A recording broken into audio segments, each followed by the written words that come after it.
In the realm of Journey to the West, Jiang Chen unexpectedly finds himself transformed into the Dragon King of the Jinghe River, facing execution from the very outset. Thus, we have Wei Zheng remarking, "This is quite sudden indeed. I am at a loss as to why the Jade Emperor has assigned me to oversee the execution of such a ruthless individual. The first blood spilled is certainly not my fault." Son Wukong interjects, "Who are you, vile creature, to dare claim the title of the great sage equal to heaven? Jiang Chen is my brother. You have the audacity to accompany me to the Jinghe Dragon Palace and clarify the truth?" The six-ear Macaque protests, "I'm not who you say I am. I am but a mere illusion, farewell." The Buddha speaks, "Where is Tang Sanzang? Inform him to avoid the waterways at all costs. Any place with water falls under Jiang Chen's jurisdiction. He may currently be lurking within some river, poised to intercept my marriage from the journey to the west." Faced with such formidable beings, Jiang Chen can only offer a wry smile. "I, the Dragon King of the Jinghe, do not possess any cheats, truly." Chapter 1. Transcending to the journey to the west, Wei Zheng unjustly executes. In the celestial realm, at the dragon-slaying terrace, 2 rows of golden-armored heavenly soldiers stand sentinel, each one exuding an imposing aura, resembling statues forged from gold. The gleaming armor and radiant weapons add an air of solemnity to the grand dragon-slaying terrace. Upon the terrace stands Jiang Chen, with a dragon's head and a human body, appearing lethargic and ashen, in stark contrast to the surrounding gravity of the situation. "You, the Dragon King of the Jinghe, have defied the Jade Emperor's decree, unilaterally altering the timing of the rain and withholding the allocated rainfall. Such a crime warrants execution." A middle-aged man, clad in earthly official garb and exuding authority, brandishes a wise sword and glares fiercely, proclaiming his intent. At this moment, Jiang Chen is certain he has crossed into another world. Moreover, he has become the ill-fated Dragon King of the Jinghe, who, due to a bet with Yuan Shouqing of Chang'an, altered the Jade Emperor's decree, reduced the rainfall, and consequently faces execution. The man beside him must be Wei Zheng, the one tasked with executing the Dragon King. "You seek to execute the Dragon King of the Jinghe. What concern is that of Jiang Chen?" Jiang Chen laments. "Why is it that others who traverse time become figures like Neza or Sun Wukong, while he is stuck as the unfortunate Dragon King of the Jinghe, facing imminent death? Is there no law? Is there no divine justice?" He gazes up at Wei Zheng, who stands poised with his sword, and urgently exclaims, "It is a misunderstanding. I merely delayed the rain. Slightly my crime does not warrant death." Wei Zheng scoffs, "Save that for Yama." With that, he steels himself, channeling his divine energy, raises his precious sword high, and prepares to strike. Jiang Chen's spirits wane. Will this be the end? In the next moment, a mechanical, cold electronic voice resonates in his mind. "Ding!" Host detected to have traversed into the body of the Dragon King of the Jinghe. The divine choice system is loading. A system? Jiang Chen is taken aback with a mix of surprise and joy, while simultaneously feeling compelled to complain. Now it chooses to bind. Could it possibly have arrived any later? What a troublesome system. Ding! Congratulations, host, for receiving a novice gift pack. 1,000,000 years of cultivation and a postnatal merit treasure, the heart's desire iron rod. Would you like to claim it? Jiang Chen pauses for a moment, then elation floods his heart. "Ah, dear system, your timing is impeccable. A divine choice system with such a generous beginner's gift pack is indeed a timely boon."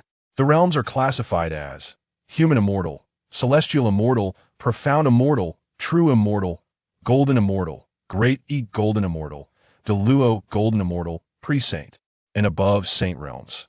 Each realm is further divided into early, mid, late, and perfected stages. Although the Dragon King of the Jinghe is deemed a king, his strength is merely that of a mid-level human immortal. Even if he wished to resist, he would be no match for Wei Zheng, a reincarnated heavenly deity, as powerful as a profound immortal. Claim the novice gift pack immediately.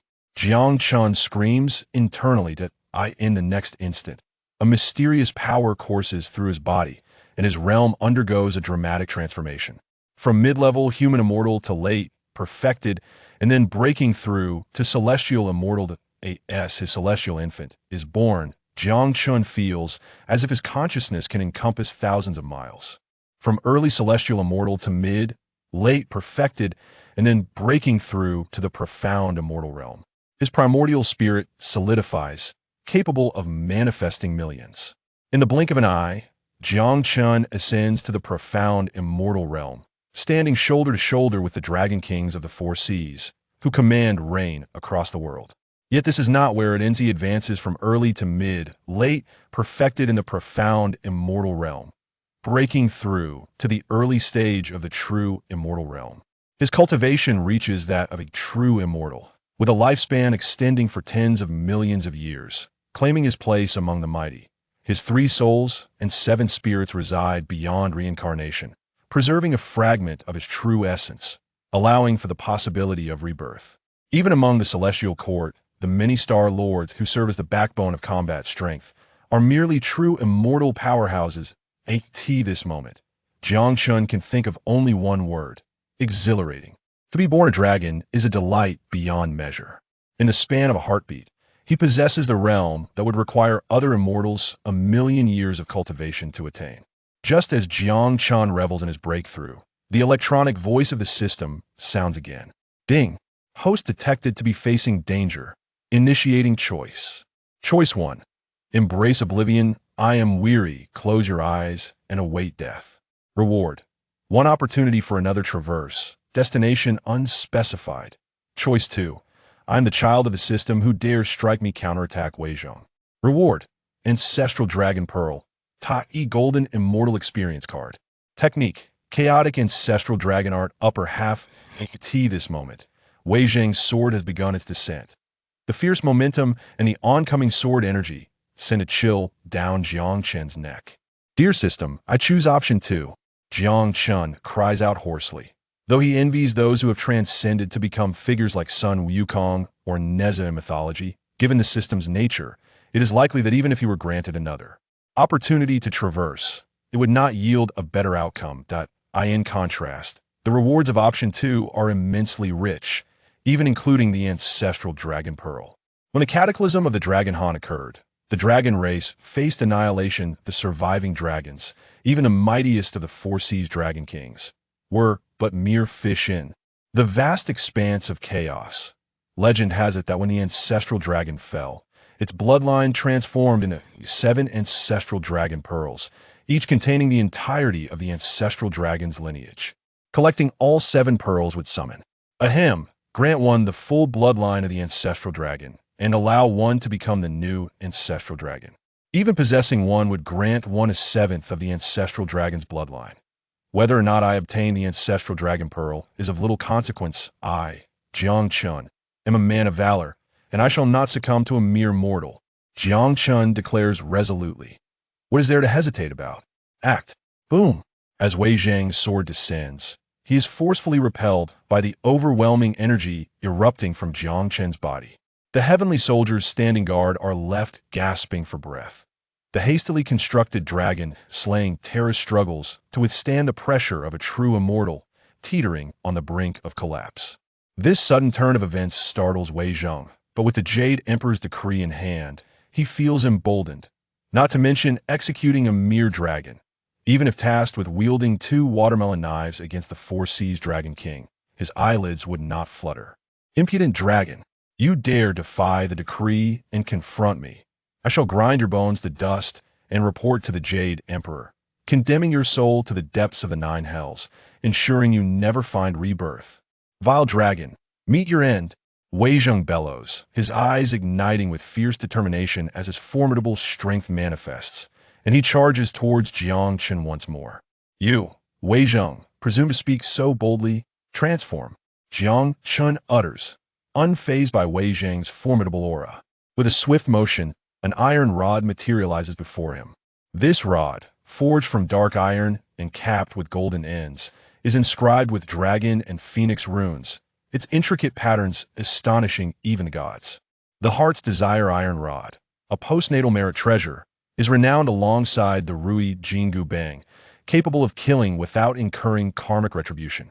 As Wei Zheng's sword comes crashing down, Jiang Chen does not evade. Instead, he grips the Heart's Desire Iron Rod and strikes back with force.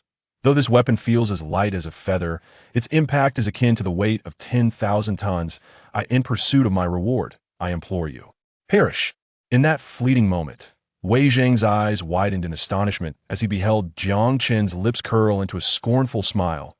A sharp crack echoed, followed by a muffled thud. The former signified the shattering of the wise sword in Wei Zheng's grasp, while the latter marked the obliteration of his primordial spirit. Then, silence enveloped the world. Ding! Congratulations to the host for completing Option 2, earning rewards. Ancestral Dragon Pearl, Tai Golden Immortal Experience Card, and the technique, Chaos Ancestral Dragon. Sutra Upper Half.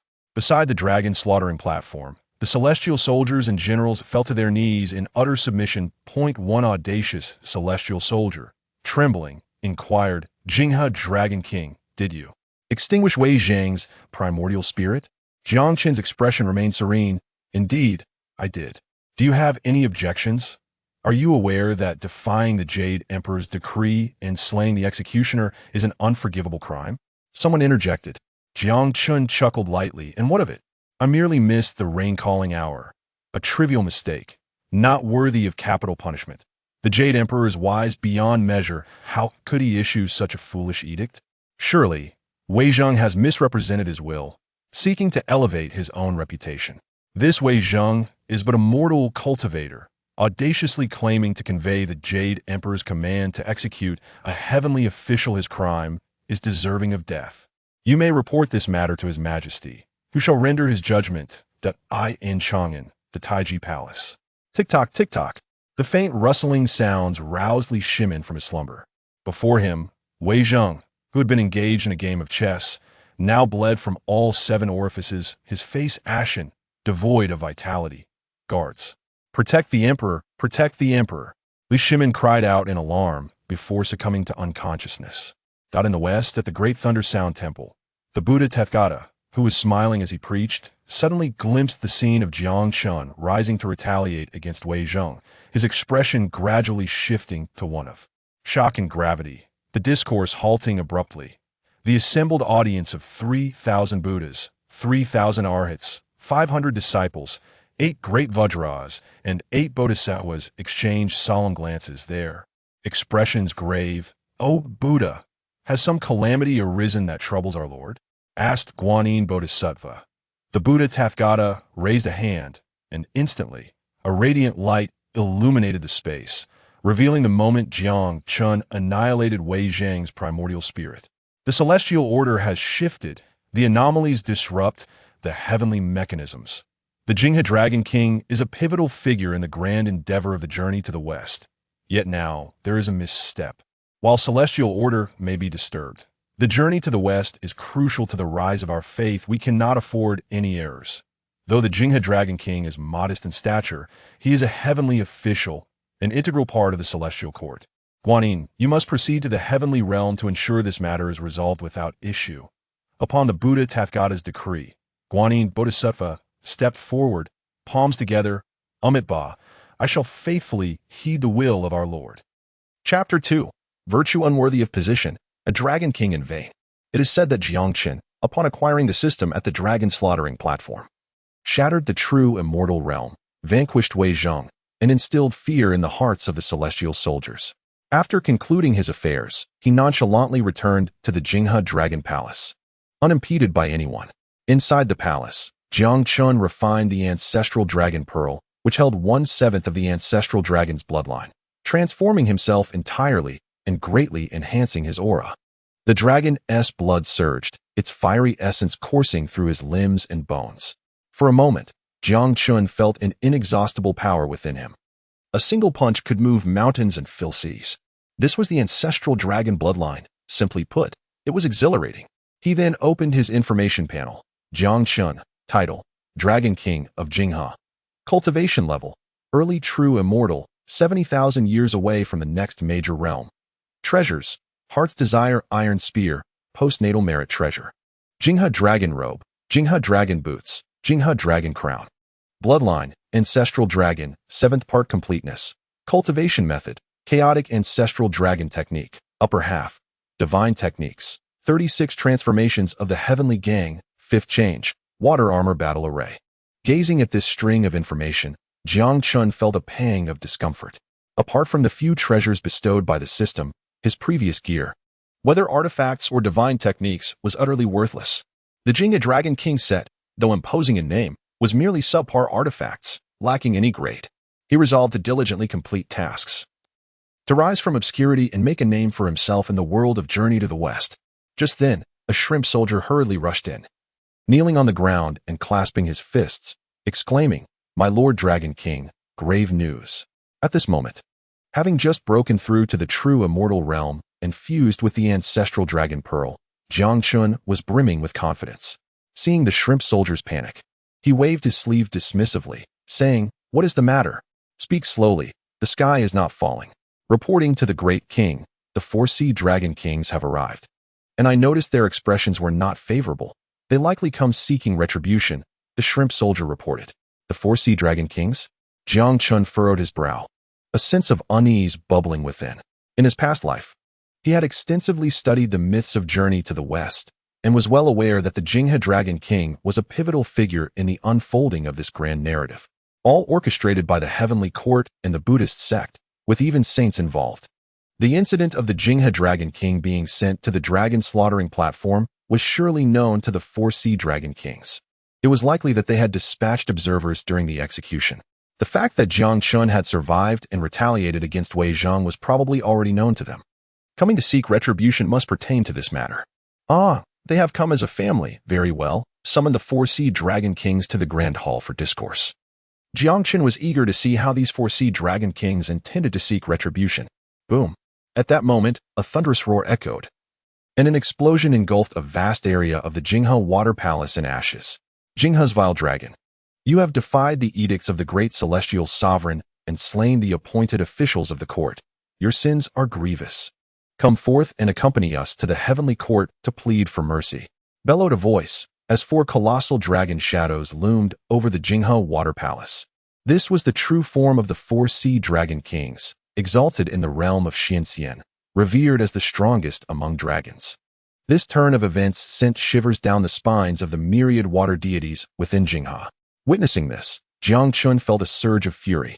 "For sea dragon kings, I have treated you with courtesy, as we share the same dragon bloodline, yet you show such blatant disrespect."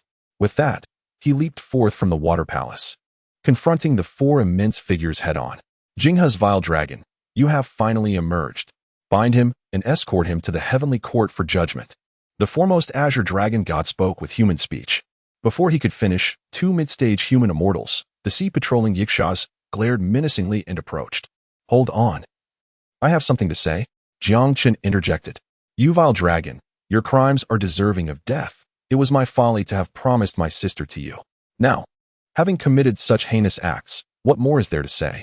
Quickly confess and accept your fate, lest you implicate our entire dragon clan," roared the West Sea Dragon King. Ao Run. Among the 4 dragon kings, Ao Run had the closest ties to Jiang Chen. If the great celestial sovereign were to learn of this matter and unleash his wrath, it would surely implicate even him, Ao Run. Hearing this, Jiang Chen smirked, revealing a hint of amusement. "Ah, so you fear the repercussions and wish to barter my life for your safety. Had you mentioned this earlier, we are all kin.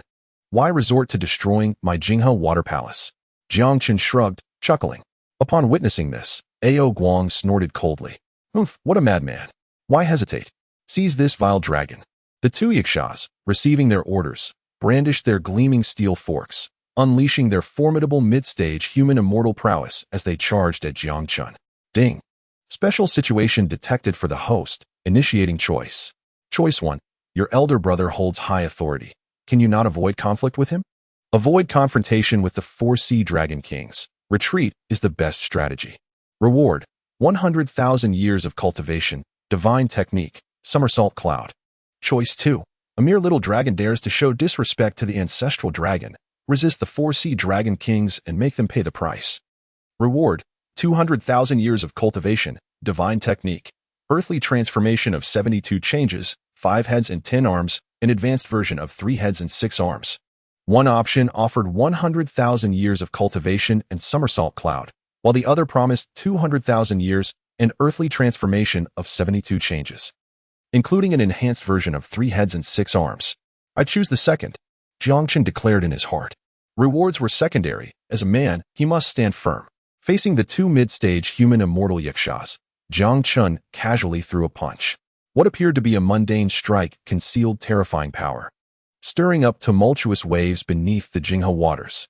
The 2 yakshas barely had time to react before they were turned into pulp by the force of his punch.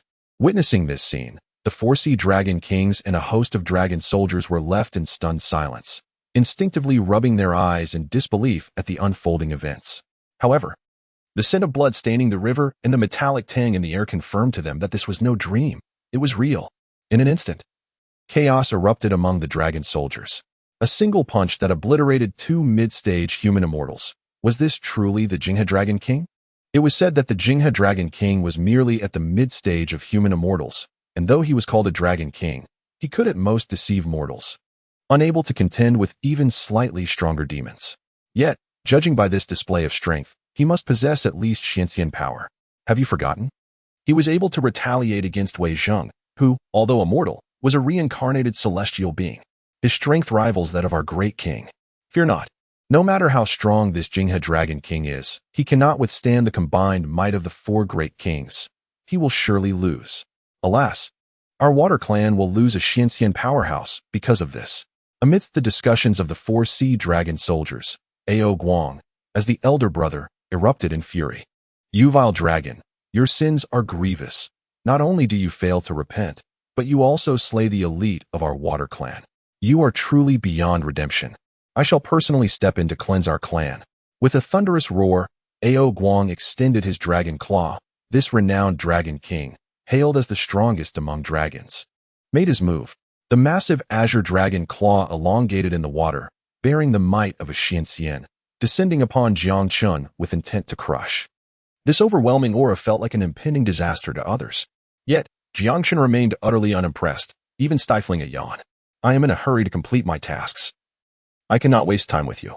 With that, he conjured a dark iron rod, its ends encircled with golden bands, appearing in his hand. Then, with a swift motion, he struck down. Boom. The immense force shattered the gigantic dragon claw into fragments, scattering azure dragon scales, bones, and flesh, staining a vast area of the Jinghe waters crimson. Ah, you vile dragon, you dare to injure me. You deserve nothing less than death. Ao Guang, despite having his dragon claw shattered, continued to roar in fury. Observing his distressed and frantic demeanor, Jiang Chen could not help but chuckle coldly. A wretched dragon? Deserving of 1,000 deaths? Back in the primordial era, when the ancestor dragon ruled, our dragon lineage was the sovereign of this realm. We looked down upon all, exalted and untouchable. Yet today, we have fallen to a state where we are at the mercy of others, and your role as the Dragon King significantly contributes to this decline. When our kin were in peril, you, the strongest of the Dragon Clan, sought self-preservation. Without waiting for the Jade Emperor's decree, you hastily rushed to the Jinghe Water Mansion to capture me, seeking to claim credit. You, Ao Guang, are a cowardly, self-serving leader unworthy of your title. A glint of malice flashed in Jiang Chen's eyes. Before he could finish his words, he transformed into a fleeting shadow, leaping high into the air, tightly gripping the trusty iron staff. In an instant, the iron rod elongated to several dozen zhang, as thick as a water barrel. Unerringly, it descended upon Ao Guang's crown. With a thunderous crash, the colossal azure dragon was obliterated, exploding into a mist of blood that filled the Jinghe waters. Amidst the crimson waves, Jiang Chen stood proudly, his white garments billowing, exuding an air of sovereign dominance. Is this the might of the strongest dragon? Jiang Chen scoffed, his face adorned with disdain. It was only at this moment that the 3 dragon kings and their retinue of dragon soldiers regained their senses. Realizing that the East Sea's king Ao Guang had been slain by a mere Jinghe dragon king with a single strike. The iron staff he wielded bore a striking resemblance to the legendary Tianhe deep divine iron, long hidden within the East Sea Dragon Palace. Suddenly, an East Sea Dragon soldier murmured, "What? Wasn't that divine iron stolen by the great sage equal to heaven 500 years ago? How could it possibly be in the hands of the Jinghe Dragon King? Could it be that he took it from that monkey?" This speculation sent waves of panic through the ranks. Although Jiang Chen overheard their whispers, he found no desire to clarify. The trusty iron staff was indeed a treasure of celestial merit, akin to the Rui Jinggu Bang. However, While the latter was famously wielded by son Wukong during his exploits in heaven, the former had only briefly appeared in the possession of the six-eared macaque thereafter. You have killed the East Sea Dragon King? Ao Run exclaimed in astonishment. Jiang Chen raised an eyebrow, casting a glance at the three Dragon Kings. Since Ao Guang is unworthy of his position, as the newly appointed Dragon Lord, I must cleanse the ranks. Do any of you dissent? As he spoke, he waved the iron staff in his hand. This was a blatant threat. Seeing this, South Sea Dragon King Ao Chen swallowed hard, mustering his courage. Jinghe Dragon King. Though you have bested my brother Ao Guang, what right do you have to claim the title of Dragon Lord? What right? Jiang Chen chuckled, raising his arms slightly as the power of his bloodline surged forth. A dark, ancient dragon phantom began to take shape behind him, emanating an aura of primordial might that exerted unparalleled pressure upon all water beings. The three Dragon Kings' eyes widened, nearly popping out of their sockets, their astonishment palpable. This is the bloodline of the Ancestor Dragon. In the aftermath of the initial calamity, the Ancestor Dragon had fallen, and the mightiest of the Dragon clan had dwindled, leaving only the feeble remnants. In the current trials of the journey to the west, the four Sea Dragon Kings had merely reached the Xinxin realm, highlighting the dire state of the dragon lineage. Yet at this moment, Jiang Chen had displayed the bloodline of the Ancestor Dragon. This formidable power stirred the blood of every water being, igniting both fervor and reverence. Compared to Jiang Chen, who bore the bloodline of the Ancestor Dragon, could Ao Guang, who had just been slain, still be called a dragon? Observing the expressions of those around him, Jiang Chen couldn't help but smile. With this, do I not have the right to become the new Dragon Lord? The three Dragon Kings exchanged troubled glances, their emotions complex. Noticing their hesitation, Jiang Chen raised an eyebrow. I say this not to seek your approval. If I can slay Ao Guang with a single blow, I can easily extinguish the three of you as well. Upon hearing this, the three Dragon Kings fell silent, retracting their dragon forms to stand before Jiang Chen as trembling mortals. You are wise to recognize your circumstances. I shall spare your lives, but my Jinghe Water Mansion lies in ruins due to Ao Guang's actions. Our resources are scant, and reconstruction is arduous. You three possess 1,000,000 dragon soldiers and countless treasures. I will accompany you back to procure some valuables and troops, and we shall consider today's events as if they never transpired. Otherwise, you shall experience the taste of my iron staff. Jiang Chen swung the trusty iron staff, stirring the waters and instilling dread in the hearts of the three Dragon Kings. This Jinghe Dragon King behaves just like that monkey from 500 years ago, brash and unreasonable. Hush, keep your voice down. We don't want him to overhear. Wealth is but an external possession. Let us appease him with some treasures and send him on his way. After which we shall hasten to the heavenly court to report his actions. The crime of slaying the East Sea's king, appointed by the great heavenly venerable, is sufficient to condemn him 1,000 times over. Alas, let it be considered a small loss to avert a greater disaster. The three Dragon Kings were filled with frustration, while Jiang Chen struggled to suppress his laughter. Ding! Congratulations to the host for completing Task 2, earning rewards, 200,000 years of cultivation. Divine ability, Earthly Fiends 72 transformations, and the upgraded version of 5 heads and 10 arms, 3 heads and 6 arms. Jiang Chen, title, Jinghe Dragon King, realm, mid-true immortal 50,000 years away from the next major realm, magical treasure, trusty iron staff, heavenly merit treasure. Jinghe Dragon Robe, Jinghe Dragon Boots, Jinghe Dragon Crown. Bloodline, Ancestor Dragon, 7th part completeness, cultivation method, Chaos Ancestor Dragon Sutra, upper half, divine abilities, heavenly title 36 transformations, 5th transformation. Water Armor Battle Array, Earthly Fiends 72 transformations complete, 5 heads and 10 arms, 3 heads and 6 arms upgraded version. By slaying the East Sea Dragon King and extorting the 3 Dragon Kings, not only had he elevated his own realm, but he had also acquired the complete Earthly Fiends 72 transformations and the upgraded version of the 3 heads and 6 arms. What a delightful scene this was.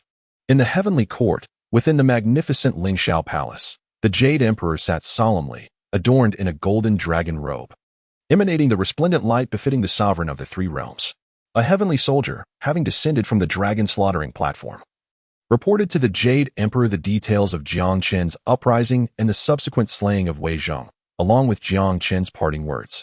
Below, the serene and composed Guanyin Bodhisattva, holding a pure vase, listened intently to the heavenly soldier's account. As the tale unfolded, her tranquil visage darkened, particularly upon hearing Jiang Chen's final remarks. Unable to restrain herself, she stepped forward and bowed. Amitba. The Jingha Dragon King has defied the sacred decree of the Great Heavenly Venerable, unilaterally altering the times of rainfall and withholding points, causing suffering to the populace. Such transgressions merit severe punishment. Now, in defiance of authority, he has murdered a court official and incited public dissent, akin to that of a fiend. I humbly beseech the Great Heavenly Venerable to dispatch celestial soldiers to apprehend this wicked dragon, to demonstrate the vastness of heavenly grace and uphold the dignity of the heavenly court. Guanin's impassioned plea preserved the honor of the heavenly court while safeguarding the interests of the people, showcasing the grandeur of celestial grace. However, the Jade Emperor could not help but smirk internally. Though the Jingha Dragon King was minor, he held the title of a court official, overseeing the 8 rivers of the water department as the rain dragon god. The lofty rhetoric served only to use the court's officials as pawns to advance the journey to the west. Ultimately, the merits of the journey would be reaped by the west. Yet what could be done? The journey to the west was a plan agreed upon by the sages. Even the Jade Emperor, as the great heavenly venerable of the 3 realms, was compelled to cooperate with the west.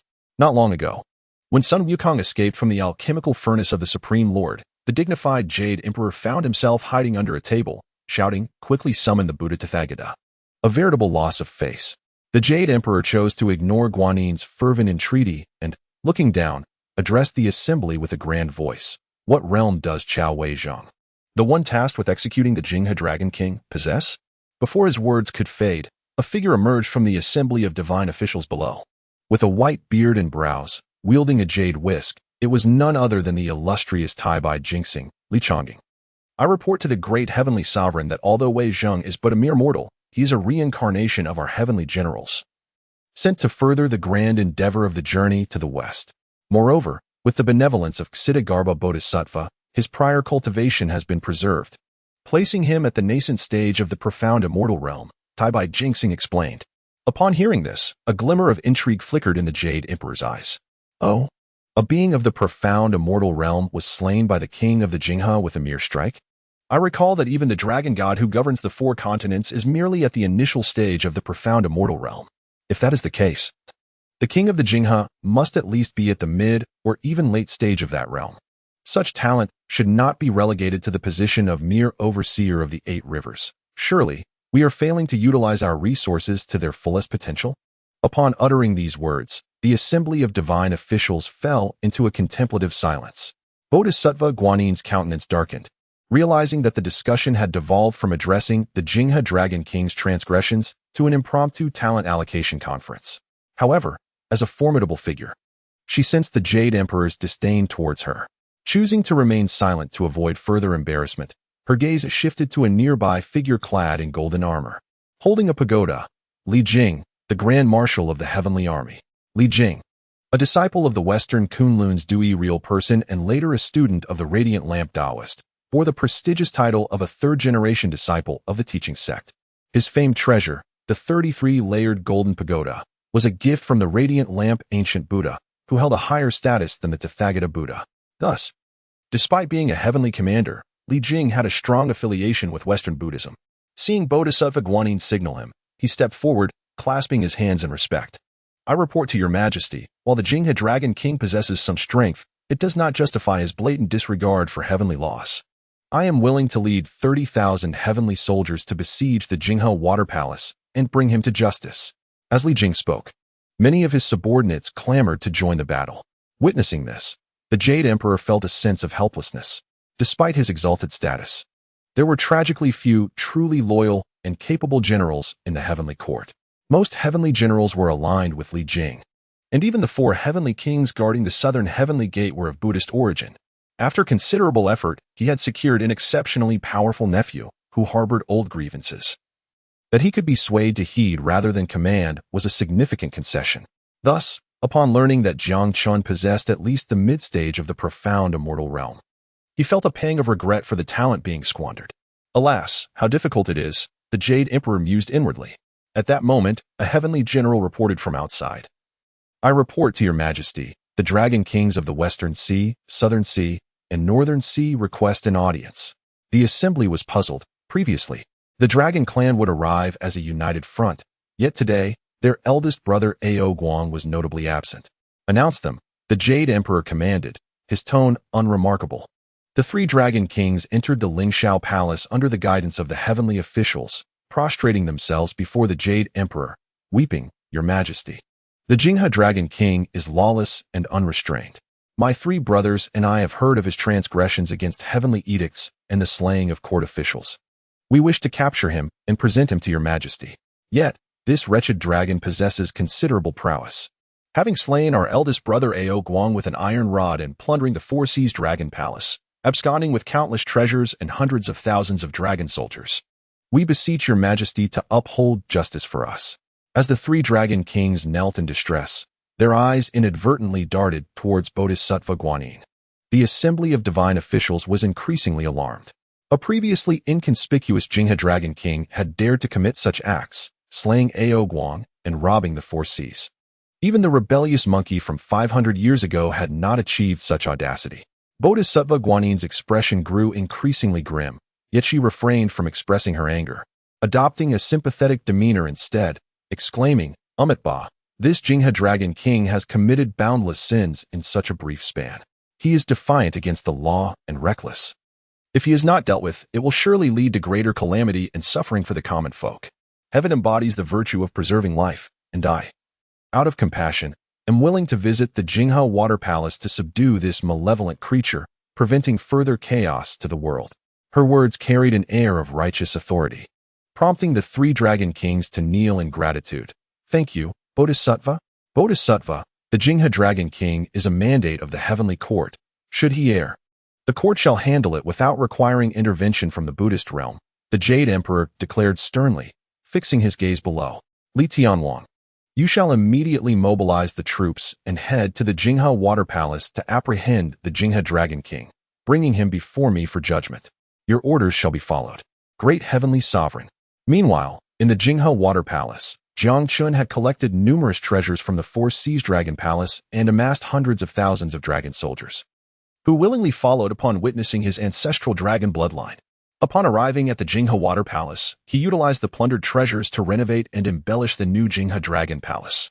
In a matter of hours, the palace expanded over 100-fold, outshining even the Eastern Sea's Crystal Palace in grandeur. Reclining on a dragon throne crafted from 10,000-year-old coral, Jiang Chen surveyed with satisfaction the resplendent golden armor before him. 3 information panels materialized. Golden chain armor, a postnatal spiritual treasure, capable of withstanding a full-force strike from a Tai Golden Immortal, can be charged. Lotus Silk Cloud-soled shoes, a postnatal spiritual treasure, enhancing the user's movement speed by 100%. Limit, Great Luo Golden Immortal. Phoenix Wing Purple Gold Crown, a postnatal spiritual treasure. When worn in conjunction with the golden chain armor and Lotus Silk Cloud-soled shoes, can rival a postnatal supreme treasure. Its standalone utility is minimal and highly offensive. Goodness, a set akin to the great sage equal to heaven, Jiang Chen mused, though he was curious as to how a unique set of armor, allegedly seized by Sun Wukong 500 years ago, could still exist among the 3 seas. Nevertheless, he dismissed the thought. These were 3 postnatal spiritual treasures, which, when combined, would rival a postnatal supreme treasure. With their mastery, Jiang Chen's power would undoubtedly surge once more. He sensed that true conflict was imminent. At the southern heavenly gate, the Grand Marshal Li Jing prepared his troops for departure when Bodhisattva Guanyin hurriedly approached him. "What is your business, Bodhisattva?" Li Jing inquired respectfully. Bodhisattva Guanyin's demeanor shifted from benevolence to icy resolve, stating, "That set of armor is a pivotal element in the journey to the west and must be retrieved intact. Furthermore, it must remain undisclosed that it is connected to our Buddhist realm." Bodhisattva Guanyin, previously known as the Compassionate Navigator, was one of the 12 golden immortals under the primordial heavenly sovereign during the conferred God tribulation. While compassion was part of her nature, she was also a decisive figure in matters of life and death. Li Jing clasped his hands in assurance. "Rest assured, Bodhisattva, as the Grand Marshal of Demon Subjugation, I have subdued countless demons. A mere Jinghe Dragon King shall not stir significant waves." Chapter 4. Those who infringe upon the Jinghe Water Clan shall face retribution, no matter how distant. On this day, the skies above the Jinghe roiled with yellow winds, darkening the heavens, while purple mists enveloped the earth in gloom. Amidst the hazy clouds, Countless golden-armored soldiers shimmered with glinting cold light, their forms flickering in and out of view. Li Tianwang issued his command, and the heavenly soldiers established their camp above the clouds, effectively surrounding the Jinghe Dragon Palace. 30,000 heavenly soldiers formed layers of encampments, laying down an 18-layered heavenly net. To the commoners, it appeared as a celestial blessing descending from the heavens, yet unbeknownst to them, it concealed an infinite threat. At this moment, atop the encampment, stood a grand platform for heavenly generals. On this platform were the Grand Marshal Li Jing, the third Prince Neza, the 4 heavenly kings, the giant spirit god, the fish-belly general, the medicine fork general, and the 9 luminary star lords. Though this display was not as formidable as 500 years prior, the effort to apprehend a mere Jinghe Dragon King seemed rather excessive. Li Jing positioned himself at the forefront of the heavenly general platform, his gaze piercing through the layers of cloud and sea, surveying the magnificent water palace below, which rivaled the grandeur of the 4 seas dragon palaces. The plaque read, Jinghe Dragon Palace. Upon witnessing this scene, Li Jing's expression darkened as he bellowed, Jiao Yao Xingjuan, I command you to engage in battle and capture the wicked dragon. With the order given, Jiao Yao Xingjuan swiftly departed from the heavenly general platform, descending into the mortal realm. The 9 figures, shimmering with resplendent starlight, hovered above the Jing River, proclaiming, Jing River's wicked dragon. We are the divine generals under the command of Li Tianwang. You have defied the edict of the great celestial lord by killing court officials and slaying King Guangda of the Eastern Sea. Your sins are grievous and cannot be tolerated by heavenly justice. If you know what is good for you, surrender at once. Should you dare utter a word of defiance, we shall ensure your utter annihilation, and the entire Jing River water tribe shall face extermination. Meanwhile, within the Jing River Dragon Palace, panic ensued.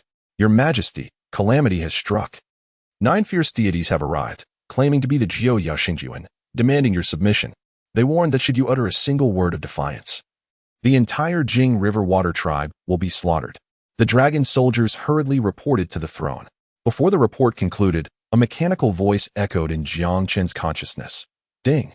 Danger detected for the host, initiating choice. Choice 1, the heavenly army, not to be provoked. Order all units to secure doors and windows and refrain from engaging, close the gates, do not confront the enemy.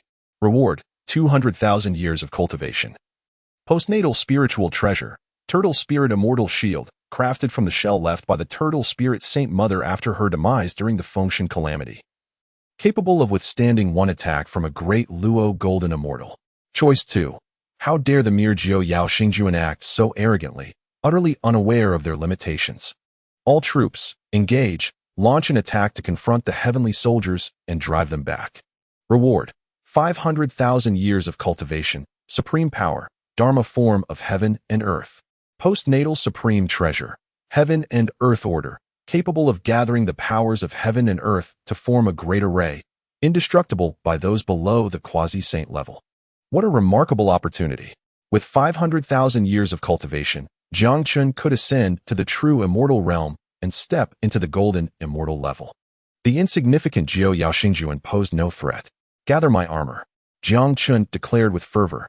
Today, I shall confront these so-called heavenly soldiers. As Jiang Chen prepared, the Jiao Yao Xingjuan awaited below, growing impatient in the silence. Li Tianwang issued a second battle order. The Jing River wicked dragon has proven utterly ungrateful. Today, let your minions accompany you to the grave, declared the Jiao Yao Xingjuan. Suddenly, the Jing River stirred without wind, waves crashing violently. The waters parted, revealing dragon soldiers brandishing weapons, emerging in droves. In mere moments, over 100,000 dragon soldiers clad in armor materialized, well-trained and formidable in number, if not in individual strength compared to the heavenly soldiers. Such audacity. Today, I shall see who dares to extinguish the Jing River water tribe in my presence. A resounding voice declared. Amidst the throng of dragon soldiers, Jiang Chen emerged, adorned in golden chainmail, stepping forth in cloud-soled boots, crowned with a purple-gold phoenix crest. Wielding a trusty iron staff, he exuded a magnificent aura, gleaming brilliantly. Upon witnessing this, the Jiao Yao Xingjuan were momentarily dumbfounded. Is that the great sage? Has he emerged? Jiang Chen's attire mirrored that of the illustrious Sun Wukong. Memories of fear from 5 centuries ago resurfaced in the minds of the Jiao Yao Xingjuan, who quickly shook off their stupor. This is a dragon, not a monkey. Wicked dragon of the Jing River, you are merely bluffing. Brothers, subdue him and present him to the great celestial lord. With that, the Jiao Yao Xingjuan unleashed their abilities, attacking in unison. Being mid-tier powers in the celestial hierarchy, each possessed the initial realm of true immortal. Since their deification, they had often acted together, their coordination impeccable, allowing them to rival mid-tier true immortals. While the heavenly deities regarded Jiang Chen as merely a late-stage Xian immortal due to his past victories over Wei Zheng and Ao Guang, they underestimated him against the renowned Jiao Yao Xingjuan. However, to their astonishment, despite their combined efforts to encircle Jiang Chen and unleash their most potent techniques, he effortlessly defended himself, evading their assaults with ease. This spectacle left not only the heavenly soldiers in awe, but also stunned the Jing River water soldiers. They had anticipated their king's demise, yet he fought valiantly against the famed Jiao Yao Xingjuan, seemingly not even exerting his full strength. The morale of the Jing River soldiers surged, their voices rising in unity, chanting fervently, overshadowing the heavenly forces. On the heavenly general platform, the celestial generals grew increasingly anxious. Li Jing's trusted generals, Yidu and Yao Cha, were especially agitated, shouting, "Jiao Yao Xingjuan, for heaven's sake, stop holding back. Strike with all your might and slay this wicked dragon. Goodness, water deity Xingjuan, can you not perform? 9 against 1, and your subordinates are gaining the upper hand. I feel embarrassed for you." The frustration among the Jiao Yao Xingjuan grew palpable, their determination waning against the tenacity of the Jing River Dragon King, whose soldiers rallied in support, while their own comrades resorted to ridicule, undermining their morale. The most vexed was water deity Xingjuan, for he was the rightful god of waters. With the 4 Sea Dragon Kings as his subordinates, the Jing River Dragon King was but a subordinate of a subordinate, as Yidu and Yao Cha lamented.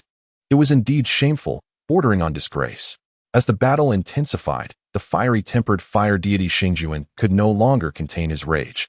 He shouted towards the heavenly general platform, "You two fools, silence. If you can fight, step up. If not, cease your incessant chatter. Ah, my temper. If the king commands us to engage, we would certainly end this battle in no time." Yidu boasted. Meanwhile, Li Jing's countenance darkened. What he had presumed to be a certain victory had devolved into chaos.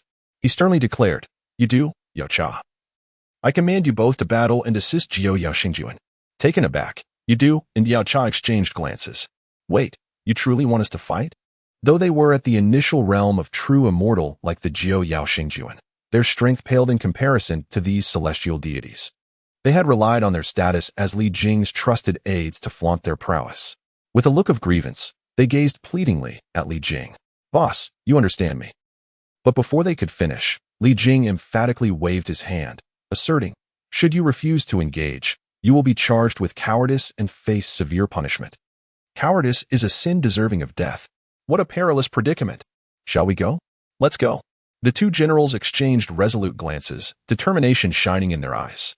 At that moment, they stepped forward, reminiscent of their youth running under the sunset, a fleeting memory of their lost vigor. Concurrently, encircled by the adversaries, Jiang Chen felt a surge of power coursing through him as the system's electronic voice resonated in his mind. Ding. Difficulty of choice 2 escalated. Task objective adjusted.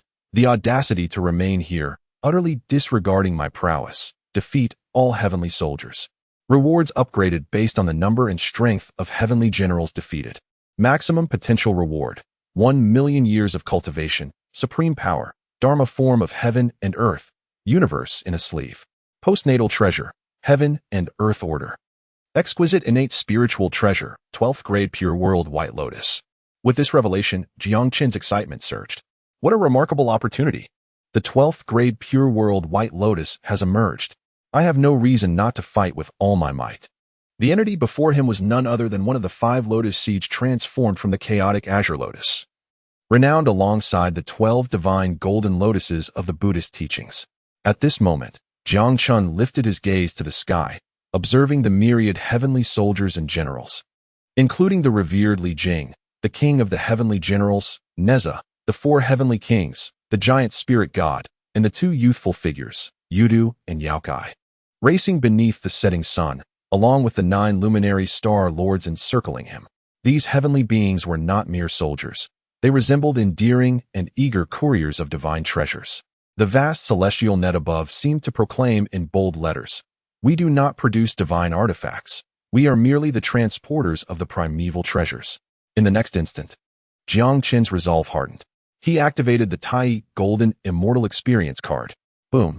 A terrifying aura erupted from within him, causing his cultivation to soar, breaking through the true immortal level, surpassing the Golden Immortal stage, and reaching the realm of the Tai Golden Immortal.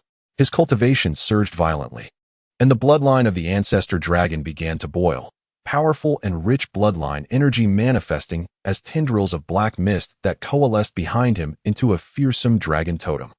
At that moment, the hundreds of thousands of aquatic beings in the Jing River erupted in fervor. Each one, under the illumination of the ancestor dragon's bloodline, experienced some degree of purification and enhancement in both bloodline and cultivation. Abruptly, Jiang Chen opened his eyes, two piercing beams of light erupting from his dragon-like pupils, shooting straight into the heavens. He then gripped the iron rod tightly, swinging it with all his might. The terrifying force, imbued with the might to move mountains and fill seas, overwhelmed the 9 luminary star-lords, scattering their formation and sending them flying thousands of miles away. In the next moment, Jiang Chen leaped upwards, charging towards the heavens. The question of reward or punishment was irrelevant. What mattered was that those who dared to offend the Jing River Aquatic clan would face annihilation, no matter the distance. Chapter 5. 5 Heads and 10 Arms, Crushing Neza. Having been struck away by a single blow, Jiang Chen soared into the sky, colliding head-on with Yudu and Yaokai. The two generals, having witnessed Jiang Chen's ferocity, felt as if they were facing the great sage equal to heaven from 5 centuries past. If the 9 luminary star-lords could be dispatched with a single strike, what chance did they have? Ah, noble hero, spare us. Exposed beneath Jiang Chen's rod, the two generals were instantly thrown into disarray. Observing their fear, Jiang Chen's lips curled into a smirk as he gripped one end of the iron rod and swung with force, shouting, "Begone!" Bang! How could 2 early true immortals withstand the might of a Tai Golden Immortal strike? They received a solid blow, blood spraying as they were sent flying thousands of zhang away. The words spoken by Yudu and Yaokai before their engagement echoed in his ears. They had been correct. With just the 2 of them, the battle would be over in moments. Indeed, it was over, but this was not the outcome Li Jing desired. Heavenly soldiers and generals. Is this all you have? Jiang Chen scoffed, his vigor reminiscent of the great sage equal to heaven, his speed augmented by the lotus silk cloud shoes. As he prepared to infiltrate the ranks of the heavenly soldiers, Li Jing bellowed, "For heavenly kings, giant spirit god, step forward to meet the enemy. Neza, you too. Quickly apprehend this vile dragon." At this moment, the aura radiating from Jiang Chen startled Li Jing. As the king of the heavenly generals and a commanding presence in both the celestial court and Buddhist realms, he had traversed battlefields for thousands of years, witnessing countless tempests. Yet, this scene reminded him of an encounter 5 centuries ago on Flower Fruit Mountain, where he had been struck by the monkey. Recalling his fervent vows to Guanyin Bodhisattva upon exiting the southern gate, and the grand sight of the Bodhisattva waving her handkerchief to bid him farewell as his army set out, he thought, this battle must not falter. Obey the command. The 4 heavenly kings and the giant spirit god leapt down from the heavenly general platform, each deploying their artifacts to showcase the formidable power of golden immortals as they charged towards Jiang Chen. However, Neza stood by Li Jing's side, making no move. "Neza, do you dare defy my orders? Are you seeking rebellion?" Li Jing roared, shaking the 33-layered golden pagoda in his hand. This exquisite pagoda, bestowed by the ancient Buddha of Light, was a supreme postnatal artifact. Li Jing's strength did not match Neza's, relying entirely on this pagoda to subdue him. Neza, already harboring dissatisfaction, could only speak calmly. A mere dragon king of the Jing River is no match for the 4 heavenly kings and the giant spirit god. If I must intervene, it must be in a one-on-one duel. I, Neza, do not engage in acts of overwhelming the few with the many. You ungrateful wretch. Li Jing trembled with rage. Were it not for the battlefield, he would have confined Neza within the pagoda, subjecting him to the pagoda's Buddhist light and true fire for 49 days, to see if he would dare defy him again. But at that moment, anguish cries rose from below. Li Jing turned to the source, his eyes nearly popping out in shock. The 4 heavenly kings and the giant spirit god, all golden immortal powers, fell one after another at Jiang Chen's hands unable to withstand even 3 exchanges. Jiang Chen wielded the iron rod, his gaze fierce, advancing towards the heavenly general platform. Neza, it is as you wished. Now is the time to act. Li Jing urged anxiously. In a flash, Neza's eyes narrowed. Leaping from the heavenly general platform, wielding the fire-tipped spear, riding the wind and fire wheels, and bearing the universe circle, enveloped in the mystic heaven silk.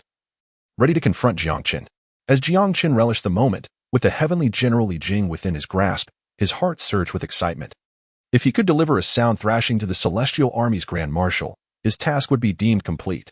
Hey, the 12-petal pure world white lotus, here I come. With this thought, a manic grin spread across Jiang Chen's face. Yet, in the next moment, a strikingly handsome young general blocked his path. Jiang Chen cast a glance, and a panel of information materialized. Neza.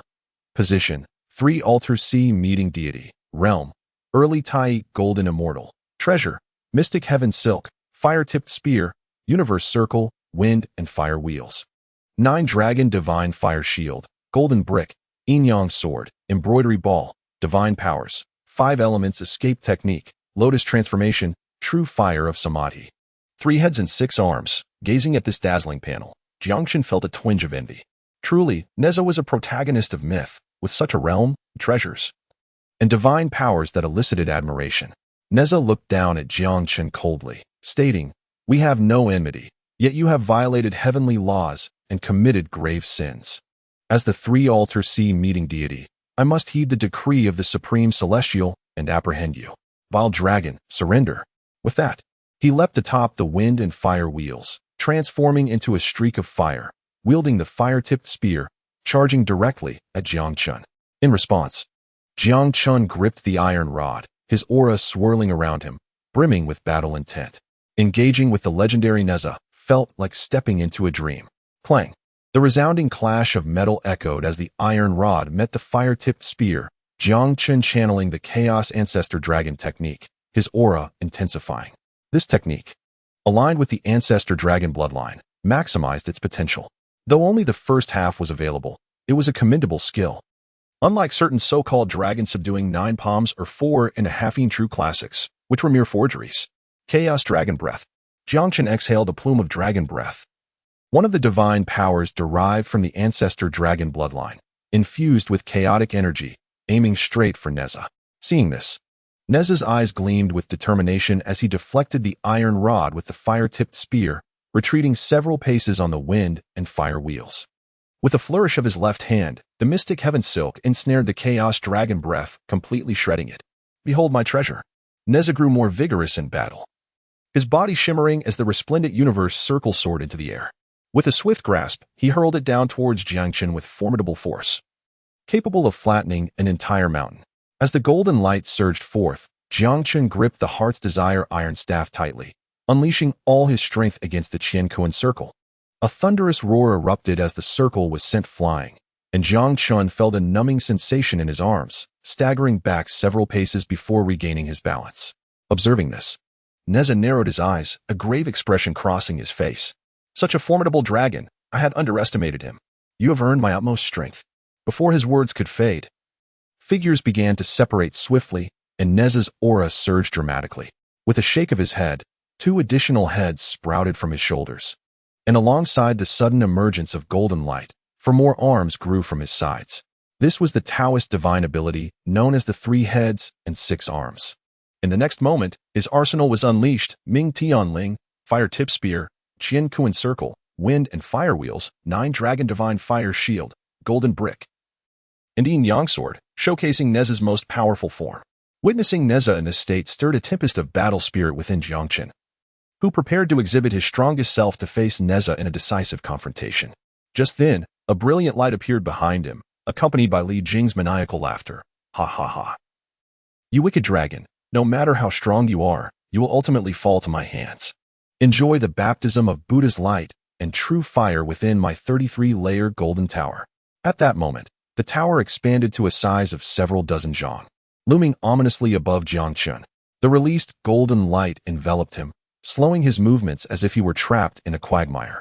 How pathetic, the mighty Toda Heavenly King, the Grand Marshal of the Heavenly Army, resorts to such underhanded tactics. Jiang Chen scoffed. Huh, Victory and defeat matter, not the means employed by the victor. It is an honor for a mere Jingha dragon to perish beneath my 33-layer golden tower, Li Jing retorted. Yield without a fight? You are not worthy. With that, Jiang Chen gripped the Heart's Desire iron staff tightly and struck it against the clouds, shouting, "Grow!" Boom! The iron staff surged with the wind, instantly growing to 100 zhang in length, as thick as a water barrel, bracing against the descending 33-layer golden tower. Both the Heart's Desire iron staff and the golden tower were treasures of postnatal merit, clashing in a stalemate. Freed from the tower's suppression, Jiang Chen transformed, revealing his true form, a black, ancient dragon. Though unassuming in appearance, the power he exuded was enough to compel all demons to bow in submission. This was the bloodline of the ancestor dragon. Though only 1/7 in completeness, it sufficed to be deemed the strongest bloodline of the age. The moment Jiang Chen escaped from beneath the tower, he sought out Neza. Neza, you are a worthy opponent. In your presence, I shall hold nothing back. Facing Neza, a myriad of profound light radiated from his immense dragon body. Beneath the brilliance, the dragon's image flickered, and 4 additional dragon heads emerged alongside 8 sharp claws. An upgraded version of the 3 heads and 6 arms, 5 heads and 10 arms. With the eruption of divine powers, Jiang Chen's strength surged more than 5-fold. Opening his maw, 5 streams of chaotic dragon breath converged simultaneously before erupting forth. A terrifying aura engulfed Neza, who, despite his formidable 3 heads and 6 arms, was forced into a defensive stance. Even with the protection of the 9 Dragon Divine Fire Shield and the Ming Tian Ling, the enhanced chaotic dragon breath began to overwhelm them. Seizing the opportunity, Jiang Chen charged forward, his colossal ancestral dragon form barreling through. Each scale shimmered with brilliance, and his claws were as formidable as divine weapons. Piercing through the chaotic dragon breath, he sent the 9 Dragon Divine Fire Shield flying and seized Neza, pinning him firmly to the ground. If Jiang Chen were to unleash another breath of chaotic dragon energy now, even Neza's Lotus Incarnation would face destruction. This scene left the 30,000 heavenly soldiers, including Toda Heavenly King Li Jing, utterly astonished. The Jingha Dragon King had indeed vanquished the mighty Neza, a key force in the heavenly campaign against the Jingha Water Palace. If even he had fallen to Jiang Chen, what hope remained for the others? Even employing a strategy of sheer numbers, Jiang Chen had over 100,000 dragon soldiers at his command, having plundered countless more from the 4 seas. As reported by the Dragon Kings, should they all be unleashed at once, the Dragon Army's elite would be a force to reckon with. All troops retreat. Li Jing commanded decisively from the Heavenly General's platform, waving his hand to retract the 33-layer golden tower, raising his flag and calling out loudly. The defeat was evident, and failing to retreat now would lead to total annihilation. This proclamation provoked Jiang Chen's ire. Do you think the Jingha Dragon Palace is a place you can come and go as you please? You hold me in contempt. Casting aside Neza, Jiang Chen raised the iron staff and transformed back into his human form, pursuing the 30,000 heavenly soldiers with fervor. Li Jing, you shall not leave here without receiving a proper beating today. For the sake of my 12th rank Pure World White Lotus, charge. Chapter 6, A Battle for Renown. The Heavenly Court seeks surrender. The events of this day would be regarded as a humiliation by certain divine generals of the Heavenly Court, but etched into history by the demon race. Jiang Chen, the Jingha Dragon King, single-handedly repelled 30,000 heavenly soldiers, defeating the likes of the 9 luminaries Star-Lord, Fish-Belly General, and the 4 heavenly kings, while also showcasing divine prowess by bearing the weight of the 33-layer golden tower and overpowering the great deity Neza. Ultimately, with a dragon and a staff, he pursued and battered the heavenly army's Grand Marshal, Toda Heavenly King Li Jing. This entire ordeal spanned from the Jingha Dragon Palace to the southern Heavenly Gate, where he was ultimately blocked and returned to the Jingha Dragon Palace, grumbling all the while. A true man ought to embody such majesty. In the Jingha Dragon Palace. Ding. Congratulations to the host for successfully completing Task 2, receiving rewards. 1,000,000 years of cultivation, divine ability, law of unity of heaven and earth, postnatal treasure, heaven and earth command, and premium innate spiritual treasure, 12th rank Pure World White Lotus. With the task perfectly executed, rewards were credited. Jiang Chen sat upon his throne, feeling a gentle yet immense power surging within him. His momentum escalated, akin to a rapid advance. Mid-stage true immortal, late-stage true immortal, and a full true immortal. The 5 Qi returning to origin. The 3 flowers gathering at the crown. A breakthrough. The golden immortal realm. The additional 500,000 years of cultivation directly enhanced his standing within the golden immortal realm. In an instant, a magnificent aura enveloped Jiang Chen, casting a radiant glow over the entire Jinghe Dragon Palace. The ancestral dragon's essence intertwined within, nourishing the hundreds of thousands of Jinghe dragon soldiers, some of whom entered a state of enlightenment mid-stride, evolving their bloodlines and elevating their powers. Thus, even without relying on the Tai Golden Immortal Experience card, Jiang Chen had already become a formidable presence within the Golden Immortal realm. Golden Immortal powerhouses are considered high-end combatants within the Heavenly Court. Jiang Chen, position, Jinghe Dragon King, realm. Early Golden Immortal, 270,000 years away from the next realm. Treasures, Heart's Desire Iron Staff, Postnatal Merit Treasure. Golden Armor, Postnatal Spiritual Treasure. Lotus Silk Cloud Soaring Boots, Postnatal Spiritual Treasure. Phoenix Wing Purple Gold Crown, Postnatal Spiritual Treasure. Heaven and Earth Command, Postnatal Treasure. 12th rank Pure World White Lotus, Premium Innate Spiritual Treasure. Jinghe Dragon Robe, Jinghe Dragon Boots, Jinghe Dragon Crown. Bloodline, Ancestor Dragon, 1/7 Completeness. Cultivation Method, Chaotic Ancestor Dragon Art, Upper Half. Divine Techniques, 36 Transformations of Tiangang, 5 Transformations, Water Armored Soldier Array. 72 Transformations of the Earth Fiend, Complete, 5 heads and 10 arms. Upgraded version of 3 heads and 6 arms. Law of Unity of Heaven and Earth. Sleeve of the Universe. The divine ability, Sleeve of the Universe, rivals the Buddhist power of the realm of Buddha within the palm. During the journey to the west, the ancestor of Earth Immortals, Zhen Yuanzi, effortlessly captured Tang Sung and his 3 disciples twice using the Sleeve of the Universe, showcasing its formidable prowess. With a sigh, Jiang Chen reflected on his transformation into the Dragon King of the Jinghe River, pondering that his circumstances might not be so inferior to those of Sun Wukong and Neza. In the Heavenly Court, at the Lingxiao Hall, 30,000 celestial soldiers returned in defeat. The giant spirit god, the 4 heavenly kings, and the 9 luminaries stood together in solidarity. The Fish Belly and Yao Cha generals hoisted a divine general, barely recognizable in human form, standing at the forefront of the battered troops, cradling the 33-story golden pagoda, a symbol of the identity of the king of the tower, Li Jing. Meanwhile, the Bodhisattva Guanin's face darkened, her teeth clenched in anger as she gazed at the dismal scene, her hands tightly balled into fists, wishing to shatter the pure jade bottle. Seated upon the throne, the Jade Emperor exhibited no signs of anger. Instead, his eyes gleamed with keen interest. Li Jing, unable to speak, had the fish-belly general articulate. Your Majesty, the Jinghe malevolent dragon is truly detestable. It is one thing for him to attack us, but the King Li, dispatched by your Majesty as the Grand Marshal against demons, has been assaulted. Striking down King Li is tantamount to trampling upon your Majesty's dignity. This is intolerable. This statement incited a flurry of discussions among the divine officials of the Heavenly Court.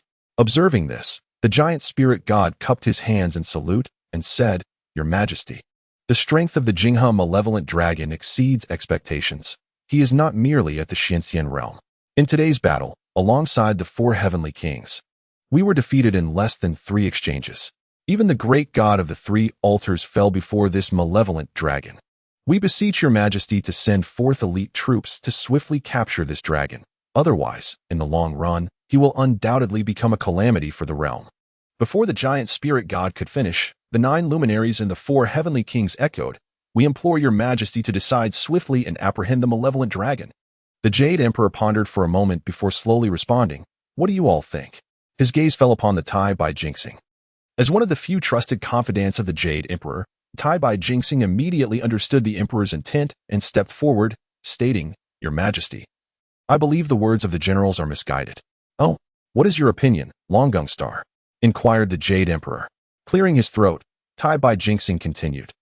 Prince Neza is a formidable figure among the Tai Golden Immortals and is undoubtedly a powerful general within our heavenly court. However, he was defeated by the Jinghe Dragon King, which indicates the dragon's vast capabilities. Today, we have dispatched 30,000 celestial soldiers, yet they returned in utter defeat within half a day. If we were to send more troops to engage him, we would only squander resources without achieving immediate results. He recalled how, 500 years ago, The demon king's son Wukong had descended from heaven due to his lowly position, yet your majesty graciously bestowed upon him the title of the great sage equal to heaven. This Jing Dragon King, being an official of our heavenly court, possesses such remarkable abilities. Why not issue a decree to summon him to the heavenly court and assign him a significant role? In doing so, we not only demonstrate the vastness of heavenly grace, but also augment our ranks with a Tai golden immortal level powerhouse. This is a win-win strategy. Does it not seem delightful? Tai Bai Jingxing's words resonated with the Jade Emperor's thoughts. However, as soon as he finished speaking, someone immediately voiced opposition. Guanyin Bodhisattva, with her hands joined in prayer, spoke in her gentle, serene voice, "Your Majesty, this matter is absolutely inadvisable." "Pray tell, Bodhisattva, what makes it so?" inquired the Jade Emperor. "Years ago, Your Majesty welcomed that monkey and bestowed upon him the title of Great Sage equal to heaven. Yet before long, he stole peaches and pills, causing chaos at the peach banquet, resulting in significant losses for the heavenly court. Why then should we repeat this mistake and invite the malevolent dragon? In my humble opinion, this Jingha dragon is inherently rebellious and defies authority. Should we summon him to the heavenly court and assign him a significant position, it would surely lead to calamity. Therefore, I advise that he be dealt with promptly. Delay may lead to unforeseen consequences, Guanyin Bodhisattva asserted. The divine assembly exchanged peculiar glances. Was it not the Buddha's tenet to embrace compassion, to spare even the smallest creatures? Yet now, they urged the Jade Emperor to eliminate the Jingha Dragon King without delay.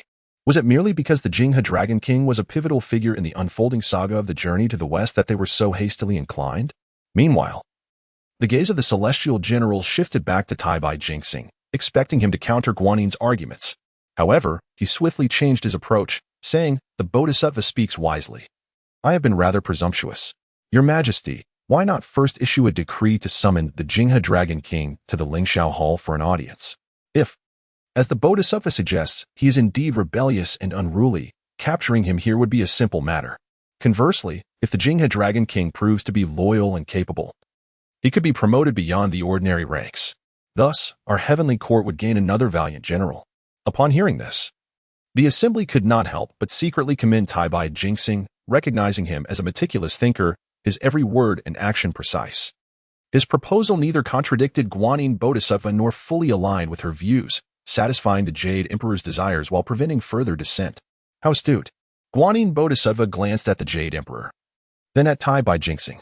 Following her usual tactic, when left speechless, she would signal Li Jing to advocate for her to the Jade Emperor. However, this time, Li Jing was so thoroughly beaten that he could barely recognize his own mother. Speaking was beyond him. Merely breathing felt like a blessing from the Buddha. As for the Fish Belly and Yaocha generals, being mere true immortals, they had no place in such discussions unless the situation were extraordinary. Seeing no one contesting below, the Jade Emperor decisively proclaimed, "Let it be as Long Gungstar has proposed. Summon the Jingha Dragon King to the heavenly court." However, which of you noble officials is willing to venture to the Jingha Dragon Palace for this task?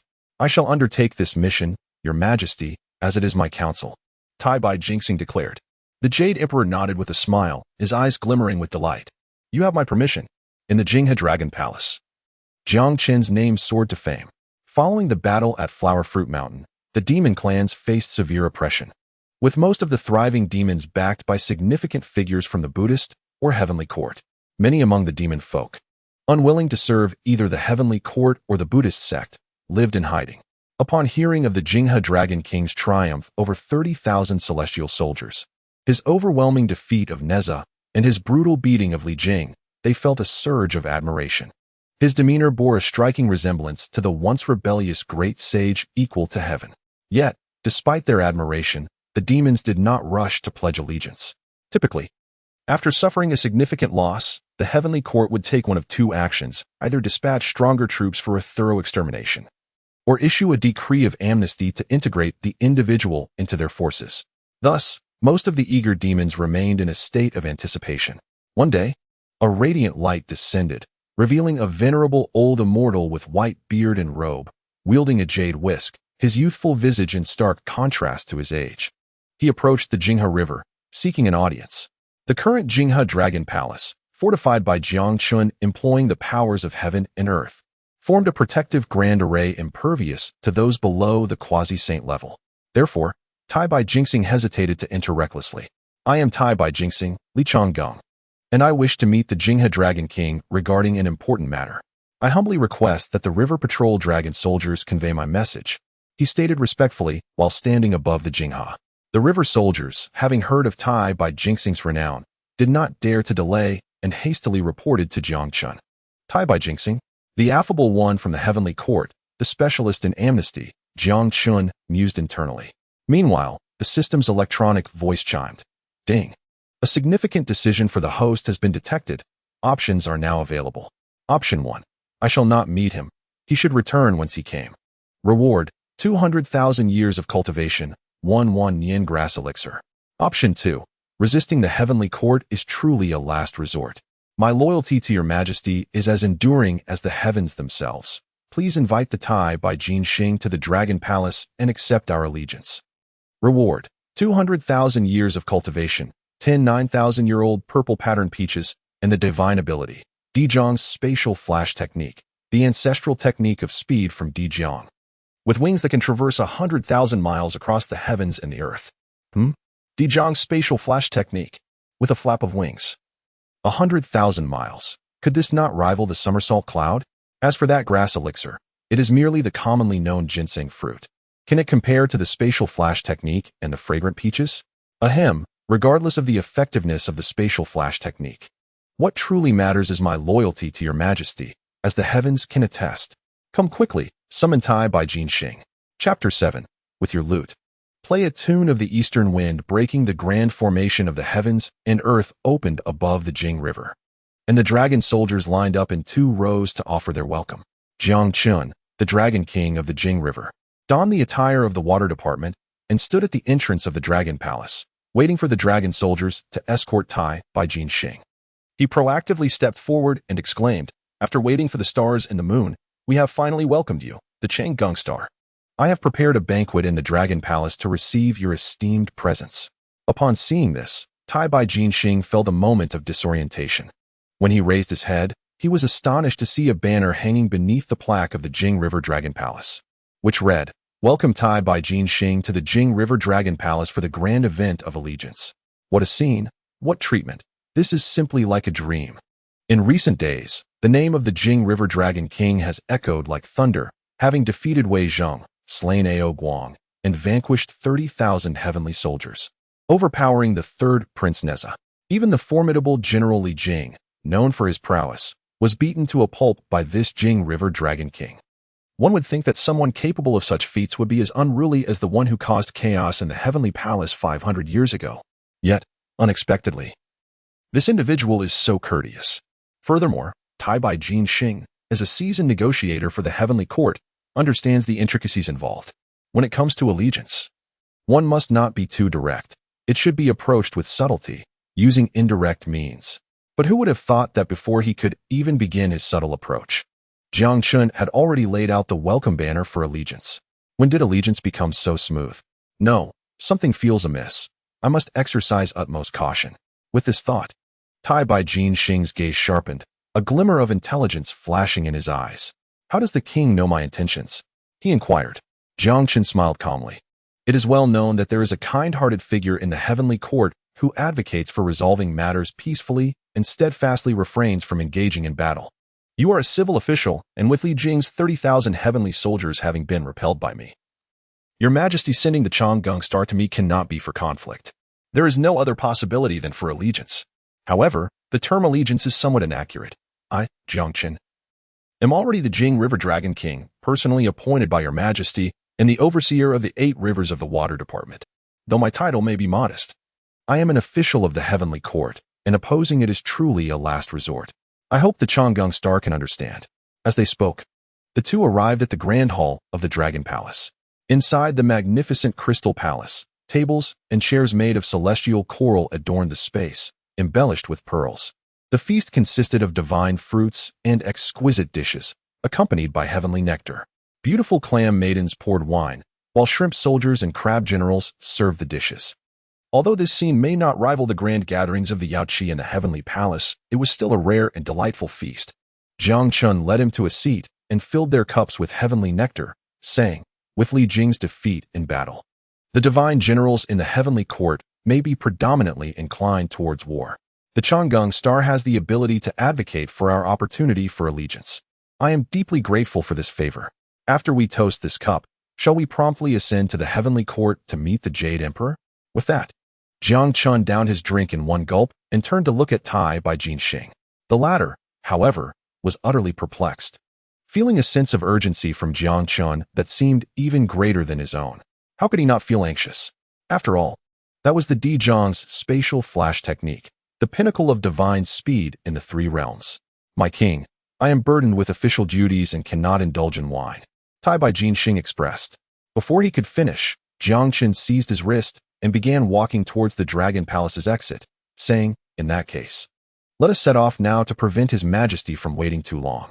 My attendants, keep a close watch over our aquatic abode. I shall return.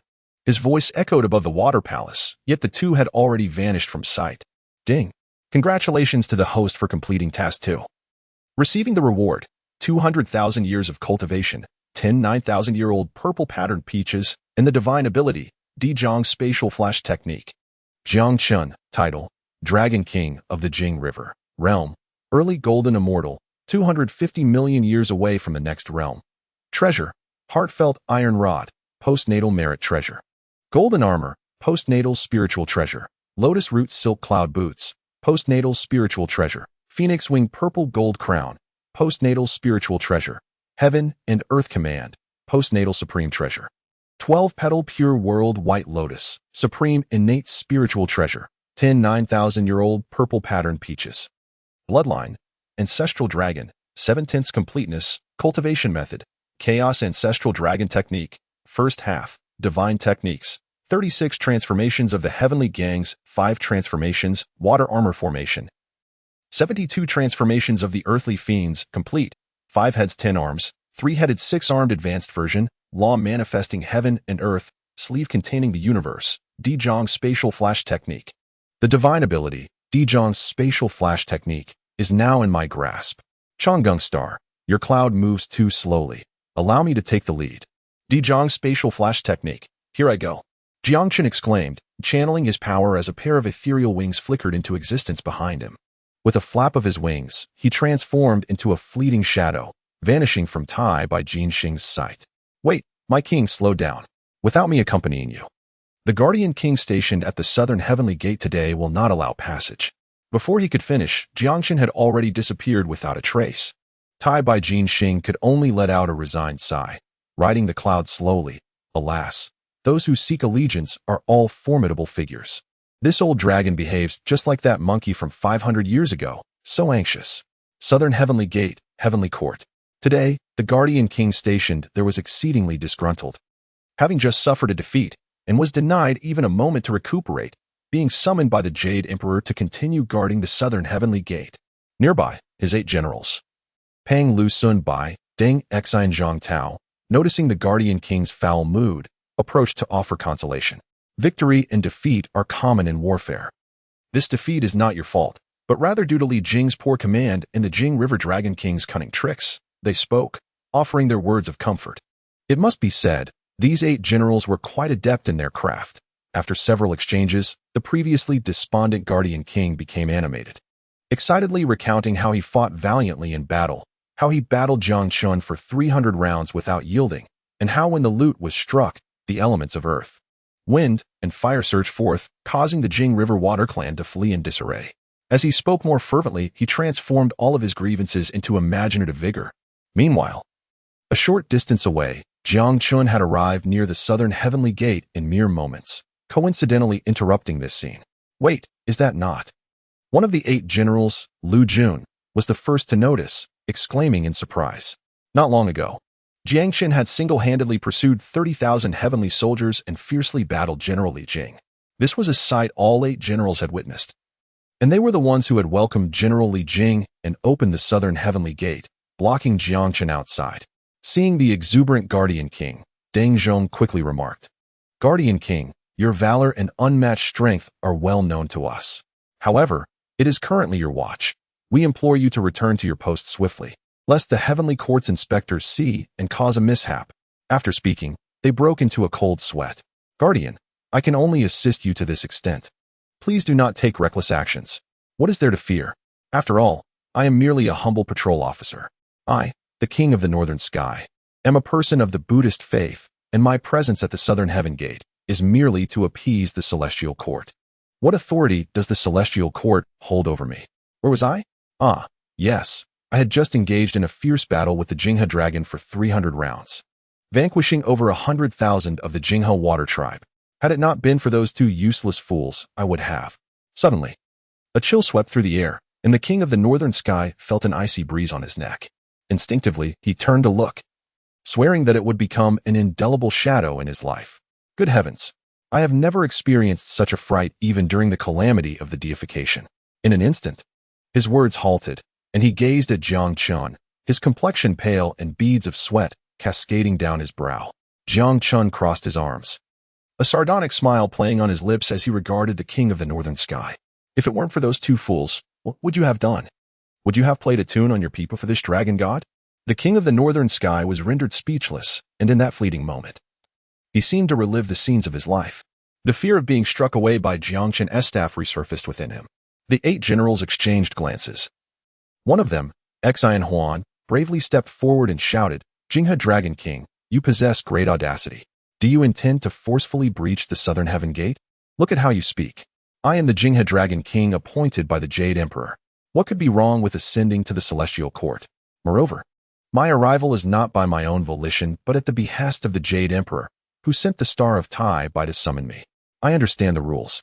My official title is too lowly, and without the guidance of the Star of Tai by, it is their duty to deny me entry. Therefore, I shall wait here for the Star of Tai by to arrive and accompany him to the Lingxiao Treasure Hall. King of the Northern Sky, your earlier remarks were quite captivating. Please, continue, Jiang Chen said with a smile, casually placing his hand upon the King of the Northern Sky's shoulder and retrieving a 9,000-year-old peach to savor. The 8 generals watched in amazement.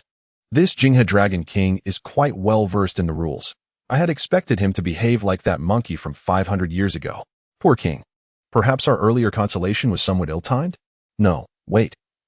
What he holds seems to be the last of the purple-veined peaches from the 1,200 peach trees in the peach tree garden. They bloom every 3,000 years, bear fruit every 3,000 years, and take 9,000 years to ripen. A mortal who consumes it can live as long as heaven and earth, alongside the sun and moon. Since that monkey plundered the peach tree garden 500 years ago, even the Queen Mother has little stock left. Yet he possesses one. It appears the Jinghe Dragon King is no ordinary being. Before long, the Star of Tai Bai rushed over, panting heavily, and called from a distance, "My lord, do not act rashly. You are newly arrived and hold a low title. They will not allow you entry." The Star of Tai Bai stared in bewilderment at the harmonious scene before him, rubbing his eyes in disbelief. The Star of Chang'eng has arrived. Jinghe Dragon King, you should accompany him to pay respects in the hall. The King of the Northern Sky urged with urgency. I am nearly in tears. Star, you have finally arrived. Please, take this calamity away. However, he also wished to ask, what is the meaning of east wind breaking? In the Lingxiao Treasure Hall, the Star of Tai Bai respectfully announced, Your Majesty, I bring the Jinghe Dragon King Jiang Chen to you. The Jinghe Dragon King stepped forward, clasping his hands, and presented a golden silk tray upon which rested 3 enormous purple-veined peaches. The moment the peaches appeared, the Lingxiao Treasure Hall was enveloped in a fragrant aroma, capturing the attention of all the deities. Even the typically unperturbed Jade Emperor's eyes flickered with intrigue. Is this a bribe? Chapter 8. An heirloom peach. Do you have objections? Goodness. A gift upon first meeting. Even if it is the invaluable 9,000-year peach, the Jade Emperor cannot openly accept such a bribe in front of all the heavenly officials. Observing Jiang Chen's actions, Guanyin Bodhisattva could not help but sneer. This Jinghe Dragon King, after all, is but a minor figure from the lower realms. Even with the strength of a Tai Golden Immortal, he remains short-sighted. This act is undoubtedly self-defeating. Amaba, I do not harbor any ill will towards you, little dragon god. But the onset of the journey to the west is imminent, and no mistakes can be allowed. For the merit of my Western Buddhism, the Jinghe Dragon King must perish. Guanyin Bodhisattva thought darkly.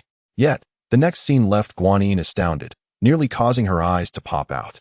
Ha ha ha, it is rare for a minister to show such loyalty. I shall graciously accept. The Jade Emperor laughed. Guanyin was momentarily taken aback. This was not how she had envisioned it. One person presents a gift, and the other dares to accept it. Does he not fear inciting controversy? Of course, the Jade Emperor's reputation is of little concern to Guanyin. What troubles her is that once the Jade Emperor openly accepts Jiang Chen's gift, any future inquiries regarding transgressions could be diminished, transforming grave offenses into trivial matters. She is eagerly awaiting to push Jiang Chen onto the dragon-slaying platform, utilizing his primordial spirit as a pawn to initiate the journey to the west. The Buddha awaits my good news. This matter must not go awry. With that thought, Guanyin steeled her resolve and boldly spoke, "Your Majesty, this matter is utterly inappropriate." As soon as the words left her mouth, the smile on the Jade Emperor's face gradually faded. "Guanyin Bodhisattva, do enlighten me as to what is inappropriate about this?" Seeing the situation unfold, the other deities sighed, casting sympathetic glances towards Guanyin Bodhisattva. "Bodhisattva, you have embroiled yourself in trouble, indeed. Ever since the sages established the journey to the west 500 years ago, the Jade Emperor has been meticulously cooperating with the plans of the Western Buddhism. Not only has he lost troops and generals, sacrificing the heavenly marshal and general of the rolling curtain to the journey to the west, but he, a formidable quasi-saint, has also had to endure humiliation before the likes of the minor Tai Golden Immortal, Sun Wukong. He was originally a disciple under Hongjun Laozu, entrusted with governing the three realms, yet now he feels like a mere puppet, and to say he is not vexed would be a lie. Now, the Jade Emperor has finally shown a smile. Any wise individual, even knowing this matter is inappropriate, would dare not speak out, lest they disrupt the Jade Emperor's mood and risk future grievances. Yet, Guanyin Bodhisattva, being a figure from the Buddhist sect that the Jade Emperor despises, dares to challenge him? Angering the Jade Emperor, even if you are a favored figure beside the Tathagata, does that not mean you are still subject to his whims? Guanyin Bodhisattva, having made her name during the calamity of the deification as an established powerhouse among the three realms, should have understood the implications.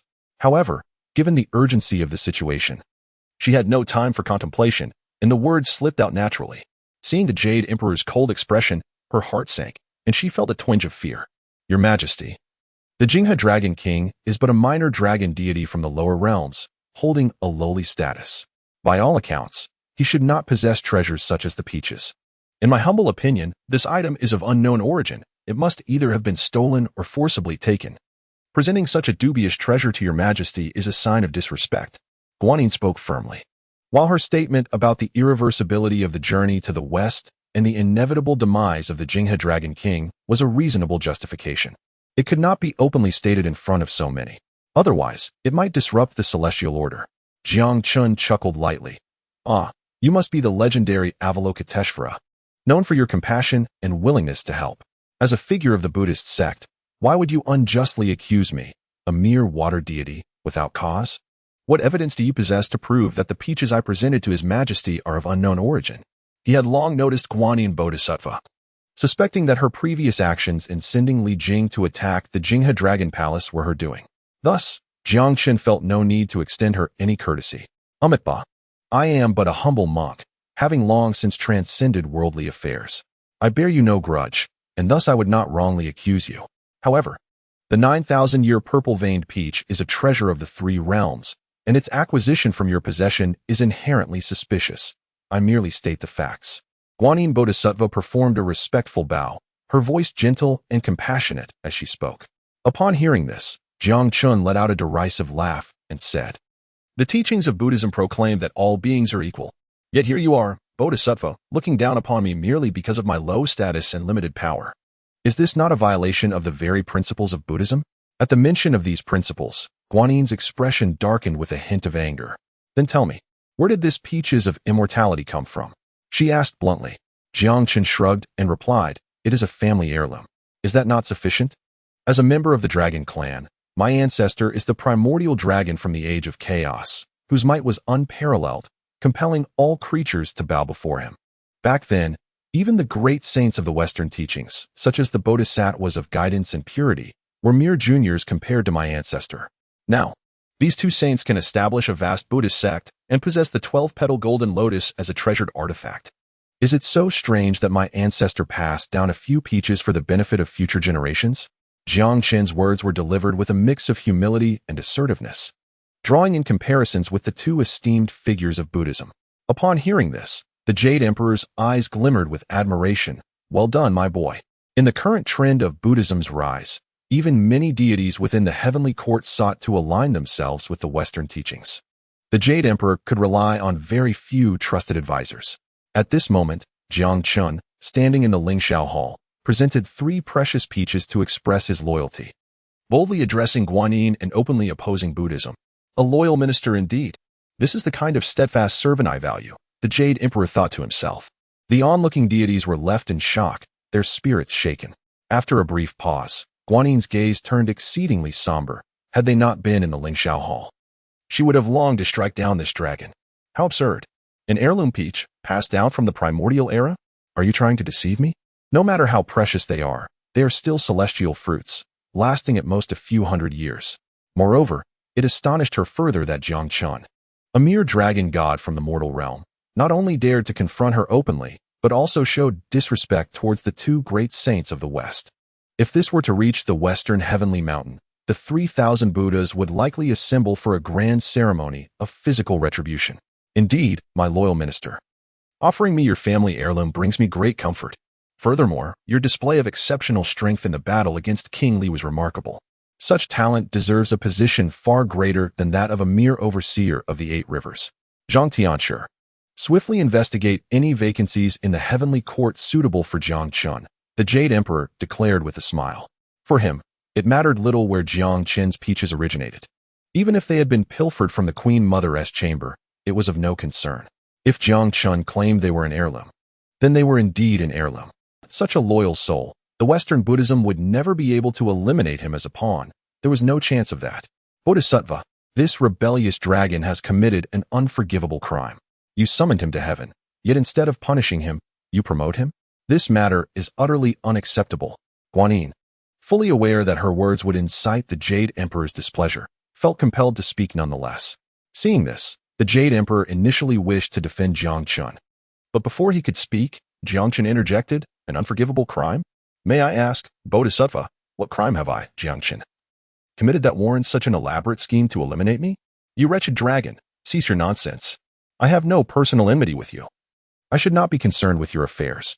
However, you have altered the decree of the Jade Emperor regarding the timing and amount of rain, thus committing the crime of defying a divine order. Subsequently, you killed an official of the court, causing immense loss to the mortal realm. You slayed King Aoguang of the East Sea and resisted the heavenly army, plotting rebellion. Each of these 4 charges warrants execution. What more can you say? Guanyin pointed at Jiang Chen, enumerating his offenses. Upon hearing this, the other deities began to murmur among themselves, echoing sentiments of his grievous sins deserving of death. Even the Jade Emperor appeared pensive, contemplating how to absolve Jiang Chen or perhaps lessen his charges to spare his life, with the hope of promoting him later for his merits.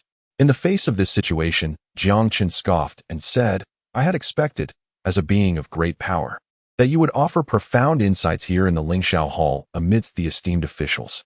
Yet, I am surprised to hear such base words. I have a point to make. Please lend me your ears. The Bodhisattva has laid out 4 charges against me. First, I miscalculated the amount of rain, defying a divine decree. I admit to this oversight. But it was merely a minor error in my duties, without severe consequences. As the saying goes, who among mortals is without fault? Even sages can err. If a slight mistake warrants execution, then the 3 realms would be filled with wandering souls. This charge is invalid. Second, the slaying of the court official, Wei Zheng. I ask you, Bodhisattva, if someone attempted to kill you, would you simply close your eyes and await death because of their status? Compared to those I have slain at your command, they are but mere trifles, insignificant as a hair from a herd of cattle. Third, the death of Aoguang. He was of the same dragon lineage, and our matters are internal family affairs. Does the Buddhist authority extend so far as to meddle in family matters? Should you also intervene in the mundane affairs of mortals, such as their meals and needs? Fourth, resisting the heavenly army with intentions of rebellion. Haha, Bodhisattva. They came knocking at my door. Am I not allowed to resist? Though I have clashed with the heavenly generals, I only repelled them, causing no loss of life. This demonstrates my unwillingness to oppose the heavenly court, but rather a matter of necessity. My loyalty to your majesty is a testament to the heavens. Jiang Chen refuted each of the 4 charges with reasoned arguments. leaving the other deities astonished and Guanyin speechless. At that moment, Jiang Chen stood as the most striking figure in the Lingxiao Hall. Clapping his hands, the Jade Emperor laughed heartily. Well said. Such loyalty is commendable. I have made my decision. I shall promote Jiang Chen. Zhang Tianshi, attend to this matter swiftly. Chapter 9. Deception and Covert Maneuvers. It had been over 500 years since the Jade Emperor had been so resolute. Zhang Daoling, one of the four great Tianshi, hurriedly accepted the edict, examining the celestial positions to determine if there were any vacancies. After a brief time, Zhang Tianshi returned to the Lingxiao Hall and reported, Your Majesty, all major positions in the heavenly court are filled, except for the role of King of the East Sea, which remains vacant. The King of the East Sea? Is that not the one Jiang Chen recently dispatched with a single blow? The heavenly court has yet to appoint a new Dragon King of the East Sea. This position, while not insignificant, was not particularly grand either. However, the East Sea Dragon King served under the water deity, who, during the battle against Jiang Chen, along with 8 other star deities, had been sent flying. Not only did Jiang Chen not regard this superior, but the superior would likely not dare to oversee such a powerful subordinate. The Jade Emperor pondered for a moment and sighed.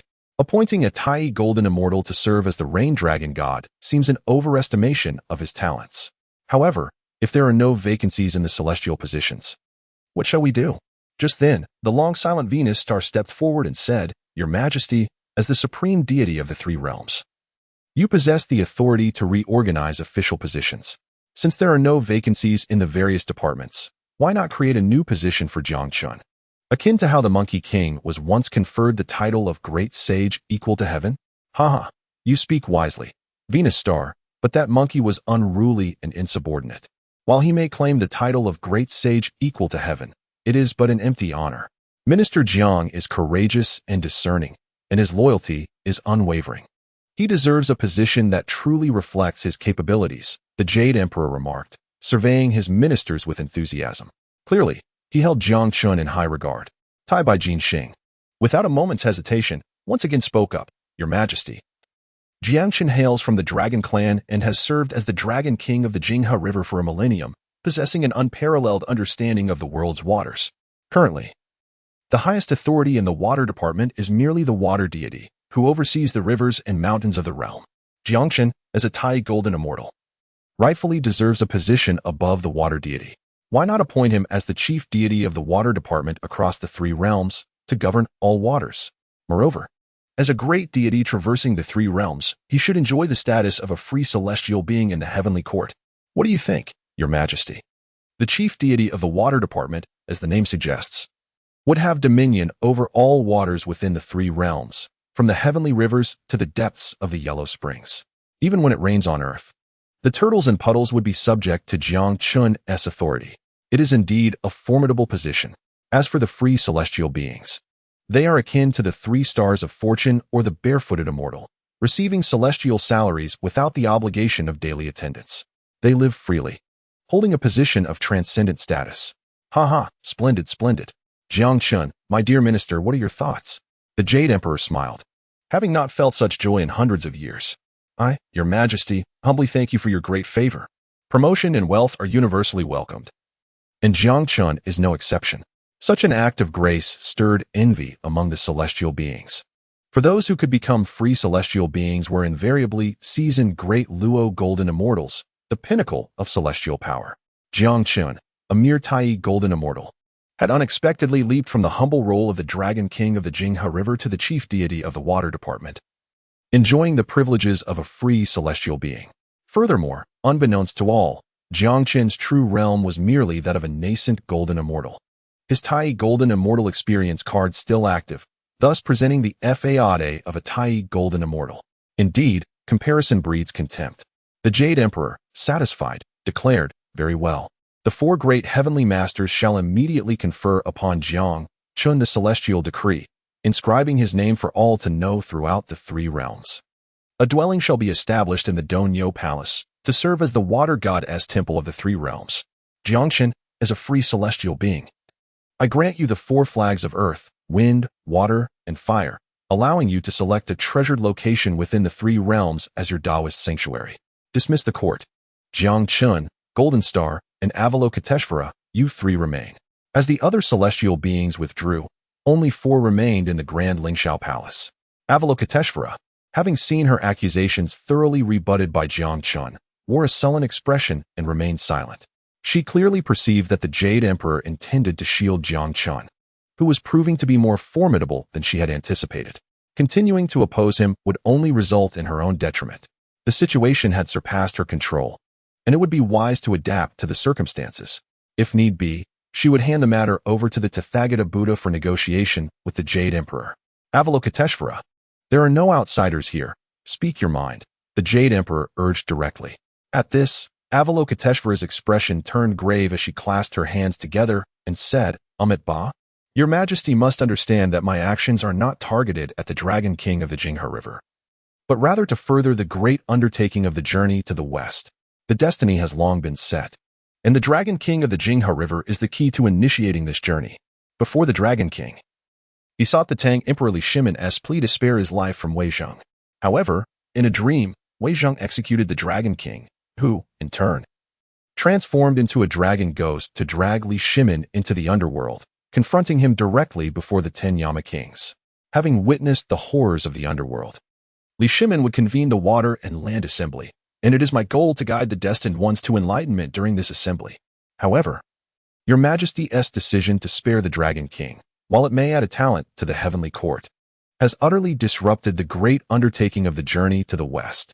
Should this journey fail, not only would the Buddhist sect be displeased, but even the sages who decreed this matter would be enraged. At that time, the responsibility would be too great for Your Majesty to bear. Though Avalokiteshvara's words carried a hint of threat, they articulated the truth. It was precisely because of the sage's influence behind the journey to the west that the Jade Emperor had been accommodating towards Western Buddhism. The Jade Emperor, well aware of the intricacies involved, had retained Avalokiteshvara to discuss potential compromises, ways to protect Jiang Chen while allowing the journey to continue. Yet, he understood that altering the preordained destiny of the heavens was a daunting task. It was undeniably a gamble. At that moment, Jiang Chen's mind was suddenly filled with a mechanical voice. Ding. A significant dilemma has been detected within the host's faction. Options are now available. Option 1. Let the sky fall while my superior bears the brunt. Remain uninvolved and leave everything to the Jade Emperor. Reward: 100,000 years of cultivation.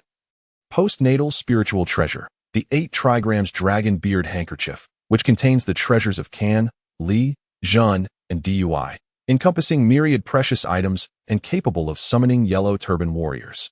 Option 2. My superior worries for me. How can I stand idly by? Assist in completing the Jinghe Dragon Ghost storyline while ensuring my own safety. Reward: 1 million years of cultivation, fragment of a heavenly treasure, the Pangu axe handle. I choose option 2. Jiang Chen silently resolved. It was not the allure of 1 million years of cultivation or the fragment of the Pangu axe that swayed him, but rather his unwavering sense of justice that would not permit him to remain passive. Yes, indeed. Ding. Due to the host's selection of a high-difficulty storyline, a system prompt has been granted. Prompt: steal the beams and change the pillars, conceal the truth and cross the sea. Upon hearing this, Jiang Chen couldn't help but nod in understanding. Just then, amidst the discussions, he suddenly spoke. Your Majesty, Avalokiteshvara, I have a proposal that could preserve my life and successfully initiate the journey to the west. What proposal? Both Avalokiteshvara and the Jade Emperor inquired in unison. Jiang Chen cleared his throat and spoke at a measured pace. 3-legged toads are hard to find, while 4-clawed dragons are abundant. If Western Buddhism is truly compassionate and wishes to avoid further bloodshed, let the blame fall upon me. I shall use the soul of Ao Guang, whom I have defeated, to cry out for justice in the underworld. As long as we can draw the Tang Emperor into the underworld to witness the horrors therein, once revived, he will undoubtedly convene the Water and Land Assembly to absolve the souls of the departed. At that time, Avalokiteshvara can smoothly embark on the journey to the west and guide the seekers of truth. Upon hearing this, the Jade Emperor's eyes sparkled with intrigue. However, Avalokiteshvara's expression remained grave. Setting aside whether this method is feasible, Wei Zheng's mission remains unfulfilled. You have obliterated his primordial spirit. Without Wei Zheng, who can persuade the underworld judge, Cui Ju, to escort Li Shimin? Without Cui Ju's protection, how can Li Shimin navigate the obstructions of vengeful spirits and malevolent ghosts? These are all intricately linked under the heavenly decree.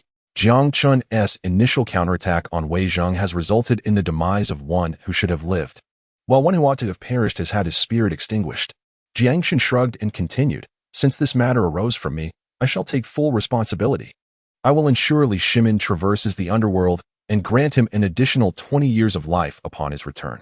This is a simple task." He pounded his chest, exuding confidence. Avalokiteshvara hesitated, well aware of the implications of every action and thought within the cataclysmic cycle, where each could entangle fate. However, Jiang Chen's plan clearly defied the heavenly principles, likely bringing unforeseen complications to the journey to the west. Yet, it seemed there were no alternatives. Even if Jiang Chen were to be slain now and transformed into the Jing dragon ghost to harass Li Shimin, without Wei Zheng, the outcome would still not align with the initial expectations. Very well, let us proceed as you suggest. However, you are ultimately a figure decreed to perish by the heavenly will. Once this task is completed, you must not interfere further in the journey to the west. Or do not blame me for my lack of courtesy. As she spoke, a flicker of fierce murderous intent flashed in Avalokiteshvara's eyes. Her demeanor now starkly contrasted with the reputed savior of compassion. After leaving these words, she swept her sleeve and departed in anger. At this moment, only 3 remained in the Lingxiao Palace. The Jade Emperor regarded Jiang Chen with increasing fondness. "Dear Minister, how confident are you in this venture? You have just been appointed as the chief deity of the water department and have already assisted in resolving such a significant dilemma. Truly, a loyal minister. If I could obtain your Majesty's assistance, I would possess 100% confidence," Jiang Chen stated. "What is it that you require of me, my dear minister?" The Jade Emperor inquired. Jiang Chen smiled calmly and replied, "The Dragon King Ao Guang of the East Sea has met his demise at my hands. Now he has descended to the underworld, tainted by the miasma of hell, and his resentment has intensified. He will undoubtedly be reluctant to heed my commands. Your Majesty could dispatch envoys to persuade him to cooperate with me, and once the task is accomplished, promise him some rewards." "Is that all?" the Jade Emperor asked. "That is indeed all," Jiang Chen replied with a smile. Upon hearing this, the Jade Emperor burst into laughter. "Ha ha ha, splendid. Then I shall await your good news." In the southern Jianbu continent, the city of Chang'an, across the city walls, imperial edicts were posted, stating, "I, the Emperor of the Great Tang, have established my reign and pacified the 4 corners, bringing peace and security to the populace. Recently, due to ominous national affairs, I have fallen gravely ill, and the court physicians have repeatedly failed to find a remedy. Hence, I issue this proclamation, widely inviting virtuous scholars from all over the world, regardless of whether they come from the north or the east, from China or foreign lands. Should there be any skilled physicians, I implore them to ascend to the imperial palace and heal me. Those who contribute to my recovery will be handsomely rewarded." On this day, a handsome gentleman clad in white arrived in Chang'an, declaring, "I shall take this edict." Chapter 10. Who dares to invoke my great name? Jiang Chen, holding the imperial edict, entered through the 4 heavy palace gates under the guidance of the imperial guard, finally arriving at the sleeping quarters of the Tang Emperor. At this moment, a eunuch entered the chamber to report, "Your Majesty, there is a gentleman in white who claims to be a wandering recluse, and he has come in response to the imperial edict, waiting outside the palace." Cough, cough, a feeble voice echoed from within the chamber. Jiang Chen stepped into the grand hall and beheld Li Shimin reclining on a couch, his figure wan and his complexion ashen. It was evident that he was gravely ill and on the brink of death. Yu Qigong, Cheng Yaojin, Qin Shubao, Fang Xianling, Du Ruhui, and other civil and military officials stood by, their expressions solemn. "It appears that everything is dictated by fate. Even if I were to survive, Li Shimin's days are numbered, and he must venture to the underworld." Jiang Chen mused silently.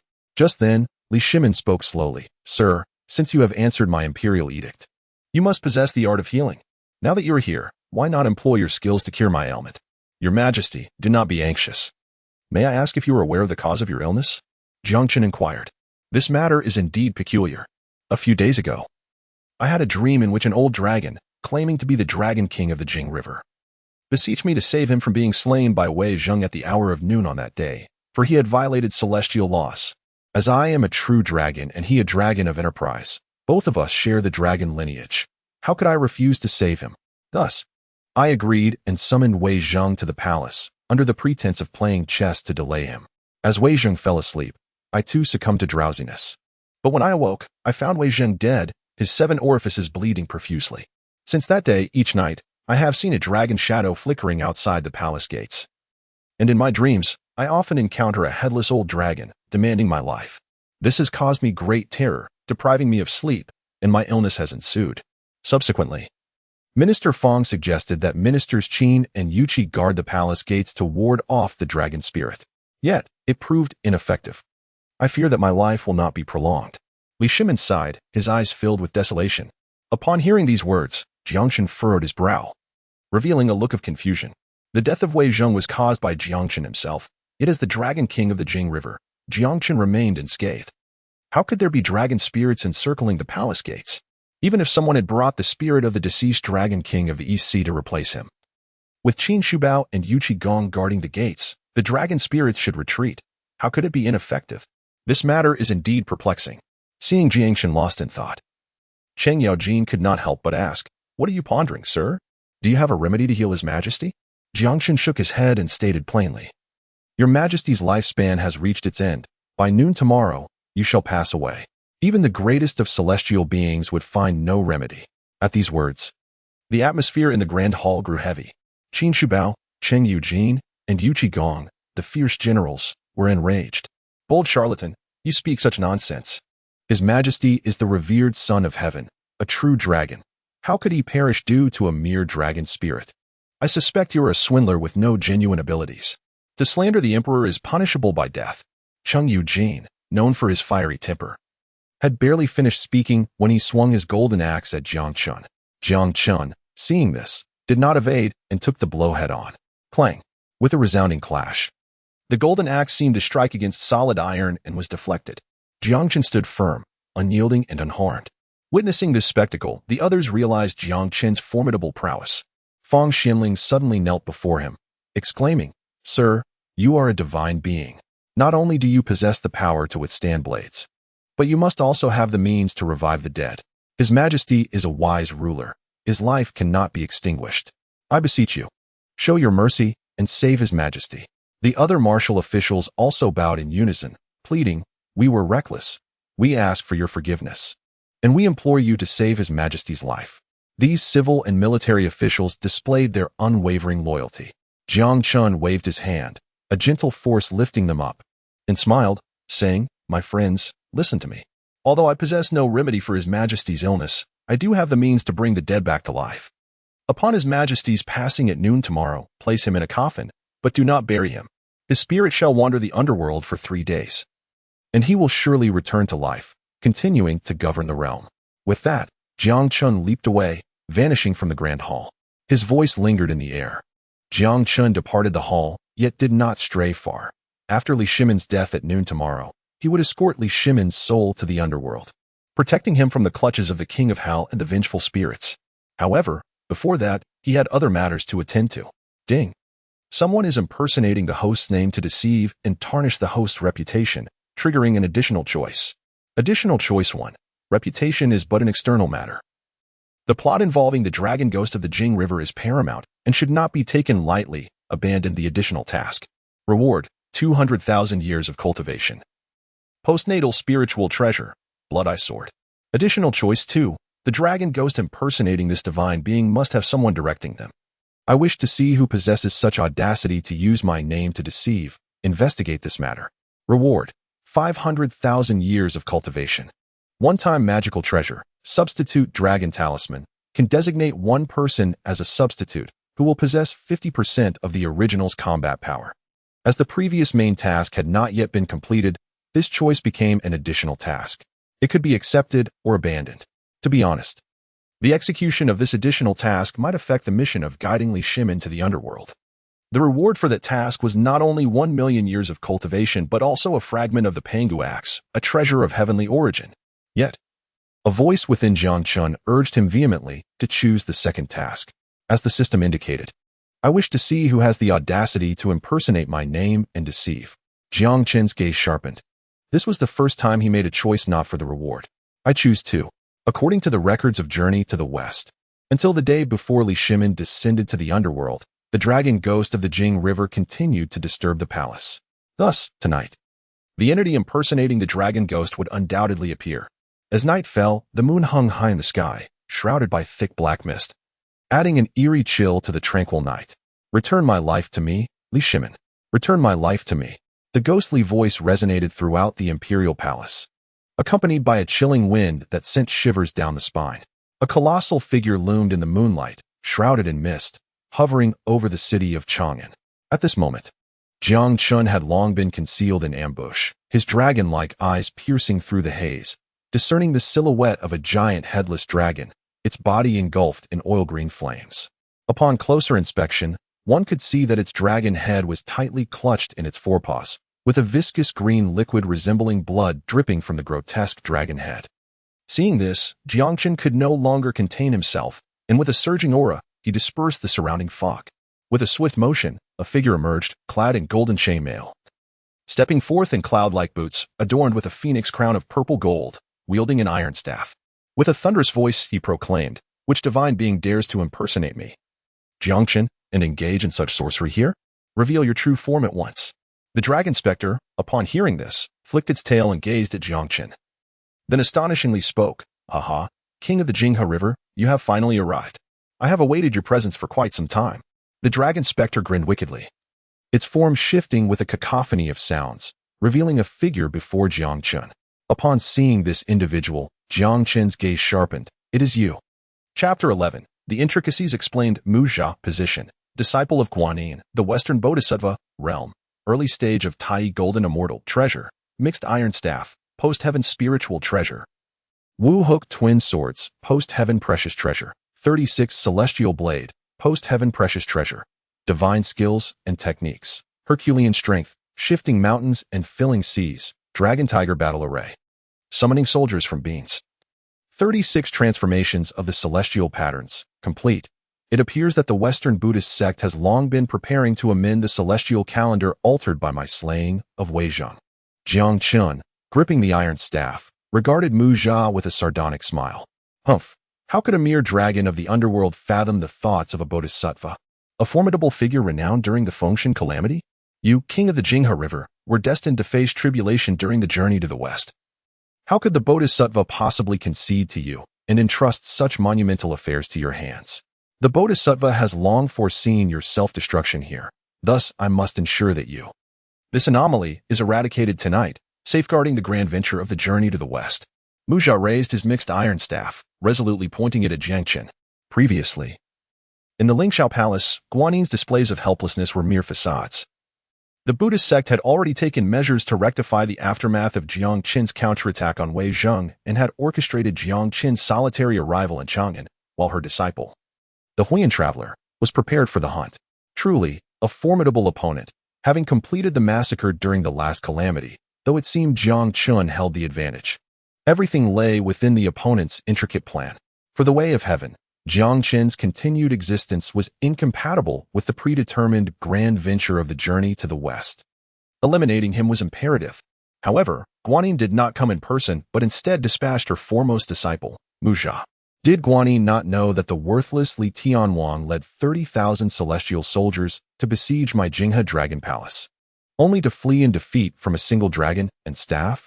Even your brother, Neza, was vanquished by my hand. Does she truly believe that you alone can surpass the might of those 30,000 elite celestial soldiers? Jiang Chen scoffed. Like Neza, Muzha achieved enlightenment during the Fengshan calamity and is one of the few physical saints among the third-generation disciples of the Chan sect. Later, with the rise of Western Buddhism, he joined their ranks, becoming the Huiyan traveler. Now, having attained the realm of Tai Golden Immortal, he is nearly equal to Neza, who once surpassed him. Nevertheless, Jiang Chen showed no fear, playfully beckoning him. "I shall let you strike first." Impudent dragon, seeking death. Muzha gripped the mixed iron staff, unleashing 36 celestial blades that encircled them, sealing off all routes of retreat. The mixed iron staff descended, and Jiang Chen clashed with it using his iron rod. The sound of clashing echoed, accompanied by fierce energy that sparked bright embers.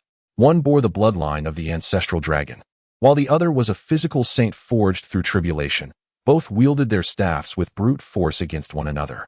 Jiang Chen had cultivated the chaos ancestral dragon technique, fully awakening 1/7 of his ancestral dragon bloodline, making him nearly invincible in battles of equal standing. Mu Jia, possessing great physical strength and mastery of myriad martial arts, wielded the mixed iron staff with tremendous vigor, proving a formidable adversary. Surrounded by celestial blades, it was evident that this battle would be to the death. After dozens of exchanges, their staffs crossed, and they momentarily disengaged. Jiang Chen, with a serene demeanor, assessed Mu Jia and remarked, "Not bad. You do possess some skill. No wonder the Bodhisattva entrusted this task to you. However, if this is all you can muster, it will not suffice to kill me." "Humph, rebellious dragon. Since you are so eager for death, I shall oblige." Mu Jia intoned, flipping his palm to reveal a delicate golden pagoda. This was the 33-layer golden pagoda of Wei Zheng. Uttering an incantation, the pagoda soared into the sky, emitting a blinding golden light that illuminated the dark night. In an instant, it transformed into a towering giant, descending to suppress Jiang Chen. A wave of sacred sound resonated, and the radiant light combined with true fire brought forth an overwhelming sense of pressure. Such audacity, even borrowing Wei Zheng's 33-layer golden pagoda. It seems the Buddhist sect is resolute in their intent to eliminate me. Jiang Chen stood firm beneath the pagoda, feeling as though he bore the weight of Mount Tai, yet remaining composed and unfazed. Observing this, Mu Jia's eyes glinted with determination. "Jinghe Rebel Dragon, I know you possess the means to bear the weight of the mountains and chase the sun. The 33-layer golden pagoda alone cannot subdue you. But what if I add this?" Before he could finish, a palm-sized white jade vial appeared, hovering in the air. Jiang Chen narrowed his eyes. This was Guanin's pure glass bottle. Guanin was indeed sparing no expense, even sending her signature treasure with Mu Jia. The pure glass bottle, paired with the pure willow branch, had been refined by Guanin over many years, making it comparable to an innate spiritual treasure. Even alone, the pure glass bottle was a powerful post-heaven treasure, its might undoubtedly surpassing that of the 33-layer golden pagoda. As the pure glass bottle manifested, it turned upside down, releasing a plume of black mist that surged towards Jiang Chen. The combined pressure of the 33-layer golden pagoda and the pure glass bottle bore down upon him. Yet, it did not end there. Mu Jia raised his arms high, summoning another post-heaven treasure, the Wu-hook twin swords. During the Fengshan calamity, Mu Jia had studied under the immortal sage Puxian, and these swords were his prized possession. Later, Manjusri, Puxian, and Zihong Taoist all transitioned into the Western Buddhist sect, becoming Manjusri Bodhisattva, Puxian Bodhisattva, and Guanyin Bodhisattva, respectively. Meanwhile, Mu Jia not only abandoned the Tao for Buddhism but also transitioned from Puxian to Guanyin, becoming her foremost disciple. The Wu-hook twin swords, equally as lethal as the pure glass bottle, promised a blood-soaked outcome. "Hold your hand," Jiang Chen suddenly interjected. Mu Jia scoffed. "What? Are you afraid now? You were quite brazen in the Jinghe Dragon Palace and Lingxiao Palace. Show me that bravado once more." It was apparent that he felt assured of victory. Using 3 post-heaven treasures to eliminate a mere king of the Jinghe River is indeed overkill. In this situation, escape was no longer an option. "Before I meet my end, could you enlighten me as to who impersonated me as the Jinghe Dragon Ghost and caused turmoil in Chang'an? Who directed such actions? I would like to die with clarity." The placid expression on Jiang Chen's face faded, replaced by a mask of faint terror. In truth, when he saw the Dragon Spectre transform into Mu Jia, he initially thought the Dragon Spectre from days prior was also Mu Jia in disguise. However, in the midst of their battle, he suddenly realized that the journey to the west is a calamity. All who advance the endeavor must be figures of tribulation. As Guanin's right-hand man, Mu Jia's possession of these numerous treasures clearly illustrated Guanin's profound regard for him. One must never allow Mu Jia to replace the Dragon King of the Jinghe River as the instrument of calamity. This implies that the dragon spirit who has come this time is indeed Mu Jia, whose sole purpose is to lure Jiang Chen into the open and then annihilate him. Although Guanyin Bodhisattva is one of the planners and is aware of this matter, it is not solely her doing. During that period, she was persistently urging war within the Lingxiao Palace, making it difficult to act without revealing her hand in front of the Jade Emperor, a being of quasi-saintly power. At this moment, should Jiang Chen's adversary have been someone like Neza or Yang Jian, who are known for their decisive actions, they would not engage him in conversation. However, Mu Jia, being the son of Wei Zheng and having mingled within Buddhist circles for a millennium, naturally possesses a tendency towards grandstanding. Upon seeing Jiang Chen truly at his mercy, he could not help but laugh, declaring that at this juncture, revealing the truth of this wretched dragon is of no consequence. From the very moment you killed Wei Zheng, every action of yours has been under the Buddha's control. To compensate for the losses you inflicted upon the journey to the west, the Buddha summoned the Dragon King of the East Sea, whom you defeated, to act as a substitute for the dragon spirit. As the dragon spirit of the East Sea has been imbued with the Buddha's golden light, it no longer fears the might of the guardians Qin Shu Bao and Yu Qi Gong. Tomorrow marks the day of the demise of the Tang King, when his soul will traverse the underworld. I, the Huiyan traveler, acting on the orders of the Bodhisattva and the Buddha, shall eliminate this variable and ensure that Li Shimin's soul roams freely through the underworld, thus commencing the great undertaking of the journey to the west. Fate has been sealed. Even the Jade Emperor cannot protect you. Wretched dragon, prepare to meet your end. With that, Mu Jia waved his hand, and the twin swords transformed into two streaks of cold light, radiating an endless intent to kill as they descended upon Jiang Chen. At this moment, he began to fantasize about his role as a benefactor in the commencement of the journey to the west, envisioning himself as a prominent figure in Western Buddhism, with the potential to attain Buddhahood and even share in the merits of the journey to the west, achieving the coveted realm of the great Luo Golden Immortal, standing shoulder to shoulder with the 8 great bodhisattvas and numerous Buddhas. Yet, the subsequent scene shattered his beautiful dream. With a crisp clang, the twin swords were sent flying. A radiant white light enveloped the area where Jiang Chen stood, shimmering with an ancient aura.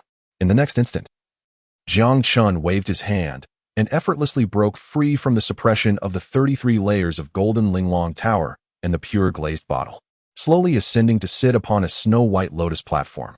This supreme innate spiritual treasure, the 12th rank pure world white lotus, radiated a holy brilliance, capable of purifying all worldly impurities, rendering it impervious to all evil. This sight left Mu Jia utterly dumbfounded. The 12th rank pure world white lotus, having grown from the primordial Buzhou mountain, had never before graced the world. It is indeed the most mysterious among the 5 lotus seeds transformed from the chaos green lotus. Though Mu Jia had never seen this 12th rank pure world white lotus, he could sense an aura of spiritual pressure comparable to that of the Buddha's merit-laden golden lotus. Sitting atop the 12th rank pure world white lotus, Jiang Chen's thoughts flowed freely, and in an instant, he unleashed terrifying pure world lotus fire. The icy white flames, like dragons, effortlessly swept away the 33 layers of golden Linglong Tower and the pure glazed bottle, subduing them beneath the lotus fire. Notification: congratulations to the host for completing the secondary mission, earning a reward of 500,000 years of cultivation. And a one-time use treasure, Substitute Dragon Talisman, can designate one person as a substitute who will possess 50% of the main body's combat power. Jiang Chen, looking down upon the terrified Mu Jia, chuckled. Thank you for informing me of this matter. To express my gratitude, please die. Chapter 12, Professional Team, Taking Orders Online. The pure world lotus fire surged and rolled, transforming vast expanses of sky into a sea of snow-white flames. The sacred radiance enveloped all, making it so that even when surrounded by divine fire, one felt neither heat nor torment. Rather, it was as if they were undergoing a purification from within. Enhanced by the Taiji Golden Immortal Experience card, Jiang Chen was already slightly stronger than Mu Jia, and now with the 12th rank Pure World White Lotus in hand, he possessed an absolute advantage over Mu Jia from every perspective. Upon hearing the murderous intent in Jiang Chen's words, Mu Jia's heart filled with dread.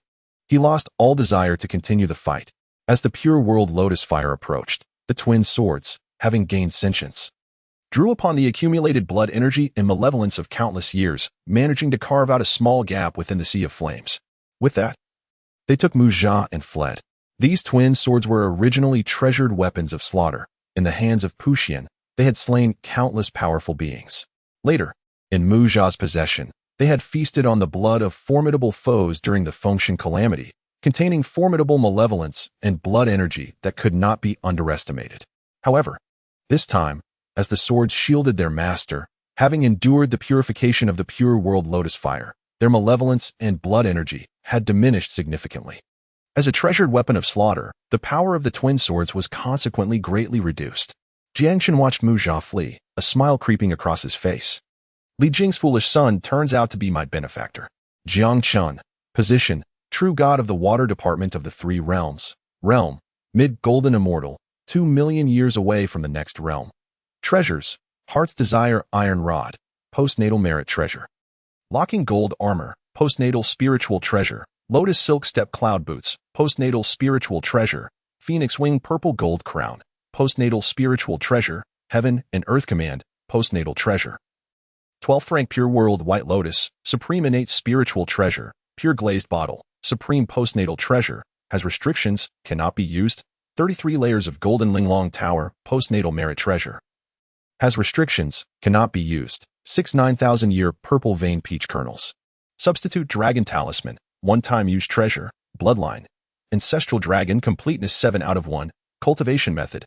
Chaos Ancestral Dragon Secret Art, Upper Half, Divine Powers. Heaven's Great 36 Transformations. 5th Transformation. Water Armor Battle Array, Earthly Fiend 72 Transformations, complete. 5 heads 10 arms, 3 heads 6 arms advanced version. Law Manifestation Heaven and Earth, Universe and Sleeve. Emperor Zheng's Space Flash Technique.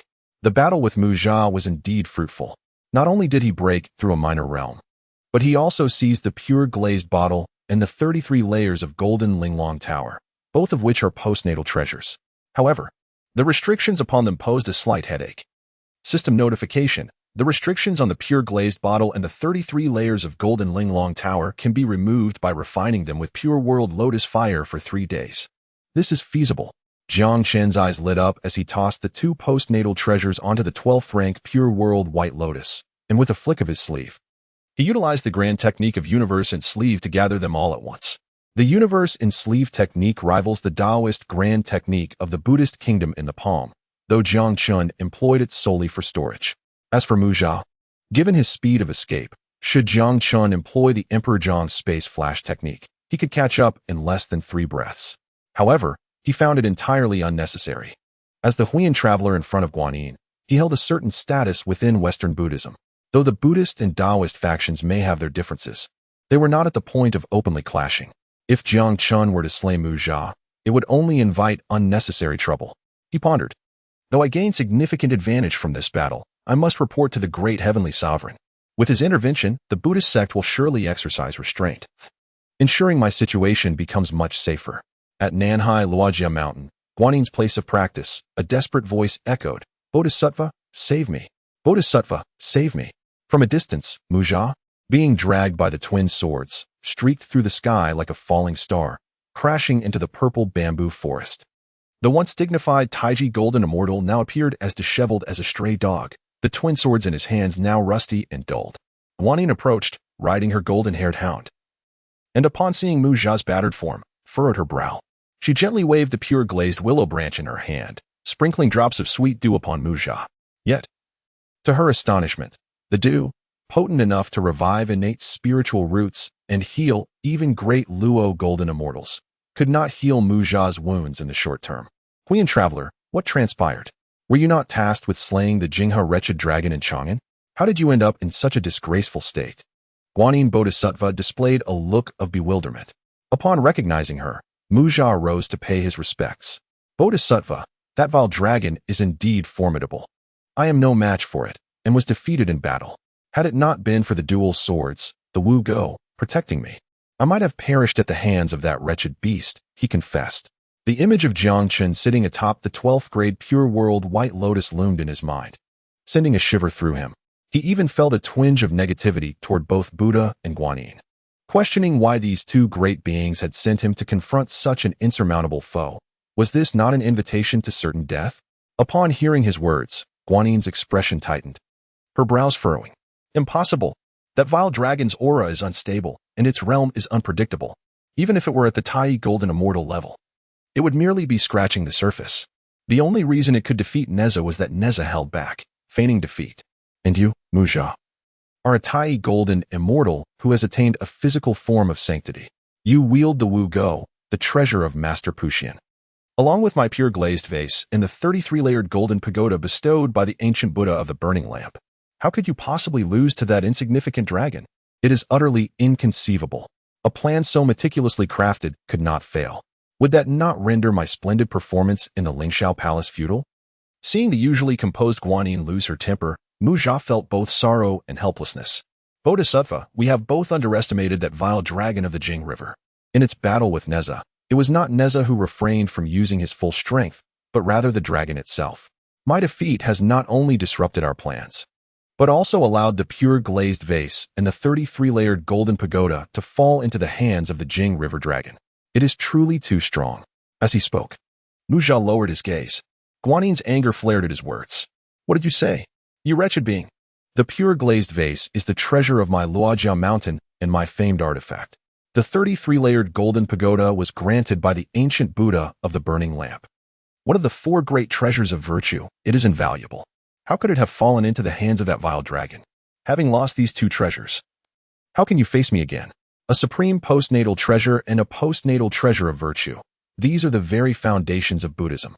Now, they have both fallen into Jiang Chen's hands, and Guanin's heart bled for the loss. Bodhisattva, I have followed you for 1,000 years. Do I not hold a place in your heart compared to these 2 artifacts? Mu Jia gazed at Guanin, his voice trembling. In Guanin's heart, it was indeed so. Yet now that the treasures were lost, there was no turning back. If she further chilled Mu Jia's spirit, it would be an even greater loss. Her earlier outburst was merely a result of her frustration. Alas, the pure glazed vase and the 33-layered golden pagoda are both restricted by seals. Even if that vile dragon possesses them, it cannot utilize them. We can seek an opportunity to reclaim them later. You are my right-hand man. A pillar of our Buddhist future. Your safe return is far more important than anything else. Guanin sighed softly, feeling a sense of helplessness. Her words of comfort soothed Mu Jia's heart, which felt as if it might shatter into a million pieces. He breathed a sigh of relief, pondering for a moment before speaking.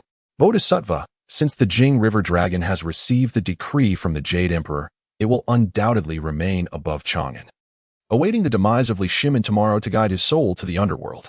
Given this, it would be prudent for you to personally intervene now, eradicating it and reclaiming our treasures to avoid prolonged complications. Having faced Jiang Chen in battle, Mu Jia was haunted by the latter's overwhelming strength. The sooner Jiang Chen was eliminated, the sooner Mu Jia could escape from his shadow. However, Guanin shook her head. You have already missed the best opportunity to slay this vile dragon by failing tonight. This incident will certainly be reported to the Jade Emperor. If we do not act again, it will be one thing, but if we continue to provoke them, the heavenly court will send down powerful beings to confront us, and the righteous will ultimately prevail.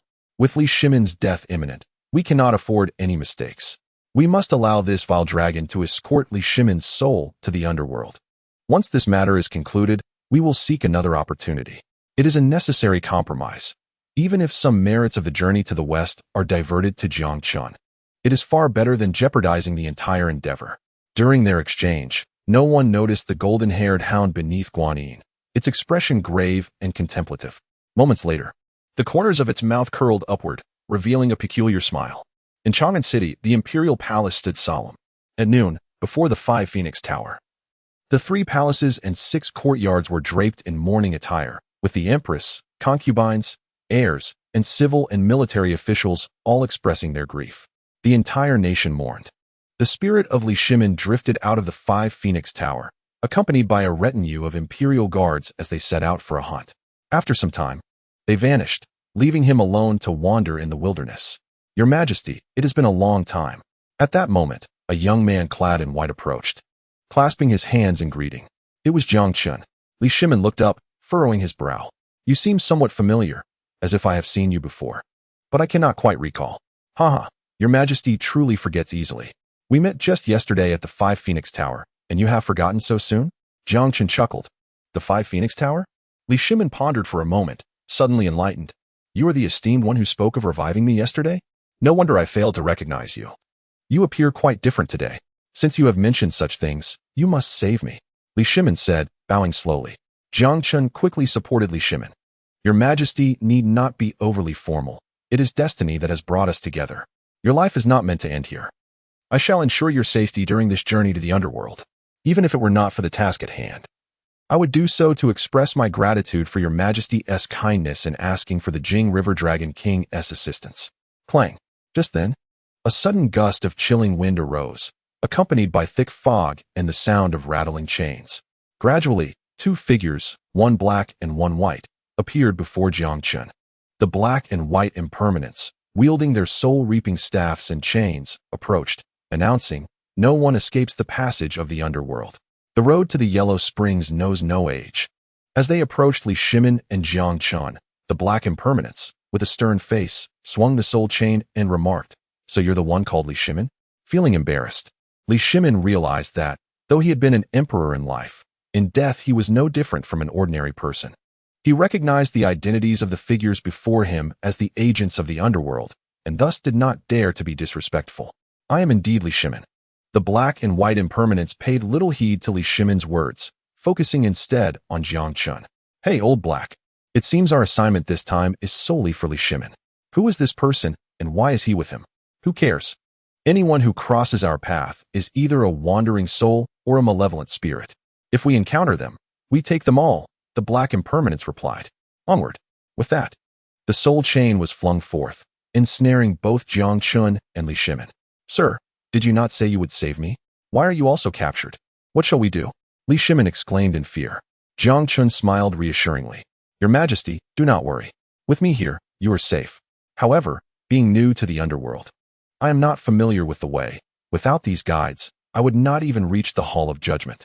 Seeing Jiang Chen's confident demeanor, Li Shimin felt both trust and doubt. Yet at this point, relying on Jiang Chen seemed to be their only option. Under the guidance of the Black and White Impermanence, they soon arrived at a city marked by a large sign reading, "Ghost Gate of the Underworld." The Black and White Impermanence waved their soul banners, leading Jiang Chen and Li Shimin into the city, down the streets.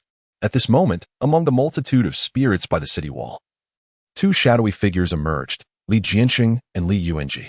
Upon seeing Li Shimin, they erupted into wild laughter, exclaiming, "Ha ha ha! Li Shimin, you have finally arrived.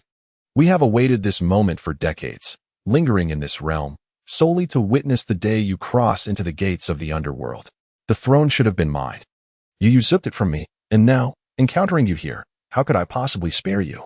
With that, the two spirits advanced towards Li Shimin, their eyes gleaming with malice. Li Shimin, having never encountered such a scene, turned pale with fear and cried out, "Master, save me! Master, save me!" Observing this, Jiang Chen discreetly unleashed a wave of spiritual power, immediately suppressing the spirits of Li Jianxing and Li Yuanji. Not only were these two spirits subdued, but the numerous other spirits nearby also sensed Jiang Chen's celestial might and retreated, too intimidated to approach. "How peculiar," mused the Black and White Impermanence, sensing the unusual compliance of the spirits today, yet they did not dwell on it. They understood Li Shimin's uniqueness, as he was a guest summoned by the King of Hell. The 10 kings of Hell awaited him in the Hall of Yama, prepared to greet his arrival. Upon entering the Hall of Yama, the 10 kings sat upon their thrones, exuding an aura of authority, their presence formidable even in silence. The 10 kings included King Qin Guang, King Chu Jiang, King Song Di, King Wu Guan, King Yin Luo, King Ping Deng, King Taishan, King Du Shi, King Bian Sheng, and King Zhuan Luan. As Li Shimin arrived, the 10 kings descended from their thrones, bowing respectfully in greeting. As subordinates of the Emperor of Fengdu, they were under the jurisdiction of the Jade Emperor, who had previously ordered them to treat Li Shimin with the utmost courtesy. Thus, they dared not act with negligence. At that moment, King Qin Guang noticed Jiang Chen accompanying Li Shimin and expressed displeasure on his dark countenance. "Impermanence, who is this person? And why has he come along with the mortal king?" The matter of Li Shimin's visit to the underworld was of great significance and allowed no room for error. Yet, these two impermanents had brought an outsider with them. Seeing King Qin Guang's discontent, the Black and White Impermanents quickly explained, "Your Majesty, when we went to the mortal realm to escort Li Shimin, this person was with him. I believed he must also be a spirit who had completed his earthly life. So we brought him along. After all, it is our duty to collect souls. In our realm, there are countless vengeful spirits. One more or less makes no difference." They added, "Under normal circumstances, bringing along an extra spirit would be of little consequence. However, given the current critical situation, any carelessness was unacceptable." King Qin Guang waved his hand authoritatively, stating, "Our underworld is a formal institution of the 3 realms. Matters of life and death must not be treated lightly. You too must take this person to Judge Cui Ju and verify his status in the ledger of life and death. If his earthly life has indeed ended, the underworld shall accept him. If not, you must promptly return him to the mortal realm." "Yes," the Black and White Impermanents replied promptly. "Judge Cui Ju? Wasn't he a close friend of Wei Zheng?" According to the usual narrative, Li Shimin was dragged to the underworld by the Dragon King of the Jing River. And then Wei Zheng would summon Judge Cui to ensure Li Shimin's safety. Furthermore, Judge Cui Ju had secretly extended Li Shimin's lifespan by 20 years in the ledger, allowing the 10 kings to permit his return to the mortal realm. Jiang Chen's original plan was to take advantage of Li Shimin's conversation with the 10 kings to locate the ledger and add years to Li Shimin's life. Now, it was even better, as he had 2 guides. The Hall of Yama was vast, and under the guidance of the black and white impermanents. Jiang Chen arrived at a table. Behind it sat a figure adorned with a black gauze cap, a waist wrapped in rhinoceros horn, holding a tablet, dressed in a robe, and wearing pink-soled boots, with a ledger of life and death in hand. His hair was unkempt, and his beard thick, giving him a somewhat disheveled appearance. At that moment, the system's electronic voice sounded. Ding. Detected a ledger of life and death with significant ties to the journey to the west, initiating additional selection task. Additional option 1. To achieve great things, one must first remove their name from the underworld. My dragon clan shall roam free between heaven and earth. Remove all dragon clan names from the ledger of life and death. Reward: 500,000 years of cultivation. Innate spiritual treasure, rainbow cloud robe. Additional option 2. I serve the heavenly court. The Jade Emperor shall ensure my eternal existence. Ignore the ledger of life and death. Focus on completing the Jing River Dragon King's narrative task. Reward: 200,000 years of cultivation. Divine ability, Fiery Eye. The system is stirring up trouble again. This choice puts Jiang Chen in a difficult position. To be frank, he truly desired to emulate the great sage equal to heaven, Sun Wukong, and remove his clan's name from the ledger, allowing the entire dragon clan to live freely without the constraints of heaven and earth. However, Jiang Chen had just been appointed as the proper deity of the water department of the 3 realms by the Jade Emperor, a divine general of the heavenly court. The ledger of life and death, as a document of the underworld, was comparable to the earth book of the celestial master Jin Yuan and the heavenly book of the grand master Yuan Shi, belonging to the heavenly court. If Jiang Chen were to tamper with it, it would be somewhat disrespectful to the heavenly court. As for the rewards of the 2 options, they did not significantly differ for Jiang Chen. After all, while the rainbow cloud robe was an innate spiritual treasure, it would hardly suit a man of his stature. Further consideration was required. As Jiang Chen pondered, the black and white impermanents explained the situation to Judge Cui Ju, who nodded in understanding and waved his hand to open the ledger. Jiang Chen, Dragon King of the Jing River, due to defying the Jade Emperor's decree, is to be executed on the dragon slaughtering platform, Judge Cui Ju pronounced, raising his gaze to scrutinize Jiang Chen, letting out a derisive snicker. You, old dragon of the Jing River, are 3 days late. Black and white impermanents. Take him to the 18th layer of hell behind Een Mountain to endure 3 years of punishment, and in the next life, he shall be reborn as a beast. The black and white impermanents, upon hearing this, broke into a cold sweat, merely for being 3 days late. The Dragon King of the Jing River was to receive such a punishment? What had he done to offend Judge Cui Ju? The 18th layer of hell was designed for the most heinous offenders, containing the hanging skin hell, fire pit hell, tongue-pulling hell, skinning hell, chariot-ripping hell, oil pot hell, and Avicii hell. The black and white impermanents found themselves in a quandary. Judge Cui, is this a bit excessive? I am known for my impartiality across the 3 realms. Do you dare question my authority? Judge Cui Ju said coldly. The black and white impermanents naturally did not dare to defy Judge Cui Ju's orders. Yet they sensed something unusual about him today and were at a loss for how to proceed. Observing this, Jiang Chen stepped forward and said, "Pardon me. May I speak with Judge Cui?"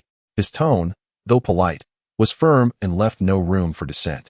For some reason, the black and white impermanents found themselves instinctively parting to allow him passage.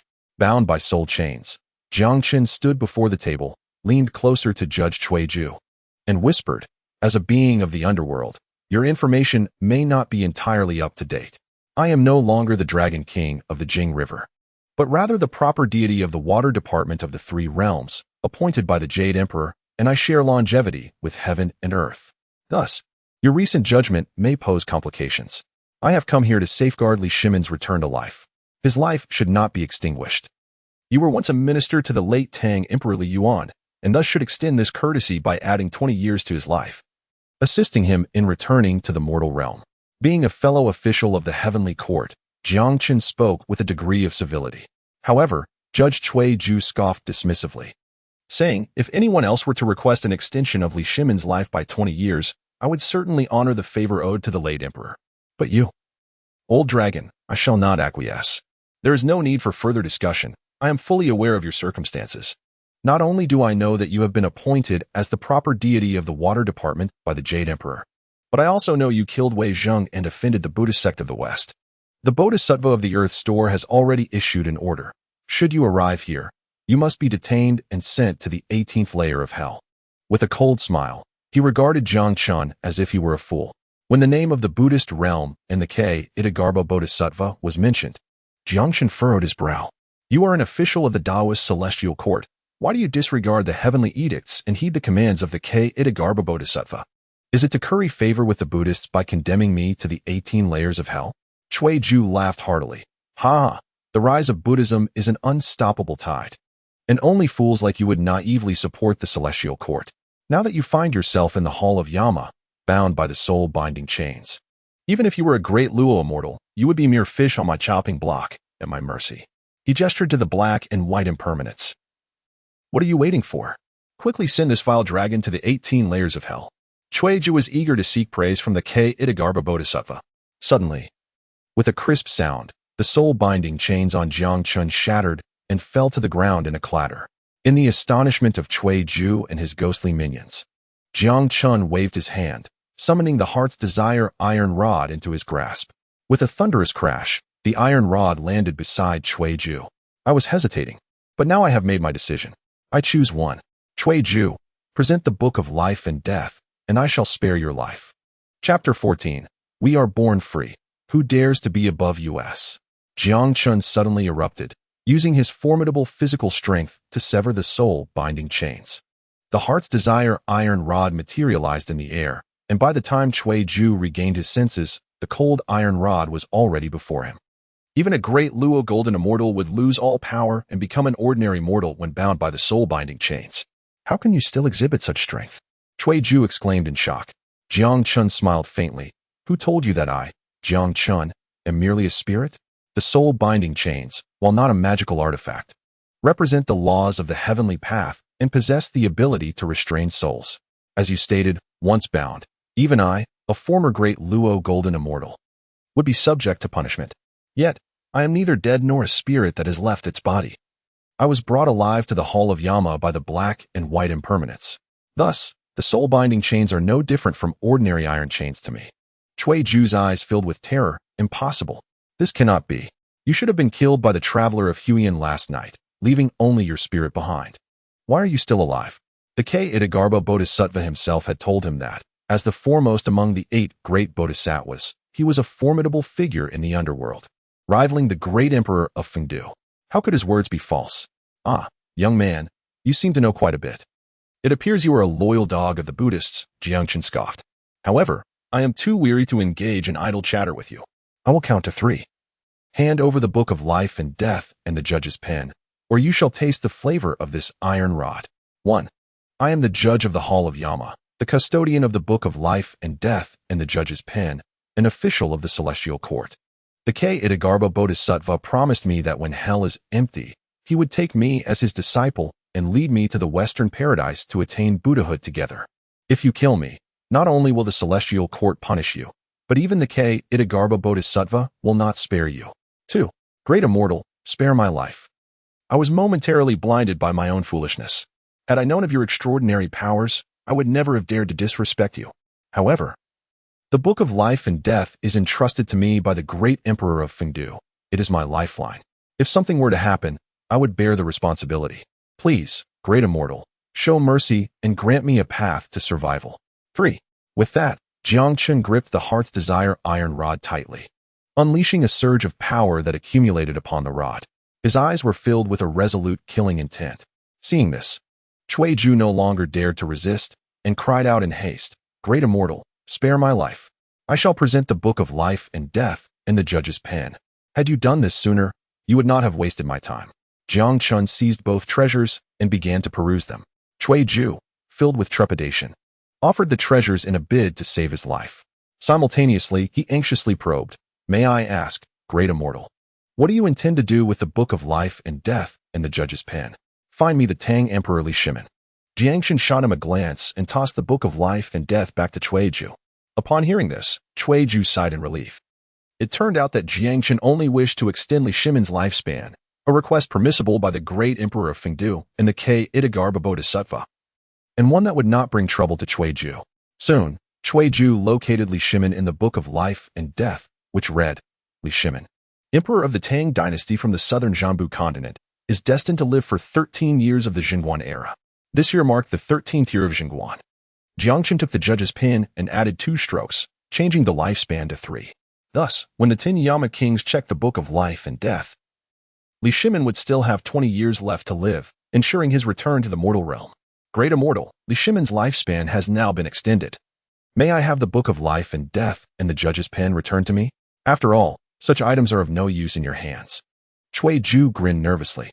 Jiang Chen raised an eyebrow. Why the hurry? I have not finished using them yet. Quickly, bring forth all the books of life and death related to the Dragon Clan from the 3 realms. I wish to examine each one. Upon hearing this, Ju was struck by an ominous premonition. This scenario seemed familiar. It was said that 500 years ago, the black and white impermanence had bound the soul of a monkey with the soul-binding chains. Will you search or not? If not, you shall die now. As a judge of the underworld, you should be aware that I recently killed the East Sea Dragon King Ao Guang. As the great dragon god of rain for the 4 continents, how do you compare to him? This was a blatant threat, stark and unadorned. Yet Jiang Chen's words rang true. The East Sea Dragon King Ao Guang had been stripped of his million-year lifespan by the Itagarba Bodhisattva at Ju's behest and had been replaced by the Jinghe Dragon King, relegated to a mere dragon ghost in Chang'an. Ju, who had handled this case, was acutely aware of the implications. Listening to Jiang Chen's words might bring him severe punishment, but it would not lead to death. However, defying Jiang Chen would result in immediate demise beneath the iron rod, with no other possible outcome. Sighing inwardly, Ju hoped that this person would not be as unruly as that monkey from 500 years ago, recklessly destroying the Book of Life and Death. With a quiet lament, he complied with Jiang Chen's request and retrieved all the books of life and death related to the Dragon Clan from the 3 realms. Jiang Chen gazed at the densely written names in the Book of Life and Death, a steely resolve glimmering in his dragon eyes. My Dragon Clan has been the supreme power in the world since the primordial era, yet now we must submit to the jurisdiction of other clans, with our very lives subject to their control. This, I, Jiang Chen, shall never permit. My Dragon Clan shall stand tall and roam freely between heaven and earth. We were born free. Who dares to elevate themselves above us? With these words, he swung the judge's pen fiercely, erasing the names of many from the Dragon Clan in the Book of Life and Death. This scene left Ju and the ghostly soldiers in the Hall of Yama utterly dumbfounded. Great Immortal, you must not. You cannot. Ju implored in terror. To destroy the Book of Life and Death would surely plunge the world into chaos, leading to calamity for the 3 realms. Great Immortal, cease this madness. After 500 years, why must the underworld face such calamity once more? Oh heavens! The ghostly beings cried out in anguish, while Ju was so frightened that he felt his soul leave his body. In that moment, an unexpected surge of courage welled up within him, and he stepped forward to intervene. Great Immortal, the Book of Life and Death is the foundation of the underworld. Your actions will undoubtedly cause turmoil. Should the great Emperor of Fengdu and the Itagarba Bodhisattva be disturbed, your situation will become perilous. Ju's warning was not mere intimidation. It held a kernel of truth. In the next instant, a mysterious force erupted from the Hall of Yama, sweeping across the surroundings with wild fury, causing the entire underworld to tremble beneath its might. This power shook the Hall of Yama, stirred the 18 layers of hell, affected the Inyang Naya Bridge, and collided with the city of the Rond. Countless vengeful spirits and malevolent ghosts screamed in terror, and the 10 Yama kings were left aghast. Meanwhile, at the realm of reincarnation, a pair of ominous eyes slowly opened. Amitabha. After 5 centuries, the ledger of life and death once again faces calamity. 500 years ago, the actions of that monkey were all within the celestial order, yet today's upheaval is a variable beyond fate. Treasured boy, go to the Sanluo Hall and investigate the matter. As the words faded, at the entrance of the hungry ghost path, a jade-faced youth manifested, adorned in a kasaya, crowned with the PL headdress, and holding a precious orb, respectfully approached. I shall heed the Bodhisattva's decree. Chapter 15. The experience card of the Tai Golden Immortal is about to expire. In the underworld, at the Sunluo Hall, the 10 Yama kings hurriedly arrived with numerous ghostly soldiers, only to find Jiang Chen wielding the judge's pen, making sweeping alterations to the ledger of life and death. Every entity associated with the dragon lineage, be it Azure Dragon, Horn Dragon, Inglong, Coiling Dragon, Flood Dragon, and even the Great Python and certain serpents with the potential to transform, was struck from the ledger by Jiang Chen. Li Shimin, following the 10 Yama kings, was taken aback by Jiang Chen's ferocity. Is this the same elegant scholar who accompanied him to the underworld? He once thought this man refined and cultured, but it now appeared he was a true harbinger of chaos. What on earth is happening? Who is this person? King Qin Guang bellowed in anger. Though furious, he dared not intervene. Such occurrences had transpired 5 centuries prior, when that monkey, being a fully realized golden immortal, wreaked havoc in the underworld, deemed by celestial decree. And the great figures of the underworld did not interfere. This individual tampering with the ledger today is evidently stronger than that monkey. The 10 Yama kings, while outwardly rulers of the underworld, possessed personal strength only at the initial stage of true immortal. How could they dare to act? My lord, the situation is as follows. The ghostly soldiers, having witnessed the entire affair, conveyed the sequence of events to the 10 Yama kings. It was then that the 10 Yama kings learned that this formidable figure was none other than Jiang Chen, who had recently risen to prominence and was conferred by the Jade Emperor as the deity of the water department of the 3 realms. Just yesterday, the news of Jiang Chen's appointment spread across the 3 realms. The 10 Yama kings knew his name, but were unfamiliar with his appearance. Had it not been for the records in the ledger held by Cui Ju, they would not have recognized him. Brother, what shall we do? King Chu Jiang was caught in a dilemma. After a moment of deep contemplation, King Qin Guang, the leader of the 10 Yama kings, spoke gravely. This person is a Tai Golden Immortal, a celestial immortal personally appointed by the Grand Supreme, holding immense power and unparalleled combat prowess. It appears that he is likely a confidant of the Grand Supreme, and his actions are undoubtedly sanctioned by him, since even the Emperor of the Underworld has not intervened. We shall merely put on a show and let him be. With that, the 10 Yama kings, leading the ghostly sages and soldiers, approached. Celestial, please cease your actions. Enough. It is already excessive. The calamity of the 3 realms is upon us.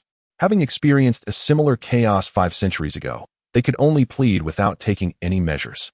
After all, the ledger of life and death is communal property, not the personal possession of the 10 Yama kings. As long as the Jade Emperor permits and the Celestial is pleased, he may act as he wishes. The kings and ghostly soldiers of the underworld merely served as spectators. However, they feared that while the Emperor of Fengdu may not intervene, the Ksitigarbha Bodhisattva might. Oh, Celestial, please stop. The Wheel of Reincarnation King urged. The ledger of life and death is a primordial treasure of our Taoist celestial court. It has nothing to do with the Western Buddhist sect. What right do they have to interfere? The Song Emperor declared. King Qin Guang, with a solemn expression, replied, Brothers, are you not aware of the shamelessness of the Western Buddhist sect? They are notorious for meddling in affairs that do not concern them.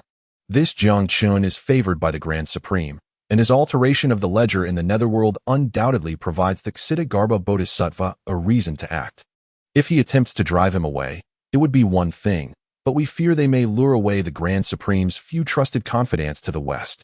It seems we must devise a plan to urge this celestial to leave quickly, lest he fall victim to the Ksitigarbha Bodhisattva's malice. Boom. At that moment, a powerful surge of energy emanated from deep within the netherworld. Though its essence was majestic, it bore an ominous heaviness. Amitabha. The resounding chant echoed like thunder from miles away, and the chaotic netherworld fell silent under its weight. The 10 Yama kings, upon hearing it, were filled with dread. That voice belongs to the treasured boy, one of the 6 formidable subordinates of the Ksitigarbha Bodhisattva, a late-stage Tai Golden Immortal. Celestial, flee quickly. The Ksitigarbha Bodhisattva is the representative of the Western Buddhist sect entrenched in the underworld, overseeing the 6 paths of reincarnation alongside 6 powerful subordinates. The flame demon envoy in charge of hell, the treasured boy managing the hungry ghost path, the treasure goddess overseeing humanity, the Indra envoy governing the animal path, the great compassion goddess ruling the Azura path, and the celestial envoy managing the heavenly path. Though their names may not be widely known, they form the backbone of the Western Buddhist sect's martial strength. It is said that most of them are great Luo golden immortals, with the treasured boy being the last to enter and the weakest, yet still possessing the strength of a late-stage Tai golden immortal. While the 10 Yama kings urged caution, none dared to step forward. Perhaps it was the lingering trauma from 500 years prior. Upon sighting the iron rod in Jiang Chen's hand, they felt their legs weaken and tremor seize them. As the 10 Yama kings hesitated, a ghostly immortal clad in chain mail, adorned with a lion belt and sporting a leopard-headed visage, strode forward and seized Jiang Chen's arm. Witnessing this, the 10 Yama kings were left in shock. By the heavens, Zhu Taiwei is truly a formidable individual. Meanwhile, Jiang Chen was immersed in joy. Ding! Congratulations to the host for completing the additional task 1, receiving rewards, 500,000 years of cultivation and the innate spiritual treasure, Rainbow Cloud Robe. Jiang Chen, position, deity of the water department of the 3 realms. Realm, mid-stage golden immortal, 150,000 years away from the next realm. Treasures, satisfying iron rod, postnatal merit treasure. Golden chainmail, postnatal spiritual treasure. Lotus silk cloud shoes, postnatal spiritual treasure. Phoenix wing purple gold crown, postnatal spiritual treasure. Heaven and earth command, postnatal treasure. 12-petal pure world white lotus, top-tier innate spiritual treasure. Clear glazed bottle, top-tier postnatal treasure. Restricted use, 33-layer golden linglong tower, postnatal merit treasure. Restricted use. Rainbow cloud robe, innate spiritual treasure. 6 pieces of 9,000-year purple pattern peach. Substitute dragon talisman, one-time treasure. Bloodline, ancestral dragon, 71% integrity. Cultivation method, chaos ancestral dragon sutra, upper half.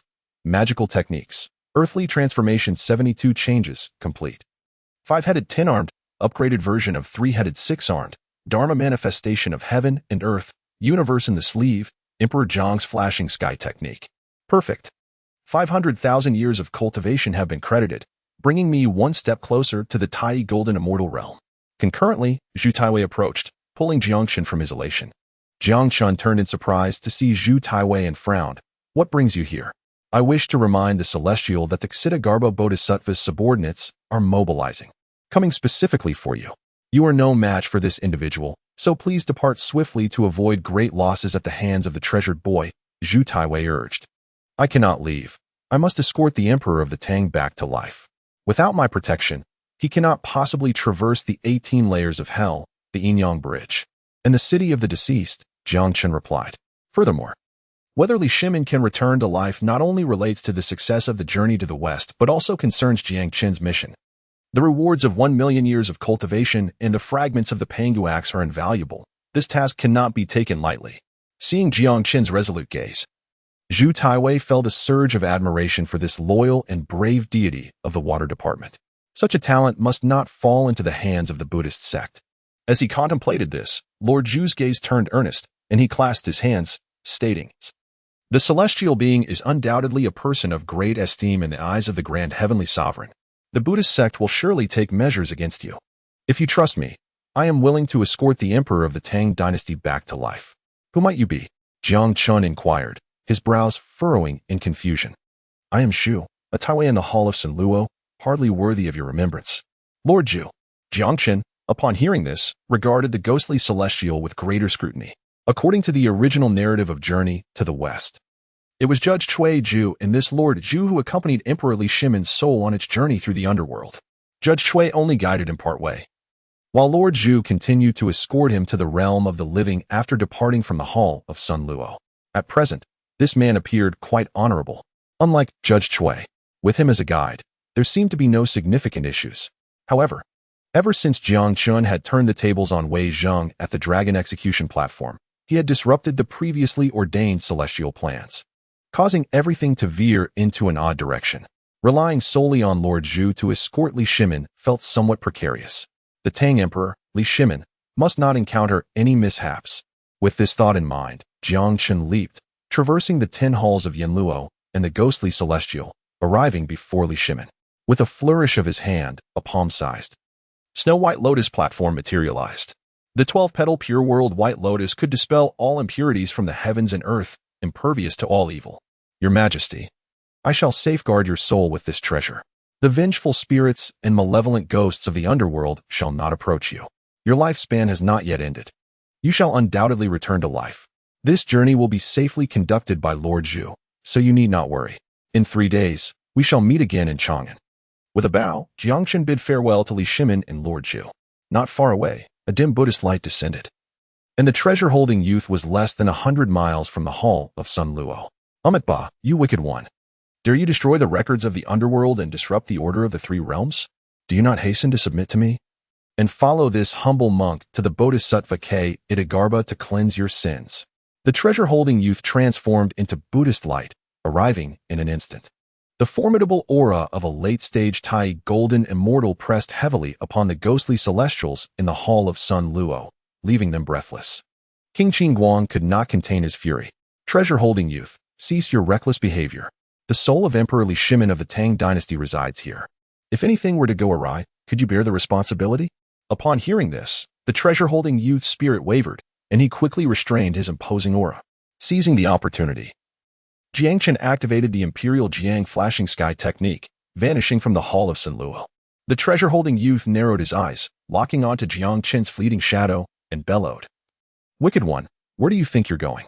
The 2 formidable beings transformed into streaks of light and pursued each other. The Imperial Jiang flashing sky technique ranks among the foremost divine mobility techniques in the 3 realms, and when employed to its fullest, it could traverse 100,000 miles with a single flap of its wings. However, Jiang Chen, lacking the formidable power of the ancestral witch, could only manifest a fraction of its potential. Supported by his Tai golden immortal realm, he could achieve merely 1 or 2/10 of its speed. Even so, evading the treasure-holding youth was sufficient. The treasure-holding youth relentlessly pursued him, reciting solemn phrases that echoed with righteous intent. Jiang Chen, hearing this, could not help but chuckle. "You of the K Itagarbha Bodhisattva, before entering the underworld, vowed that until hell is empty, you shall not attain Buddhahood. By erasing the dragon race from the death register, they shall remain undying and unextinguished, never entering the cycle of reincarnation.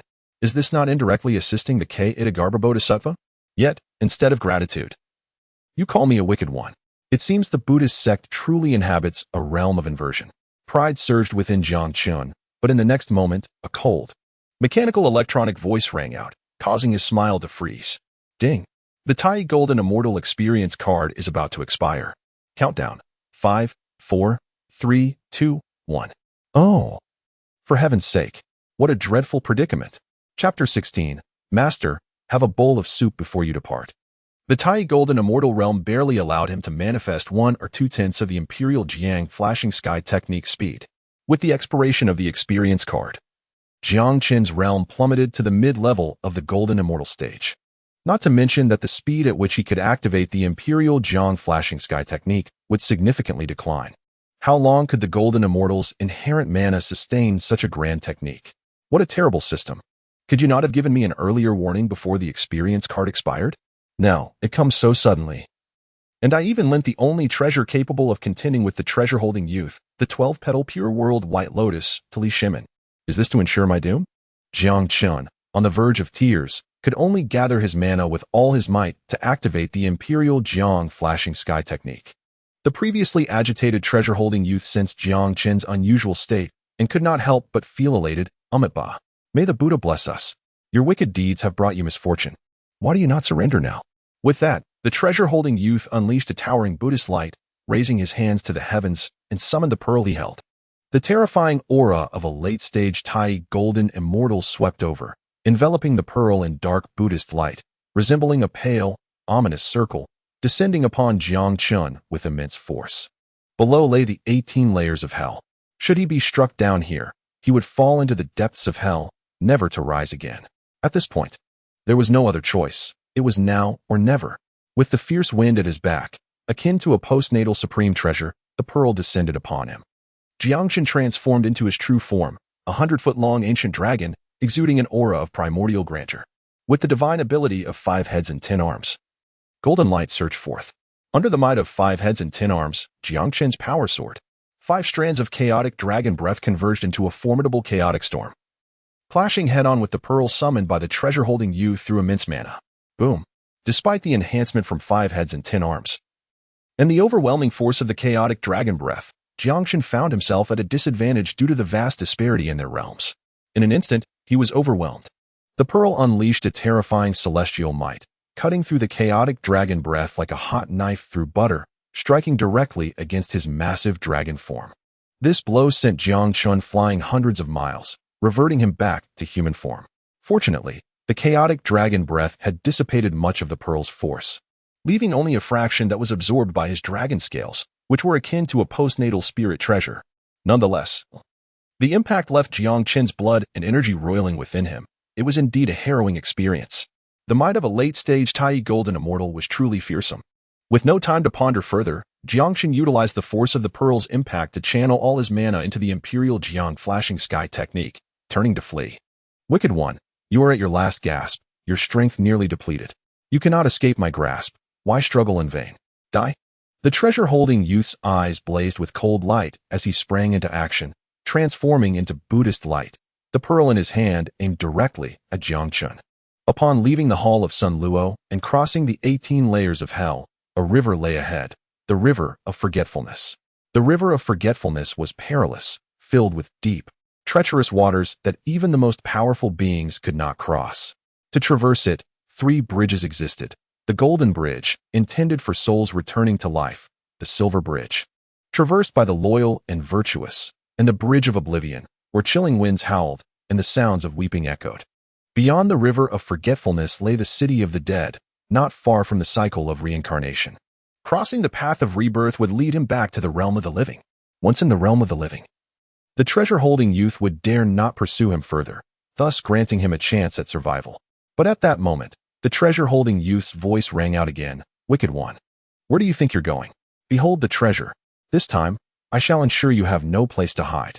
Before his words could fade, the pearl tore through the layers of protective energy, emanating an overwhelming celestial might.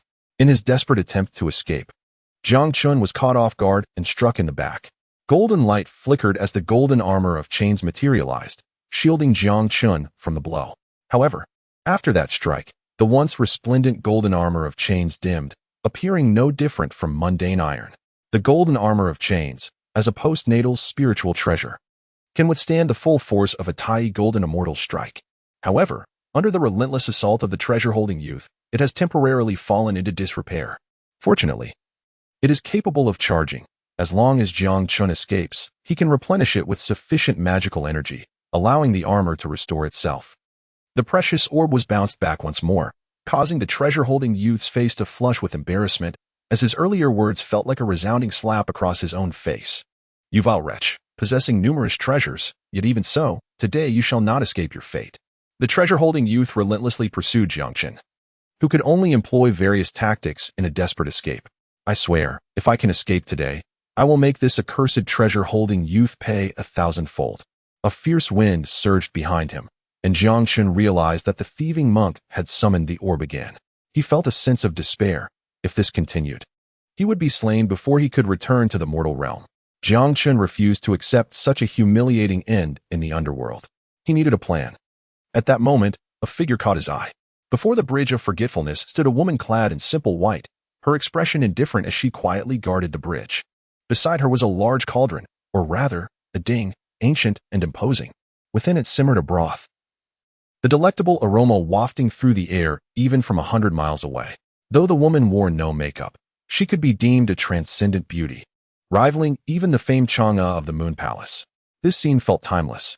Mengpa, Jiang Chen's eyes lit up upon seeing her, and he called out, Your Highness, save me. As a golden immortal, his voice boomed like thunder before the Bridge of Forgetfulness. He addressed her thus because he understood that Mengpa, though seemingly unremarkable, was far from a simple figure. She was the incarnation of Hutu, one of the 12 ancestors of the Witch clan, in the underworld. During the cataclysmic battles of the primordial era, both the Witch and Demon clans suffered tremendous losses, with the Demon Emperor Dong, Huang Tai Yi, and 11 ancestors perishing together, leaving only Hutu, the youngest among them. Witnessing the devastation of the primordial world, she felt compassion and willingly transformed into the cycle of reincarnation, granting the beings of the world the chance for rebirth, a merit comparable to that of Nuwa. However, the shameless Buddhists coerced Ksitigarbha Bodhisattva into vowing to keep hell empty, leading numerous Buddhist powers into the underworld, ostensibly for the salvation of vengeful souls and the purification of the underworld. Their true intention was to monopolize the merits and elevate Buddhism. In truth, the cycle of reincarnation maintained order in the three realms. And the souls in the underworld did not require salvation. If hell were devoid of spirits, chaos would ensue. Consequently, the Taoist heavenly court, unwilling to let such immense merit be monopolized by the Buddhists, dispatched Emperor Fengdu to establish the underworld above the six paths of reincarnation, resulting in a joint governance of the underworld by both Buddhism and Taoism. Upon hearing Jiang Chen's call, Meng Po's indifferent expression momentarily flickered with intrigue. Meanwhile, the treasure-holding youth sneered, "Wretch, you shall not escape today. Prepare to meet your demise." The Buddhist orb descended upon Jiang Chen like a weapon of slaughter. Without the golden armor of chains, Jiang Chen dared not confront it head-on and quickly pivoted, a resolute expression flashing in his eyes. Great divine power, manifest the world. Boom. His magical energy surged uncontrollably, and in an instant, Jiang Chen transformed into a colossal giant. The orb appeared as merely a speck of dust to him. Yet, even such a speck unleashed 10,000 rays of Buddhist light, exerting tremendous pressure upon him. With a thunderous crash, Jiang Chen crossed his arms before him. Bracing against the orb, the immense force sent him flying, dispelling his divine form as he tumbled backward. Opportunity arose. A glint of cunning flashed in the treasure-holding youth's eyes as he leaped forward, transforming into a beam of Buddhist light, lunging towards Jiang Chen. Capturing him and presenting him before Ksitigarbha Bodhisattva would be a monumental achievement. But in the next moment, a murky glow materialized, and Jiang Chen's figure vanished within it. What? Where did the wretched dragon go? The treasure-holding youth stood dumbfounded, scanning the surroundings from his vantage point above the bridge of forgetfulness. Yet Jiang Chen's silhouette remained elusive. Who dares meddle in the affairs of my Buddhist sect?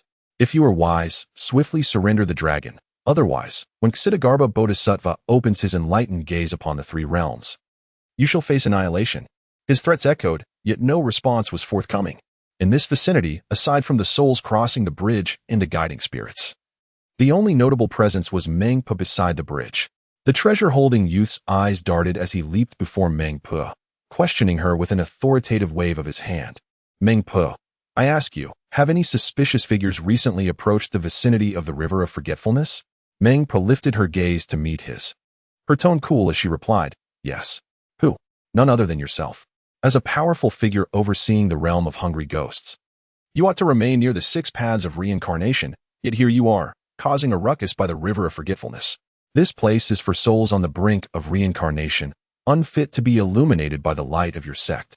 Meng Po remained indifferent, her eyes devoid of emotion, seemingly unconcerned about everything. The treasure-holding youth's expression darkened at her words. "Meng Po, you would do well to be honest. That dragon is a notorious criminal sanctioned by the Buddha. Should you withhold information, beware the wrath of the diamond-eyed guardians, for your soul shall be scattered." "Master, do not be angry. I truly do not know. I observed you pursuing that criminal for quite some time. You must be weary. Allow me to offer you a bowl of soup. Drink it before you leave," Meng Po suggested. The treasure-holding youth raised an eyebrow, suspicious. "You, Meng Po, brew soup for ghosts daily. What exactly is in that soup? Are you attempting to poison me?" A master under Ksitigarbha Bodhisattva, one of the six formidable beings, holds great power. How could a mere girl harbor malicious intent? Besides, if the souls can drink it without issue, could it be that a revered treasure-holding youth is less resilient than a simple ghost? As she spoke, Meng Po had already prepared a bowl of soup for him. Few knew the effects of Meng Po's soup, for anyone who drank it would inevitably forget. The treasure-holding youth caught sight of the broth, its enticing aroma intoxicating.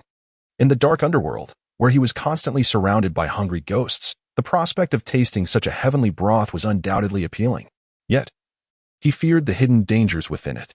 Just as he hesitated, darkness suddenly enveloped him, and a massive bag descended from above, enveloped in a chaotic space. The treasure-holding youth erupted in fury. Indeed, it was a trap. "Meng Po, you wretched woman, release me at once." But in the next moment, Jiang Chen's voice resonated from all directions. "Ha! Thieving monk, you've entered my sleeve universe. You'll need my permission to leave. I have no time to play with you today. Enjoy the soup." With a flourish of his sleeve, Jiang Chen's form emerged, flinging the treasure-holding youth directly into Meng Po's cauldron. The world fell silent. Chapter 17. The Emotional Quest. Capturing the primordial mighty ones moments later, the treasure-holding youth crawled out of the cauldron, his robe thoroughly soaked. Bewildered, he glanced at Jiang Chen. Then at Mingpa. Abba, Abba, Abba, Abba, Abba. With that, he stepped upon the Buddhist light and drifted away. Thus, a life and death crisis had been averted. Jiang Chen exhaled a sigh of relief, the fatigue from the earlier battle crashing upon him like a tidal wave as he slumped to the ground. Beside them, Mingpa gazed at the departing treasure-bearing youth, then glanced at Jiang Chen, who was slumped on the ground, ultimately directing her gaze toward the pot of Mingpa soup. A hint of helplessness flickered in her beautiful eyes. Alas, one drop of mouse droppings had spoiled an entire pot of good soup. Jiang Chen, oblivious to the situation, retrieved a peach from his sleeve and consumed it. The spiritual essence contained within the peach infused his flesh and blood, invigorating his entire being. In mere moments, he regained his full strength. He promptly rose, bowed respectfully to Mingpa, and stated politely, "Your Grace, I shall never forget your life-saving kindness." Upon hearing this, Mingpa raised an eyebrow. "Who are you, and how do you know such things?" Few in the three realms were privy to her true identity. Those who understood the circumstances had already ascended to the realm of saints and departed for realms beyond. Jiang Chen smiled at her inquiry, just about to respond when the system's electronic voice chimed in. Ding. A significant karmic connection with the host detected. Additional options activated. Option 1. Your Grace. I have no means to repay your life-saving kindness, except to serve you as a beast in my next life, express gratitude and depart, henceforth remaining uninvolved. Reward, 200,000 years of cultivation. Title, Iron-Willed Man. Option 2. Your Grace, I have no means to repay your life-saving kindness, but I can offer myself in devotion, paying my debt with this lifetime's warmth. The aforementioned is the ultimate goal. This choice is merely the initial romantic task, requiring only to gain Mingpa's favor. Reward, 500,000 years of cultivation, 1 dragon pearl, innate spiritual treasure, heaven-covering talisman. When worn, it can conceal heavenly secrets and realms, making it impossible for saints to divine. What a delightful romantic task this is. While merely winning her favor may not be too challenging, once accepted, subsequent romantic tasks would inevitably follow. He was dealing with the incarnation of the Earth Mother, one of the 12 ancestral witches of the primordial era, on the verge of achieving sainthood, one of the most formidable beings in the three realms. Yet, the rewards were undeniably enticing. Acquiring the second dragon pearl would bring Jiang Chen one step closer to becoming the new ancestral dragon. There is always a way when the cart reaches the mountain, and a boat will naturally find its way to the bridge. How could he know without trying whether he could win over this half-step saint of merit from the primordial age?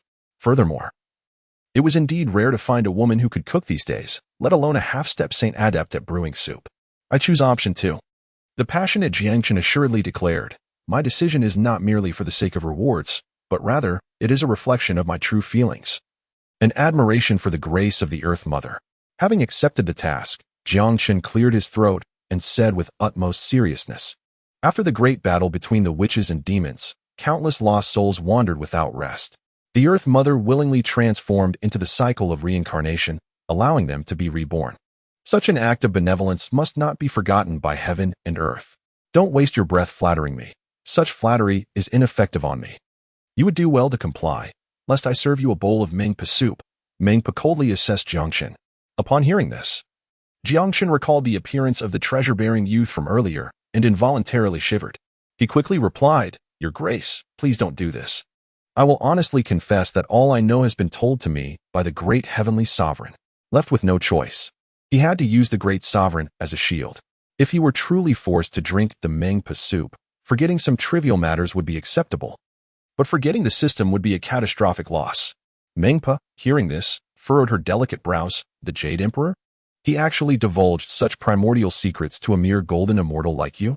I must say, it seems you hold some standing in the heavenly court. What else do you know? She prompted.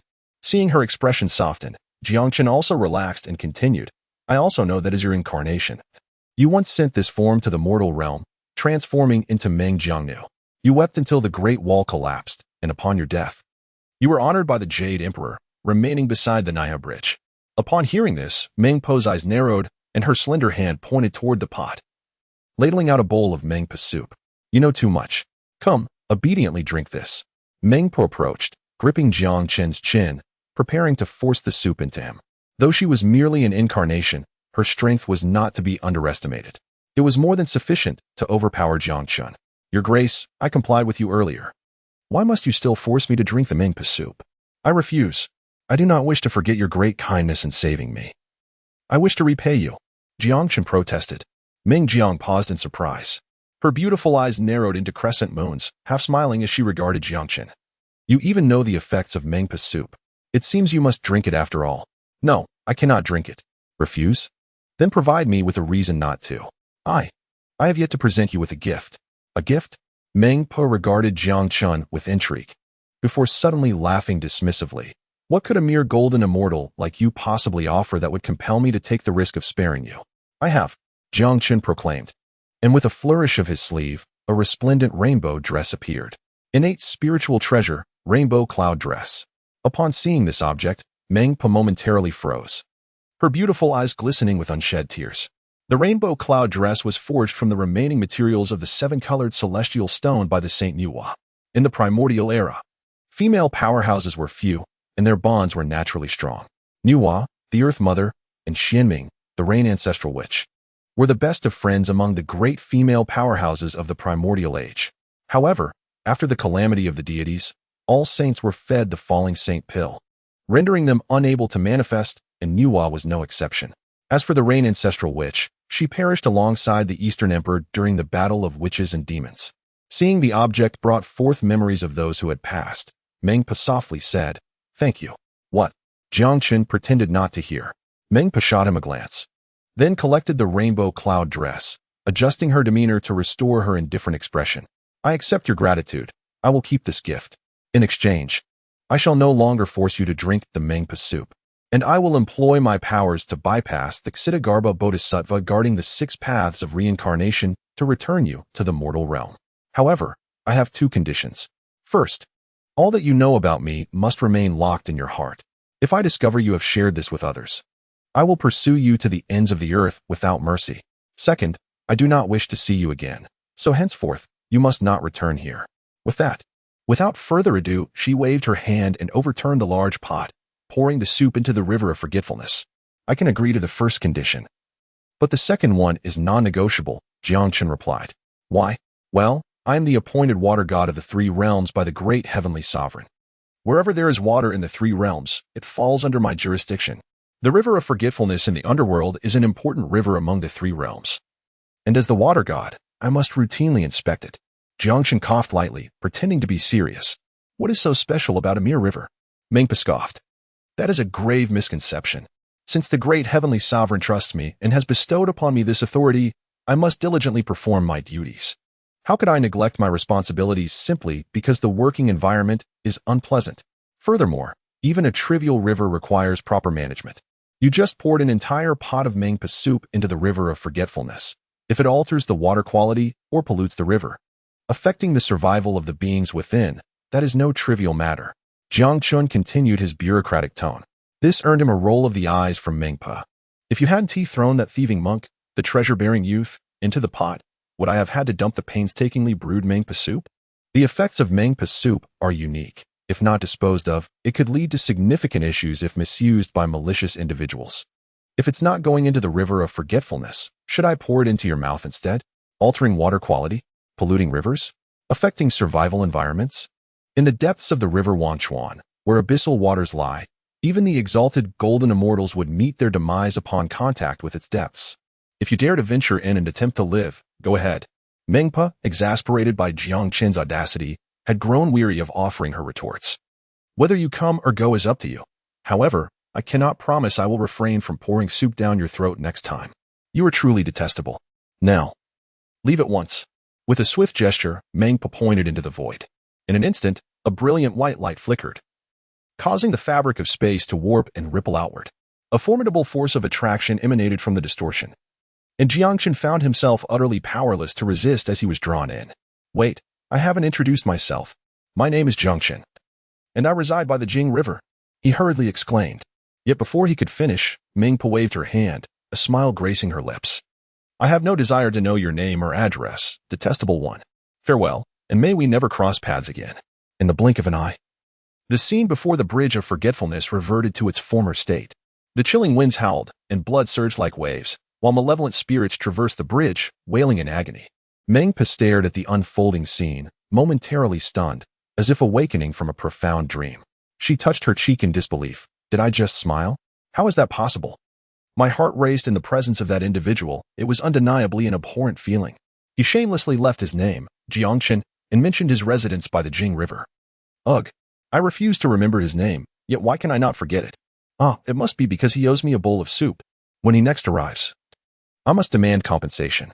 Wait, why do I long for his return when I explicitly stated I wish to avoid him? And I warned him so sternly. Will he truly come again? At that moment, by the bridge of forgetfulness, a young girl, seemingly millions of years old, found herself entangled in her own thoughts. Meanwhile, at the entrance to the 6 realms of reincarnation, the king of the underworld, with a dark expression, addressed the treasure-holding boy. I commanded you to capture the one who damaged the book of life and death. Why have you returned alone? The treasure-holding boy stammered, The king of the underworld continued, with my discerning eye, I see that the one responsible is the Jing River's malevolent dragon. Guanyin has relayed that Mu Jia has failed. Now that the Jing River's malevolent dragon has appeared in the underworld, we have the perfect opportunity to slay it. You didn't catch him, but you must at least know where he has gone, correct? What on earth were you doing out there? Enough. Chapter 18. A soul wanders the underworld. 3 days to return to life. Jiang Chen opened his eyes to behold a vast expanse of river before him. The waters roiled with ferocity, concealing an infinite threat beneath. Was this not the Jing River? Meng Pa had indeed been considerate. Before leaving, Jiang Chen had casually mentioned his residence by the Jing River, and she had effortlessly delivered him there. Ding. Congratulations, host, on completing the secondary task. Reward, 500,000 years of cultivation, the ancestor dragon pearl, and the innate treasure, the celestial treasure talisman.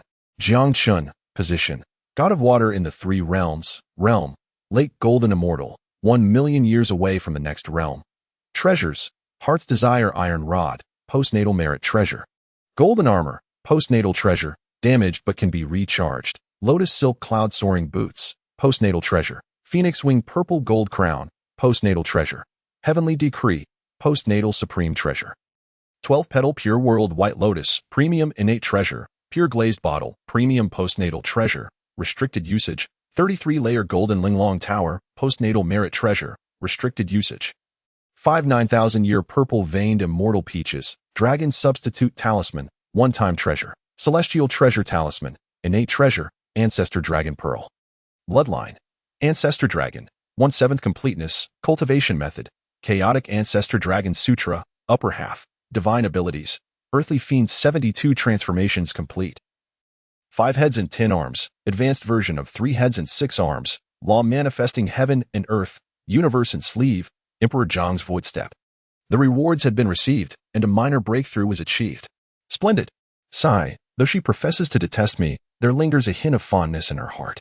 Such is the nature of women, Jiang Chen mused, a smile creeping onto his lips.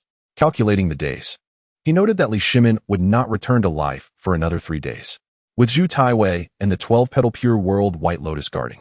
It was foreordained by the heavenly Tao, and thus he anticipated no mishaps. 3 days of leisure were perfect for organizing the treasures he had acquired in the Jing River Dragon Palace. After all, refining the ancestor dragon pearl would require considerable time. Outside the underworld, within a crevice of the 3 realms, lay an otherworldly domain known as the Hezai Heaven.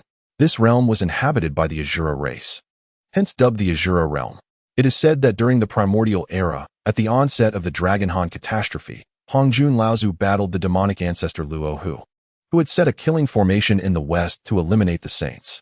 Ultimately, he was vanquished by Hongjun, who achieved sainthood in that battle, transforming into the heavenly Tao. The defeated Luo Hu, enraged by the perceived injustice of the heavenly Tao, transformed himself into the Hezai Heaven, establishing the outer celestial demons.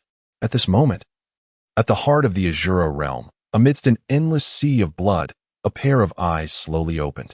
Though somewhat aged, they remained clear and harmonious with the blood sea, indistinguishable from one another.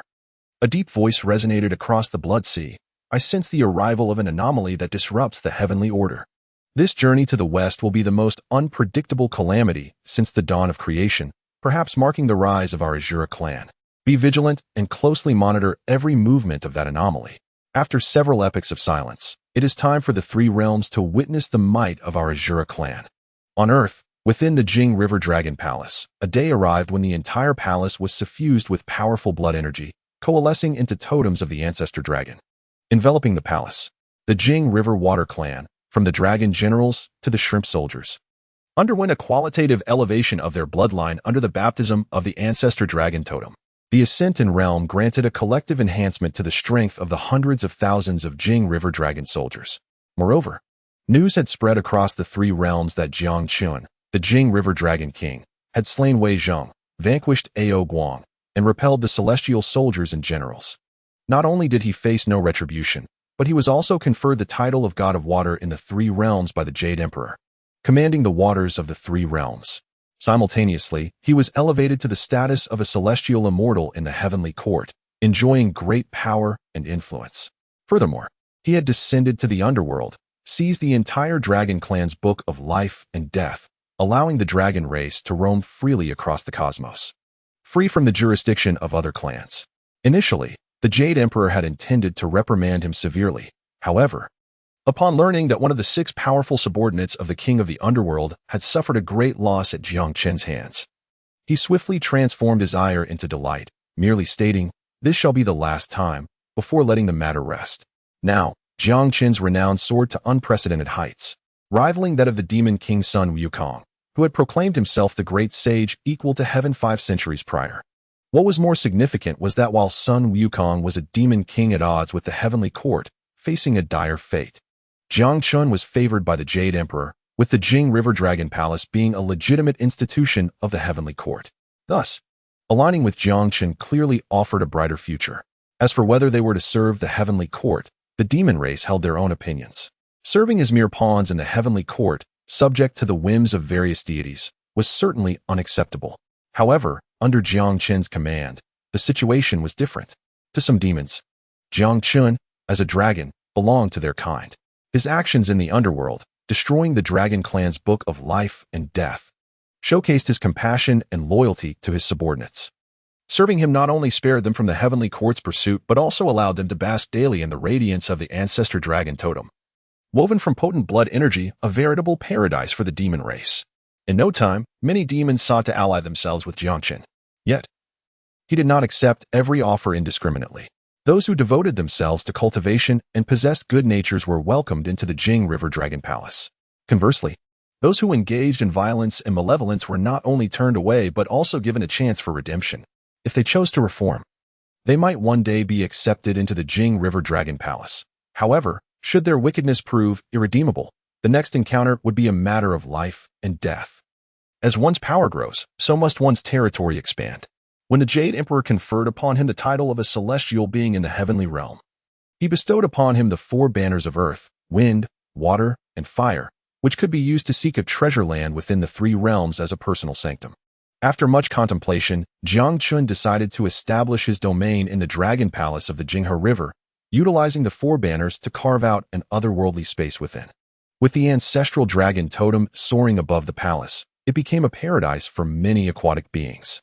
However, within the Jinghe Dragon Palace, the spiritual energy was rather sparse. If only it possessed the abundant vitality akin to that of the heavenly palace, supplemented by the nourishment of the ancestral dragon's bloodline. My Jinghe dragon soldiers would surely advance at an accelerated pace. As for Jiang Chen himself, he found no need for cultivation, no matter how extraordinary the location. The maximum enhancement in cultivation speed could only reach 1,000-fold, equating 1 year of training to a millennium. Yet, Jiang Chen could casually complete a task to gain decades, if not centuries, of cultivation. Cultivation? It was nothing short of a waste of time. In the underworld, at the entrance of the 6 paths of reincarnation, the precious child who had been under the torment of Abba for 3 days was sent by the Ksiddhagarbha Bodhisattva to the western paradise of the Spirit Mountain. After undergoing treatment by the Tathagata Buddha, he experienced a miraculous recovery and was able to speak again, albeit with fragmented memories, which he returned to the Ksiddhagarbha Bodhisattva. From the disjointed recollections of the precious child, the Ksiddhagarbha Bodhisattva vaguely learned that Jiang Chen's Tai Golden Immortal Realm was a Fade. His true strength was merely at the mid-level of the Golden Immortal stage. The distinction between a Golden Immortal and a Tai Golden Immortal, though only 2 characters apart, was as vast as heaven and earth. A Golden Immortal could barely be regarded as a master among the 3 realms, but was far from a true powerhouse. Only a Tai Golden Immortal could be considered a backbone of a formidable force, while a Deluo Golden Immortal resided among the pinnacle of strength.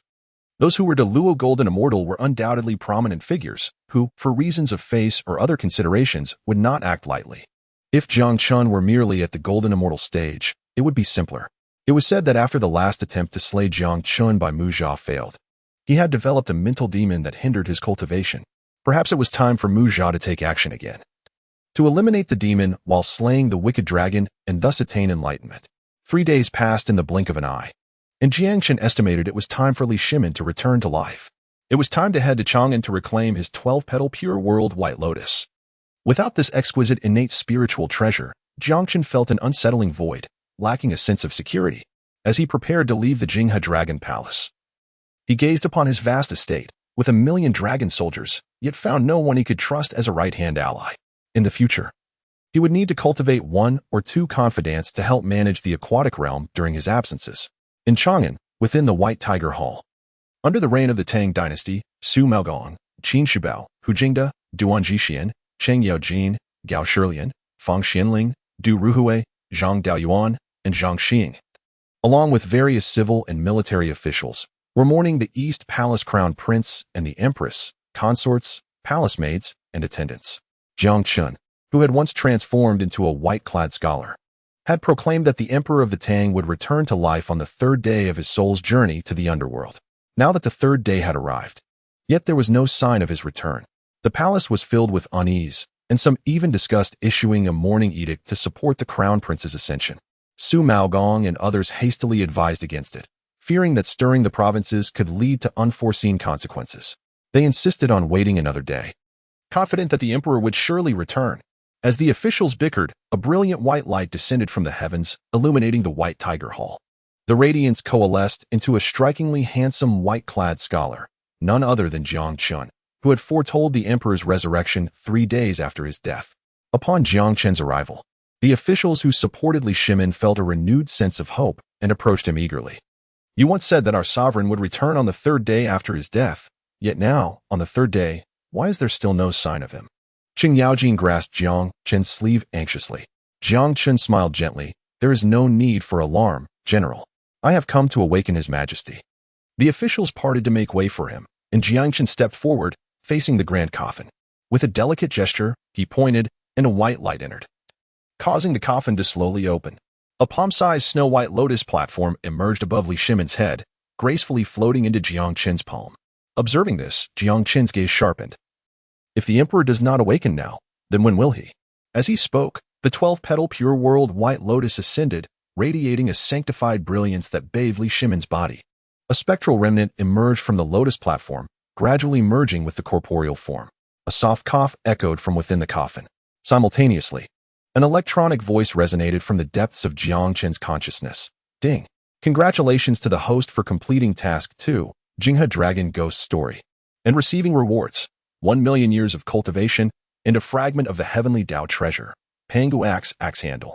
In Chapter 19, at the Nanhailuajia Mountain, the sacred site of tribulation, Jiang Chen held the position of the water god of the 3 realms, achieving the pinnacle of the golden immortal realm, awaiting breakthrough. His treasures included the heartfelt iron rod, post-heaven merit treasure, the golden armor, post-heaven spiritual treasure, the lotus silk cloud stepping boots, post-heaven spiritual treasure, the phoenix wing golden crown, post-heaven spiritual treasure, the heaven and earth command, post-heaven treasure, the 12-petal pure world White Lotus, exquisite innate spiritual treasure, the pure glazed bottle, exquisite post-heaven treasure, restricted for use, the 33-layer golden Linglong Tower, post-heaven merit treasure, restricted for use, 5 9,000-year purple patterned peach kernels, the substitute dragon talisman, one-time treasure, the sky-blocking treasure talisman, innate spiritual treasure, and the Pangu Axe Handle, heavenly Dao treasure fragment. His bloodline was that of the ancestral dragon, with a completeness of 2/7, and his cultivation method was the Chaos Ancestral Dragon Sutra, upper half.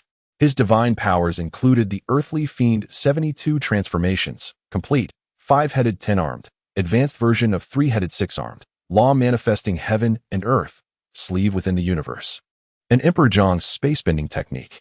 The arrival of 1,000,000 years of cultivation was exhilarating. Su Maogong, Qin Shubao, and Wei Qigong assisted Li Shimin out of the coffin. And there he stood, adorned in a soaring crown, draped in a reddish-yellow robe, secured with a blue sky and jade belt, and wearing boots that promised a worry-free venture.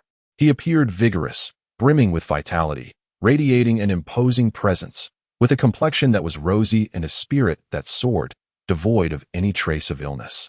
In an instant, the officials, along with the empress and consorts, prostrated themselves in the White Tiger Hall, chanting "Long live the Emperor."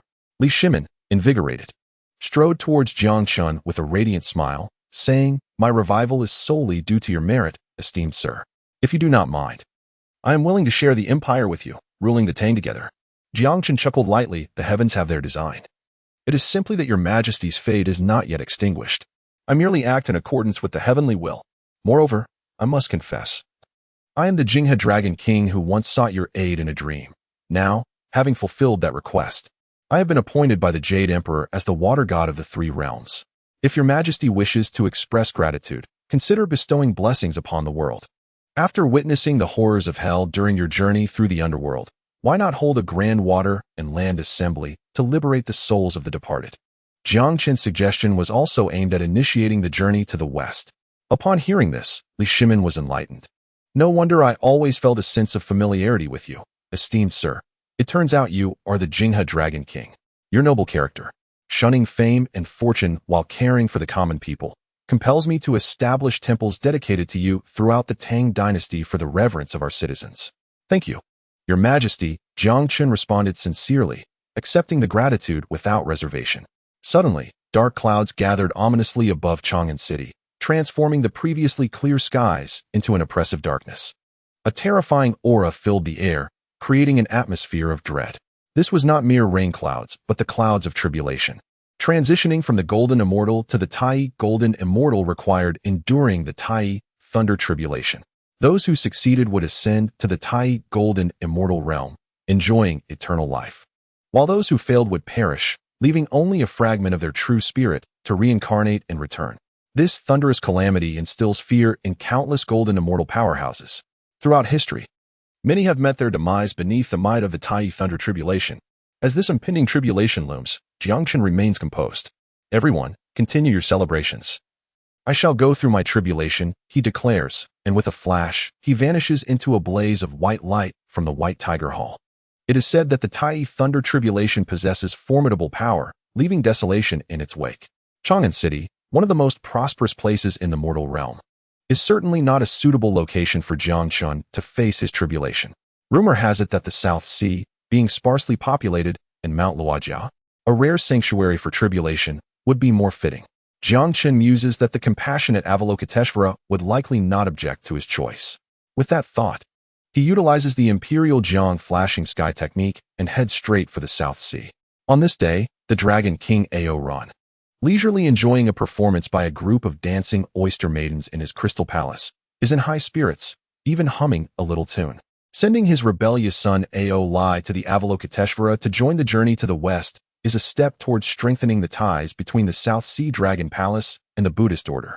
When Buddhism flourishes, perhaps Ao Ran will find his place within the ranks of the divine. As for that rebellious son, he is of lowly birth, merely benefiting from Ao Ran's status to enjoy the privileges of a dragon prince.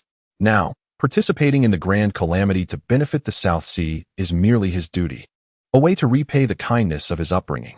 The vast inheritance of the South Sea should rightly be passed on to his son Moong. Having dispatched Ao Lai, who could contend with Moong for the Dragon King's throne, and having improved relations with Avalokiteshvara, it is indeed a perfect double victory. Just then, a panicked Sea Patrol dragon soldier rushes in, exclaiming, "My king, it's bad. Jiang Chen is coming towards our South Sea." Upon hearing this, Ao Ran nearly tumbles from his throne, his eyes wide with shock. "You can't be mistaken, it truly is Jiang Chen? My king, even if my eyesight were poor, I would not mistake the Heavenly Emperor's appointed deity of the three realms. Furthermore, I witnessed his brutality firsthand when he raided our treasures," the patrol soldier insists urgently. "What should we do?" Suppressing his fear, Ao Ran feigns calmness and waves his hand dismissively. "What is there to panic about? We have not wronged him. He cannot simply kill us without reason. Issue a command for all South Sea troops to return to their posts. No one is to linger on the surface until this calamity passes." "As you command, my king." There's one more thing. At such a time, speak quickly. Are you trying to give me a heart attack? My king. Princess Ao Ling rushed out of the Crystal Palace as soon as she heard Jiang Chen was coming to the South Sea. She is likely already near the surface. Should we send troops to bring her back? That girl? Let her be. She is as ungrateful as that rebellious son of mine. If she perishes, it would be for the best. In the South Sea, at Mount Luojia, Avalokiteshvara receives news from Ksitigarbha Bodhisattva, learning that Jiang Chen's true realm is merely mid-golden immortal. A smile spreads across her face. That wretched dragon. I had long suspected something was amiss with his realm. It turns out he has temporarily elevated his cultivation to the Tai Golden Immortal using secret methods. Now that the time limit has expired, it will be a simple matter for Mu Jia to capture him and retrieve the pure glazed bottle and the 33-layer golden pagoda. Just then, Mu Jia rushes in. Breathless, Bodhisattva, Jiang Chen has arrived. Avalokiteshvara raises an eyebrow. He has come to our South Sea? Who accompanied him? Alone. He is heading straight for Mount Luojia. Mu Jia replies, panting. One man dares to approach Mount Luojia? This is sheer folly. Mu Jia, go quickly and subdue this wretched dragon. I shall remain hidden to ensure your safety.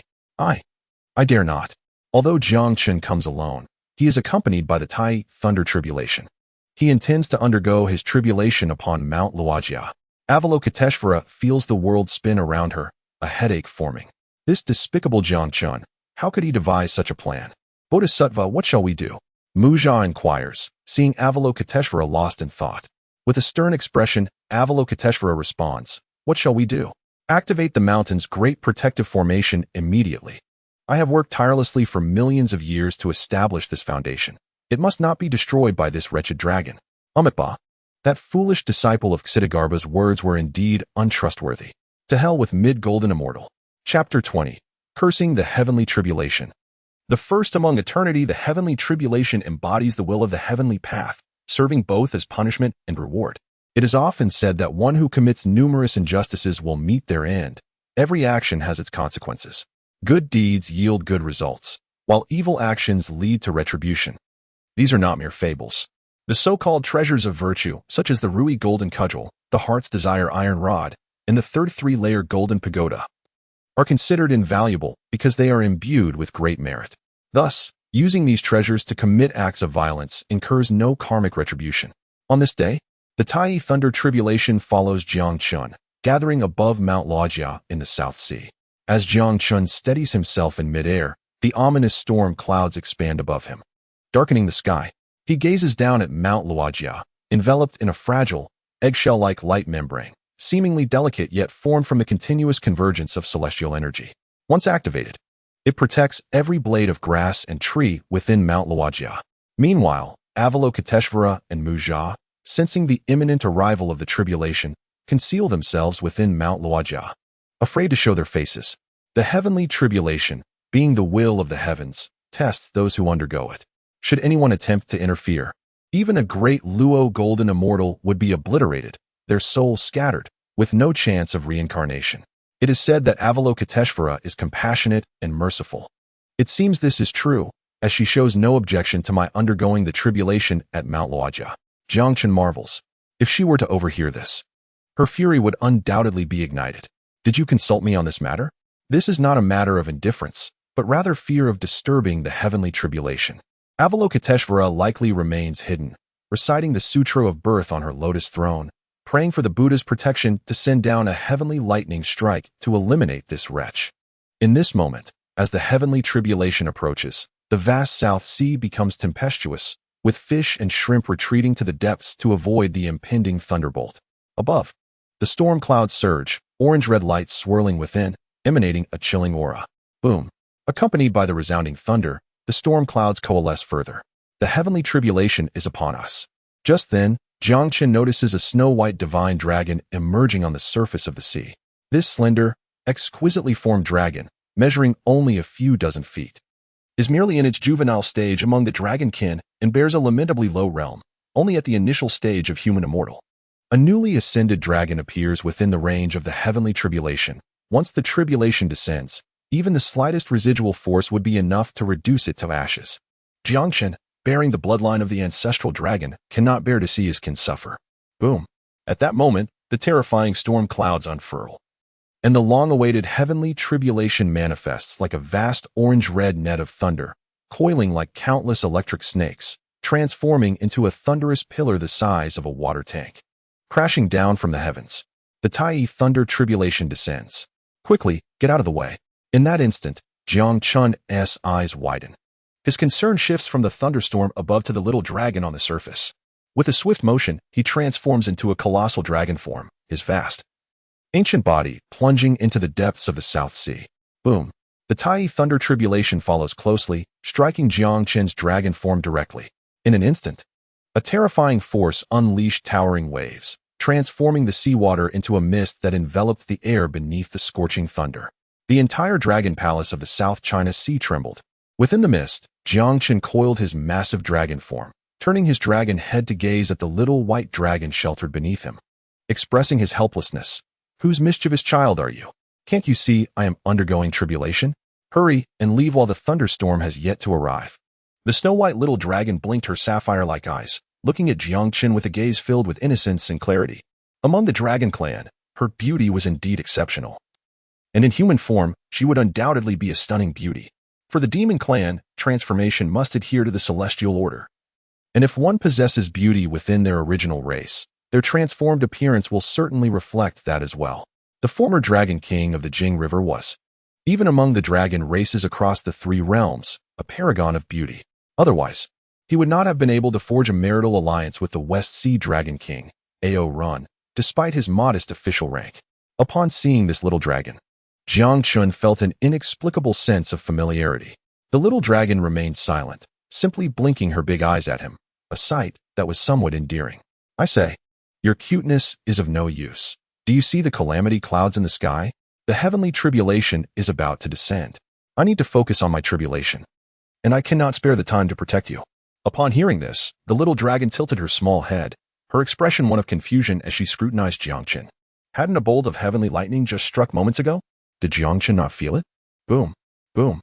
2 more bolts of heavenly lightning struck successively, crashing down upon his gigantic dragon form. This astonishing scene, reminiscent of the apocalypse, left the snow-white little dragon dumbfounded as she stared at Jiang Chen in awe.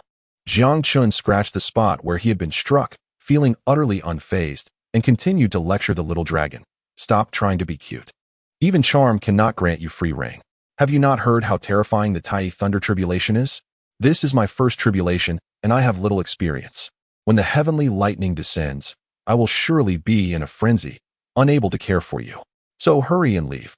Boom, boom, boom. As if the Tai thunder tribulation were displeased with Jiang Chen's attitude, it unleashed 3 bolts of lightning at once, each one over twice as thick as the previous ones. The moment the heavenly lightning fell from the calamity clouds, the entire sky was bathed in an orange-red hue, and the 3 columns of lightning resembled 3 furious thunder dragons, exuding an aura capable of annihilating heaven and earth. In this situation, one could hardly expect even a perfected golden immortal, let alone a Tai golden immortal, to withstand such power. The snow-white little dragon stared wide-eyed at this terrifying spectacle. Her dragon form pressed tightly against Jiang Chen, trembling slightly. In the next moment, 3 bolts of heavenly lightning struck Jiang Chen, enveloping the surrounding sea area within 1,000 miles in a tempest of thunder, with explosive sounds echoing and monstrous waves surging upon the surface. Yet, within the space Jiang Chen occupied, a sanctuary remained untouched by the chaos.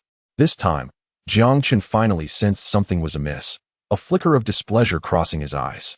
He immediately turned his dragon form around, instinctively bellowing, "Have you no end?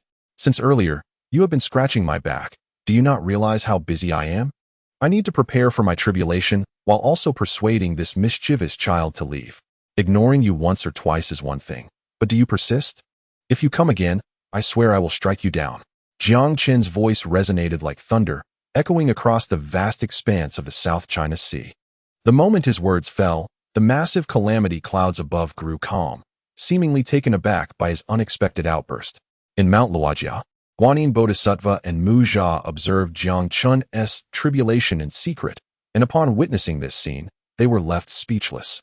"By the heavens, you dare to insult the heavenly tribulation. I shall honor you as the greatest figure of the 3 realms throughout eternity." Even the infamous demon ancestor, Luo Hu, could not compare to Jiang Chen. Although Luo, who had once defied the heavens, he did so under normal circumstances. But you, having already endured 6 bolts of heavenly tribulation, with just 3 more to go, are you attempting to surprise the heavenly tribulation? The heavenly tribulation is the embodiment of the celestial order. Whether it is surprised or not is unknown, but Jiang Chen is certainly in for a shock. Before he could finish speaking, a flash of insight struck him. And in the blink of an eye, he seemed to grasp the gravity of his situation. In that moment, he realized the full extent of his predicament. Oh no, that was the heavenly tribulation. However, the legends of the Tai Thunder Tribulation describe its overwhelming power, capable of annihilating heaven and earth. Yet why did it feel akin to mere scratching? Furthermore, had he not just insulted the heavenly tribulation? Heaven help me. Luckily, Jiang Chen had perused the Golden Immortal Tribulation Manual released by one of the 28 lunar mansions, the Wukong star, prior to facing the tribulation. One must maintain a tranquil mind and hold the utmost reverence towards the heavenly tribulation. If the situation appeared unfavorable, one should pray and offer thanks to the heavens for their attention in striking him. Under no circumstances should one harbor resentment or hurl insults at the heavenly tribulation or engage in self-destructive behaviors such as gesturing obscenely. The negative example of the demon ancestor Luo, who is a lesson to be avoided at all costs. Jiang Chen foresaw that regardless of his success or failure today, he would inevitably replace the demon ancestor Luo, who is the protagonist of the negative example in the new Golden Immortal Tribulation Manual. Above the firmament, the previously silent calamity clouds surged forth once more. This time, it seemed the celestial order had grown furious. The calamity clouds expanded wildly, reaching a height of over 100,000 zhang in mere moments. The lightning deepened from orange-red to an eerie blood-red hue, with crackling thunder and tumultuous waves. It felt as if countless primordial behemoths were rolling and roaring within the obscuring calamity clouds, creating a scene that truly resembled the end of the world. Jiang Chen gazed up at the heavens, then down at the snow-white little dragon curled up beside him, feeling utterly at a loss. You little girl, you have brought me great trouble. If by some stroke of luck I survive this, I shall take you back to the Jing River Dragon Palace as my consort. And if you do not bear me 100 offspring, I shall not spare you. Looking at the current situation, it was clear that she could no longer escape the range of this heavenly tribulation. Hurry and take your true form. If we cannot overcome this crisis, we shall both turn to ashes beneath this heavenly wrath. Under the immense spiritual pressure, Jiang Chen unleashed the 12-petal pure world white lotus, its pure and sacred light enveloping the 2 divine dragons. Boom! The blood-red thunder surged forth, unleashing an enhanced version of the heavenly tribulation once more. In the instant before the heavenly tribulation descended, Jiang Chen and the snow-white little dragon transformed into human forms, sitting cross-legged atop the 12-petal pure world white lotus. In that fleeting moment, Jiang Chen caught a glimpse of a girl clad in a flowing white gown in his arms. Elegant, tranquil, ethereal, and transcendent. In the next instant, the heavenly thunder swept across the South China Sea, transforming it into a Shura purgatory cloaked in blood-red thunder. With the 12-petal pure world white lotus at the eye of the storm, enduring the fury of the celestial order. Such a scene had never been witnessed throughout the ages. Within Mount Luojia, Guanyin and Mu Jia stared in shock at the cataclysmic spectacle before them, their emotions complex. No wonder you were defeated by that wicked dragon last time. It turns out he had obtained the legendary 12-petal pure world white lotus. This supreme innate spiritual treasure, which had not emerged since the primordial era, was of the same caliber as the Buddhist sect's treasured 12-petal merit golden lotus. Yet during the Fengshen calamity, the 12-petal merit golden lotus was consumed by the mosquito Taoist, resulting in a loss of fortune for our sect. Mu Jia, once this wicked dragon perishes and the heavenly tribulation dissipates, you may venture forth to claim this treasure. Present it to the Buddha to fortify our sect's foundation, Guanyin instructed, her eyes narrowing. Chapter 21. Secretly working 2 jobs, then astonishing everyone on this day.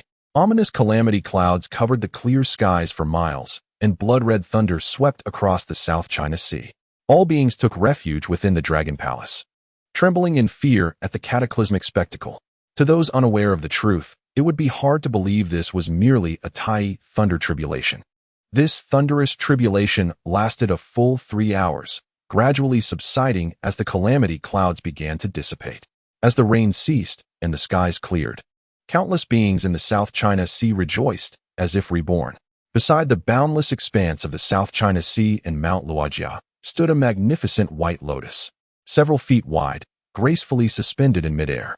Its 12 petals opened and closed delicately, reminiscent of a bud poised to bloom. Within the mountain, Guanyin Bodhisattva clenched her fists in excitement, trembling slightly. Casting a glance at the side, she addressed Mu Jia with a voice that resonated with dignity. Amit Ba. Our Buddha's compassion has alleviated this endless tribulation, erasing the anomalies of celestial law, leaving only a supreme innate spiritual treasure above the South China Sea.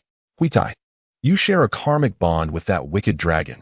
Having once been defeated by him, the treasures he left behind should rightfully be yours to present to our Buddha. Also, bring forth the pure glazed vase in the 33-layer golden pagoda. Let these treasures return to their rightful owner. As one of the 4 great bodhisattvas, she held a significant position within the Buddhist realm.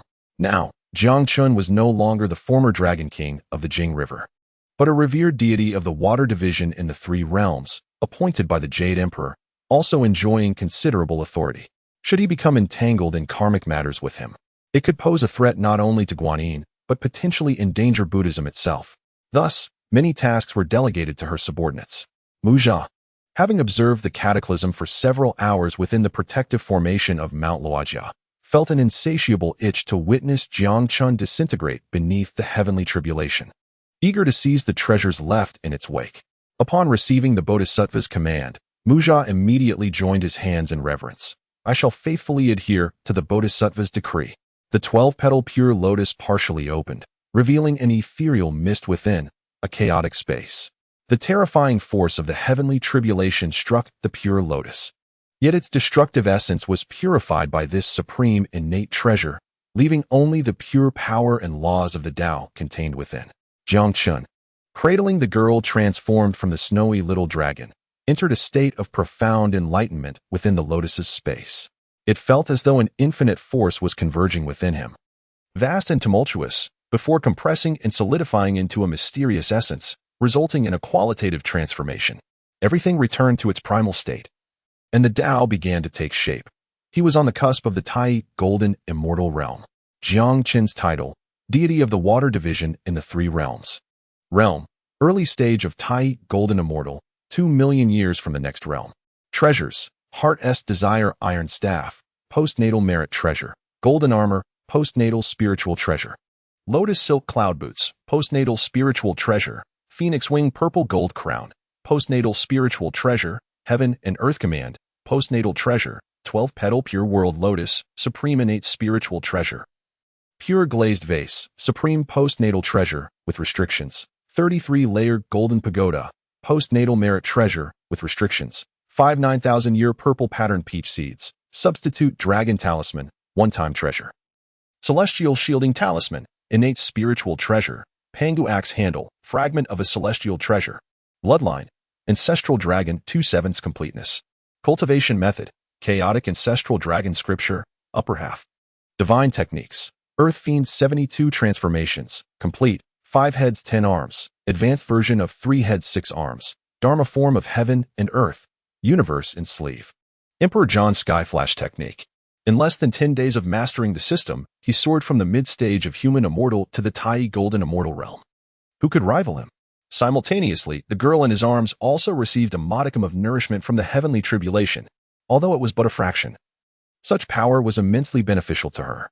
In just a few hours, she leaped from the early stage of human immortal to the late stage, nearing the completion of her transformation into a celestial immortal. As Jiang Chen successfully broke through, he gazed at the sleeping girl in his arms, momentarily captivated by her presence. She appeared no older than 14 or 15, with a youthful and tender physique, yet her beauty was undeniable. Her ethereal charm evoked a sense of wonder, innocence, and tranquility, compelling one to cradle her with utmost care, devoid of any impure thoughts. Once she awakens, he mused, he would inquire about her origins and promptly return her home. Although he had jokingly claimed he would take her back to the Jing River Dragon Palace as his consort, it was merely a jest. He would never stoop so low as to harm such a young child, despite the possibility that she might have lived for centuries. System alert. The restrictions on the pure glazed vase and the 33-layer golden pagoda have been refined by the pure world lotus fire and may be removed at any time. Upon hearing the system's voice, Jiang Chen's face lit up with joy. Two auspicious tidings. One was a supreme postnatal treasure, and the other a postnatal merit treasure, both exceedingly rare. Concurrently, the system's voice echoed once more. Ding. Detected that the host's strength has reached Tai Golden Immortal, granting the ability to develop personal influence. Choose wisely. Option 1. Laborer, soul of the worker, working for the heavenly court, refuse to develop personal influence. Commit wholly to serving the heavenly court. Reward: 200,000 years of cultivation, postnatal spiritual treasure, demon suppression sword. Option 2. We shall quietly undertake 2 jobs. Astonishing all, voluntarily develop the Jing River Dragon Palace into the foremost naval force of the 3 realms, commencing the first step. Recruit 3 loyal and capable aides. Reward: 1,000,000 years of cultivation, 3 grass rejuvenation pills, 3 Tai golden pills, divine technique, true fire of Samadhi, postnatal merit treasure, Xinyuan sword. Primordial array, Tai gathering spirit array. 2 jobs, 1 for the employer, 1 for himself. Developing the Jing River Dragon Palace into the foremost naval force of the 3 realms. Wouldn't that incite the Jade Emperor's jealousy? Currently, the so-called foremost naval force belong to the Heavenly Court's river soldiers, elite troops led by prominent figures from the Taoist sect, each a great Luo Golden Immortal. Jiang Chen, as an early Tai Golden Immortal, would merely be a vanguard among the hundreds of thousands of river soldiers. However, upon reflection, it seemed that the Taoist leaders controlling the river soldiers did not show much deference to the Jade Emperor. As a trusted subordinate of the Jade Emperor, Jiang Chen would be at his beck and call. If he commanded a force stronger than the river soldiers, it would certainly reflect well on the Jade Emperor. The Jade Emperor might think, "You claim not to give me face? I need not rely on you. I have something better." Indeed, that was the sentiment. Of course, option 2 was merely the initial task, requiring the recruitment of 3 loyal subordinates to complete. Jiang Chen had long contemplated this matter. As his reputation grew, more and more demons sought to ally with him, causing the Jing River Dragon soldiers to swell from a few tens of thousands to over 100,000. Such a vast enterprise could not be managed solely by Jiang Chen without exhausting himself. However, his current loyal subordinates lacked significant talent and were not up to the task. Thus, recruiting anew was prudent. I choose option 2. However, the 3 capable aides must possess both virtue and talent. Such individuals would likely be hard to find. Just as Jiang Chen fell into contemplation, rustling sounds emanated from outside the 12-petal pure lotus. It was Mu Jia, having received the Bodhisattva's command, coming to collect the 12-petal pure lotus and the many treasures left behind by Jiang Chen's fall. He hovered before the 12-petal pure lotus, gazing at this treasure born from the primordial era, his expression betraying his unease. Under such a fearsome heavenly tribulation, even with a supreme innate treasure in hand, this wicked dragon could not escape calamity. Alas, I, Mu Jia, was born in an inopportune time. Had I existed in the primordial era when the great powers had yet to achieve Tao, with my Tai Golden Immortal realm, I might have contended for the 12-petal pure lotus. Now, residing within the Buddhist realm, I find myself subject to constant oversight. Such treasures are destined to be offered to the Buddha. Sigh. It seems the 12-petal pure lotus is beyond my reach, but the wicked dragon possesses numerous treasures. The Bodhisattva, fearing entanglement in karmic matters, refrains from intervening personally. Thus, many of his treasures shall rightfully belong to me, Mu Jia. As he spoke, he extended his hand forward, attempting to gather the pure world white lotus and the myriad treasures concealed within. However, in the next moment, the pure world white lotus suddenly erupted with a blinding radiance, and the originally half-open petals of the 12th grade flower began to unfurl gradually. The figures of Jiang Chen and the girl transformed from the white dragon materialized upon this 12th grade lotus platform. Jiang Chen and Mu Jia stood less than a yard apart, their gazes locking in this instant. Time seemed to freeze, and the air felt as if it had solidified. They faced each other, a silence hanging thick and awkward between them. "What are you doing?" Jiang Chen broke the silence, a hint of irritation flickering in his brow. In that moment, Mu Jia's mind went blank. What was happening?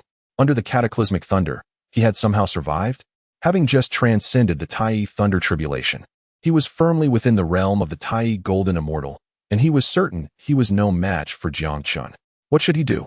I'm anxiously waiting for guidance. Seeing this, Jiang Chen raised an eyebrow, a look of displeasure crossing his face. Am I speaking to a mute? As soon as these words left his mouth, Macaque couldn't help but shudder, forcing an awkward smile as he replied, "Well, I'm fine, just wandering around." Wandering all the way to my 12th grade Pure World White Lotus? It's not like we haven't seen the world before. I was just curious and came over. If there's nothing else, I'll be on my way. The Bodhisattva has matters to discuss with me. With that, Macaque turned to leave. After all, staying here would only lead to his demise. Stop. Jiang Chen's voice rang out, causing Macaque to tremble slightly, yet he halted his steps. Is there something else? I'll give you your family's Bodhisattva's jade purity bottle and your father's 33-layer golden pagoda. I'm quite busy, so farewell. Under immense pressure, Macaque's speech became incoherent. Having said this, he exerted all his strength and dashed into Mount Luojia. Jiang Chen watched the vanishing figure with a wry smile, noting that the foolish son of King Li truly was his benefactor. Ah, since the Bodhisattva and King Li are so generous, I shall graciously accept. However, in truth, Jiang Chen had no intention of returning them. At that moment, a soft whimper emerged from Jiang Chen's embrace as the girl stirred awake, gazing around in confusion before finally fixing her eyes on Jiang Chen. Uncle? Jiang Chen was taken aback. Uncle? My dear girl, are you a bit muddled? Whom are you calling uncle? Just because you don't want to be my bandit wife doesn't mean you can claim relatives arbitrarily. Besides, I never intended for you to be my bandit wife. That was merely a jest. Faced with Jiang Chen's bewildered expression, the girl, tears welling in her eyes, threw herself into his arms, pleading, Uncle, please save my brother. You are our dragon clan's great hero. You must have a way to rescue him. Calm down for a moment. Who are you? And who is your brother? Jiang Chen gently pushed her away, examining her closely, wiping her tears. The girl clutched Jiang Chen's arm, looking pitiful as she said, My name is Ao Ling. My father is the Dragon King Ao Run of the South Sea. And my brother is Ao Lai. Upon hearing this, Jiang Chen suddenly realized. She was Ao Run's daughter. The Dragon King of the Jinghe River had married Ao Run's sister, making Jiang Chen, by relation, the girl's uncle. However, Jiang Chen had no desire to acknowledge it. Although he had accepted the legacy of the Jinghe Dragon King, he felt no emotional connection to the relatives, let alone the wife and children. As for Ao Ling, she was merely a young dragon of a couple of hundred years, and feelings had no place in their interactions. Moreover, Ao Lai, her brother, was the well-known white dragon from the journey to the west. Jiang Chen regarded Ao Ling with interest. She was indeed quite adorable and loyal, but alas, she had a spineless father. The Four Seas Dragon Kings were all cut from the same cloth. Very well, considering our shared hardships, I will do what I can. However, do not expect too much. Some matters ordained by the heavens cannot be altered, not even by me, let alone a saint, Jiang Chen stated. I believe my uncle will surely find a way. Ao Ling responded, her face lighting up with a smile. Lead the way, child. Where are we going, uncle? First, we shall visit your South Sea Dragon Palace and ascertain your father's stance. Although the events surrounding Ao Lai were clearly documented in the journey to the west, Jiang Chen's unexpected involvement had thrown everything into disarray. With the heavenly secret shifting, there was no telling what conflicts might arise with the established narrative. Upon hearing this, Ao Ling instinctively shrank back, a look of fear flashing in her beautiful eyes. Jiang Chen noticed her reaction and asked, What's wrong? Ao Ling lowered her head, nervously fiddling with her dress as she muttered, My father has decreed that no one from the South Sea is allowed to have contact with you. Otherwise, severe punishment will follow. I cannot return. Her pitiful demeanor elicited sympathy. Jiang Chen gently ruffled her hair and smiled. With me here, what is there to fear? If he dares to punish you, then he might as well resign as the Dragon King of the South Sea. As a deity of the water realm across the three worlds, I possess this much authority. Thank you, uncle. At the South Sea Dragon Palace, countless shrimp soldiers and crab generals gathered before the Crystal Palace, each displaying expressions of sheer terror. The recent enhanced Tai Thunder tribulation had left all beings in the South Sea as jumpy as startled birds. Even after the tribulation had long ended, they had yet to recover from the shock and fear. Suddenly, a voice cried out, Your Majesty, calamity has struck. Calamity has struck. The Sea Patrol dragon soldiers tumbled into the Dragon King's chamber, their expressions filled with panic. Cowering under the dragon bed, the South Sea Dragon King trembled, rolling off the bed with a start. What now? Is Jiang Chen's fearsome tribulation still expanding? Heaven above, what should I do? When I went to the heavenly court to report to the supreme deity, All 3 sea dragon kings were present. Why is it that he has only come for me? The South Sea? I, Ao Run, have always been diligent, cautious, and walking on eggshells. Yet today, I am faced with such a calamity, destined to become a mere casualty of another's tribulation. If I perish like this, my true spirit will be obliterated, and I shall have no chance at reincarnation. What sins have I committed? Kneeling on the ground, Ao Run wept bitterly. Seeing this, the Sea Patrol dragon soldiers exchanged awkward glances. Your Majesty, the tribulation has already concluded. Ao Run paused, wiping his tears and responding with irritation. You should have said that earlier. Were you trying to scare me to death? Wait, that is not right. You just said calamity has struck. What happened? Your Majesty, I just saw Jiang Chen heading straight for our South Sea Dragon Palace, accompanied by Princess Ao Ling. He did not appear pleased. It seems likely that it relates to her. By the heavens, that wretched girl must have disrupted Jiang Chen's tribulation and is now here to seek vengeance. What misfortune has befallen our family? Why must she provoke such a calamity? Quickly, come with me to welcome Jiang Chen, and be prepared to act accordingly. At all costs, do not let him find any fault. As for that girl, as long as she does not implicate our South Sea Dragon Palace, let Jiang Chen deal with her as he pleases. Yes. Suddenly, a thunderous roar erupted outside the palace, causing the entire South Sea Dragon Palace to tremble. Then, Jiang Chen's voice rang out. Where is Ao Run? Stop hiding and come out at once. To Ao Run, Jiang Chen's voice was akin to a demonic chant. Supported by a few trusted aides, he forced himself to appear at the entrance. Inside the Crystal Palace, numerous shrimp soldiers and crab generals lay sprawled on the ground, writhing in pain.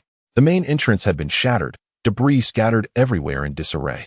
Jiang Chen lounged on the dragon throne in the grand hall, crossing his legs and wearing a subtle, enigmatic smile. Beside him, Ao Ling kept her head down, her delicate hands nervously gripping her dress, resembling a child who had done something wrong. As Ao Run entered the grand hall, the sight before him drained the color from his face. This was it. He had indeed come seeking retribution. Owling, that wretched creature, the harbinger of misfortune, has inadvertently caused me great trouble. Since this is the case, do not blame me for my ruthlessness. Ao Run contemplated this, a glint of malice gleaming in his eyes.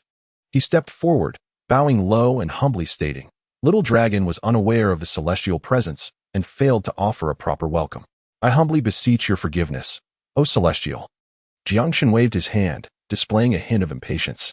Ao Run, we are not strangers. Let us dispense with these formalities. I did not come here to indulge in idle chatter. Speak plainly about your misdeeds. Upon hearing this, Ao Run's heart leapt into his throat. When he had initially allied with the 3 dragon kings to capture Jiang Chen and present him to the heavenly court, he never imagined he would find himself in this predicament. Sweat poured down his face. What, have you lost your tongue? Jiang Chen raised an eyebrow, his tone stern. Ao Run's heart sank. He hastily replied, When the Celestial eliminated Ao Guang, my brothers and I foolishly sought to inform the heavenly court, inciting the great heavenly sovereign to send King Li with 30,000 heavenly soldiers to besiege the Jing water mansion. We have angered your divine might, and we deserve the gravest punishment. I implore you to mete out your wrath. Jiang Chen could not help but chuckle. Well, this is quite the unexpected revelation. Ao Run, you are surprisingly candid, unveiling matters of which I was previously unaware. He continued, You truly lack self-awareness. I spared you out of kinship, yet you chose to court disaster. We will settle this debt later. My visit today pertains to other matters. Ponder carefully on what other transgressions you may have committed. Jiang Chen discovered that this method of questioning was quite effective. In the throes of uncertainty, Ao Run was likely to divulge more than he intended. Ao Run was nearly paralyzed with fear. It seemed Jiang Chen was unaware of certain truths. His confession had provided Jiang Chen with leverage. However, Ao Run was not here solely for this matter. Other issues loomed. His peripheral vision caught Owling beside Jiang Chen, and a flicker of resolve crossed his eyes. O Celestial, I must take responsibility for allowing Owling to breach the surface of the sea, disrupting your tribulation. If it appeases your wrath, I relinquish this wretched offspring to your discretion. Jiang Chen was momentarily taken aback. The saying goes that even a tiger does not consume its young. Ao Run was indeed ruthless. Willing to cast aside his own daughter for self-preservation, he glanced at Owling, who kept her head bowed, her beautiful eyes shimmering with a mix of sorrow and despondency. Her expression complex yet devoid of surprise. This suggested that she had anticipated these events. Are you truly so callous as to offer your own daughter's life? Jiang Chen inquired. Astonished, what you do not realize, O Celestial, is that Owling is a harbinger of calamity. She caused her mother's death at birth. Out of a sense of blood, I permitted her to reside in the Dragon Palace, not foreseeing that she would disrupt your tribulation and cause such great calamity. A creature like her will only bring ruin upon all of us in the South Sea. Therefore, I beseech you, do not show mercy. Eliminate this bane. A.O. Run's flattery grew increasingly fervent as he thought that he might as well embellish his words while offering Owling to Jiang Chen, perhaps placating him enough to leave in peace. However, the next moment, a chilling malevolence erupted above A.O. Run's head. Enough, Jiang Chen bellowed, stepping down from the dragon throne and, in an instant, appearing before A.O. Run. A.O. Run, trembling in terror, met Jiang Chen's icy gaze. In that moment, Jiang Chen emanated the formidable aura of a Tai golden immortal, his ancestral dragon bloodline exerting immense pressure upon A.O. Run. A spectral hand, like a phantom, pierced the void and grasped A.O. Run's neck. With a slight increase in pressure, A.O. Run's feet left the ground, his face contorted in agony. Jiang Chen looked up at him, his cold eyes resembling those of a bloodthirsty beast. A.O. Run, even a tiger does not consume its young. Yet you are so vile as to place your own daughter in peril for your own survival. I am here today not for trifles, but for the matter of A.O. Lai. You have 10 breaths to clarify, or I shall make your existence a living hell. Held in Jiang Chen's grip, A.O. Run had no means of resistance. As he struggled in pain, his voice became hoarse. A.O. Lai committed treason by burning the luminous pearl bestowed by the great heavenly sovereign. He should have perished under heavenly punishment. It was the mercy of the Bodhisattva that allowed him to embark on the journey to the west to atone for his sins. He has now gone to Yingxiu Gorge, waiting for the one who seeks the scriptures. Cough, cough. Before he could finish, Jiang Chen tightened his grip, causing A.O. Run's face to turn a deep shade of purple. You know that this is not what I wish to hear. Speak the truth. Jiang Chen demanded. O Celestial, spare my life. I will speak. I will speak. In my ambition to ascend to the Buddhist realm, I willingly offered A.O. Lai to the Bodhisattva Guanyin. This was a scheme devised by the two of us. I did this for the future of the South Sea. I implore you to show mercy. A.O. Run's words came out in fits and starts. His neck twisted grotesquely by Jiang Chen's grip. Had Jiang Chen not erased his life and death ledger, even in his Xianxian realm, he would have perished under such suppression. I knew it all along, A.O. Run. You are unworthy of the title of father, unworthy to be a dragon king. Jiang Chen's furious roar resonated, and a chaotic aura flickered in his eyes.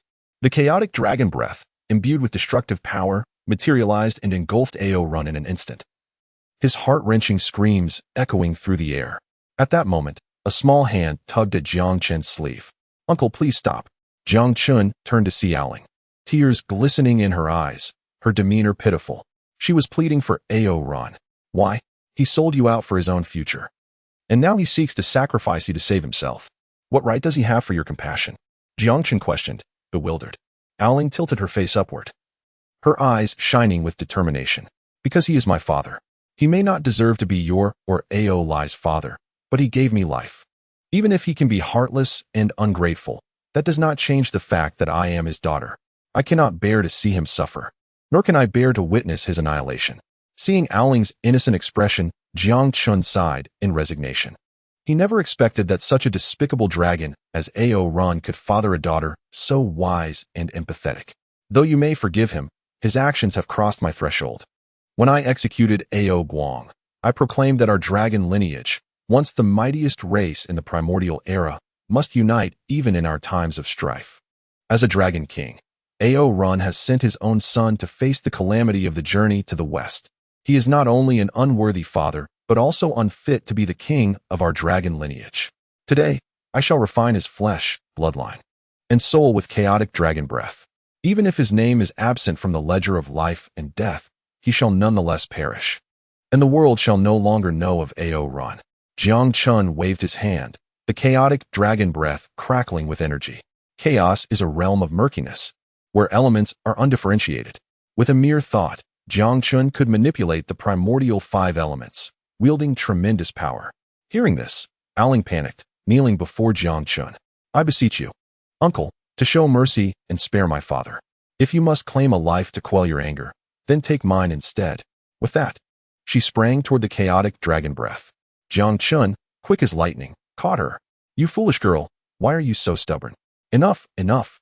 I have already given Ao Run sufficient punishment. For your sake, I shall spare him this time. After speaking, Jiang Chen raised his hand and pointed, causing the chaotic dragon's breath to dissipate. Ao Run's form emerged, but he was already charred beyond recognition. Witnessing this scene, Ao Ling was startled and quickly exclaimed, "Uncle, my father." Jiang Chen waved his hand with a smile and replied, "I have already erased the Dragon Clan's ledger of life and death. As long as the soul remains intact, he will not perish. However, the injuries he has sustained will require considerable time to heal. During this period, I hope he will reflect upon his actions and amend his ways. If he continues down the path of wrongdoing and harms his own kin, not even your plea, dear Ao Ling, will sway me, nor will the great heavenly venerable have any influence on my decision." Ao Ling pouted, "Uncle, what about my brother? Do you have a way to save him?" The matter concerning Ao Lai was the crux of Jiang Chen and Ao Ling's visit to the South Sea Dragon Palace. Jiang Chen shrugged and candidly stated, "There is nothing I can do. I told you before, whatever is fated by the heavens cannot be defied, even by the sages. How much less can I influence it? Had we arrived earlier, before your brother embarked on the journey to the west and became the destined one, perhaps I could have intervened. But as it stands, the die is cast, and the momentum is irreversible." Upon hearing this, a flicker of disappointment crossed Ao Ling's eyes. Seeing this adorable and perceptive girl disheartened filled Jiang Chen with a profound sense of guilt. He gently ruffled her hair and reassured her, though the tide cannot be turned. If handled appropriately, we can still achieve the desired outcome. Little Ao Ling, my Jinghe Dragon Palace is in need of a young steward. If you are willing to accompany me, I will do my utmost to cultivate you as my successor. You are destined to be a figure beyond the tribulations of the journey to the west, and in time, you may wield your own strength to accomplish your aspirations." At this declaration, Ao Ling's previously dim gaze illuminated with excitement. "I would be willing." Jiang Chen's offer bore a hint of temptation towards a young dragon, but he thought, who cares? In this chaotic world, having a charming little apprentice brings some joy amidst the turmoil. However, with this bond established, the notion of having Ao Ling bear him 100 children was completely out of the question. Clearing his throat, Jiang Chen mused as they departed the South Sea Dragon Palace.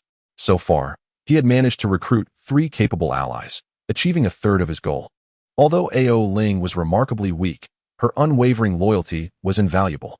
To Jiang Chen, strength was secondary, with the system at his disposal. Even a mere sip of soup beside him could elevate her prowess. Cultivating Ao Ling into a formidable independent warrior would not prove overly difficult. In the vast expanse above, the two sat upon a 12-petal pure white lotus. Jiang Chen scrutinized Ao Ling closely. "Uncle, why are you looking at me like that? Is there something unusual about my appearance?" Under Jiang Chen's gaze, Ao Ling's cheeks flushed, feeling a tad bashful. "You will be by my side often from now on. Uncle feels inappropriate. Let us change how you address me," Jiang Chen proposed. "How about calling you master?" Ao Ling tilted her head, tentatively suggesting. The idea of a lovely young lady calling him master daily was indeed a delightful thought, but still, it felt unsuitable. Jiang Chen looked at Ao Ling, placing his hands on her delicate shoulders, and solemnly declared, "Call me brother." I said, call me brother. "Uncle, isn't that a bit inappropriate? Continue to call me uncle, and I might just toss you overboard." Seeing Jiang Chen's serious demeanor, which left no room for jest, Ao Ling lowered her head and softly uttered, "Brother." By the heavens, her gentle and sweet voice nearly overwhelmed Jiang Chen. One word was sheer bliss. Yet, Ao Ling shrank back slightly, timidly saying, "Uncle." It feels a bit strange, almost improper. Jiang Chen's heart skipped a beat. Could this little girl see through his less than honorable thoughts? That seemed unlikely. She appeared so adorably naive. Where could such thoughts arise from? No, he had no such improper intentions. Feeling the atmosphere turning awkward, Jiang Chen cleared his throat. Ahem. In the realm of cultivation, sincerity is paramount. Since I have taken on the role of your guide in this journey, it is essential to bridge the gap between us, facilitating the impartation of knowledge and wisdom. Most critically, in the face of calamity, the karmic ties between master and disciple bear great weight. You are meant to be outside of these tribulations, so it is best to minimize our entanglements. Otherwise, it may adversely affect your future in the journey to the west. Thus, this title has been carefully considered and is devoid of any improper connotations. Jiang Chen spoke with a straight face. Ao Ling appeared to grasp only part of his meaning, yet trusting in Jiang Chen's intentions, she relaxed her defenses and smiled brightly. Then I shall call you brother a few more times. Brother, brother, brother. With each melodious call, Jiang Chen's smile widened uncontrollably, his pride soaring. Indeed, no one in the production team could match this level of delight. Haha, splendid. Ao Ling, you possess remarkable insight. I shall now present you with the first treasure of your initiation. Saying this, Jiang Chen turned his palm, and a palm-sized white jade vial materialized in his hand.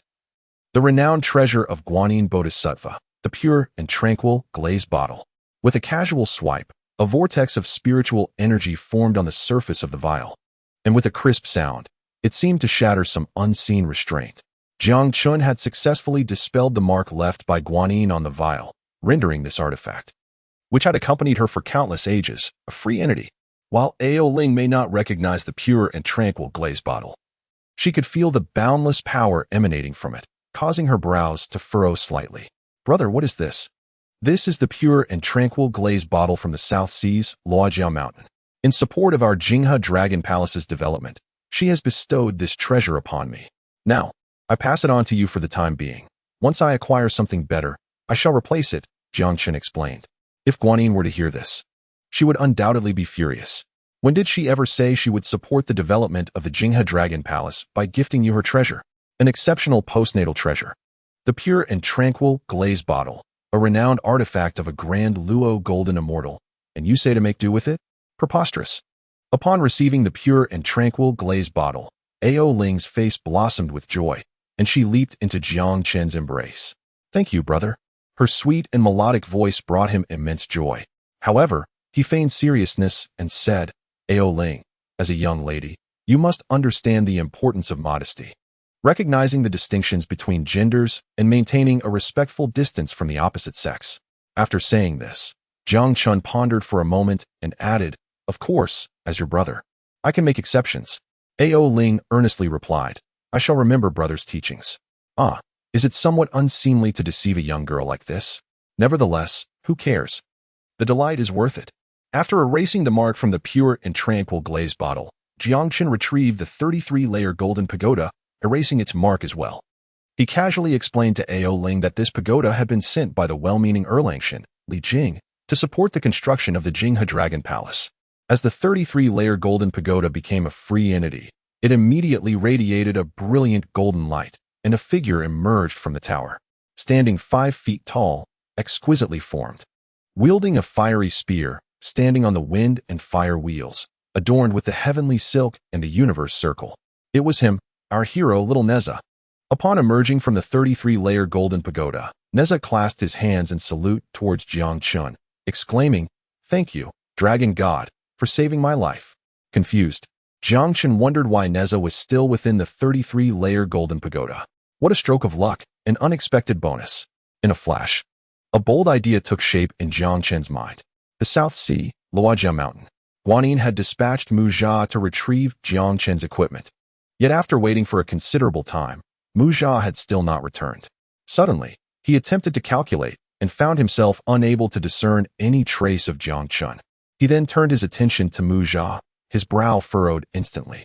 In the outskirts of Mount Luojiao, within the purple bamboo grove, Mu Jia appeared pale, trembling uncontrollably. Muttering repeatedly, I'm terrified. I'm terrified. Guanyin floated down gracefully and spoke softly, Huiyan traveler, victory and defeat are commonplace in warfare. As a disciple of the Buddha, one must adhere to one's true heart and remain calm amidst change.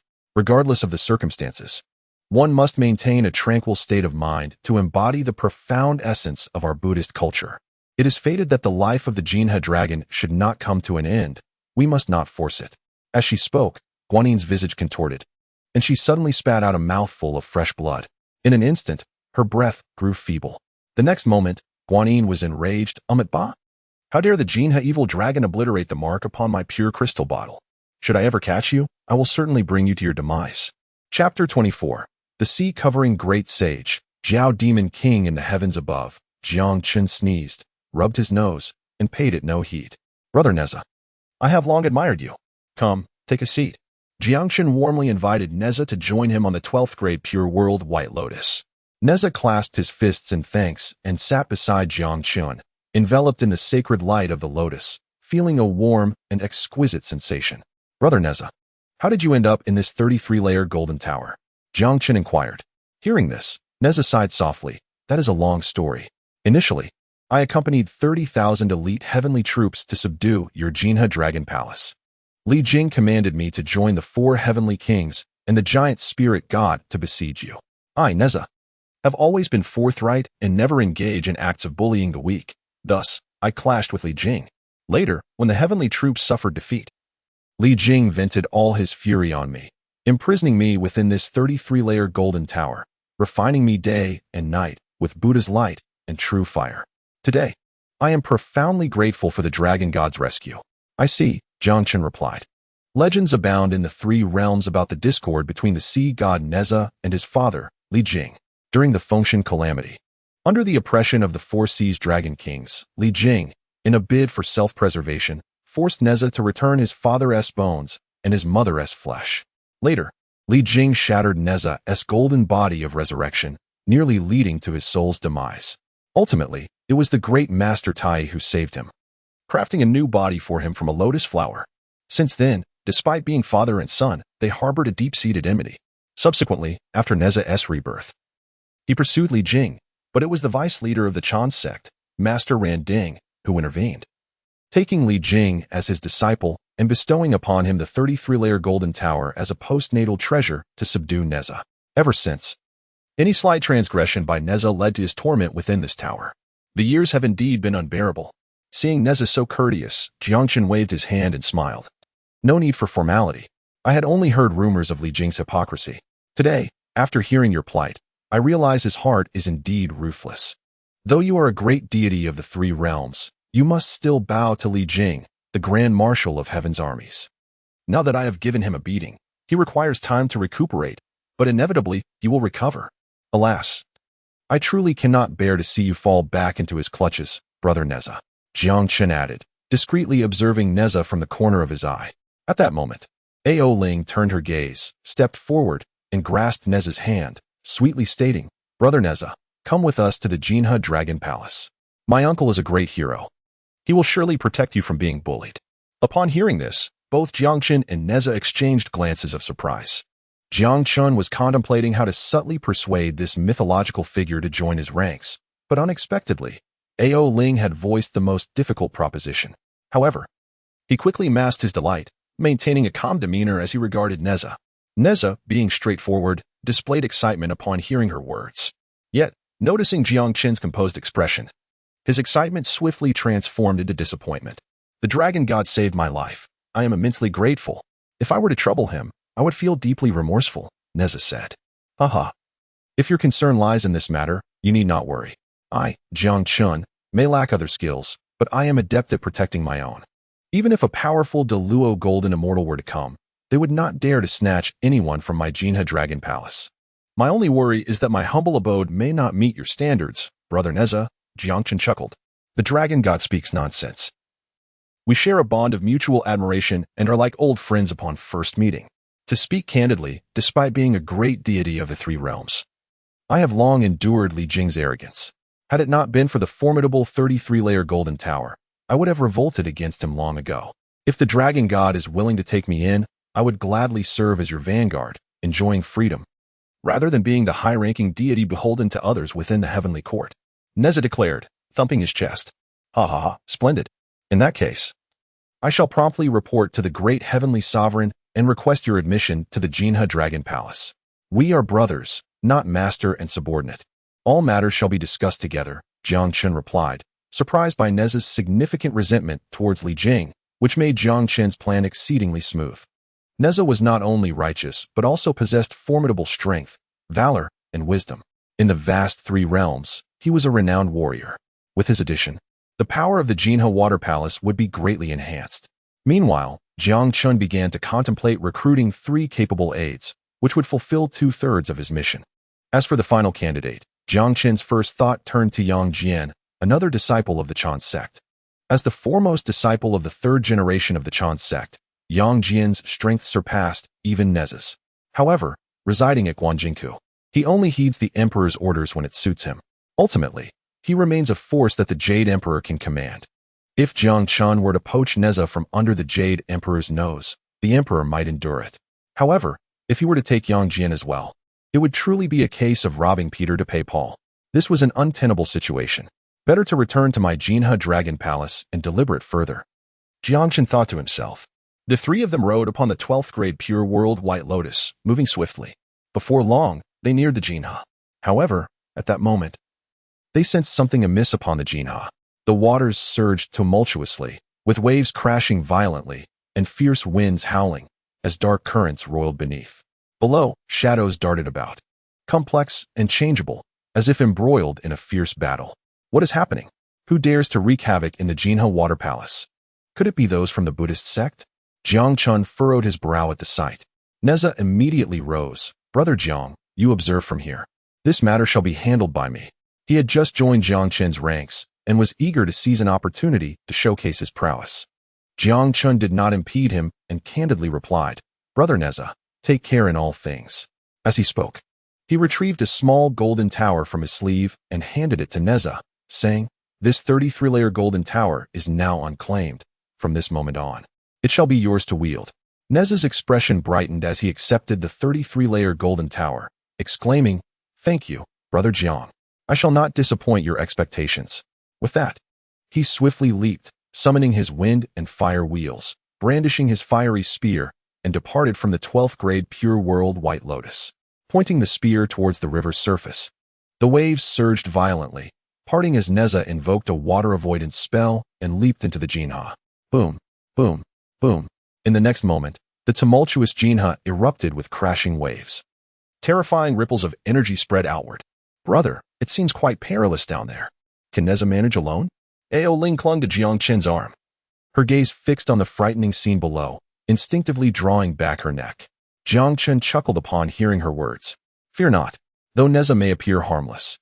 He is indeed a formidable force.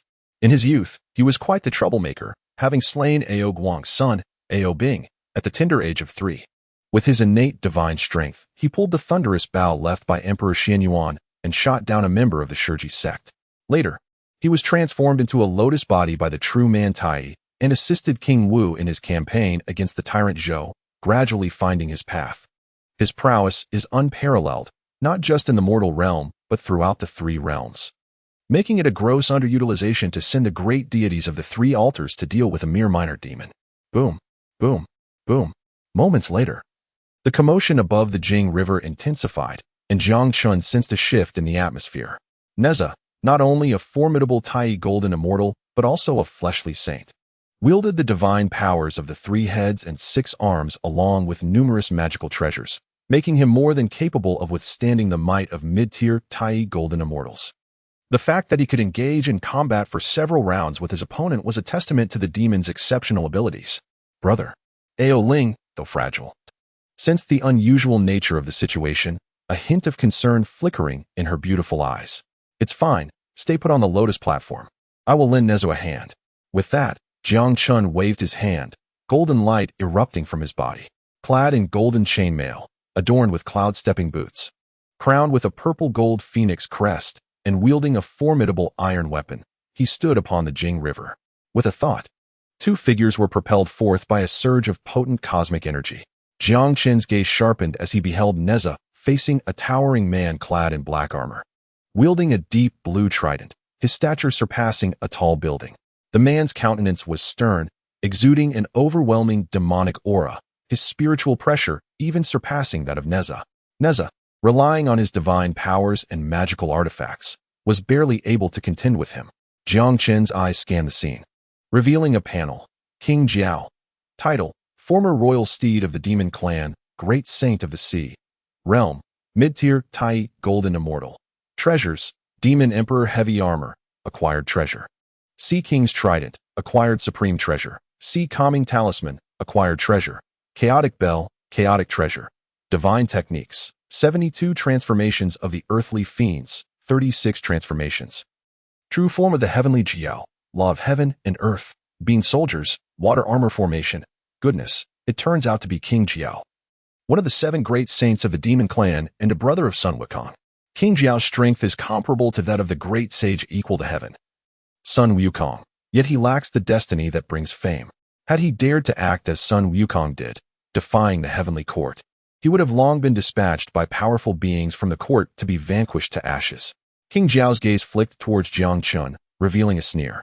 I presume you are the recently renowned Dragon King of the Jing River. I hereby officially inform you that your Jing River water mansion is now under my control. You'd best vacate at once. If you dare utter a word of defiance, I shall reduce you to ashes in an instant. Chapter 25. This subordinate, I shall claim. King Jiao's aggression towards Jiang Chen revealed the extent of his ambition. As one of the 7 great saints of the demon realm, he commanded his own aquatic forces, having developed over countless years into an extraordinary power. In contrast, Jiang Chen's Jing River water mansion resembled more of a nouveau riche establishment. Thus, King Jiao's confrontation with Jiang Chen was not merely about this water mansion, but rather a matter of reputation and gain. Now, as Jiang Chen's fame soared, swathes of demons flocked to him, bringing benefits while simultaneously inciting envy from others. As the saying goes, a tall tree catches the wind. Should King Jiao seize Jiang Chen's domain today, he would replace him, becoming the object of admiration for all demons in the 3 realms. Jiang Chen had anticipated this much days prior. However, he did not expect such a swift arrival from King Jiao, a powerful figure in the demon realm. Jiang Chen had heard of King Jiao, the earliest of the 7 great saints. He cultivated his powers from the primordial chaos and once served as one of the foot soldiers of the mightiest demon, Dong Wangtai, in the demon court. Later, during the battle between the witches and demons, he seized the opportunity to steal Dong Wangtai's chaotic bell and numerous treasures, contributing to the downfall of the demon court. To this day, this ancient secret remains unknown, and he, having evaded the calamity of the witch-demon war through the treasures he pilfered, became the formidable King Jiao of the demon clan. I wondered who it was. Turns out to be the treacherous King Jiao. Since when did even a mere steed have the audacity to attempt to seize my lair? Jiang Chen shouldered his iron weapon, a sardonic smile playing on his lips. This revelation caught King Jiao off guard. Such matters were his most guarded secrets, buried deep within, not to be disclosed to anyone. Now, Jiang Chen's words had unveiled his true origins, leaving him astonished. King Jiao's expression darkened, and after a brief hesitation, he bellowed, "You wretched dragon, your words are utter nonsense. What treachery and what steed? I am the great saint of the sea, King Jiao, one of the 7 great saints of the demon clan. 500 years ago, when I battled the heavenly court, you were likely still playing in some corner. Now you dare to speak to me with such insolence. You seek your own demise. I shall grant you a chance for your life. I will count to 3.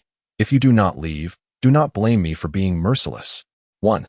King Jiao's voice thundered, his eyes glinting as he scrutinized Jiang Chen and Neza. Having battled King Jiao before, Neza understood his terrifying strength. Though not as formidable as Sun Wukong 500 years ago, he was certainly not to be underestimated. Moreover, he sensed that King Jiao had not unleashed his full power in their previous encounter. "Jiang brother, be careful. This opponent is quite troublesome," Neza cautioned. In contrast, Jiang Chen, with his iron weapon resting on his back, remained unfazed. His demeanor only served to infuriate King Jiao further. After a moment of silence, King Jiao slowly uttered, "2." At that moment, Jiang Chen finally reacted. With a scoff, he interjected, "You count too slowly. Allow me to assist you." 3. Before his words had fully escaped, Jiang Chen's divine energy surged, and a pair of ethereal wings sprouted from his back. Utilizing the Imperial River Flash technique, he flapped his wings and transformed into a fleeting shadow, vanishing before King Jiao. When he reappeared, he stood behind King Jiao. Beneath the manifestation of heaven and earth, Jiang Chen transformed into a towering giant, wielding the iron weapon as if it were a colossal pillar, crashing down upon King Jiao. The momentum was overwhelming, the fierce winds swirling. As the giant suppressed the heavens and earth, the iron weapon unleashed a force capable of moving mountains and filling seas. This strike, devoid of embellishments, relied solely on brute strength. In terms of speed and power, even Neza, a fellow early Tai Golden Immortal, felt a chill of fear. Had Jiang Chen displayed such might in their previous battle, he would likely have been no match for him. Boom! The tremendous force of the strike engulfed King Jiao. Amidst the colossal roar, a clear sound of metal clashing echoed. Jiang Chen furrowed his brow, observing the tumultuous waves rising, a flicker of solemnity crossing his gaze. The sensation he felt during the strike seemed off. Boom. In the next moment, a chaotic gleam erupted from the Jing River, sending the iron weapon flying. A massive ancient bell ascended, releasing unparalleled pressure and swirling chaotic energy. That was the supreme treasure once wielded by the former emperor of the demon clan. Dong Huang Tai, known as the Chaos Bell, or Dong Huang Zhong, Jiang Chen's celestial manifestation and Neza's three-headed, six-armed form were both dispersed under the suppression of the Dong Huang Zhong. Fortunately, it was the Jiao Demon King who controlled the Dong Huang Zhong, unable to unleash its true might. Had this artifact been in the hands of Dong Huang Tai, Jiang Chen and Neza would have been crushed into mere pulp, their souls extinguished. Ha ha ha, old dragon of the Jinghe, I have already granted you a chance at life, yet you failed to cherish it. Now, having encountered this threshold of death, do not blame me for my ruthless nature. Die. The Jiao Demon King soared from the Jinghe, arms slightly outstretched, basking in the chaotic aura of the Dong Huang Zhong, erupting into fits of manic laughter. Before his words faded, the weight of the Dong Huang Zhong's suppression intensified further. Neza raised the 33-tiered golden pagoda in an attempt to mitigate some of the force, but it proved to be a futile endeavor. Brother Jiang, do not persist in vain. Seek assistance from the Great Celestial. Neza gritted his teeth, a grim expression on his face. Yet Jiang Chen merely smiled, a glimmer of satisfaction illuminating his features. This Jiao Demon King is just perfect. This subordinate is strong and fierce. I have resolved to claim him for myself. With that, Jiang Chen flipped his palm, and a white light surged from beneath the Jinghe, landing in his grasp. It was the 12th grade Pure World White Lotus. During the earlier skirmish with the Jiao Demon King, Jiang Chen had harnessed the 12th grade Pure World White Lotus, which Owling had delivered into the Dragon Palace of Jinghe, protected by a formation established by the Heavenly Command.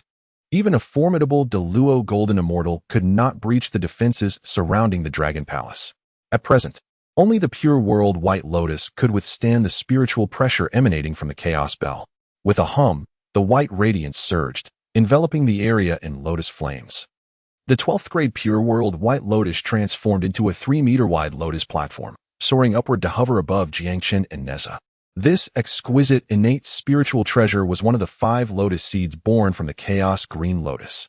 Although it did not match the Dong Huang Zhong in rank, it unleashed remarkable power, bolstered by Jiang Chen's ancestral dragon bloodline.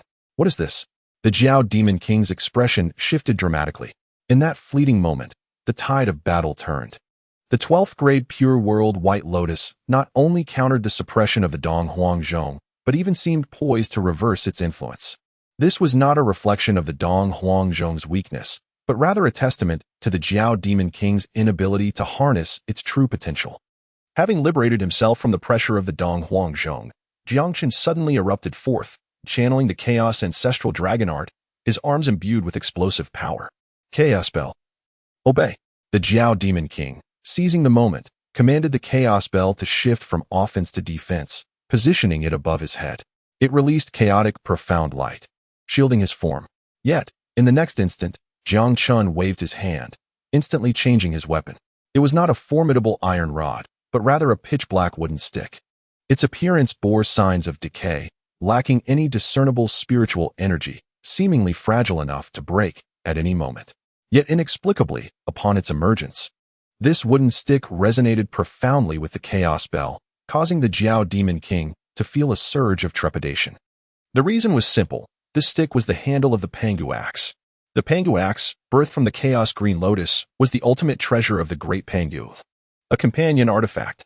Following Pangu's creation of the heavens, the Pangu Axe manifested into 3 supreme chaotic treasures. The blade transformed into the Pangu banner, the handle into the Chaos Bell, and the axe's back into the Taiji diagram. Thus, the Chaos Bell was indeed the manifestation of the Pangu Axe's handle. Logically, the handle of the Pangu Axe should not exist alongside the Chaos Bell. However, as a product of the system, even the most peculiar occurrences find their rightful place. Furthermore, with only the handle remaining, it was destined to inherit the might of the primordial creation. Jiao Demon King, behold what it means to be crushed. With that, Jiang Chen gripped the stick with both hands and struck down. Bang!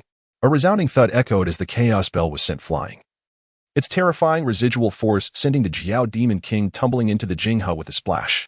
What the hell? Brother Jiang is truly formidable. Neza exclaimed from the sidelines. Cheering in awe, thunderous roars erupted as a vast mist rose from the surface of the Jingha, revealing the shadow of a colossal creature. Old dragon of the Jingha, I shall fight you to the end. Chapter 26. Brothers or stepping stones, choose your path. True form of the celestial Jiao. A thunderous roar resonated, scattering the mist that enveloped the river. A gigantic Jiao dragon, over 100 feet long, clad in thick black scales and exuding immense divine might, appeared before Jiang Chen. This was not merely a manifestation of its essence, but a bloodline ability of the Jiao Demon King. Though the Jiao Demon King was indeed a Jiao dragon, it possessed a trace of the primordial ancestral dragon bloodline. Even a minuscule fraction was sufficient for him to carve out a place in the three realms. Upon witnessing this, Jiang Chen retracted the handle of the Pangu axe and the 12th grade pure world white lotus, transforming himself into his true form. He too became a black, ancient divine dragon, approximately 100 feet in length. While unassuming in appearance, he possessed 2/7 of the ancestral dragon bloodline, which effectively suppressed the Jiao Demon King. However, the Jiao Demon King was ultimately a mid-stage Tai Golden Immortal. Even if he felt a pang of fear from Jiang Chen's aura, he was not one to retreat without a fight. Moreover, prior to arriving at the Jinghe Water Palace, he had already sent his minions to spread this news far and wide. This battle would capture the attention of the entire demon realm. Should the Jiao Demon King be defeated, it would undoubtedly backfire, not only failing to seize the fame that rightfully belonged to Jiang Chen, but instead using his own reputation as a stepping stone for Jiang Chen's rise. The Jiao Demon King would be left in ruins, a source of ridicule within the demon realm. I cannot afford to lose this battle, the Jiao Demon King roared, unleashing terrifying dragon might as he charged towards Jiang Chen. Neza, seeing this, quickly called out, Brother Jiang, I will assist you. Thank you for your kind intentions, brother, but it is unnecessary. I intend to make the Jiao Demon King submit wholeheartedly. Great divine power, 5 heads and 10 arms. Jiang Chen's dragon form shimmered, and 5 heads and 10 arms erupted forth. His already formidable strength surged to over 5 times its original might. 1 head of Jiao dragon, 1 head of ancestral dragon. 2 colossal beings now clashed above the Jinghe. There were no grandiose techniques or conflicts of treasures, only raw, visceral combat, replete with the beauty of violence. Amidst the fierce struggle, the surface of the Jinghe was stained crimson, the Jiao Demon King soaked in blood, his thick black scales shattered. His aura became chaotic, his appearance disheveled, and his form seemed to shrink, now measuring less than 50 feet.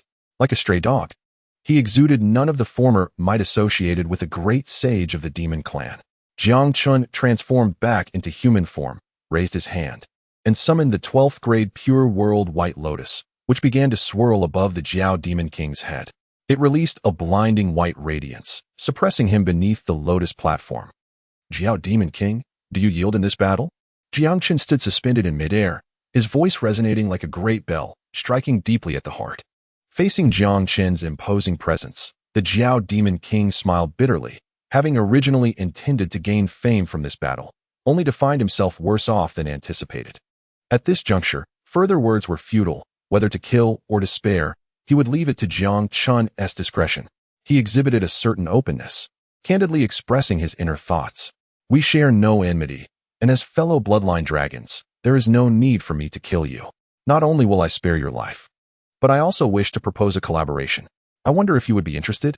As Jiang Chen spoke, he casually dispelled the pressure of the 12th grade pure world white lotus, releasing the Jiao Demon King. The Jiao Demon King transformed into human form, regarding Jiang Chen with caution, and asked, Are you serious about this collaboration? I am indeed serious. I plan to entrust all of my Jinghe dragon soldiers to your management. You may also bring your own forces from your water palace into my Jinghe dragon palace. We are, after all, of the same lineage. Wouldn't a strong alliance serve us both better? Jiang Chen smiled. Upon hearing this, the Jiao Demon King suddenly chuckled. So this is your idea of collaboration. You wish to bring me under your command. Furthermore, it is not only I who is involved in your schemes. Even my sailors are part of your plans. Old dragon of the Jing River, I concede that you possess certain abilities. Yet to aspire to be my master is beyond your merit. Besides, my seafaring forces are the fruits of my painstaking labor over countless millennia. Even if I were to disband them, it would not benefit others. You would do well to abandon this ambition. His resolve was unmistakably firm. Nearby, Neza interjected with displeasure. Dragon King of the Flood Serpent, do not be ungrateful. Brother Jiang seeks to include you in his domain as a sign of respect. Should you disregard this kindness, we could easily escort you to the heavenly court and present you at the Demon Slayer platform. Do not forget, you are a notorious demon sought by the celestial realm. In response to Neza's threat, the Dragon King of the Flood Serpent scoffed dismissively. I have stated before, whether to kill or torture, I leave it to your discretion. If I were to frown, I would no longer be the great sage of the sea, the Dragon King of the Flood. His stance was resolute, leaving no room for negotiation. Jiang Chen placed a hand on the Dragon King's shoulder, a smile gracing his face. We are both of the Waterkin and share the dragon lineage. We are of the same root. Why must we rush to conflict? You claim I lack the qualifications to be your master because you do not understand me. Once you have gained some understanding of who I am, perhaps your opinion will change. You? Huh? Are you not merely an unremarkable earth dragon who ascended to the position of Grand Overseer of the 8 Rivers through connections? Though I know not what fortuitous events have recently befallen you to grant you such prowess, a leopard cannot change its spots. Your humble origins dictate a narrow vision, incapable of achieving great matters. The Dragon King of the Flood Serpent's eyes were filled with contempt. Even in defeat, he maintained his disdain. Jiang Chen, upon hearing these words, did not display anger. Instead, a smile appeared. Is that so? Then behold this. With that, Jiang Chen slightly spread his arms, and a terrifying aura coalesced behind him, manifesting as a totem of a colossal black dragon. This dragon, though unremarkable in appearance, exuded a sense of vastness and mystery, steeped in an ancient aura. At the mere sight, the Dragon King's breath quickened. This is the bloodline of the ancestral dragon. He felt a surge of fear and excitement from deep within his lineage, resonating profoundly with the faint trace of ancestral dragon blood within him. The essence Jiang Chen exhibited was, undeniably, magnitudes greater than his own. Impossible. This cannot be. The ancestral dragon perished during the primordial calamity, and even the mightiest of dragons could not escape that fate. In this realm, I am the sole possessor of the ancestral dragon bloodline. Yet, you possess a lineage comparable to the purest of ancestral dragons. Is such a miracle truly possible? In that instant, the Dragon King felt as if his worldview had been shattered. In that fleeting moment, his gaze towards Jiang Chen shifted. I wish to know how lofty your aspirations are, and whether you possess the ability to restore my dragon kin to prominence in the 3 realms. To reign supreme over heaven and earth? Jiang Chen, hearing this, merely shook his head with a wry smile. I harbor no such grand ambitions. What I desire is for my dragon kin to wander freely in the cosmos, unbound by the dominion of others. We dragons are a peaceful race, dedicated to maintaining order in the 3 realms. Should other races treat us as friends, we shall reciprocate with loyalty. However, should anyone attempt to subjugate us as pawns or slaves, I, Jiang Chen, shall never acquiesce. His voice rang clear, echoing across the Jing River. The Dragon King's aspirations were lofty, yet unrealistic. Consequently, when he adopted this ambition as his guiding principle, he often found himself engulfed in confusion, unable to envision the outcome. Yet, when Jiang Chen articulated his thoughts, the Dragon King felt as if he had stumbled upon a guiding light amidst the fog, illuminating his vision and broadening his horizons. For the Dragon King, enduring subservience was not unbearable. A wise bird chooses its roost. He needed to ascertain whether Jiang Chen was a master worthy of his trust. Regarding your ambitions, how confident are you? The Dragon King continued. Jiang Chen smiled. 90% relies on me, while 10% relies on you. Together, we will achieve 100%. Is that truly the case? Indeed. The destruction of the ledger of life and death in the underworld signifies my resolve and marks the first step toward our goal. You, Dragon King of the Flood Serpent, have also reaped the benefits, have you not? Jiang Chen spoke the truth. By obliterating the ledger, they would no longer be subject to the underworld's control. In battle, as long as one did not perish completely, they could return to life at any time. Upon hearing this, the Dragon King wore a contemplative expression. After a moment of silence, he suddenly inquired, if I join the Jing River Water Palace, how would you like me to assist you? Merely training soldiers? Certainly not merely as an instructor. Should you join, you would serve as the Deputy Lord of the Jing River Water Palace. My duties are many, and I would entrust the management of the entire palace to you. Before Jiang Chen could finish speaking, he paused to reflect, then continued, in truth, titles of principal or deputy are of little consequence. We can discuss matters as they arise. With a grand gesture, he summoned the chaos bell and casually returned it to the Dragon King. Though this item was precious, Jiang Chen could not accept it. Returning it was the first act of grace he extended to the Dragon King. Observing this, the Dragon King hesitated, not immediately reaching for the Chaos Bell. You return the Chaos Bell to me and entrust your water palace to my management. Do you not fear that I might seize everything and turn against you? Ha ha ha. You would do well to do just that. Jiang Chen laughed heartily. Why? For if you were to do so, I would have ample reason to request the great celestial sovereign to dispatch troops for a punitive expedition. You have experienced the battle from 500 years ago. You should be well aware of the heavenly court's might. And let me tell you, that was merely the tip of the iceberg. The great celestial sovereign administers the three realms upon the behest of the honorable Dao ancestor Hongjun. The implications of this, you will gradually comprehend. Even if, as you say, the heavenly court were to send troops, what benefit would that bring you? The great sage of the demon realm. The Dragon King of the Flood cannot grasp this simple concept? I am a confidant of the great celestial sovereign, yet few are aware of this matter. Furthermore, I cannot openly proclaim it. However, should this battle unfold, it would undeniably demonstrate the great sovereign's esteem for me.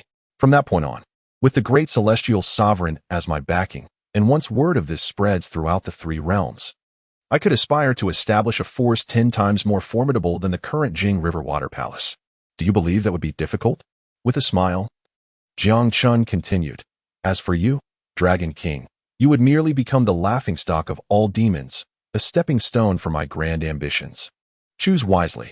Would you prefer to be my brother or my stepping stone? Chapter 27. The Buddhist sect takes action, seeking a faithful believer with his persuasive words. Jiang Chen laid before the Dragon King two starkly different futures. So what do you think? Have you considered it? Jiang Chen observed him with a knowing smile. The Dragon King nodded, albeit ambiguously. He slowly raised his head to meet Jiang Chen's gaze. If possible, I would like to remain in the Jing River Water Palace for a time. After all, my Dragon King family is substantial with many responsibilities. I cannot make such a hasty decision based solely on your words. Haha, that is only natural, Jiang Chen replied, chuckling. He clapped his hands and called out, everyone, prepare the formation to welcome our esteemed guest. With a great splashing sound, waves surged upon the Jing River, parting the waters to either side. A contingent of Jing River dragon soldiers arranged themselves to form a grand reception. Let us proceed, Jiang Chen said, striding forward. Neza followed without hesitation. And after a moment of contemplation, the Dragon King also stepped inside. As he traversed the grand formation created by the edicts of heaven and earth, the Dragon King's bloodline surged within him. Looking up, he beheld the ancestral dragon totem suspended high above, and he was taken aback. That is the totem of the ancestral dragon bloodline.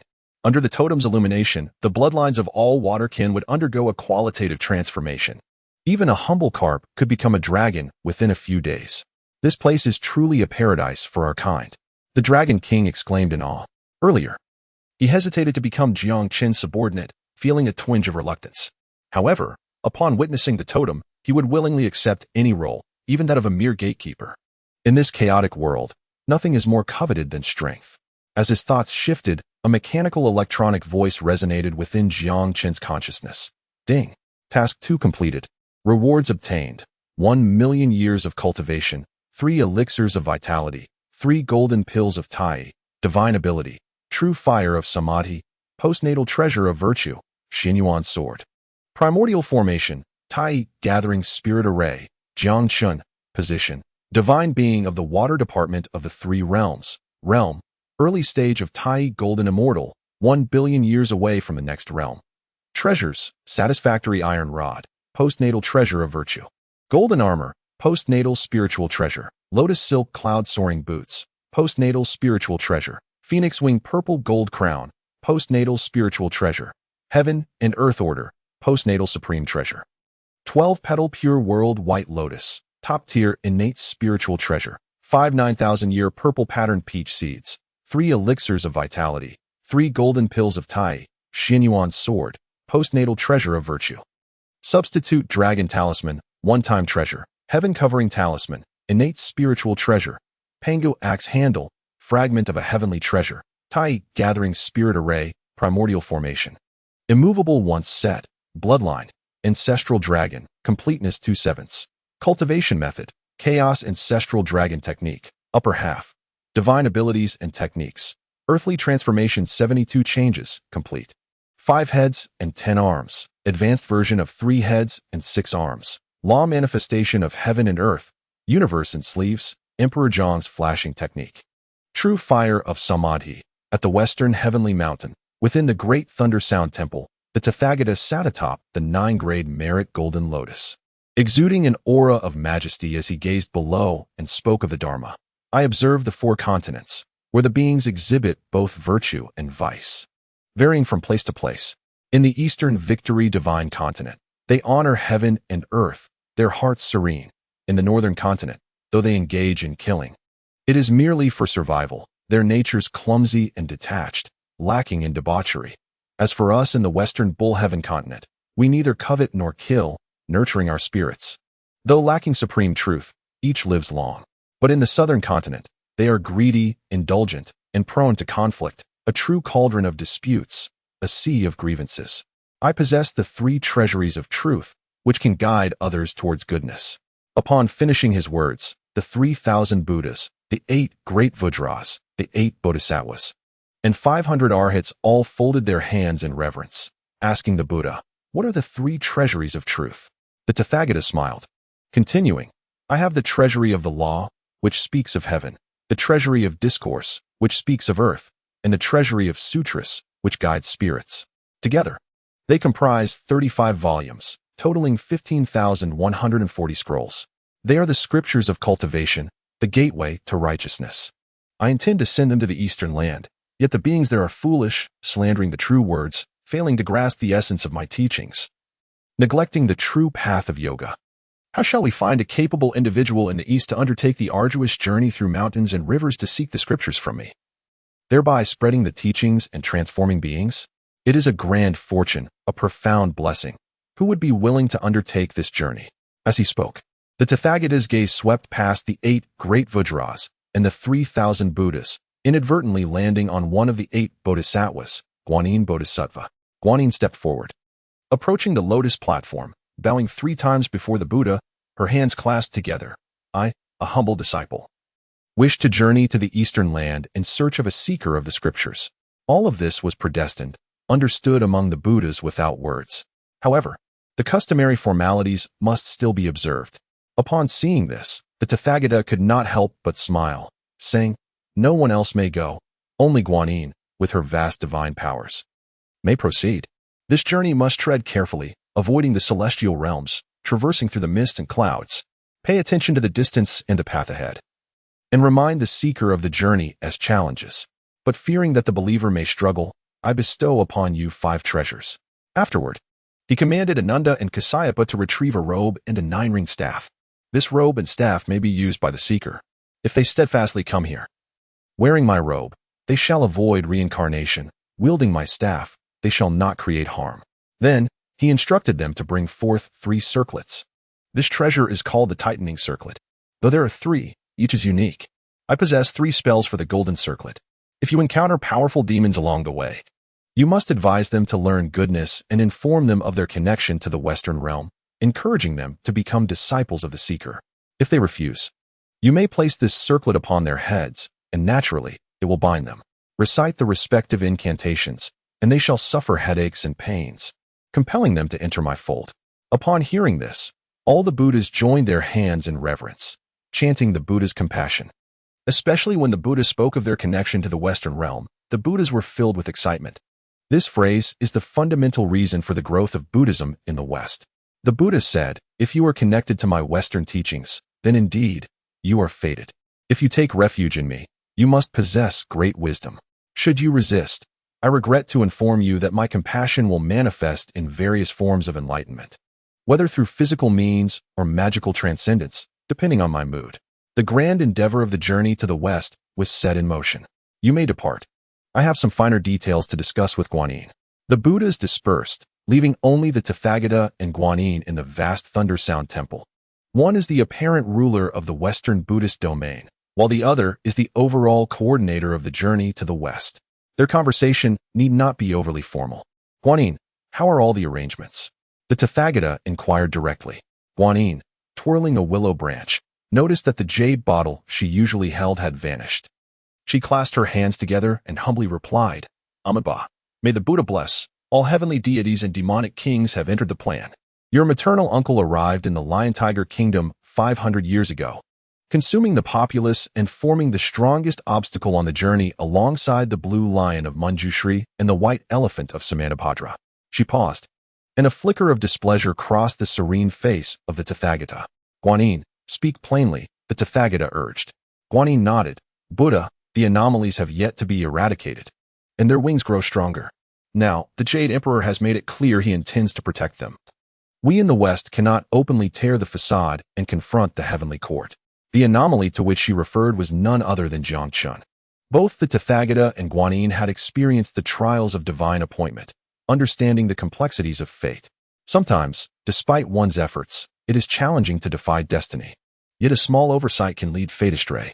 Thus, Guanyin's unease regarding Jiang Chen, the minor dragon king of the Jing River, lingered. Of course, there may be other reasons that were best left unspoken before the Buddha. This matter, I shall not dwell upon it. Guanyin, act according to the circumstances. Should the heavenly court cause trouble, you have the entire Western Buddhist realm behind you. The Buddha's words, though subtle, served as a reassurance to Guanyin. The essence of his message was clear. Feel free to act. Should trouble arise, the leader will bear the burden. Amitabha, may the Buddha be compassionate. Buddha, there is another matter, which may be either good or bad news for our teachings. I seek your judgment. Guanyin clasped her hands and continued. Speak. The trial of dual hearts, decreed by the Buddha, has found items identical to the golden armor, lotus silk boots, and phoenix wing crown of that demon monkey. They are temporarily stored in the 3 seas to avoid tainting negative karma. However, regarding the Rui Jingu Bang, crafted by the Supreme Laojun, I have yet to find a weapon that rivals it. But just recently, I discovered a treasure that is the very counterpart to the Rui Jingu Bang. Indistinguishable from the original. Guanyin's expression turned troubled. Seeing this, a glimmer of insight flashed in the Tathagata's eyes. That treasure is in the hands of the anomaly. Is it not?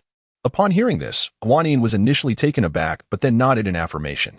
The internal struggle is a pivotal aspect of the great endeavor of journey to the West, determining whether one can sever the other saint's attempts to share in the fortunes of the West. There must be no missteps. Presently, the aquatic and terrestrial assembly in the southern Jianbu continent of the Tang dynasty is on the verge of commencement, and there can be no further delays. Regardless of the means employed, this matter must be executed with utmost success. Upon concluding his words, a fierce glint flickered in the eyes of the Buddha. Bodhisattva Guanyin approached with hands clasped, her gaze earnest, pledging to abide by the Buddha's decree.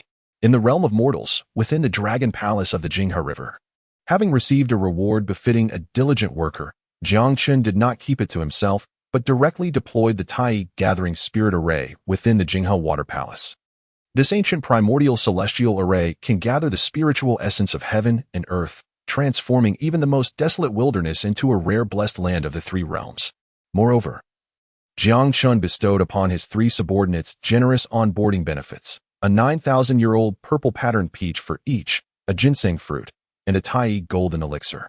Then, Ao Ling exclaimed, Thank you, brother. Neza declared, Neza is willing to brave fire and water for brother Jiang, without hesitation. The Dragon King of Jaimawang stammered, Abba, Abba, Abba, Abba, Abba, Abba. Chapter 28. Beneath the Water Palace, Hidden Mysteries Unfold. The Dragon King was troubled, initially aspiring to be a stalwart man, yet Jiang Chen's generosity was overwhelming. The Jinghe Dragon Palace not only bore the totem of the ancestral dragon-s bloodline, but also inexplicably housed a Tai gathering spirit array. With a casual wave, Jiang Chen distributed the purple-patterned peaches, Tai golden elixirs, and ginseng fruits liberally. The ginseng fruit, also known as the grass-returning elixir, enhances one's constitution, preventing ailments and extending life by 36,000 years. The purple-patterned peach blooms every 3,000 years and bears fruit after another 3,000, requiring another 3,000 years to ripen.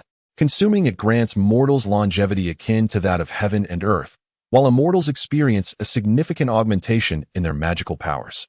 The Tai golden elixir, exceedingly precious, can only be refined by the Supreme Lord of the Doshui Palace, requiring a millennium for its creation. Mortals who consume it may attain transcendence, ascending to the realm of the golden immortal. Those with superior aptitude may even become perfected golden immortals. bypassing the tribulations of Tai to achieve the realm of Tai Golden Immortal. Do you not see that Marshal Tianpeng and General Zhuanlian, once mere mortals, were chosen by the saints as tribulation figures and granted the Tai Golden Elixir, directly ascending to the Golden Immortal realm? Jiang Chen's bestowal of these three treasures is sufficient to elevate the Dragon King of Jiamawang to the late stage of Tai Golden Immortal. Coupled with the protection of the ancestral dragon's bloodline totem and the enhancement of the Tai Gathering Spirit Array, becoming a formidable Deluo Golden Immortal is merely a matter of time. Boss, when do you think it is appropriate to bring my subordinates from the Water Palace and integrate them into our Jinghe Water Palace? The Dragon King, seemingly transformed, inquired earnestly. Noting his drastic change in demeanor, Neza and Ao Ling exchanged disdainful glances. However, the Dragon King remained undeterred, becoming even more solicitous. Haha, any time is suitable. But let me clarify beforehand, not just any demon may enter my Jinghe Water Palace. Those with malevolent hearts, who commit murder and arson, are strictly forbidden from entering. Jiang Chen remarked with a smile. Understood, boss, just watch, my subordinates are beyond reproach. Await my news, I shall return shortly. He could hardly contain his eagerness to join the Jinghe Water Palace. By bringing his forces into Jiang Chen's fold, he could express his sincerity and solidify his position within the Jinghe Dragon Palace. As the Dragon King of the Demon Realm, he could not afford to be outdone by the likes of Ao Ling and Neza. On this day, the skies above Jinghe were tranquil. Bodhisattva Guanyin descended upon the river with Mujia. Guanyin appeared irate, her resolve unwavering, which delighted Mujia. My revered Bodhisattva, you have finally come to your senses and are prepared to take action yourself. However, despite their prolonged presence above the Jinghe, there was no sign of Bodhisattva Guanyin's movement. Seeing this, Mujia grew anxious. Bodhisattva, the great endeavor of the West is imminent. Now is not the time for hesitation. Upon hearing this, Bodhisattva Guanyin's expression turned grave.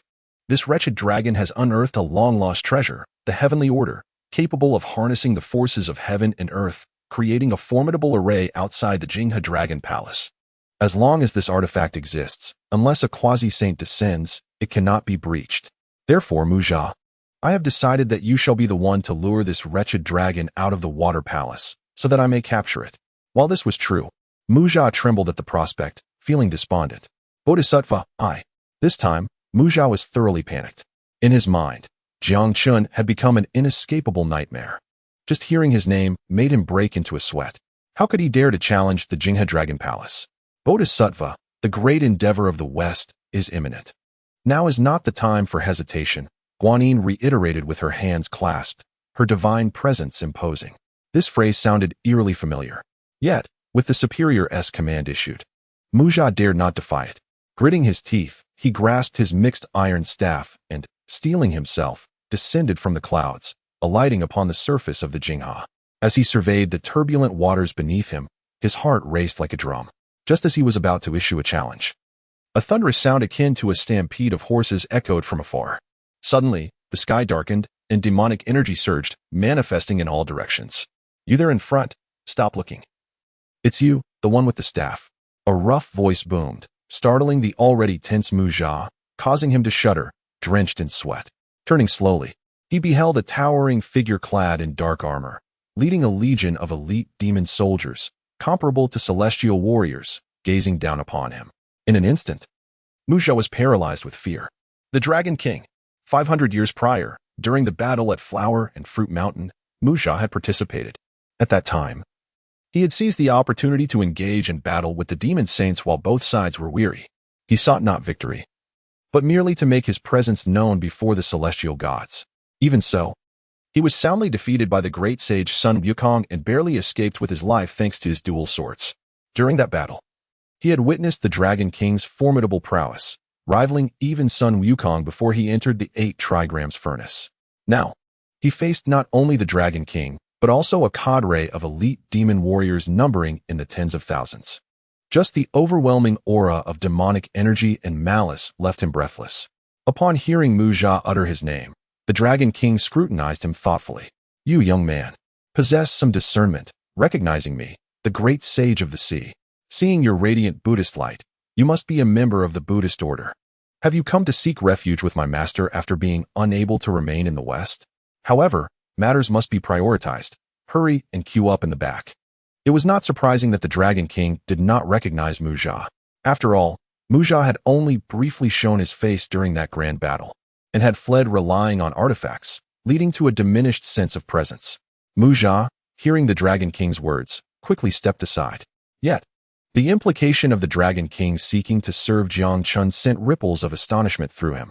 You, the illustrious great sage of the sea, wish to join the Jinghe Dragon Palace as Jiang Chen's subordinate? This is simply beyond belief. Upon hearing this, the Dragon King raised an eyebrow. What? Do you have objections? And no, please proceed. Mu Jia was rendered speechless. The Dragon King was a renowned figure among demons, and yet he sought to serve Jiang Chen? This notion made his head spin. Suddenly, the waters churned as the great array within the Jinghe activated, an aura of terrifying power emanating from the water palace. Just inhaling it brought a refreshing clarity. To my subordinates, follow the boss for a feast, charge. At the Dragon King's beckoning, a massive throng of demon soldiers surged into the Jinghe water palace. Amidst the shock, Mu Jia's face revealed a glimmer of joy. Bodhisattva, the formation has been activated. Quickly, take action and capture the wicked dragon. At that moment, he envisioned the scene of Guanyin Bodhisattva wielding her immense power, vanquishing foes in all directions. However, as time trickled by, there was not a hint of movement from above. In stark contrast, the waters of the Jinghe surged violently, and a figure with a jade-like visage leapt forth, armed with a fiery spear, standing upon a wheel of wind and fire. And bearing the Qianquan circle and the misting silk, he exuded an aura of majesty and exceptional bearing. This was Neza, the vanguard general of the Jinghe water palace, formerly one of the three great deities of the sea. Upon seeing Mu Jia, Neza wasted no time. With a swift motion, he turned his palm and unleashed the 9-dragon divine fire cover, pinning Mu Jia firmly beneath the magical artifact. I wondered who it was sneaking about. So it's you, the wicked spawn. I offer you two choices. First, submit and allow me to give you a good beating. Second, accompany me back to the Jinghe Dragon Palace to face the rightful deities of the water realm and seek forgiveness. Choose wisely, Neza laughed. At this declaration, Mu Jia felt both fear and surprise, quickly forcing a smile. Neza, we are brothers. Why must we draw swords at our first meeting? Release me, and let us speak amicably. Upon hearing this, Neza's smile froze, replaced by a look of disdain. Bah, you shameless wretch, how dare you invoke brotherhood before me? You have incited Li Jing's wretched offspring to imprison me in the Linglong Tower, tormenting me day and night. Since you have fallen into my hands today, I shall let you experience the torment of the Linglong Tower yourself. With that, Neza summoned the 33-layered golden Linglong Tower. In an instant, the palm-sized golden tower transformed into a structure towering dozens of zhang, each layer adorned with a seated Buddha.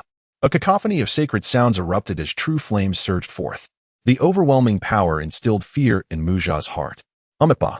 Just then, accompanied by a resounding Buddhist chant, the radiance of the 33-layered golden Linglong Tower receded. The 9-dragon divine fire cover soared uncontrollably, and Mu Jia was seized by an enigmatic force. Above the heavens, a figure clad in white flashed by, then vanished. Humph. Consider yourself fortunate this time.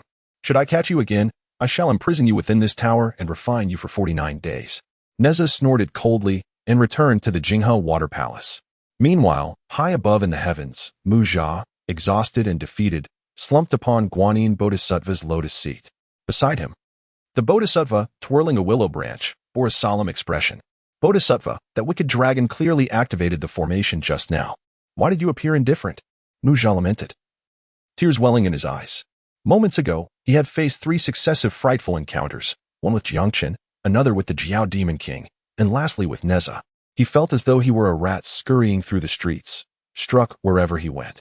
Guanyin sighed softly, Ba. It is regrettable that after a millennium of martial arts training under my guidance, you failed to discern the hidden intricacies beneath the Jinghe water palace. Should I venture into the Jinghe water palace, in a situation where the enemy lurks in the shadows while I am exposed? I cannot guarantee I would slay that wicked dragon and seize its treasures. The great undertaking of the journey to the west is of utmost importance. We must ensure absolute success without the slightest error. Thus, I had no choice but to sacrifice you, Mu Jia. Mu Jia sighed, his face etched with resignation. Bodhisattva, what are your plans moving forward? Guanyin pondered for a moment. Now, with the water and land assembly of the Tang dynasty in Nanjian Buzhou approaching, It is imperative that I finalize all plans before the commencement of the journey to the west. Since battles cannot resolve this matter, we shall resort to negotiation. Applying pressure on the heavenly court to address the issue.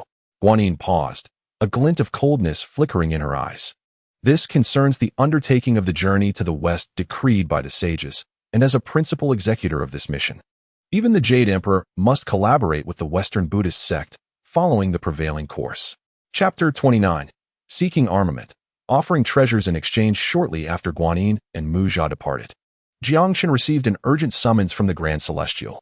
This privilege granted by the Grand Celestial mirrored that of the illustrious Erlang Shen, allowing him to heed the call without waiting for a formal announcement.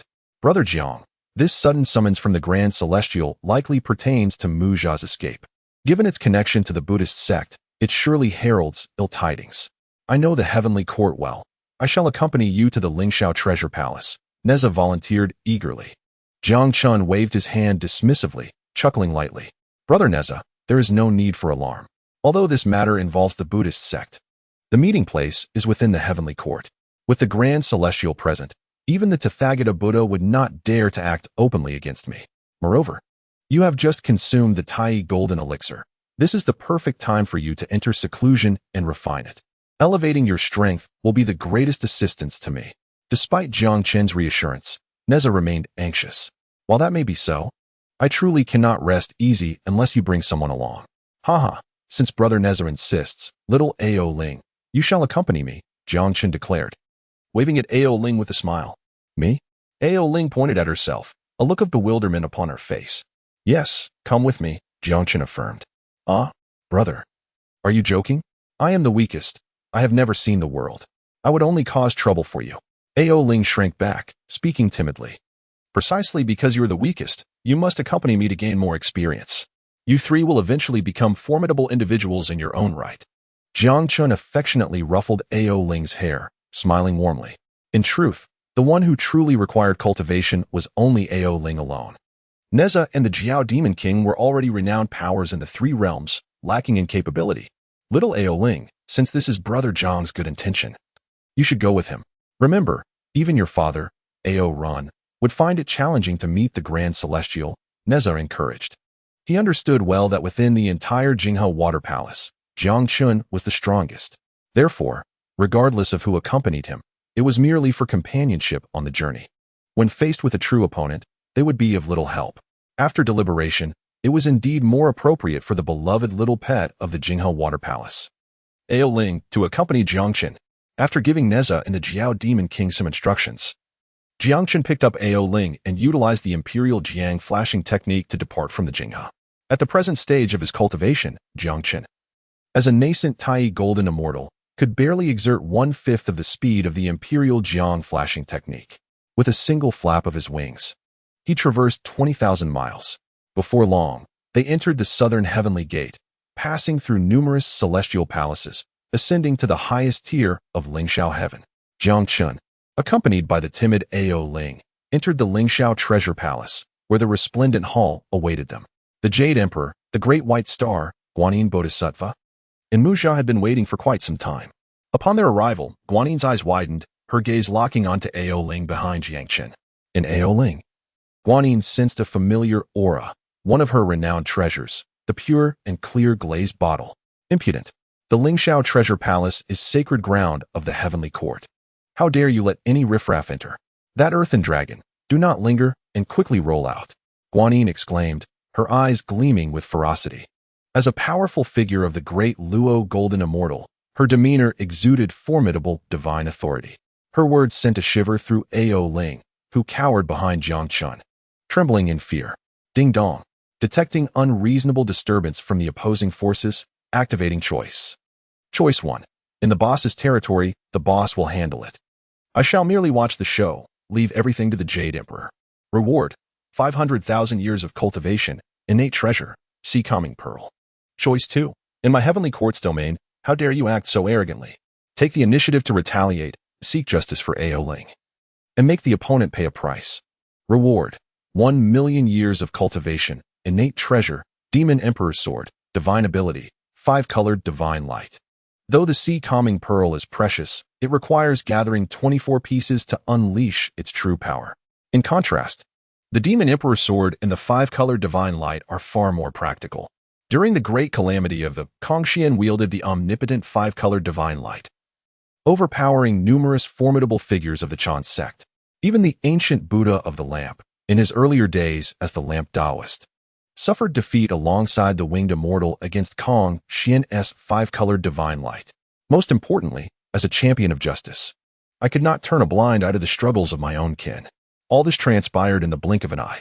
Jiang Chen drew Ao Ling behind him, confronting Guanyin Bodhisattva with a resonant voice. The Buddhist teachings advocate equality among all beings, yet today, why does the Bodhisattva utter such contradictory words?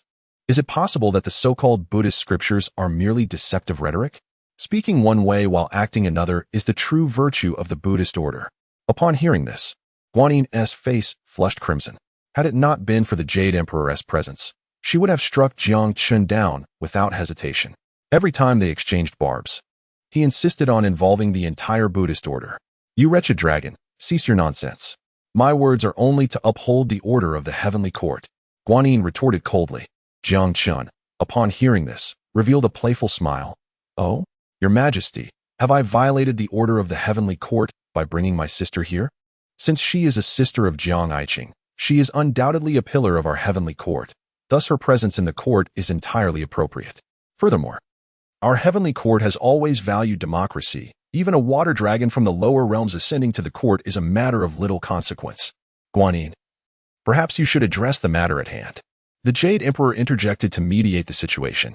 Although he bore no fear of Guanyin, he was cautious due to her ties with the entire Western heavenly spiritual mountain, and behind that, the two saints who established the Western teachings, Jing and Zhuini. In the past, the demon sovereign Rahu's celestial demon clan resided in the West during the initial calamity of the Dragon Han.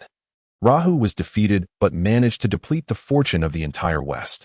Subsequently, the two saints established the Western teachings, which served to restore the fortunes of the West. This was of great importance to Hongjun Daozu, leading to his deliberate encouragement for the Chan sect and the human sect to assist the Western teachings in their development during the later calamity. As the golden boy by Hongjuan's side, the Jade Emperor governed the three realms under Hongjuan's decree, often yielding to the Western Buddhist order due to this connection. Observing this, Guanyin inwardly chuckled, realizing her predictions were correct. Although the Jade Emperor had been resolute previously, when it came to the grand undertaking of the journey to the West, he dared not contradict the Buddhist order. Thus, she felt emboldened. Since the great heavenly venerable has spoken, I shall speak plainly.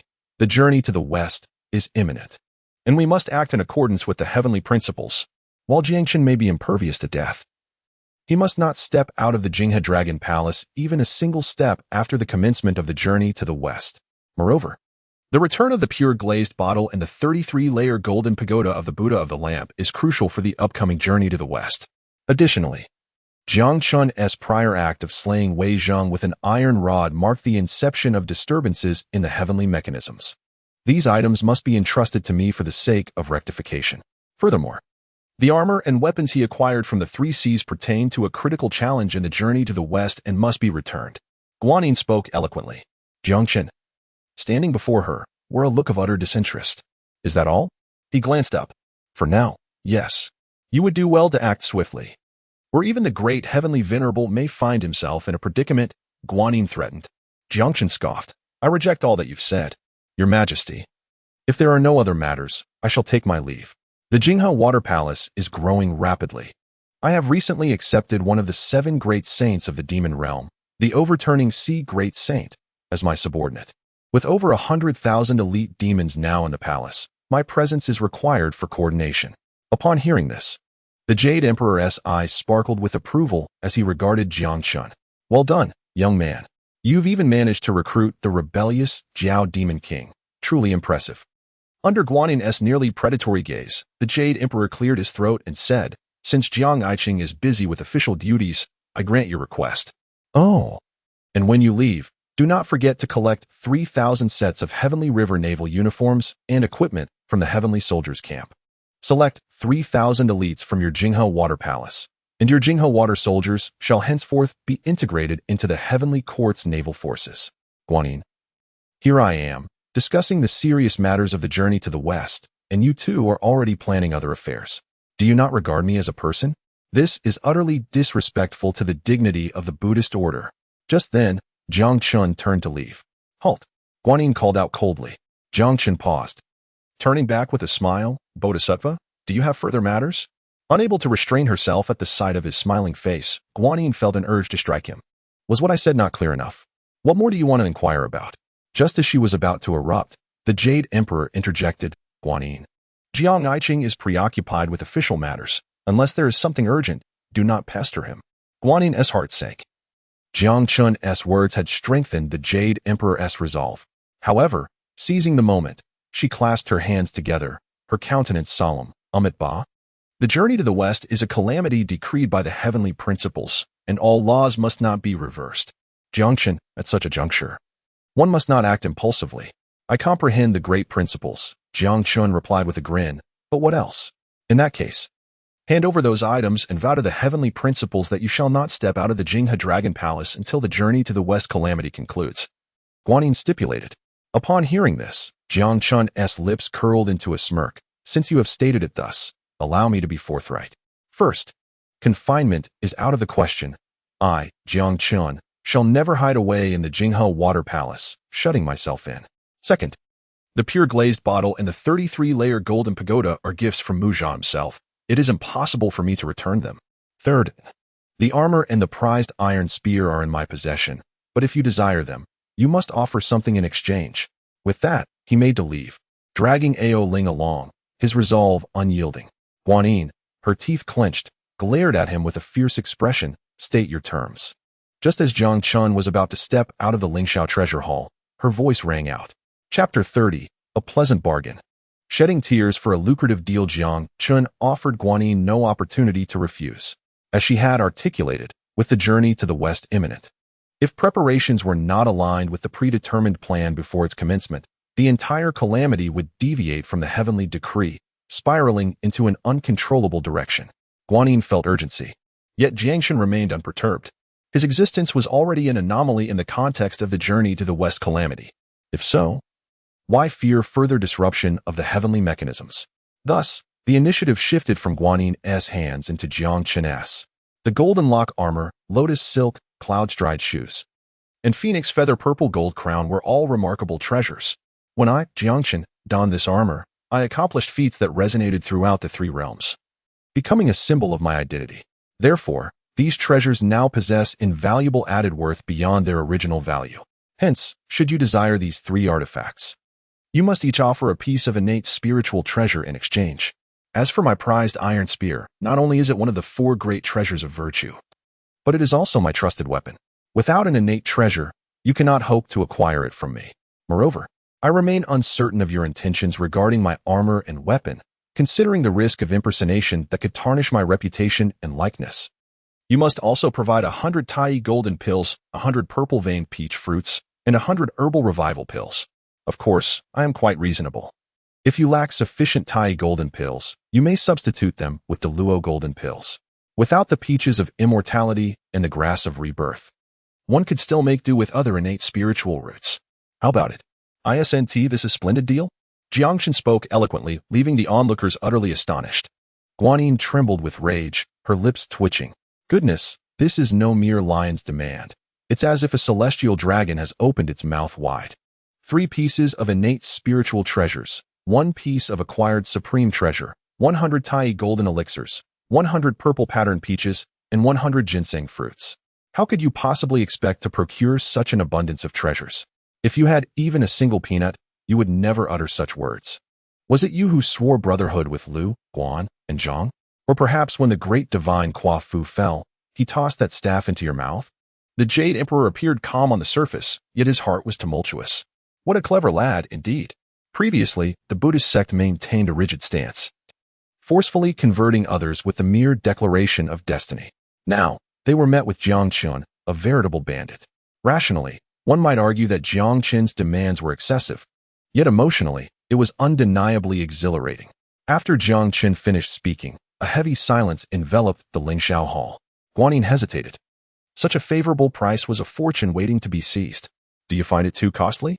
Let me assure you, at this price, you cannot lose. You won't find such an opportunity again, you impoverished fool. Jiang Chen waved his sleeve, producing 2 purple-patterned peaches and handing one to Ao Ling. Then, the 2 dragons leisurely began to indulge in their treat before the astonished eyes of the 4. This scene left many feeling embarrassed. Is this what they call a nouveau riche? Eating purple-patterned peaches as snacks? Wait, wasn't he it just days ago? When you presented treasures to the Jade Emperor in the Lingxiao Hall, that you claimed the peaches were a family heirloom. Why now? With Guanin's expression fluctuating, did Jiang Chen clasp his hands and say, Your Majesty, it appears that the Bodhisattva lacks sincerity, so I shall take my leave. With that, he turned to depart. With Ao Ling stop, Guanin shouted immediately. In her tone, the imposing aura of a great Luo golden immortal surged forth, sharp and frigid. Seeing this, Jiang Chen activated the Chaos Ancestral Dragon Art, withstanding the pressure from the great Luo golden immortal. Maintaining a faint smile, he inquired, Bodhisattva, do you have further matters to discuss? At that moment, the atmosphere in the Lingxiao Hall was so tense it could have dripped with water. The Jade Emperor, high above, wore a dark expression. He had intended to intervene to protect Jiang Chen and use the opportunity to reprimand Guanin, but he was subtly dissuaded by the Star of Venus. In the standoff, Guanin gritted her teeth and slowly uttered 3 words, lower the price. Uffed. Ao Ling couldn't help but burst into laughter. With such a fierce demeanor, it seemed as if she were about to strike someone down, only to be haggling over prices. One could only say that the little dragon was too naive. Had it not been for the Jade Emperor's presence, Guanin would surely have resorted to extreme measures against Jiang Chen, rather than currently bartering in such a fierce manner. Alas, Bodhisattva, my price is quite reasonable. Your words put me in a difficult position. Jiang Chen shrugged, feigning difficulty. Guanin was on the verge of madness. At that price, how could you claim it was fair? Seeing her almost frantic demeanor, Jiang Chen realized he was asking for far too much. Even this long-established great Luo golden immortal could not muster the resources. Thus, Jiang Chen sighed, very well, since you have a connection with Mujia, who recently gifted me a pure crystal bottle and a 33-layer golden pagoda for the construction of my Jinghe Dragon Palace, I shall be lenient. I will allow you to substitute 2 of the innate treasures with the pure willow branch and your 7-tiered lotus seat. For the rest, you must find a way. Either return to the Western Heavenly Spirit Mountain to retrieve them, or draft an IOU, whichever you prefer. The Heart's Desire Iron Soldiers must be exchanged for tangible goods. Otherwise, you shall not take them away. Jiang Chen's words were astonishing. The Jade Emperor was taken aback. Good heavens, this lad was intent on robbing Guanin clean. The pure willow branch, the pure crystal bottle, the 7-tiered lotus seat were all symbols of Guanin. If they fell into Jiang Chen's hands, how could she appear before the Buddhist faithful without these iconic treasures? Will you exchange? If not, I shall take my leave. Once again, Jiang Chen turned, feigning to depart. At that moment, Guanin was seething with anger. She felt as if Jiang Chen would drive her to madness. It was unfathomable that a legendary great Luo golden immortal found herself powerless against a mere dragon who had just attained the Tai golden immortal realm. The initiative was now firmly in Jiang Chen's grasp. Without a trade, the quest to the west could not reach fruition. As the saying goes, if I do not enter hell, who will? With this thought, Guanin gritted her silver teeth and reluctantly uttered, Stop, I will exchange. Before her words had fully left her lips, a look of determination flashed in her eyes as she descended from the lotus seat. With a casual wave, she offered the pure willow branch. As for the innate supreme treasure Jiang Chen desired, she truly could not provide. But she did possess an exquisite top-tier innate spiritual treasure that might suffice. After a moment of hesitation, she flipped her palm, revealing a withered branch adorned with 7 rays of light, presenting it before everyone. By the heavens, this is the 7 treasures Miao tree staff of the Zhuan Ti saint. The Jade Emperor slapped his thigh, his heart surging with tumultuous waves. The 7 treasures Miao tree staff is a testament to the Zhuan Ti saint's path to enlightenment. Reputed to possess the ability to brush aside anything, it bore some resemblance to Kong Xian's 5-color divine light. This staff was one of the Buddhist sect's treasured artifacts, bestowed upon Guanin by the Zhuan Ti saint as a precaution. It seemed the saint had indeed possessed foresight, for it had proved to be a safeguard. However, a permanent artifact was being utilized as a one-time use by Guanin, while the Heart's Desire Iron Soldiers were a treasure of acquired merit. They paled in comparison to the 7 treasures Miao tree staff. Nonetheless, in the context of the Western Buddhist sect. The significance of the Heart's Desire Iron Soldiers might well surpass that of the Seven Treasures Miao Tree Staff, as it pertained to a monumental conspiracy within the journey to the West. Then came 10 peaches, 10 ginseng fruits. As for the Tai golden elixirs, Guanyin could not possibly offer 10. However, she did manage to produce one Great Luo golden elixir. The Great Luo golden elixir, also honored as a product of the Taishang Laojun Estosher Palace, was a trustworthy brand, with only one elixir crafted every 10,000 years.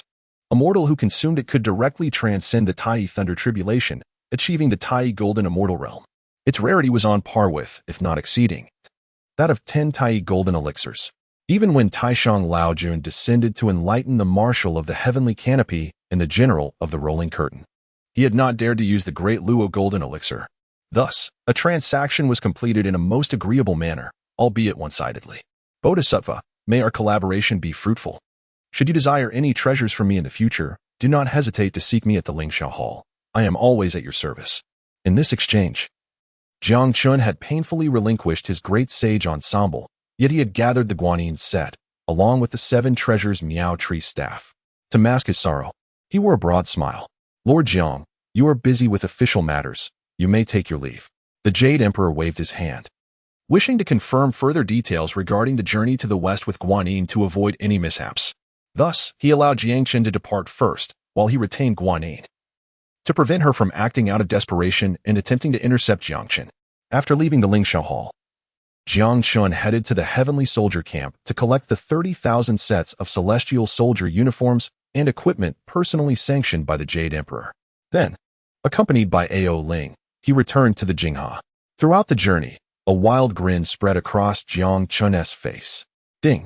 Congratulations to the host for completing the selection task 2, receiving rewards. 1 million years of cultivation, a postnatal treasure, the Demon Emperor's Sword, and a supreme divine ability, the 5-colored divine light.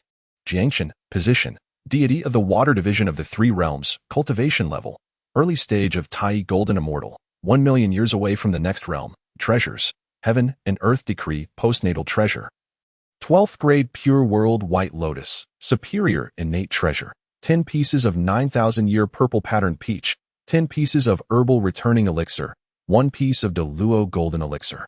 Xianyuan sword, postnatal merit treasure, substitute dragon talisman, one-time treasure, heavenly barrier talisman, innate spiritual treasure, Pangu axe handle, fragment of a heavenly treasure, demon emperor's sword, postnatal treasure.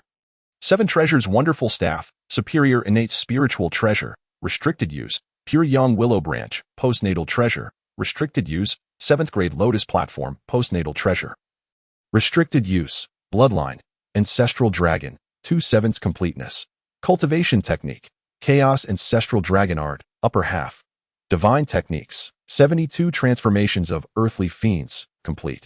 5 heads and 10 arms, advanced version of 3 heads and 6 arms. Law manifesting heaven and earth, universe in a sleeve, Emperor John's flashing technique. True fire of 3 realms, 5-colored divine light. What a thrilling experience. At that moment, Jiang Chen noticed a hint of melancholy in Ao Ling's expression. Little Ao Ling, what troubles you? Jiang Chen playfully pinched her cheek and inquired with a smile. Brother has sent away my favorite armor. Although I have received something better, Ao Ling replied, looking downcast. Upon hearing this, Jiang Chen couldn't help but chuckle. Haha, dear Ao Ling, you underestimate me. The possessions of Jiang Chen are not easily taken away.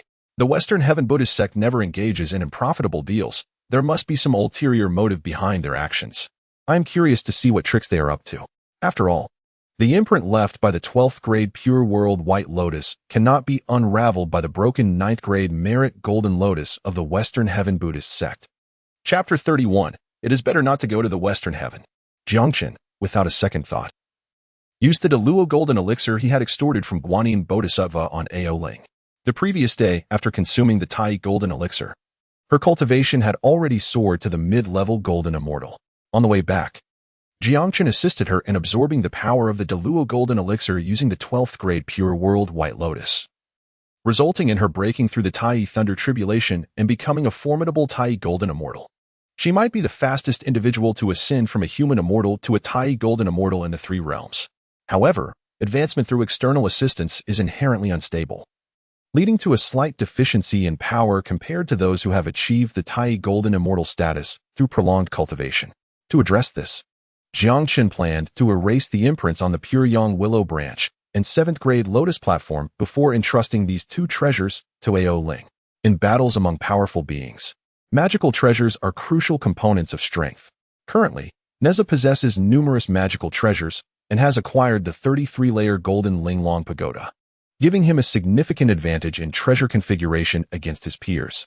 Ao Ling's task now is to stabilize her realm and adapt to the immense power within her. Ultimately, with the Pure Glaze Bottle, Pure Young Willow Branch, and 7th grade Lotus Platform bestowed upon her, her strength will not be lacking among her peers. As for the Jiao Demon King, he is the strongest among the three, having reached the mid-level Tai Golden Immortal and wielding the Chaos Bell along with several treasures stolen from the celestial court of the demon race. Nevertheless, since Jiang Chen has bestowed treasures upon Neza and Ao Ling, it would be unwise to show favoritism. Jiang Chen contemplated bestowing the newly acquired Demon Emperor sword upon the Jiao Demon King, as he remains relatively loyal for now. Granting him some favor would serve as a clever strategy to ensure he recognizes the bright future of following Jiang Chen.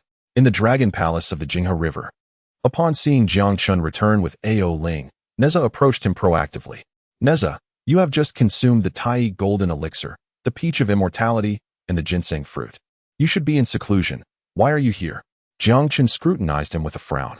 Upon hearing this, Neza sighed softly and replied with a wry smile, Brother Jiang, you may not know, but during the Fengshen calamity, a fragment of my true spirit entered the Fengshen list. While it grants me eternal life, it also imposes restrictions that prevent my realm from advancing. I see. The Fengshen list, ostensibly a means of bestowing divinity, is in fact a form of confinement, using the destinies of 365 righteous deities to suppress the fortunes of the celestial court. Simultaneously, it serves the purpose of harvesting merit as the saints fulfill their killing tribulations.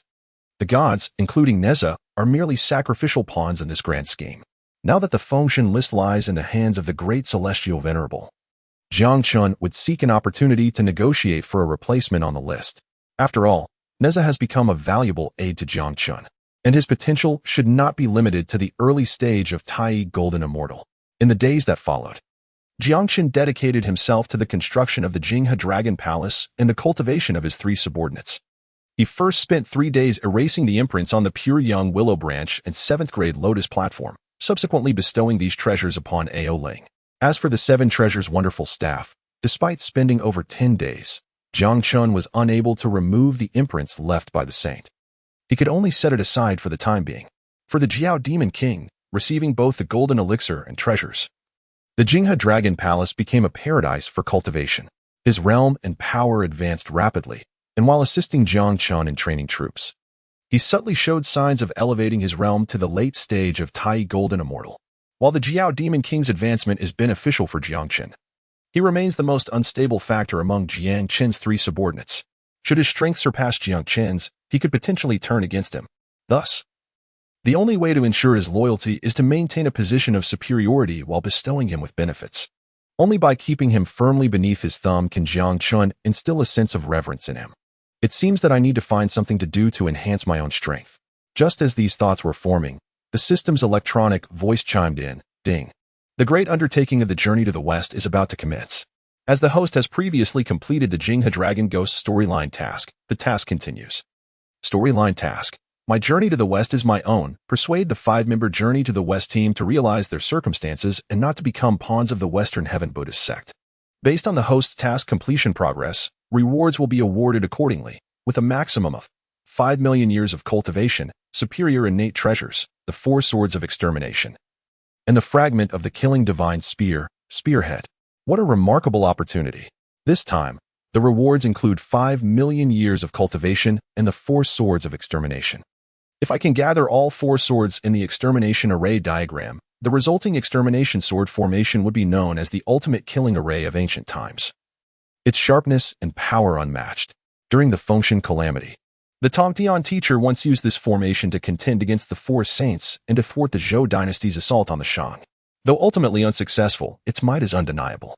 As for the killing divine spear, It was once wielded by the demon ancestor Luo Hu and disappeared with him during the primordial tribulation. The spear is renowned as a divine weapon of the heavenly path, its power rivaling even that of the Pangu axe. Jiang Chen even entertained a bold notion. If the spearhead of the killing divine spear were affixed to the handle of the Pangu axe, would it not combine the divine power of the Pangu axe with the sharpness of the killing divine spear? Of course, this is merely a hypothesis, and its feasibility remains uncertain.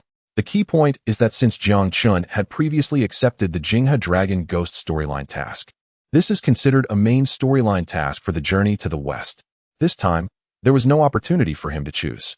Although the challenge is considerable, if I seek excitement, I shall pursue it to the end. Jiang Chen can only exclaim, "System, you are quite audacious." In the mortal realm, Chang'an City, it has now been over half a month since Li Shimon's resurrection. Not only has he granted amnesty to the world, but he has also invited eminent monks to hold a water and land assembly to liberate the souls of the deceased. Additionally, it is worth mentioning that in all territories under the jurisdiction of the Tang dynasty, regardless of state or county, shrines to the deity of the three realms have been established to honor Jiang Chen. The incense offerings serve as a vital source of power for the immortals. However, for someone like Jiang Chen, who possesses a system, such power is merely a drop in the ocean, a trivial matter. "Brother, is this Chang'an City? It's so lively," Ao Ling exclaimed, following Jiang Chen into Chang'an City. This was her first encounter with such splendid sights, and she was instantly filled with exuberance, bouncing along behind Jiang Chen, curiously exploring everything around her. "Haha, we are not here merely for amusement. There are important matters to attend to. Once our task is accomplished, I promise to show you a wonderful time in Chang'an City," Jiang Chen said, affectionately ruffling Ao Ling's hair. "Thank you, brother," Ao Ling replied, her face blooming with joy. The two wandered about and soon arrived at Huaxing Temple in Chang'an City. As the largest Buddhist temple in Chang'an, it was currently hosting Master Xuanzang, who had gathered 1,200 esteemed monks to expound on various profound scriptures. After finishing the morning court session, Emperor Li Shimon, accompanied by numerous officials, left the Golden Luan Hall in a magnificent carriage to pay homage at Huaxing Temple. It was indeed a day filled with auspicious signs and radiant light, with a gentle breeze wafting through the air and the temple basking in a beautiful glow. Officials adorned with ceremonial attire formed an orderly procession, with banners and flags lining the sides. Upon reaching the temple, Li Shimon disembarked and led the officials in worshipping the Buddha and lighting incense. Master Chen Xuanzang lectured from dawn till dusk, and only after the emperor departed did Jiang Chen and Ao Ling manifest within Huaxing Temple to seek an audience with Xuanzang. In the Grand Hall, Xuanzang, with a kind demeanor and a fair complexion, was undoubtedly a handsome man by the aesthetic standards of the Tang dynasty. As the reincarnation of the Buddha's second disciple, Golden Cicada, he retained an indelible essence of enlightenment and a unique insight. Upon seeing Jiang Chen and Ao Ling, his eyes brightened immediately. With hands clasped together, he greeted them with courtesy. "Esteemed guests, I bow to you. You are not ordinary individuals.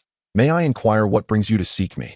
Jiang Chen stood with one hand over his heart and replied, "Master, if I were to say that your lifelong studies are merely of the lesser vehicle of Buddhism, insufficient to guide the deceased to ascend to heaven, but only to enlighten the mundane, would you believe it?"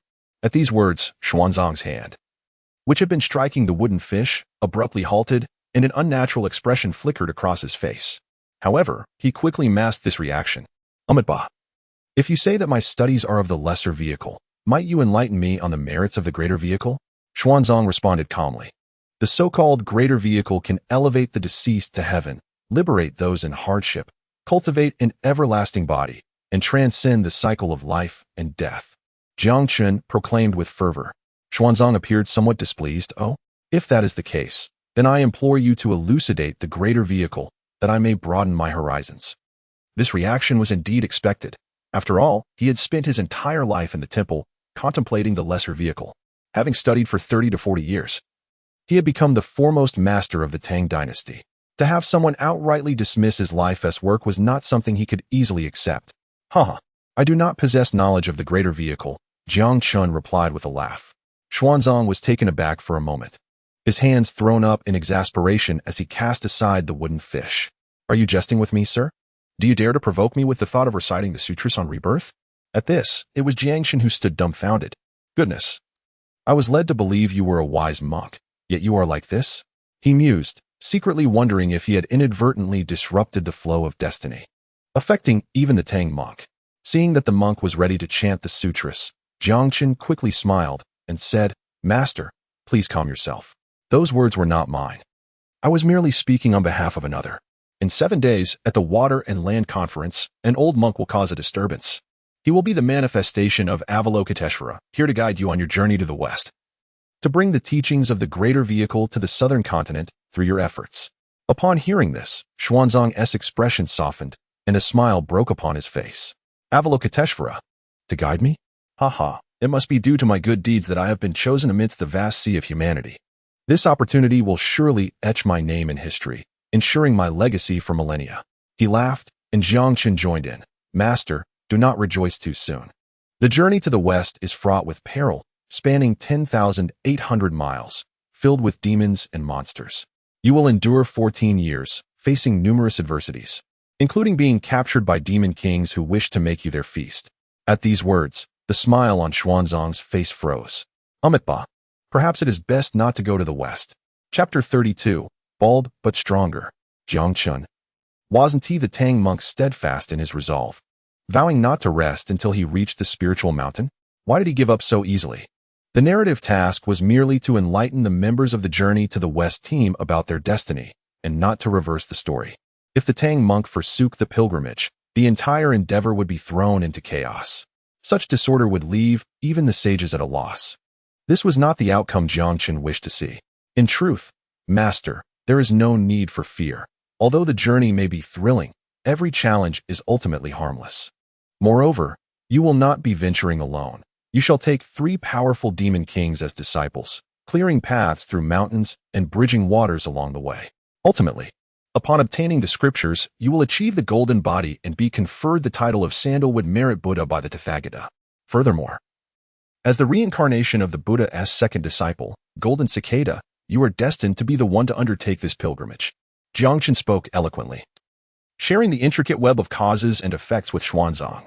But why must Golden Cicada, who is so powerful, reincarnate? Xuanzang asked in confusion.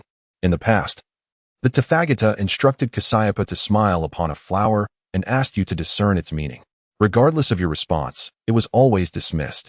Consequently, the Tathagata decreed that you should reincarnate 10 times before returning to the spiritual mountain. This is now your 10th life, Jiang Chen explained. In essence, it was a deliberate challenge, a pretext to make Golden Cicada reincarnate, thus positioning him as the leader of the journey to the west, allowing the Buddhist teachings to gain as much merit as possible. Xuanzang understood this clearly. Then, after all my struggles, what merit will I gain as the Sandalwood Merit Buddha? Growing up in the temple, Xuanzang was well aware that while the Buddhist doctrine professes equality among all beings, there exists a hierarchy among the 3,000 Buddhas. Ahem. You would be ranked among the lowest of the Buddhas, Jiang Chen replied awkwardly. This situation indeed seemed unjust, as Golden Cicada had once been the Buddha's second disciple. Although not a Buddha, he held an esteemed position within the Buddhist hierarchy. To reincarnate 10 times, enduring countless hardships, only to be reduced to a figurehead, was rather disheartening.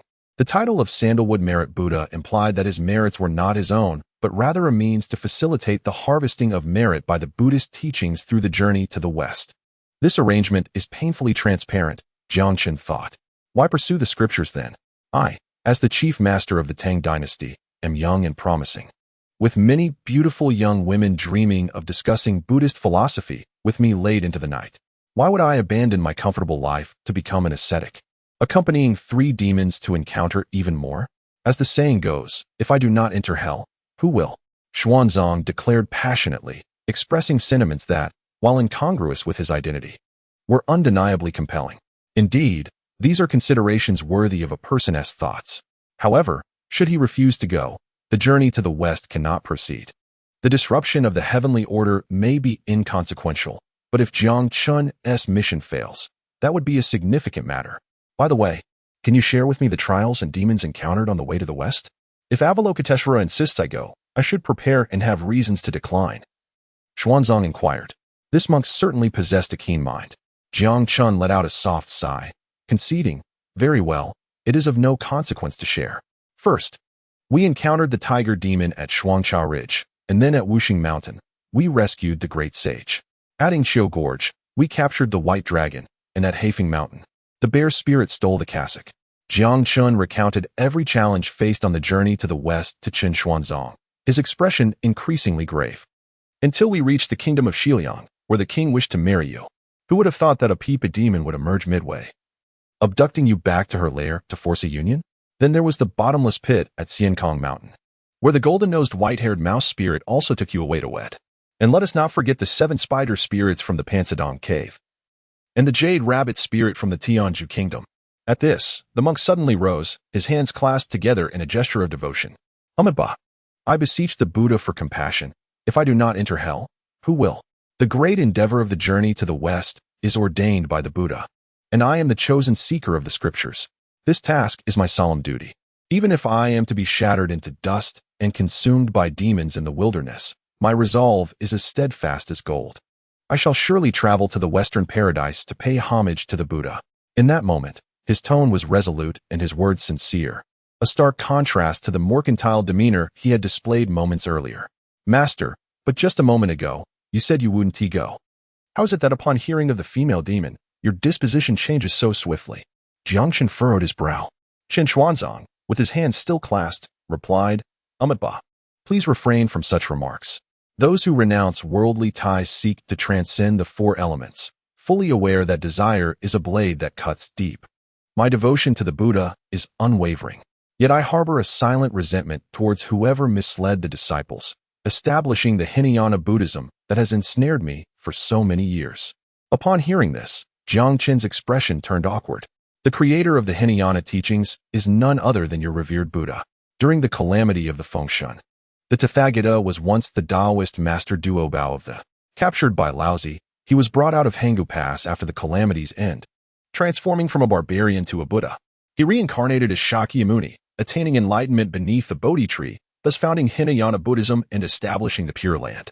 The emergence of Hinayana Buddhism was covertly supported by the sage Laozi, aiming to divide the fortunes of the Western teachings established by the 2 saints, Jing and Zhuanti.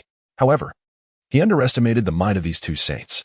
They promptly decided to retreat beyond the 3 realms, entrusting the 12 divine lotus of merit to the Tathagata, allowing him to become the master of the entire Lingshan. Henceforth, Hinayana and Mahayana Buddhism merged, and rather than diminishing, the fortunes of Buddhism flourished. Yet now, the Tathagata has forgotten his origins, devaluing the Hinayana teachings he established to elevate Mahayana Buddhism, all to entice Xuanzong to seek the scriptures. Truth be told, both Hinayana and Mahayana Buddhism possess their merits. Even Hinayana can guide the deceased to ascend to heaven and liberate the suffering. Is the journey to the west not a mere jest? Qin Xuanzong expressed his displeasure. It cannot be dismissed so lightly. The journey to the west is a matter of fate, determined by heavenly decree.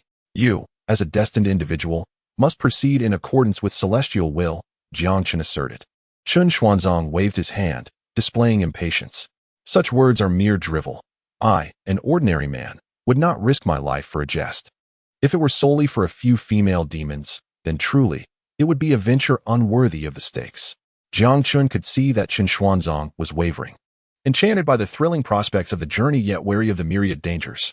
Recognizing this, Jiang Chen stepped forward, transforming into a series of afterimages, instantly appearing before Qin Xuanzong. He then struck his chest with a palm, with a sound reminiscent of tearing silk. The Pai Lu hat soared into the heavens as his cassock and monastic robes exploded, revealing his strong physique. Master, we are in the Great Hall, a sacred place of the Buddha. Please, show some restraint. Qin Xuanzong exclaimed in shock, inhaling sharply. Unfazed, Jiang Chen flicked his sleeve, releasing a dragon-shaped seal that entered Qin Xuanzong's body. This mark, the substitute dragon talisman, is a consumable artifact that grants the recipient half of Jiang Chen's power. Boom. A fierce surge of energy erupted from Qin Xuanzong, his aura skyrocketing, experiencing a qualitative transformation, instantly ascending to the celestial realm. Human immortal, celestial immortal, profound immortal, true immortal, golden immortal. Yet it did not end there.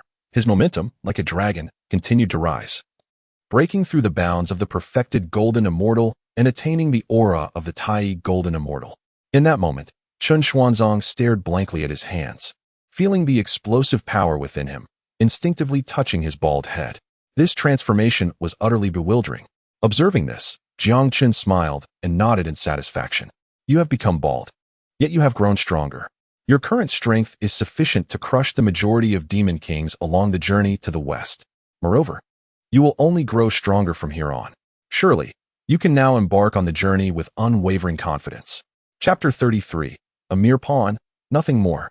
The substitute dragon talisman, produced by the system, grants the recipient half of Jiang Chen's power upon use. Furthermore, their strengths are bound. Chun Xuanzang's abilities will elevate in tandem with Jiang Chen's.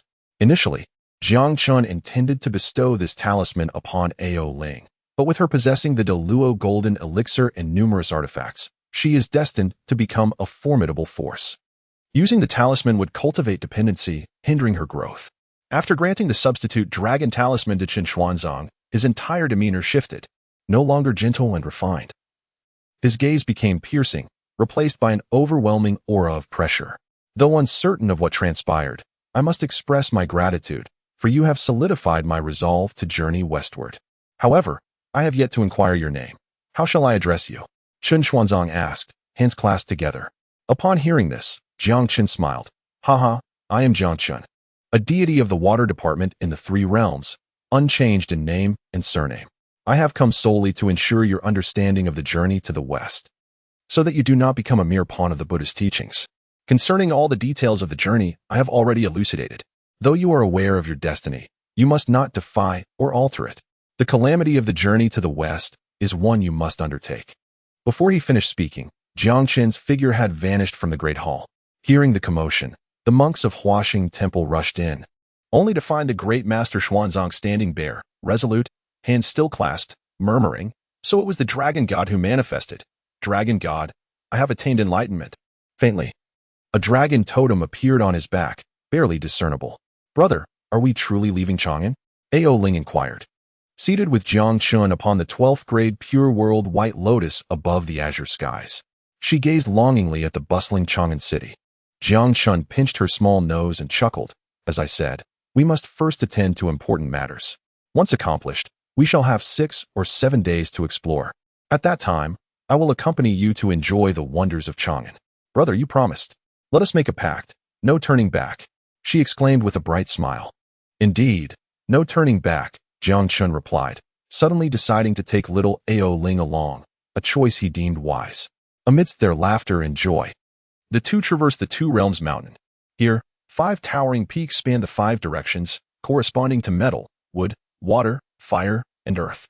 This was the very place where the great sage Sun Wukong was suppressed, beneath the 5 Elements mountain. 500 years ago, Sun Wukong had been deceived during a wager against the Tathagata, who employed the immense power of his palm to cast the Monkey King out of the western gate, trapping him beneath the 5 Elements mountain.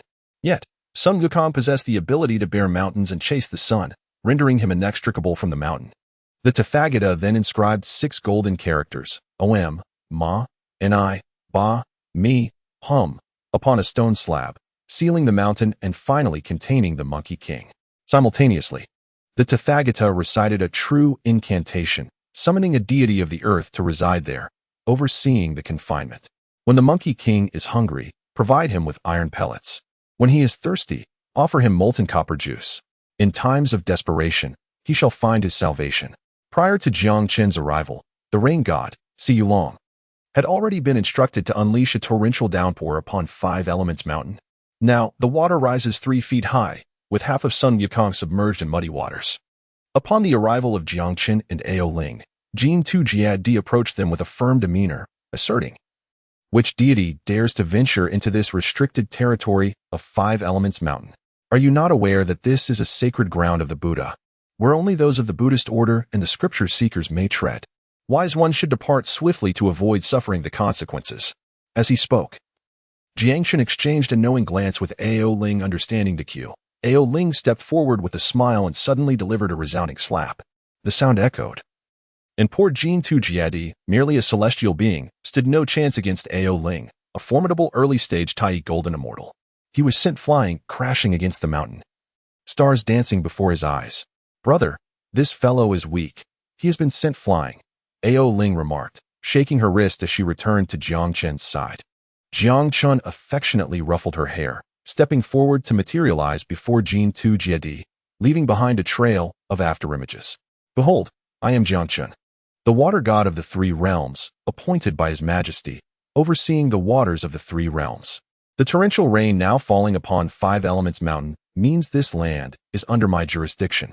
That slap was delivered for your betrayal, feasting on the celestial treasury while willingly serving as a lapdog to the Buddhist order. I am here on official business to inspect the waters of Five Elements Mountain. Should you attempt to obstruct me further, do not expect leniency. With unwavering determination, Jiang Chen's gaze bore down on Jing Chen. Upon hearing this, the latter hastily shook his head, enduring the pain coursing through him. As he emerged from the mountain, "Ah, it is the water god. I, a mere deity, failed to recognize your grandeur. Please forgive my ignorance." He attempted to placate Jiang Chen, but as he spoke, he was met with Jiang Chen's icy stare, causing him to swallow his unfinished words. "Return and inform your brethren of the situation here. Should anyone dare to meddle or report to the Buddhist order, I will orchestrate some mischief that will land you in serious trouble, perhaps even leading to your annihilation, ensuring your souls cannot reincarnate." At this, Jing Chen hurriedly nodded in agreement. "Understood. I shall warn them at once." With that, he scurried away in a panic. In a stone chamber within Five Elements Mountain, Sun Wukong had only his head and one hand protruding from the earth. He looked up at Jiang Chen and Ao Ling's descent and promptly bowed in respect. "Do you recognize me?" Jiang Chen inquired. Despite being covered in mud and in a pitiful state, the Monkey King seemed unfazed, grinning broadly. "I heard your conversation with Jing Chen. Pray tell, when will the scripture seeker arrive? I am eager to escape from this Five Elements Mountain." Previously, the Bodhisattva Guanyin had visited Five Elements Mountain and instructed him to await the scripture seeker. Witnessing the once proud and rebellious Qitian de Sheng reduced to such a submissive figure, Jiang Chen sighed, feeling a sense of melancholy. "Great sage, I wish to ask you, are you truly willing to protect the scripture seeker and journey westward?" Jiang Chen continued. The Monkey King maintained his cheerful demeanor. As the saying goes, one learns wisdom through hardship. In my youth, I stirred up much trouble. The Buddha has kept me here for 5 centuries, and I have come to understand many things. I wish to embrace the righteous path and protect the scripture seeker on his journey, thus atoning for my past misdeeds. Moreover, the Bodhisattva has told me that should I reach the West and meet the Buddha, I could ascend to a higher position and become a Buddha myself, enjoying eternal bliss. How could I resist such an opportunity? Hearing these words, Jiang Chen remained calm, while Ao Ling's expression turned peculiar. "Brother, is this truly Sun Wukong? How does he seem so different from what the Dragon King described? This is not the heroic figure I envisioned. He lacks any resolve. 500 years ago, he was trapped by the Buddha, and now, instead of harboring resentment, his first instinct upon emerging is to flatter him. Such a being does not embody the hero I hold in my mind." Ao Ling scrutinized the disheveled, yet compliant Sun Wukong with disdain. Her words plunged the trio into an uneasy silence. After a moment, Sun Wukong let out a bitter laugh, scoffing, "Hero? Huh, a hero is merely a hollow title. My previous arrogance not only harmed me, but also brought ruin to the monkeys and spirits of Flower and Fruit Mountain. All that pride earned me was the title of Great Sage equal to heaven. Was it worth it? If I cannot protect those I care for, what use is such a title?" In his bitter laughter, a hint of desolation flickered in Sun Wukong's eyes. This current state truly exemplifies the saying, "A hero in decline, haunted by unfulfilled emotions." Seeing him in this state, Jiang Chen stepped forward, standing amidst the muddy waters, locking eyes with Sun Wukong. "Sun Wukong, are you afraid?" Jiang Chen asked. Sun Wukong remained silent for a moment before replying with a wry smile. "Perhaps. I no longer wish to contest. Being the great sage is merely a dream. Soon, when the scripture seeker arrives, the dream will awaken." Suddenly, Jiang Chen burst into laughter, provoking a frown from Sun Wukong. "What are you laughing at? Are you mocking me?" Sun Wukong retorted, displeased. Jiang Chen continued to chuckle. "Sun Wukong, I laugh because you have fallen into a trap. Destiny has decreed that you are but a pawn, ensnared in the schemes of others long before your birth. You are neither the beautiful Monkey King nor the great sage equal to heaven. You are merely a piece on the chessboard." Jiang Chen's words struck Sun Wukong like a dagger, piercing deep into his heart. The great sage, who once aspired to rival the heavens, possessed a fiery spirit coursing through his veins. All his submission and compliance were merely a protective guise, unveiled upon realizing his insignificance. His essence remained proud and unyielding. Yet, This proud king was now diminished by Jiang Chen's dismissal of his former glory, relegating him to a mere pawn. The disparity ignited a fury within Sun Wukong. How dare you, you hairy deity! I have shown you courtesy, and you truly believe me to be easy to bully? 500 years ago, when I wreaked havoc in the heavenly palace, even the Jade Emperor's 10,000 heavenly soldiers could not subdue me. Now, you have me looking up to you, merely basking in the light of the Buddha. A dragon in shallow water is bullied by shrimp. A tiger on the plains is mocked by dogs. What is there to be proud of? If you have the skill, wait until I am free, and we shall see who is superior. If you can best me with my iron staff, then you may boast. His fiery eyes, bloodshot and ablaze, suggested that were it not for the weight of 5 Elements Mountain, he would have charged at Jiang Chen for a fierce battle. Observing Sun Wukong in such a state, Jiang Chen smirked. I cannot hear you. You are too quiet to cause a stir in the heavenly palace. I see now, you are but a name with no substance. You have driven back heavenly soldiers, and so have I. You sent the forces of King Li fleeing, while I left him a battered mess. But now, I am a guest in the heavenly court, and you are a prisoner in the mountains. Such a stark contrast should be evident to you. From now on, do not call yourself the great sage, lest you diminish the reputations of the other 6 sages of the demon realm. Jiang Chen crossed his arms, looking down upon him. Ah, you hairy deity, you seek a beating. Sun Wukong roared, pushing against the ground with one hand, causing 5 Elements Mountain to tremble. Rocks tumbled down, and the stone tablet inscribed with the 6-character mantra of the Buddhist order atop the mountain erupted with golden light, suppressing the Monkey King further. Great God, please do not provoke the great sage. He has been calm for over 400 years. Recently, he has been enlightened by the Bodhisattva, awaiting the scripture seeker. The recent upheaval has stirred significant commotion, inevitably attracting the attention of the Buddhist order in the West. We find ourselves in a precarious position, unable to deliver satisfactory explanations. The 5 directions revealer and the earth deities approached earnestly, urging caution. As deities of the heavenly court, they understood the weight of Jiang Chen's words. For he was a powerful figure within the celestial hierarchy and a scatter of the 3 realms, whose authority they dared not challenge. Furthermore, bound by the edict of the Tathagata 5 centuries prior to oversee Sun Wukong, they were cautious in their dealings. Caught in the middle, the lesser gods were deeply troubled. Upon hearing their concerns, Jiang Chen waved his hand dismissively, signaling the other gods to depart. He then stepped into the mire, lowering himself to meet the furious great sage eye to eye. Ah, this is the true Qi Tian de Shang, the beautiful Monkey King, Sun Wukong, Jiang Chen chuckled, performing a water-dispelling incantation to clear the muck surrounding the monkey. He produced several purple-patterned peaches, 2 jars of imperial wine, and 2 exquisite glass cups, filling them generously. Great sage, I apologize for any offense caused earlier. I hope for your understanding. As he spoke, he offered 1 cup to Sun Wukong, raising the other to his lips in a single gulp. The imperial wine and glass cups were gifts from the Jade Emperor. Sun Wukong, holding the glass cup, gazed at the luscious peaches before him, his fiery golden eyes shimmering with conflicting emotions. Just moments ago, he had been insulted, and now he was being treated with such courtesy. What are you up to, you furry deity? Sun Wukong questioned, perplexed. Hiki, if I hadn't spoken as I did, how could you confront the true desires of your heart? Jiang Chen replied with a grin, extending the purple-patterned peach towards Sun Wukong.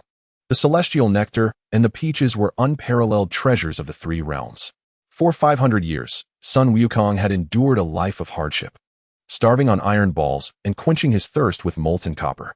Now, with the splendid wine and peaches before him, he could not resist swallowing hard and downing the nectar in one go, before eagerly biting into a peach.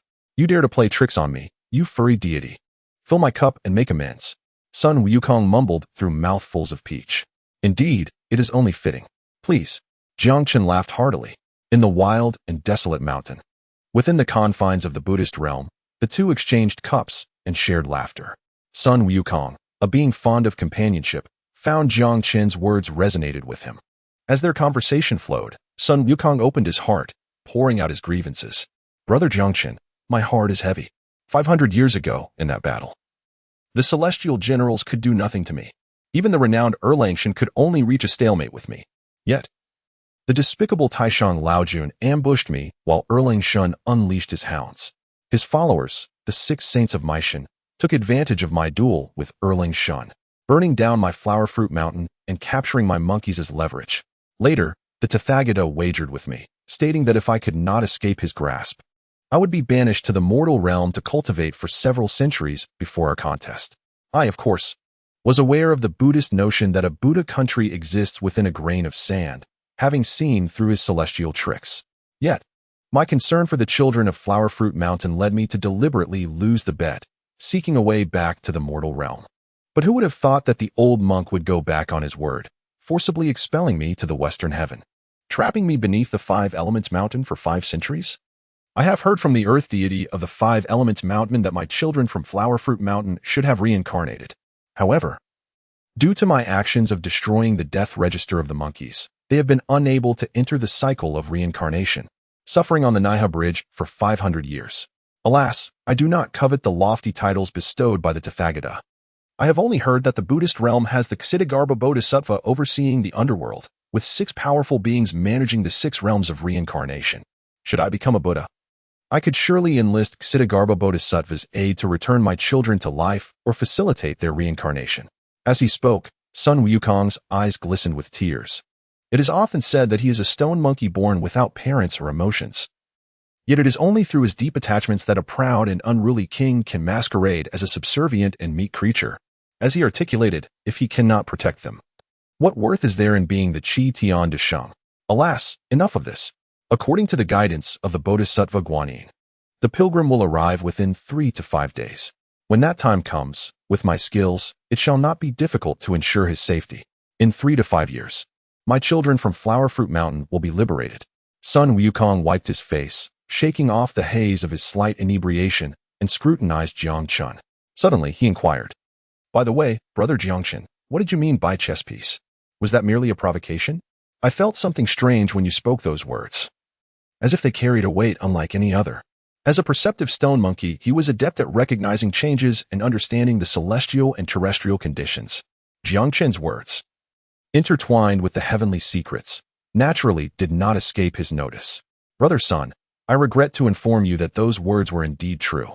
Before your birth, you were already ensnared in the machinations of others. From the very beginning, you have been a pawn in the hands of certain individuals. The timing of your birth, your journey across the sea for knowledge, your descent into the underworld to engage with the death register, your tumultuous rampage in the heavenly palace, and even your later pilgrimage to the west to achieve Buddhahood, all of these events are interconnected, predestined by the celestial order." Jiang Chen sighed softly, clarifying the reality of the situation. This was the truth, yet sometimes the truth is too heavy to bear. Observing Sun Wukong fall into silence, Jiang Chen continued, "The Flowerfruit Mountain, where you were born, is the ancestral vein of the 10 states, the source of 3 islands, created from the separation of purity and impurity. Established after the primordial chaos, a truly magnificent sight. The celestial stone that nurtured you was placed at the pinnacle of the mountain, where the spiritual essence and vitality converge. This celestial stone stands at a height of 36 feet and has a circumference of 24 feet, symbolizing the 365 degrees of the celestial sphere and the 24 solar terms. It possesses 9 apertures and 8 holes, aligned with the 9 palaces and the 8 trigrams." Brother Sun, Jiang Chen continued, "These numerous coincidences, if I were to tell you they were the result of heaven and earth working in unison, even you might find it hard to believe. The sole reason is that all of this is orchestrated by human hands. They crafted the celestial stone to harmonize with the natural order and placed it in the most concentrated spot of spiritual essence, intending for you to be born at a specific moment." Upon hearing this, Sun Wukong's gaze dimmed, followed by a bitter smile. "So, it means that those who manipulate me have shaped my existence. My purpose is merely to serve as their pawn, to fulfill their so-called journey to the west?" Jiang Chen shook his head in response. "No, not at all. You were originally one of the 5 colored stones that Niuhua used to mend the heavens, a primordial spiritual root, endowed with great merit and fortune. Their actions are merely attempts to exploit you, to hasten your growth. Even without their interference, you would have emerged, though perhaps a little later. However, at that time, you would have been free, unbound by anyone's will. Ultimately, the sages who established the grand endeavor of the journey to the west were merely leveraging Sun Wukong for their own purposes." As these words settled in, Sun Wukong fell into another silence. This time, the defiance and weakness in his eyes vanished, replaced by a haunting calmness. Having guided him to this point, Jiang Chen felt it was sufficient. The rest was for son Wukong to discover on his own. Brother son, with this discourse, I shall refrain from further comment. If you trust me, leave the concerns for your monkeys from Flower Fruit Mountain to me. I have acquaintances by the Naiha Bridge who will ensure that not a single one of your monkeys is left behind when they return to Flower Fruit Mountain. I hope that when we meet again, you shall still be that proud great sage. Farewell. With that, Jiang Chen summoned his powers, manifesting wings that shimmered. Under the spell of the Emperor's flight technique, he and Ao Ling vanished from Sun Wukong's sight in an instant. Sun Wukong's gaze remained eerily tranquil. After a prolonged silence, he slowly raised his head to the sky, declaring, "Those who dare to treat me as a pawn, even if they are saints, shall meet their doom. We are born free. Who dares to stand above us?" Brother Jiang Chen, I am grateful for your efforts this time. At this moment, the perceptive stone monkey's heart was as clear as a mirror. Moments later, Jiang Chen and Ao Ling stood in the firmament, gazing down at the deep ravine below, their expressions reflecting a myriad of thoughts. Ao Ling, this place is the Eagle Cry Gorge. Some words are better conveyed by you to your brother. Once I have traversed Gao Lao Zhuang and the Liaoshua River, I will return to find you at the Eagle Cry Gorge. Jiang Chen gently patted her small head and said, Ao Ling gazed at the Eagle Cry Gorge, her expression grave and contemplative. Chapter 35. My fate is mine to command, not the heavens. Fulling Mountain, Yunjian Cave. On this day, an inexplicable torrential rain poured down, flooding the cave. The once serene Yunjian Cave transformed into a curtain of water. Inside, Zhu Ganglai was cursing vehemently, expressing his disdain for Lei Gong and Shui Mu, the deities of water. Suddenly, a glimmer appeared in the water, igniting his fury. Grasping his nine-toothed rake, he thrust it into the depths. Splash! The surge of water seemed to possess immense force, swallowing his precious rake. Bubbles surfaced, only to vanish without a trace. This startled Zhu Ganglai, who, amidst his fear, thought, "This water is strange. It has even devoured my treasured rake. Could this rain be the weak waters of the heavenly river or the abyssal waters of the river of forgetfulness?" At that moment, the water churned, and a radiant figure emerged.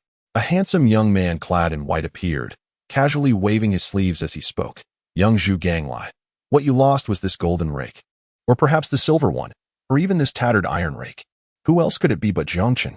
Knowing Zhu Ganglai's simplicity, he deliberately toyed with him. Before he could finish speaking, Zhu Ganglai, shaking his long ears in indignation, retorted, "You ignorant water monster, how dare you not recognize my treasure? This rake is no mere earthly object. Let me tell you, it is forged from divine ice iron, polished to a radiant sheen. The old lord himself wielded the hammer, while Mars personally added coal dust. The 5 emperors schemed, and the 6 Ding and 6 Jia exerted great effort. It was crafted into a 9-foot jade tooth, forming a double-ringed, precious pendant leaf. Adorned with the 6 celestial bodies in alignment, it follows the 4 seasons and 8 festivals. Its lengths and dimensions stabilize the cosmos, dividing yin and yang, sun and moon. It is named the supreme treasure of Golden Rake, presented to the Jade Emperor to secure the elixir. Having attained the status of a golden immortal, I serve as the patron of longevity. Appointed as the Marshal of Heaven, I was bestowed this rake as a royal scepter. It conjures flames and brilliance, and descends with fierce winds and auspicious snow. The celestial generals tremble, and even Yen Luo in the underworld quakes in fear. Where in the mortal realm can one find such a weapon? None possess such iron. This rake transforms at will, obeying my commands. Capable of stirring the sea and overturning dragon nests, seizing tiger dens upon the mountains. Among all weapons, none compares to my rake. Victory is assured. There is no need for further discussion. Why fear your ironclad head when my rake can extinguish your spirit? Zhu Ganglai extolled the virtues of his rake. Have you finished? Which one do you choose? Jiang Chen inquired. Naturally, it is my rake, Zhu Ganglai declared without a moment's hesitation. Before his words faded, Jiang Chen casually waved and returned the supreme treasure of golden rake to him. Zhu Ganglai recited incantations, shrinking the rake to palm size, and stowed it away. His gaze sharpened, fixed on the golden and silver rakes suspended on either side of Jiang Chen. "What are you staring at?" Jiang Chen asked, puzzled. Hee. I was once the Marshal of Heaven, born a mere mortal, later enlightened by a sage and bestowed with the golden elixir, thus ascending to the realm of golden immortals. Therefore, I have heard tales of river deities. I did not expect that in this Yunjian cave, where rain cascades like a river, there exists a river god. Since I have been so forthright, Should you not reward me with the golden and silver rakes as a token of gratitude? Zhu Ganglai chuckled. Upon hearing this, Jiang Chen felt a wave of darkness wash over him. This Zhu Ganglai, though simple-minded, possessed a modicum of cunning. Yet, to label him as clever would be a disservice to the term. Noticing Jiang Chen's silence, Zhu Ganglai's expression darkened. What? Does the river god intend to renege on the deal? I must inform you, I was once the Marshal of Heaven, commanding 80,000 celestial soldiers. Even the deity of water, Lord Shueda, is my subordinate. Dare you to default on our agreement? Watch as I wield this precious rake and carve 9 bloody holes into you. With that, Zhu Ganglai brandished the supreme treasure of golden rake. Jiang Chen's gaze sharpened. Divine powers, 5-colored divine light. As his magic surged, the 5-colored divine light emerged behind him. The rake collided with this divine light, feeling an immense weight. Though Zhu Ganglai was strong, he could not withstand the might of the 5-colored divine light, and the rake was promptly dislodged. How dare you, Zhu Ganglai, play seriously over trifles? Jiang Chen chided, displeased as he reclaimed the supreme treasure of golden rake. Goodness, has the world changed? Even a lowly river god possesses such abilities now? Zhu Ganglai queried, bewildered. Zhu Ganglai, understand this. I am Jiang Chen, the deity of the water realm. Ranked among the scattered immortals of the 3 realms. I have come to enlighten you today, Jiang Chen proclaimed. Enlighten me? You are late. Guanyin Bodhisattva has already enlightened me and bestowed upon me the name Zhu Wuning. She instructed me to await a seeker of scriptures and protect him on his journey to the west, promising promotion and rewards upon completion, Zhu Ganglai replied. Her enlightenment is hers, mine is mine, and there is no conflict. Zhu Wuning, you were cast down to the mortal realm due to your misdeeds against the celestial maiden Chang'e. To this day, have you shown any signs of repentance? Jiang Chen inquired. Zhu Ganglai paused, then clasped his hands together. I beseech the Divine One to relay to the Jade Emperor that I have recognized my errors. I humbly request permission to return to the heavenly court. Even to be a minor celestial soldier is preferable to existing as a wretched creature here. Haha, Zhu Ganglai. Your words may deceive others, but they cannot fool me. I see deep discontent in your eyes, even resentment, Jiang Chen remarked with a smile. Upon hearing this, Zhu Ganglai did not argue, but instead offered a rueful smile. Kiki, since you know everything, why inquire further? Yes, you speak the truth. I harbor resentment. I despise the heavenly court, the Jade Emperor, that celestial maiden Chang'e, and the old Lord Taishang. In my mortal life, though I was but a common man, I had my wife and children. I could have lived a carefree existence, yet the old Lord sought me out, claiming I had potential, and led me onto the path of immortality. I ascended, forsaking my happy family to become the Marshal of Heaven, which should have been a consolation. Until the eve of the Peach Blossom Banquet, when the old Lord presented me with an elixir which ignited my base desires. I resent the old Lord for leading me onto the path of immortality and using the elixir against me. I resent the Jade Emperor for not rectifying the situation, casting me back to the mortal realm in a pig's body. I resent that celestial maiden Chang'e as the esteemed Marshal of Heaven. She should have been honored by my presence, yet she reported me to the Jade Emperor instead. I have no enmity with them, yet they conspire against me. I am filled with hatred, unyielding hatred. Cast into a pig's body, I faced the fate of being devoured from birth. To survive, I was compelled to kill my mother and siblings. By consuming their flesh, I regained some of my powers and managed to escape. To grow stronger, I had no choice but to continue slaying, acquiring blood offerings. Now transformed into this wretched form, I refuse to accept it.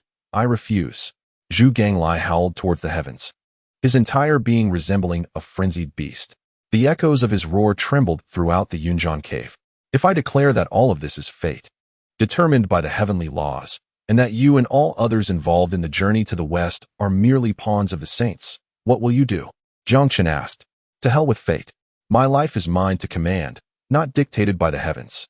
With that, Jiang Chen vanished without a trace.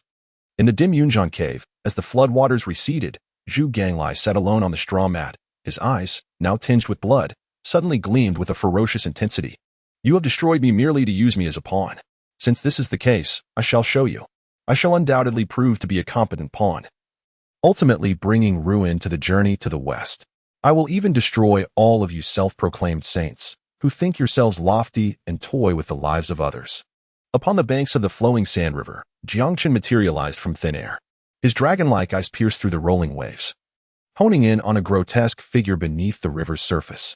At that moment, Wei Zheng, having sifted through the mud and sand in his hands, gazed at a shard of a glazed lamp with the fervor of a treasure hunter, exclaiming with excitement, "This is the 1768th piece. I am one step closer to piecing the lamp together and returning to the heavenly realm." However, at that instant, he sensed a presence and hastily turned to meet Jiang Chen's gaze, his eyes filled with wariness. "Who are you, and why are you here? I know it. You must be here to steal my glazed lamp. You fiend, I will not let you go unpunished." With a thunderous roar, Wei Zheng transformed into a fleeting shadow, soaring into the sky. Just as he was about to escape the flowing sand river, a rustling sound echoed, and countless iron chains solidified from the ethereal, ensnaring his limbs and body. In that moment, terror washed over Wei Zheng's face. The next instant, a myriad of swords pierced his heart. Chapter 36. The journey to the west is within grasp. Wei Zheng, once the Grand Marshal of the Heavenly Court, was demoted to the mortal realm for inadvertently shattering a glazed lamp. Not only did he become a demon in the flowing sand river, but he also endured the agony of 1,000 swords piercing his heart daily. Though he did not perish from the experience, life became unbearable. For over an hour, the torment of the 1,000 swords continued, and when it finally ceased, the chains binding Wei Zheng dissipated into nothingness, leaving his body to sink into the river's quicksand. His hollow gaze was filled with cold despair. Wei Zheng was undoubtedly the most unfortunate member of the Journey to the West team. Yet, in the next moment, he subtly moved his fingertips, reaching forward to grasp a handful of mud and sand. As the sand slipped through his fingers, he discovered a shard of glazed lamp. This minuscule fragment shimmered with a rainbow hue, igniting a flicker of fervor in his hollow eyes. A bittersweet smile graced his lips, the 1769th piece. He cherished this tiny shard, carefully placing it into a pouch hanging at his waist. Alas, Jiang Chen observed this with a gentle sigh. The faint sound alerted Wei Zheng, who, filled with rage, shouted, "You vile thief attempting to steal my glazed lamp, you dare linger here. Die."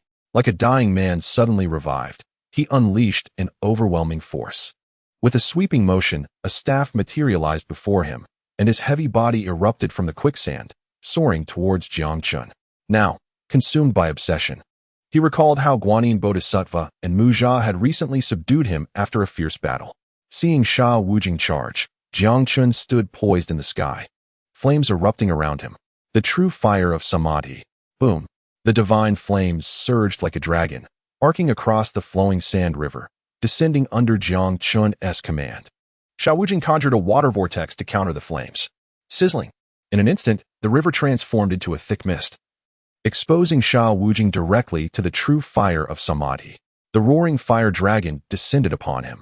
"Despicable fiend, behold the might of my demon-subduing staff," Wei Zheng bellowed, swinging his staff towards the fire dragon. Boom. With a deafening crash, Wei Zheng was sent flying, the staff slipping from his grasp. Under the sheer force, the pouch hanging from his waist was scorched by the divine flames, disintegrating into ashes. The over 1,000 shards of the glazed lamp scattered like colorful smoke across the flowing sand river. In that moment, Wei Zheng went mad. His eyes reddened as he desperately reached for the scattered fragments, but it was all in vain. He could only watch helplessly as the shards he had collected over 500 years fell away, slipping through his fingers. For him, ever since his demotion to the mortal realm, the moment he first endured the 1,000 swords piercing his heart, the once Grand Marshal had already perished, until a guardian told him that the shards of the glazed lamp he had shattered were scattered in the flowing sand river. If he could recover all the pieces and reassemble them, he could return to the heavenly court and reclaim his position. Thus, each day, searching for the shards became the only light in his boundless darkness. However, that hope was now reduced to ashes. My glazed lamp, my glazed lamp. He trembled and roared, tears streaming down his face, merging with the murky river waters. In the end, his gaze sharpened, locking onto Jiang Chen, who towered above him in the sky. Slowly rising, he gazed at Jiang Chen's figure and coldly declared, "I recognize you. You are the recently renowned deity of the water department, conferred by the great celestial sovereign as an immortal of the three realms, holding a lofty status. To you, I am but a dog kicked out by its master. Utterly insignificant.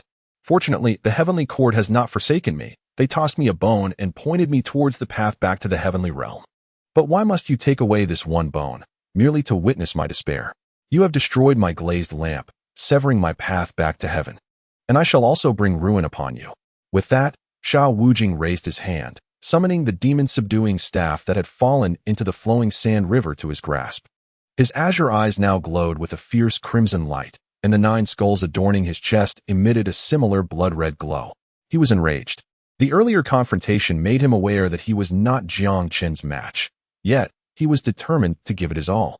For him, with no expectation of a tomorrow. Perhaps death was a form of liberation.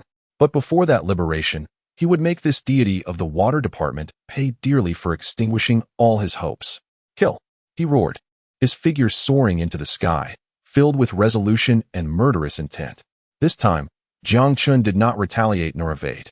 Instead, he retrieved a beautifully glazed lamp, shining with a rainbow hue. A complete glazed lamp. With a swoosh, the demon-subduing staff sliced through the gale, halting mere inches from Jiang Chen's face. In that moment, Sha Wujing's expression shifted once more. What Jiang Chen held was the beginning of his nightmares and the sole light in his heart for the past 5 centuries. He dropped the staff, trembling as he slowly extended his hands towards the glazed lamp. When he finally held the lamp, his face was alight with uncontainable excitement, tears of joy streaming down his cheeks. Unlike the bitter tears from before, these were tears of elation. Yet, in the next instant, a golden light erupted from Sha Wujing's hands, shattering the glazed lamp into a myriad of colorful dust, which dissipated across the flowing sand river. As before, it scattered with the wind, impossible to capture. What is this? Sha Wujing was left in a daze. This scene was strikingly reminiscent of what had transpired 500 years ago in the Lingxiao Palace.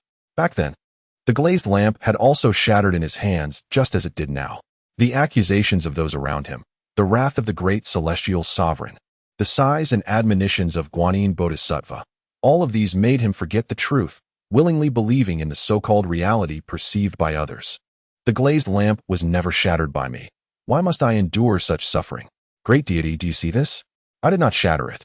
500 years ago, just as it was now, the glazed lamp shattered into pieces within the golden light. Please bear witness for me and explain the reasons to the great heavenly sovereign. Sha Wujing cried out, kneeling in midair before Jiang Chen. At this moment, he resembled a helpless child, his eyes brimming with despair and confusion. Jiang Chen stood before him, his expression solemn, and spoke with a resonant voice. Sha Wujing, do you still not comprehend? All of this is destined. Your shattering of the glass lamp was preordained, and you are fated to never piece it back together. Immersing yourself in the trials of the journey to the West is your only escape. There is no evasion. You will inevitably become a pawn in the grand scheme of the journey to the West, manipulated by the Buddhist sect, serving as an instrument for the saints to harvest merits. Having entered this game, you cannot escape. You can only move forward step by step to fulfill your own redemption. Jiang Chen's words, entwined with the threads of fate, resonated like thunder in Sha Wujing's ears, akin to celestial music that unveiled the clouds, illuminating his understanding. Gradually, Sha Wujing became tranquil. The obsession in his eyes faded. You speak of redemption? He inquired. Jiang Chen nodded, producing another glass lamp wrapped in cloth. Extending it towards Sha Wujing. Do not harbor hatred for the great heavenly sovereign. He is aware of everything. Yet, the will of heaven is inexorable. And you and Marshal Tianpeng are his sources of pain. Carry this glass lamp with you. It will prove useful in the future. As long as your hands do not directly touch it, it shall remain unbroken.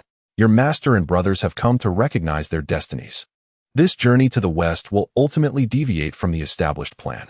You may act according to the circumstances, ultimately achieving your redemption. After all, the path that must be traversed cannot be avoided. However, we can still choose how to walk it and which road to take. Before his words could fade, Jiang Chen's figure had already vanished. Above the sand river, his voice echoed. Sha Wujing stood upon the water's surface, in the vast and empty heavens. As if he were the only solitary figure, he remained silent for a long while, then slowly raised his head to gaze at the sky, murmuring to himself, even if the outcome is already determined, at the very least, I must carve out a path of self-redemption. He glanced down at the glass lamp within the bundle before disappearing into the sand river. Upon the sand river, turbulent waves surged. Everything remained as usual. As if nothing had transpired, Jiang Chen departed the sand river, employing the Imperial Jiang flashing void technique, arriving beside the Eagle's Cry Gorge. Ao Ling had been waiting for him there. Have you shared everything with your brother? Jiang Chen asked, affectionately ruffling Ao Ling's hair. Ao Ling nodded gently in acknowledgement. Jiang Chen surveyed the Eagle's Cry Gorge. Where is Ao Lai? Why does he not come to greet us? Ao Ling scrunched her little nose and replied, My brother said that since he is a person destined to face tribulations, it is best not to involve himself with him. Thus, he merely manifested briefly before retreating back into the Eagle's Cry Gorge to communicate with me from afar. He also asked me to convey his gratitude to you, uncle, for revealing the truth to him and for taking care of me. If there is ever a chance to escape the calamity, he will certainly go to the Jinghe Water Mansion to serve you. This Ao Lai is quite reasonable and considerate, a warm-hearted individual. No wonder little Ao Ling cares for him so much. However, what does it mean to change her address to me after just a brief meeting with her brother? Little Ao Ling, what should you call me? Jiang Chen teased, pinching her little nose with a smile. Ah, Uncle Master Brother, Ao Ling quickly exclaimed. At that moment, a resounding dragon's roar emerged from beneath the Eagle's Cry Gorge. Thank you, Uncle, for your great kindness. Now that I am aware of the heavenly secrets, I shall act accordingly and inform you of everything during our journey to the west. The grand endeavor of the journey to the west is now within our grasp. As Ao Lai's voice faded, a system prompt chimed in. Ding. Congratulations to the host for completing the I Control My Journey to the West storyline task. Rewards: 5 million years of cultivation, top-tier innate spiritual treasures, the sword of extermination of immortals, the sword of slaughtering immortals, the sword of trapping immortals, and the sword of absolute immortals. Pieces of the heavenly path's slaughtering treasures, the god-slaying spear, spear tip. Ah, this feeling is utterly delightful. Chapter 37. Re-encounter with Meng Jiang. The second emotional quest begins. Jiang Chen. Position: God of the Three Realms Water Department. Cultivation: mid-stage Tai Golden Immortal, 5 million years away from the next realm. Treasure: Heavenly Order, Post-Heaven Supreme Treasure. 12th Grade Pure World White Lotus, Top-Tier Innate Spiritual Treasure. 10 Grass Returning Pills, Xianyuan Sword, Post-Heaven Merit Supreme Treasure. Heaven Shrouding Treasure Talisman, Innate Spiritual Treasure. Pengu Axe Handle, Heavenly Path Treasure Fragment. 7 Treasures Wonderful Tree Staff, Top-Tier Innate Spiritual Treasure, with restrictions, cannot be used. Sword of Extermination of Immortals, Top-Tier Innate Spiritual Treasure. Sword of Slaughtering Immortals, Top-Tier Innate Spiritual Treasure. Sword of Trapping Immortals, Top-Tier Innate Spiritual Treasure. Sword of Absolute Immortals, Top-Tier Innate Spiritual Treasure. God-Slaying Spear Tip, Heavenly Path Slaughtering Treasure Fragment. Bloodline, Ancestral Dragon, 70 Completeness. Technique, Chaos Ancestral Dragon Art, First Half. Divine Arts, Earthly Fiend 72 Transformations, complete. 5-headed 10-armed, 3-headed 6-armed advanced version, Law Manifestation of Heaven and Earth, Universe in the Sleeve, Imperial Jiang Flashing Void Technique, True Fire of Samadhi, 5-color Divine Light, Goodness. 5 million years of cultivation have been credited, allowing me to directly break through a small realm. Moreover, I am not far from the late stage of Tai Golden Immortal. Furthermore, the 4 extermination swords, even without the extermination array diagram, are formidable innate killing treasures when wielded individually. This time, it is indeed a bountiful harvest. As the saying goes, joyful events invigorate the spirit. Jiang Chen is currently in an exceedingly good mood. Come, little Ao Ling, I shall take you to Chang'an City, and we will enjoy ourselves for a few days. Jiang Chen affectionately patted Ao Ling's head, smiling indulgently. Ao Ling looked up at Jiang Chen, her expression earnest as she said, Brother, I wish to return to the Jinghe Water Mansion to cultivate and become stronger to assist you. This girl must have been inspired by her encounter with Ao Lai. Nevertheless, Jiang Chen felt a sense of gratification at her determination. It is rare for you to have such thoughts. Very well, I shall let the 12th grade Pure World White Lotus take you back to the Jinghe Water Mansion. With that, Jiang Chen waved his hand, and a snow-white 12th grade lotus platform materialized. Before Ao Ling could react, she was enveloped in white light and immediately drawn into it. Subsequently, the 12th grade Pure World White Lotus transformed into a beam of white light, soaring towards the direction of the Jinghe River. At present, it is a critical period leading up to the trials of the journey to the west. Everything must be handled with utmost caution. If Ao Ling were to be captured by the Buddhist sect and used as leverage against Jiang Chen, it would be disastrous. Now, with the 4 extermination swords in hand, my reliance on the 12th grade Pure World White Lotus is no longer as great. It is time to visit the underworld and fulfill my promise to son Wukong. A thought crossed Jiang Chen's mind, and above the Eagle's Cry Gorge, the earth cracked open, releasing a vast and eerie ghostly aura. Within this ghostly mist, a gate appeared, faintly visible, with a plaque that read, "Ghost Gate of the Underworld." Jiang Chen slipped inside, and everything vanished into smoke. The underworld of Yomi, the realm of reincarnation. In the dimness, beneath the PL hat, a single inverted eye suddenly opened on the bald head, its gaze radiant, emanating wisdom that observed the three realms. At the moment the eye closed, on the opposite side of the head, another pair of eyes opened, flickering with uncertain light. Ahmedba, how daring. This anomaly dares to re-enter the underworld. Treasure-holding child. Flame demon envoy, this is a golden opportunity. You too must eradicate this anomaly completely, leaving no future troubles. The king of hell clasped his hands together, his voice booming like thunder. From the hell path and the hungry ghost path of the six realms, two figures manifested. One held a treasure pearl, while the other performed the fearless seal with his left hand and held a vibrant red lotus in his right. The two approached the king of hell, bowing in reverence. We shall heed the bodhisattva's of his decree. Meanwhile, Jiang Chen traversed through the ghost gate, passing through the hall of judgment and the 18 layers of hell. Arriving at the banks of the river of forgetfulness, the scenery here seemed eternally unchanged. Golden bridges, silver bridges, and the bridge of forgetfulness. Upon the bridge of forgetfulness, the chilling winds howled, and the waves of blood surged.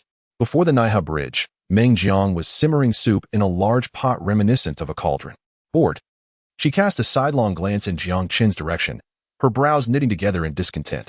With a seemingly casual gesture, she grasped the air, and a palpable force enveloped Jiang Chen, solidifying the space around him as if it were gripped by an unseen hand. Despite his formidable cultivation at the mid-stage of Tai Golden Immortal, he found himself utterly powerless against her casual display of strength.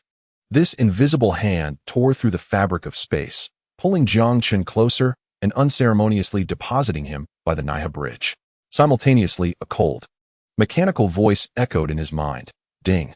The host has encountered Meng Jiang again. The Romantic Quest 2 has been activated. Romantic Quest 2. Your door remains open. Embrace me as I wait. On the premise of requesting Meng Jiang to fulfill her promise to son Wukong, obtain the right to traverse the Naiha bridge freely from her. Reward: 1,000,000 years of cultivation, innate spiritual treasure, Naiha Gui, lacking offensive or defensive attributes, yet capable of erasing karmic debts. One of the 10 great treasures of the Azura clan. What a treasure it is, capable of dissolving karmic ties. Ah, Sister Meng Jiang, it seems we meet again. Jiang Chen rose, dusting himself off with a chuckle. Meng Jiang, witnessing this, rolled her eyes and exclaimed, "You again? Why have you returned?" Her beautiful eyes brimmed with disdain. Clearing his throat, Jiang Chen adopted an official tone. Ahem, I am the appointed deity of the water division of the three realms, overseeing the aquatic domains. Recently, there have been complaints regarding unidentified substances being dumped into the Wangchuan River, resulting in a decline in water quality and causing ecological chaos in the underworld.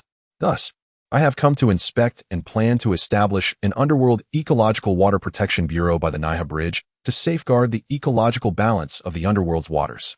His voice dwindled as he noticed Meng Jiang had already prepared a bowl of soup for him, gazing at him with an amused expression. Do continue. The Underworld Ecological Water Protection Bureau sounds intriguing. First, have a sip of soup to moisten your throat, then elaborate on your grand vision. As she spoke, Meng Jiang approached him. Despite her beauty, Jiang Chen felt a chill run down his spine and instinctively stepped back. Sister Meng Jiang, please set the bowl down. Let us converse rationally, he urged. Meng Jiang chuckled softly. It seems we have little to discuss. Do you recall what I said before I sent you off last time? If I see you again, I cannot guarantee I won't force-feed you soup. Before he could respond, she closed the distance, gripping his chin with one hand while the other brought the Mengpa soup closer. Oh no, Sister Meng Jiang, I have come to you for a serious matter. Jiang Chen protested. Nonetheless, Meng Jiang showed no signs of relenting. You have 3 breaths to articulate your request. Otherwise, it shall remain an unsolved mystery.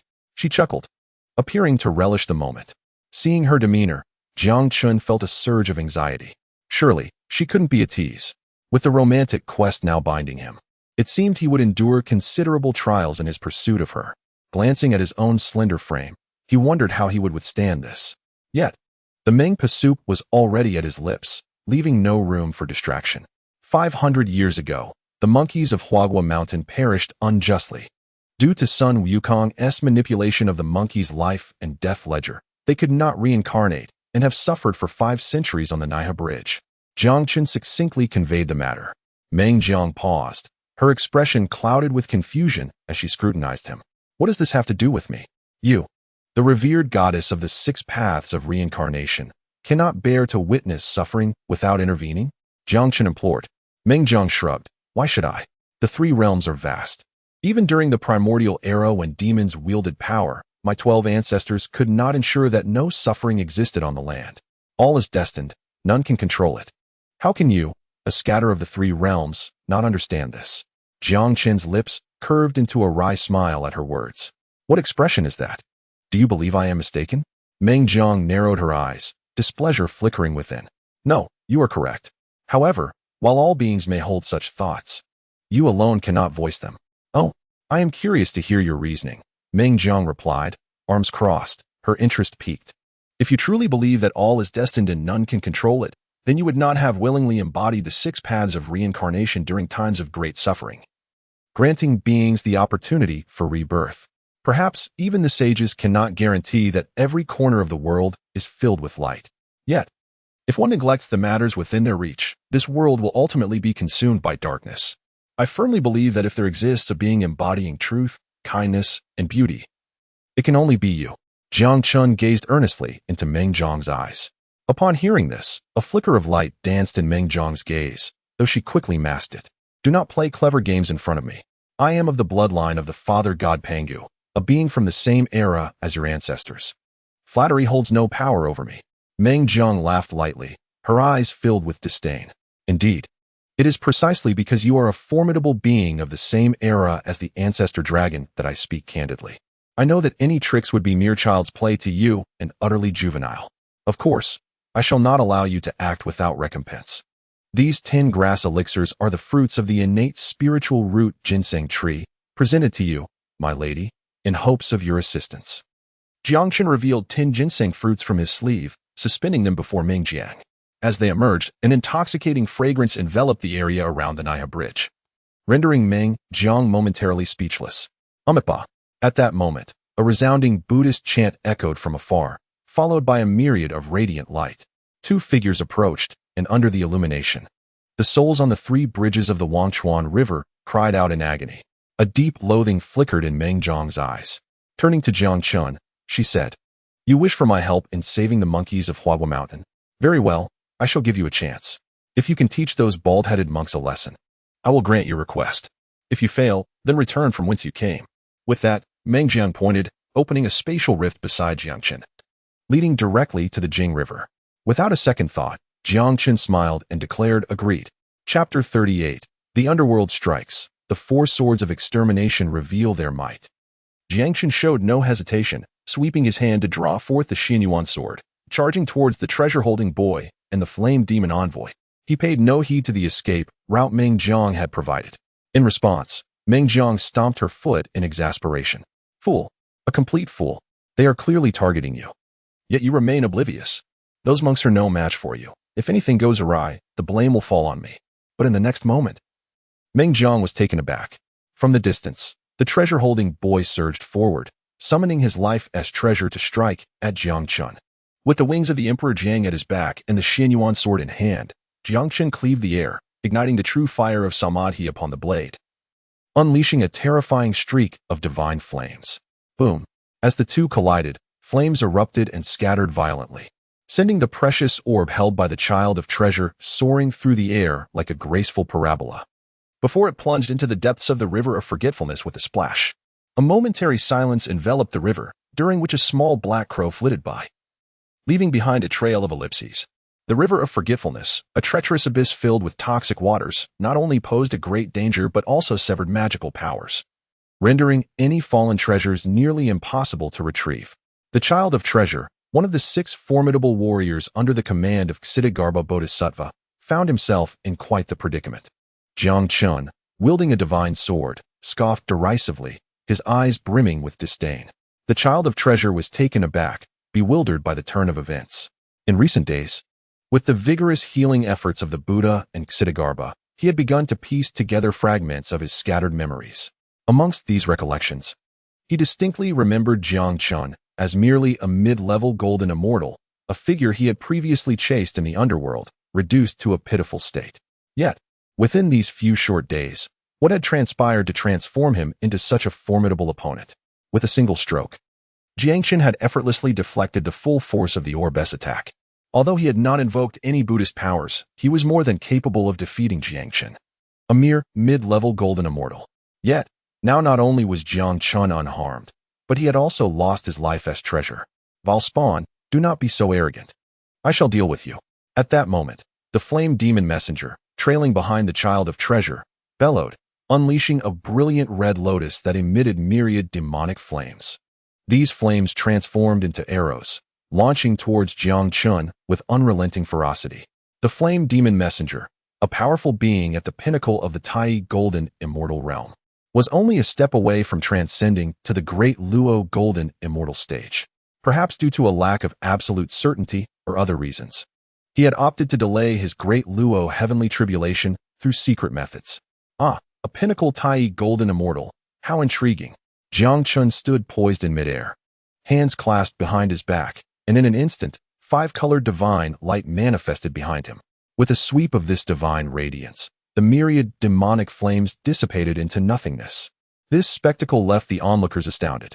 Meng Jiang, her expression grave, fixed her gaze upon the divine light radiating from Jiang Chen, murmuring to herself. This 5-colored divine light is the unique technique of Kong Xian, son of the primordial phoenix. From where did this person acquire such a skill? Moreover, within just a few days, his realm and strength have experienced such a meteoric rise. There is no equal to such a prodigy in this world. Could it be that he feigned weakness previously to draw my attention? If that is the case, it is even more terrifying. For there are few in this world who can conceal themselves from my gaze. I am curious to see what further abilities he possesses.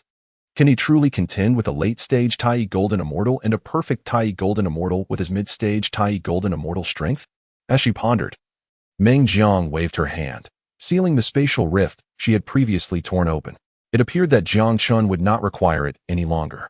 Above the river of forgetfulness, the battle raged on. The 5-colored divine light had indeed shaken the flame demon messenger, yet as one of the 6 great warriors under Xidagarba, he had witnessed his fair share of grand spectacles and was not easily intimidated. In an unspoken agreement, the two exchanged glances, nodding in unison. Having worked together for many years, they understood each other implicitly. In the next moment, the flame demon messenger raised his right hand, and the crimson lotus soared skyward, hovering above Jiang Chen and radiating a blood-red light. Simultaneously, they both performed the fearless seal, invoking the Buddhist powers and the diamond-conquering demon spell. Boom! In an instant, Buddha light enveloped the area, centering around the lotus, forming a golden Buddha image. Amitabha. The Buddha image clasped its hands in prayer, chanting the Buddha's name with a voice as resounding as thunder. A powerful spiritual pressure descended, accompanied by a blade-like radiance of Buddha light. On the Niha Bridge, the sound of sacred chants resonated as the Buddha image released its formidable spiritual pressure and radiant light, engulfing Jiang Chen in an instant. All that could be seen was the majestic Buddha and the divine, dazzling light. At this sight, the child of treasure and the flame demon messenger exchanged glances, both revealing expressions of satisfaction. Our Buddha is merciful. By eradicating this anomaly, we can prevent the calamity from spiraling out of control, resulting in even greater sacrifices. Meanwhile, Meng Jiang, observing from the side of the Niha Bridge, narrowed her eyes slightly, whispering, "No, this is not over. In fact, the real performance has only just begun." Boom. Almost simultaneously, within the Buddha light, a tremendous killing intent erupted. Slay the immortals, rise. With a thunderous roar, for beams of cold light materialized, tearing through the vast Buddha light and shattering the Buddha image, safeguarding Jiang Chen as they manifested before the child of treasure and the flame demon messenger. The emergence of the 4 swords transformed the atmosphere, unleashing a terrifying aura of slaughter across the heavens and the earth. The slaying immortal sword, the immortal execution sword, the trapping immortal sword, and the absolute immortal sword. Exceptional innate treasures, deemed perfect artifacts, though unable to suppress the fortunes of a sect, were unparalleled in their might. Under the onslaught of the 4 swords, the Buddha image was utterly obliterated, sending the child of treasure and the flame demon messenger reeling backward from the immense force, each flying away. Observing this, Jiang Chen's gaze sharpened, and he flicked his sleeve. Supreme divine power, universe in my sleeve. With a flourish of his robes, he effortlessly enveloped the two Buddhist figures within his sleeve, casting them downwards. Splash, splash. Water splashed as the two tumbled into the cauldron brewing Mengpa soup. Mengjiang, who was engrossed in the unfolding drama, turned pale at the sight, exclaiming, Jiang Chen, get down here. Yes, Sister Mengjiang, how may I serve? Jiang Chen appeared before her in an instant, grinning widely. Seeing his cheeky demeanor, Mengjiang's anger flared anew. Pointing at the large cauldron, her voice trembled. You had better give me an explanation. An explanation? Here it is. Jiang Chen gestured towards the cauldron. In that moment, the child of treasure and the flame demon messenger crawled out of the cauldron, exchanging bewildered glances. Child of treasure, Abba Abba. Flame demon messenger, Abba Abba Abba. Mengjiang. Chapter 39. A bet, a piece of fate stone. If Ksitigarbha Bodhisattva were to witness this scene, he would likely be infuriated. What a situation. The child of treasure was still in disarray, and now there was an additional flame demon messenger to contend with. The 6 great warriors overseeing the cycle of reincarnation were now rendered foolish, leaving the Buddhist sect with much to ponder. Jiang Chen paid no further heed to the 2 Buddhist figures, and, with a flourish of his sleeve, stored away the slaying immortal 4 swords and strode directly towards Mengjiang. Hee, Sister Mengjiang, a wager is a wager. I have made those 2 rogue monks pay the price as you requested, thus avenging your grievance. Now, can we fulfill our promise and restore the monkeys of Flower Fruit Mountain? Jiang Chen chuckled. Mengjiang scrutinized him, suddenly laughing derisively. I did not expect you to be such a hidden master. Tell me, where did you learn the 5-colored divine light, and from whence came the slaying immortal 4 swords? The 5-colored divine light is the signature technique of Kong Xian, while the slaying immortal 4 swords once belonged to the saint of the Jie sect, Tongtian Jiaozhu, and have been lost since the Fengshan calamity. Some say they fell into the hands of the Chan sect's immortals, while others claim they were divided among the 4 saints who broke the formation. Yet now, such divine artifacts had appeared in the hands of a mere Tai golden immortal, which was indeed astonishing. In response to Mengjiang's inquiry, Jiang Chen merely smiled. Sister Mengjiang, everyone has their own secrets, and I, Jiang Chen, am no exception. Is it not somewhat unreasonable to press for answers? Furthermore, we are currently deliberating on the monkeys at the Naiha Bridge. If you fail to uphold your word, how can you be considered a gentleman? Mengjiang chuckled upon hearing this, saying, When have I ever proclaimed myself a gentleman? I recall Confucius once stated that only women and petty individuals are difficult to nurture. I am but a woman among petty individuals, a petty individual among women. Therefore, should I feel pleased, even if you do not meet my demands, I shall still assist you. Conversely, if I am displeased, even if you capture the king of hell, do not expect my help. She shrugged, wearing an air of indifference. Should she choose to be unreasonable, Jiang Chen truly had no means to contend with her. Observing Jiang Chen's troubled expression, Mengjiang pouted and said, Do not rush to wear that sour face. You are fortunate, for I am in a relatively good mood today. However, you have tossed these 2 thieving monks into my soup, ruining a fine broth. Considering the previous pot, you now owe me 2 pots of Mengpa soup. How do you intend to compensate me? Mengjiang extended her small hand towards Jiang Chen, and from her tone, he could detect a hint of playful affection. Although her true form was one of the 12 ancestral witches, Hutu, as the youngest sister among them, she had always been preoccupied with cultivation, leaving most matters to her 11 older siblings. Later, as she transformed into the cycle of reincarnation, her interactions with the living became exceedingly rare. Mengjiang, as one of Hutu's 3 corpses, merely made fleeting appearances in the mortal realm to obscure her true identity. In reality, she had not experienced much, resulting in a surprisingly simple mindset despite her long existence. Her fierceness was merely a fade to protect herself.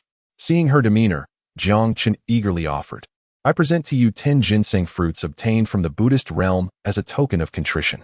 Upon hearing this, Mengjiang's expression turned stern. No, these 10 ginseng fruits were a gift for your request. How can they be used as an apology? Choose something else. Something else? This left Jiang Chen at a loss. The 10 peaches he procured from Guanyin had already been devoured by son Wukong, and he truly had no other suitable gifts at hand. As for treasures, the 4 swords of extermination and the 12-petal pure world white lotus were certainly not options, as they were his lifeline. Thus, with a firm resolve, Jiang Chen retrieved a golden sword from his sleeve. The blade was inscribed with celestial bodies on one side and mountains and vegetation on the other. The hilt bore inscriptions on agricultural practices and strategies for unifying the seas. It was none other than the Xianyuan sword, one of the 4 great treasures of postnatal merit. Upon receiving the Xianyuan sword, Meng Jiang squinted, her expression becoming peculiar. "Do you wish for death?" Meng Jiang said, displeased. At this remark, Jiang Chen immediately grasped the gravity of the situation. The Xianyuan sword, also known as the witch-slaying sword, was forged by the Eastern Emperor Tai, using numerous human sacrifices to combat the 12 ancestral witches before the Witch and Demon War. The term slaying witches succinctly encapsulated the sword's purpose.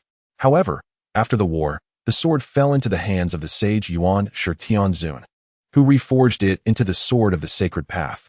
He then took the Yellow Emperor as his disciple, passing the sword to him, which led to the defeat of the great witch Qiyu. As the Yellow Emperor was surnamed Xianyuan, the sword thus acquired its name. Presenting the witch-slaying sword as a gift to the benevolent corpse of Hutu, the ancestral witch, was akin to dancing on a grave. Yet, once something had been given, it was improper to take it back. Noticing Meng Jiang's displeasure, Jiang Chen quickly added, "I am well aware of the sword's origins, which is precisely why I wish to present it to you. Should the Eastern Emperor Tai still possess a shred of true spirit, he would surely be furious to learn of this." Meng Jiang smiled upon hearing this and waved her hand, gently pushing the Xianyuan sword back. "Forget it. This sword vexes me. You should keep it for yourself. However, I am quite intrigued by your 4 swords of extermination. Might you gift me one?" Meng Jiang inquired. Jiang Chen hesitated for a moment, his mind racing with thoughts. The struggle between the reluctance to part with the sword and the belief that women only slow his draw was palpable. Observing his indecision, Meng Jiang burst into laughter, saying, "I was merely teasing you. Did you take me seriously? The 4 swords of extermination are innate treasures of slaughter. I seek to achieve sainthood through merit, and possessing such an item would only diminish my virtue.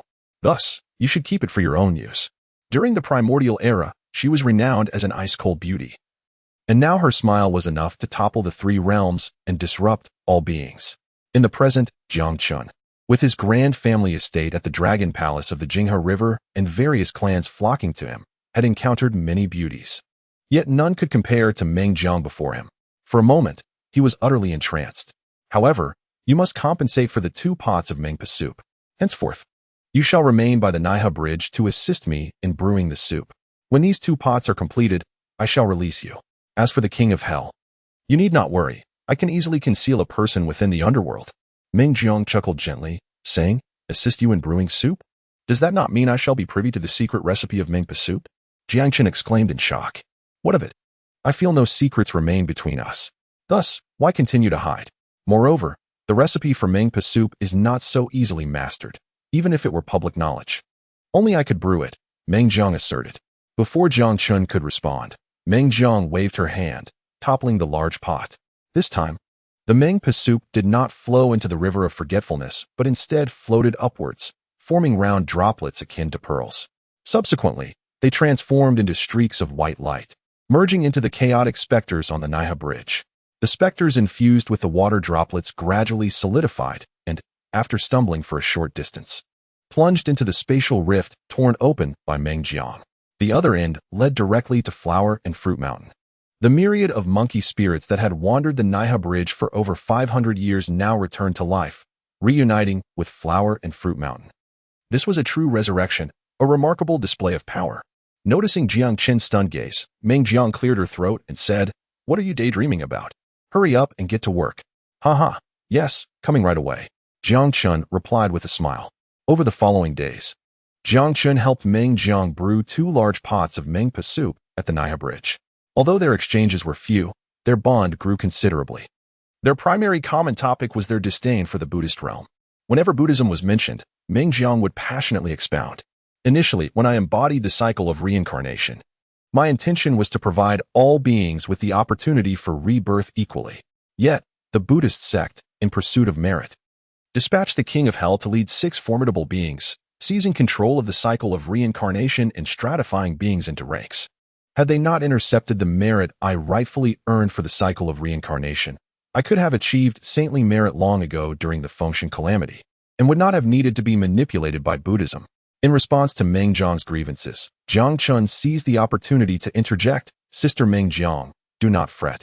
Within a century, I shall certainly help you drive away the Buddhist figures stationed at the cycle of reincarnation, allowing it to operate according to your will once more. Achieving saintly merit is merely a matter of time." To this, Meng Jiang scoffed, "Do not jest. Your ability to defeat the child of the treasure and the flame demon is likely your limit. These two are merely the weakest among the 6 formidable beings under the King of Hell. The remaining 4 are all great Luo Golden Immortals. You should be grateful that it is not a great Luo Golden Immortal coming to capture you. Moreover, the Ksitigarbha Bodhisattva stands as the foremost among the 8 great Bodhisattvas. Although I have never witnessed his prowess firsthand, his audacity to represent the Buddhist realm and preside over the underworld speaks volumes of his formidable strength. If what you say is true, that you could surpass Ksitigarbha and his formidable subordinates, bear in mind that he is backed by the entirety of the Western Paradise. Behind the Western Paradise, there are the 2 saints, Amitabha and Guanyin. How could you possibly contend with them? While it is true that Jiang Chen possesses a certain uniqueness in her eyes, he remains unworthy of challenging a sage.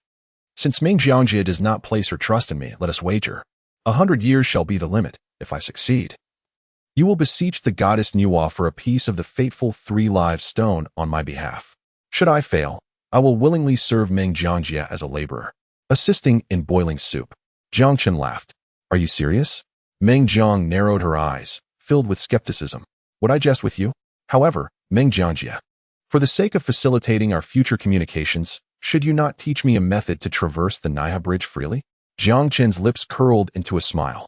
Upon hearing this, Meng Jiang couldn't help but facepalm. "I fear this is your true intention, isn't it?" However, after spending a few days together, she felt that Jiang Chen was not as unbearable as she had initially imagined. Moreover, with no living soul around the Naiha Bridge, if Jiang Chen could frequently come here to converse with her, it would indeed be a delightful circumstance. With this thought, a faint smile crept upon Meng Jiang's lips.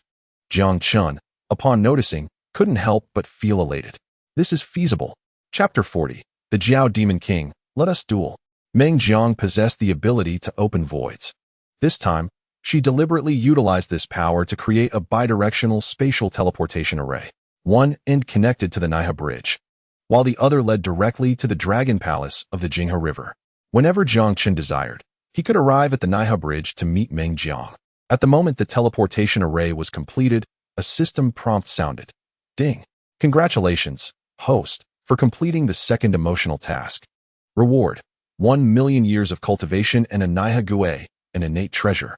Jiang Chen, position: deity of the water division of the 3 realms. Realm: late stage of the Tai Golden Immortal, for 1,000,000 years away from the next realm. Treasures: heavenly order, an acquired treasure. 12-petal pure world white lotus, supreme innate spiritual treasure. 10 grass returning pills, Xianyuan sword, an acquired merit treasure. Heaven-blocking talismans, an innate treasure. Pangu axe handle, fragment of a heavenly treasure. 7 treasure wonderful tree staff, supreme innate spiritual treasure. Restricted use, exterminate immortal sword, supreme innate spiritual treasure. Slay immortal sword, supreme innate spiritual treasure. Trap immortal sword, supreme innate spiritual treasure. Absolute immortal sword, supreme innate spiritual treasure. God-slaying spear tip, fragment of a heavenly killing treasure. Naiha Gui, an innate treasure. Bloodline, ancestral dragon, 2/7 completeness. Cultivation method, Chaos Ancestral Dragon Sutra, upper half. Divine powers, earthly transformation 72 changes, complete.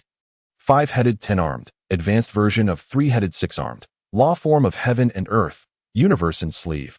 Di Jiang flashing technique, Samadhi true fire, 5-color divine light. The 1,000,000 years of cultivation directly enabled Jiang Chen to break through the shackles of the mid-stage Tai Golden Immortal, propelling him to the late stage. Furthermore, with the Naiha Gui, he could eliminate the karmic ties binding himself, Neza, Aoling, and others. Free from karmic entanglements, not only would his cultivation progress accelerate, but the risks during tribulations would also diminish significantly. If the flame demon envoy possessed the Naiha Gui, why would he suppress his realm at the peak of the Tai Golden Immortal, rather than directly breaking through the Deluo heavenly tribulation to achieve the realm of the Deluo Golden Immortal? Although the Naiha Gui lacks offensive and defensive power, it is an invaluable treasure. Upon returning, I can utilize the Naiha Gui to eliminate the karmic ties of the million dragon soldiers in my Jinghe Water Palace, thereby greatly enhancing the overall strength of our realm. Jiang Chen contemplated. He waved farewell to Meng Jiang and returned directly to the Jinghe Dragon Palace through the teleportation array, leaving behind a remark, "I shall visit often, so do remember to leave the door open." This elicited a series of eye rolls from Meng Jiang.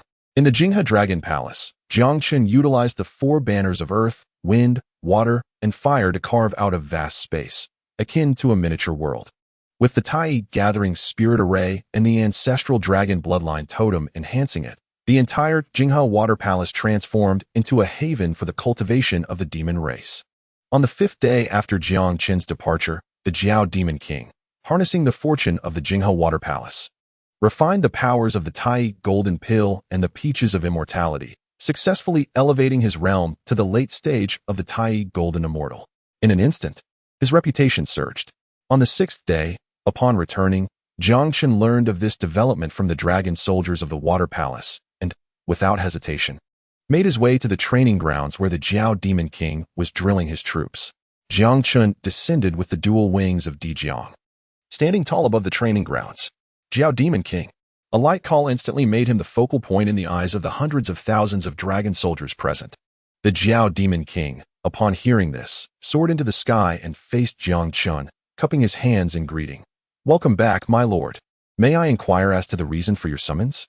His words, though polite, carried a hint of dismissiveness, lacking the respect they once had. Jiang Chen anticipated this reaction, for the world of Journey to the West is unforgiving. Although there exist so-called heavenly rules, the ultimate truth remains that might makes right. The current Jiao Demon King had already ascended to the late stage of the Tai Golden Immortal, his newfound strength filling him with confidence. The fact that he maintained such an attitude towards Jiang Chen indicated a measure of loyalty. However, for Jiang Chen, this was insufficient. What he desired was unwavering loyalty. He scrutinized the Jiao Demon King, smiling as he remarked, "I have heard from the dragon soldiers of the Water Palace that you broke through to the late stage of the Tai Golden Immortal yesterday and awakened a new bloodline divine ability. It is thanks to the myriad blessings bestowed by my lord that I have become the current Jiao Demon King." The Jiao Demon King bowed, displaying courtesy. Jiang Chen nodded in acknowledgement, continuing his smile. "Excellent. Your strength signifies the pinnacle of our Jinghe Water Palace's combat prowess. Your elevation to the late stage of the Tai Golden Immortal is indeed a momentous occasion for our realm." Then, Jiang Chen shifted the conversation. "However, I am curious. What is the extent of your strength at this late stage of the Tai Golden Immortal?" Upon hearing this, a glimmer of surprise flashed in the Jiao Demon King's eyes as he looked up at Jiang Chen and inquired, "Does my lord wish to spar with me?" Jiang Chen chuckled. "Indeed. You, Jiao Demon King, are not one to remain submerged in the depths. You surely refuse to be overshadowed by someone of lesser strength. Therefore, I present you with an opportunity. Should you triumph over me, the position of the Jinghe Dragon Palace's lord will be yours, and I shall serve as your deputy." The moment these words left his lips, the hundreds of thousands of dragon soldiers in the training grounds were astonished. They speculated whether Jiang Chen was concerned that the Jiao Demon King harbored ulterior motives, thus bringing this matter to the forefront for resolution. If it could be resolved peacefully, that would be ideal. However, most of the individuals in the Jinghe Water Palace supported Jiang Chen, even if they perceived Jiang Chen's strength as inferior to the newly ascended Jiao Demon King. They were unwilling to change their allegiance and recognize the Jiao Demon King as their lord. After all, for the water race, the title of the Great Sage of the Surging Sea does not hold as much influence as the ancestral dragon bloodline. Upon hearing Jiang Chen's words, the Jiao Demon King was momentarily stunned, followed by a look of dread. "My lord, your words would place me in a position of ungratefulness and injustice. How could I, the Jiao Demon King, dare to turn the tables and assume control of the Jinghe Water Palace? I implore you to retract your command." His fear was genuine, for the Jiao Demon King understood that Jiang Chen was not alone in wielding power over the Jinghe Water Palace. He had the Emperor of Heaven as his backing. While the late stage of the Tai Golden Immortal may allow him some leeway among mortals, seizing control of Jiang Chen's Jinghe Water Palace would be akin to usurping the earthly division of the Heavenly River Army established by the Jade Emperor. He was not Sun Wukong, bold enough to challenge the Jade Emperor for supremacy. At this moment, the Jiao Demon King's fear of Jiang Chen surpassed any respect he might have harbored. What Jiang Chen sought was the Jiao Demon King's respect and allegiance, rather than a fear of the might behind him. Fear not, for this is merely a friendly exchange, devoid of ulterior motives. Feel free to unleash your full potential. Jiang Chen remarked with a smile. With a swift motion, he drew the Xianyuan sword from his sleeve, gripping it firmly in his hand. The Jiao Demon King hesitated.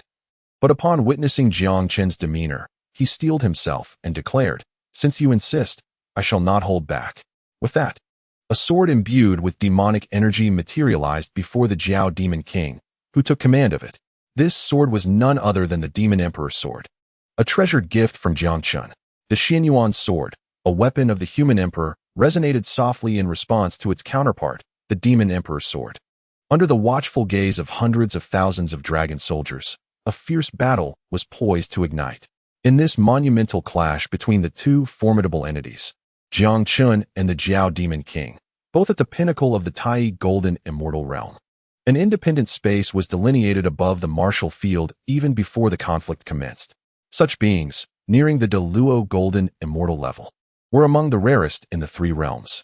Their every movement could unleash the power to shift mountains and drain seas, and should they fight recklessly, the entire Jinghe Water Mansion would likely face cataclysm. Jiang Chen's gaze swept over the Jiao Demon King, revealing a panel of information. Jiao Demon King, title, former royal steed of the heavenly court of the Demon Clan, great sage of the sea. Deputy master of the Jinghe Water Mansion, realm, late Tai Golden Immortal. Treasure, Demon Emperor heavy armor, post-heavenly spiritual treasure. Sea King Trident, post-heavenly treasure. Stabilizing Sea Talisman, post-heavenly spiritual treasure. Demon Emperor Sword, post-heavenly treasure. Chaos Bell, chaos exotic treasure. Magical techniques, 72 transformations of the earthly fiend, 36 variations. True form of the celestial Jiao, law of heaven and earth, being soldiers, water armor formation, earth-shattering force. Such a configuration was indeed lavish among peers of the same rank. The Jiao Demon King, wielding the Demon Emperor sword, bowed slightly to Jiang Chen. Though this battle is but a spar, as your subordinate, I shall grant you 3 moves. Please proceed. After all, their previous encounter had been a narrow victory for Jiang Chen. Now, with the Jiao Demon King boasting an increase in power, he was eager to avoid a humiliating defeat. Jiang Chen chuckled. Enough of the pleasantries, strike at me. With that, he seized the initiative, twisting his wrist to unleash a blazing divine fire from the Xianyuan sword, which cleaved through the air like a bolt of thunder. The intertwining sword aura and flames manifested into a terrifying fiery dragon, roaring as it lunged toward the Jiao Demon King. In response, the Jiao Demon King's focus sharpened, recognizing Jiang Chen's newfound might and casting aside any complacency. He raised the Demon Emperor's sword to parry while summoning the Chaos Bell, charging at Jiang Chen with formidable force. The Chaos Bell, a divine artifact known for its brute strength, was now further empowered by the Jiao Demon King's recently comprehended bloodline technique, rendering it even more formidable. As the Chaos Bell surged forth, vast swathes of space shattered, reverting to chaos. Conversely, Jiang Chen stood resolute, adorned with the wings of the Emperor Jiang, his demeanor calm and collected. Come forth, 5-colored divine light. Boom. 5 radiant beams shot upward from behind him, resembling the feathers of a peacock, sweeping toward the Chaos Bell in a sweeping motion. While this maneuver didn't topple the bell, it significantly diminished its overwhelming force. Facing the now weakened Chaos Bell, Jiang Chen tightened his grip with his left hand, advancing boldly to deliver a punch. The onlookers among the demons were left in awe. Such audacity! To withstand the innate treasure of the Chaos Bell with mere physical strength was a feat of unparalleled courage.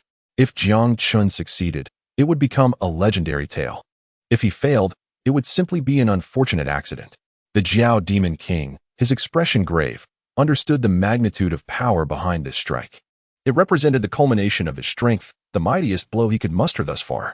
His emotions were a tumultuous mix. He feared for Jiang Chen's safety should he falter.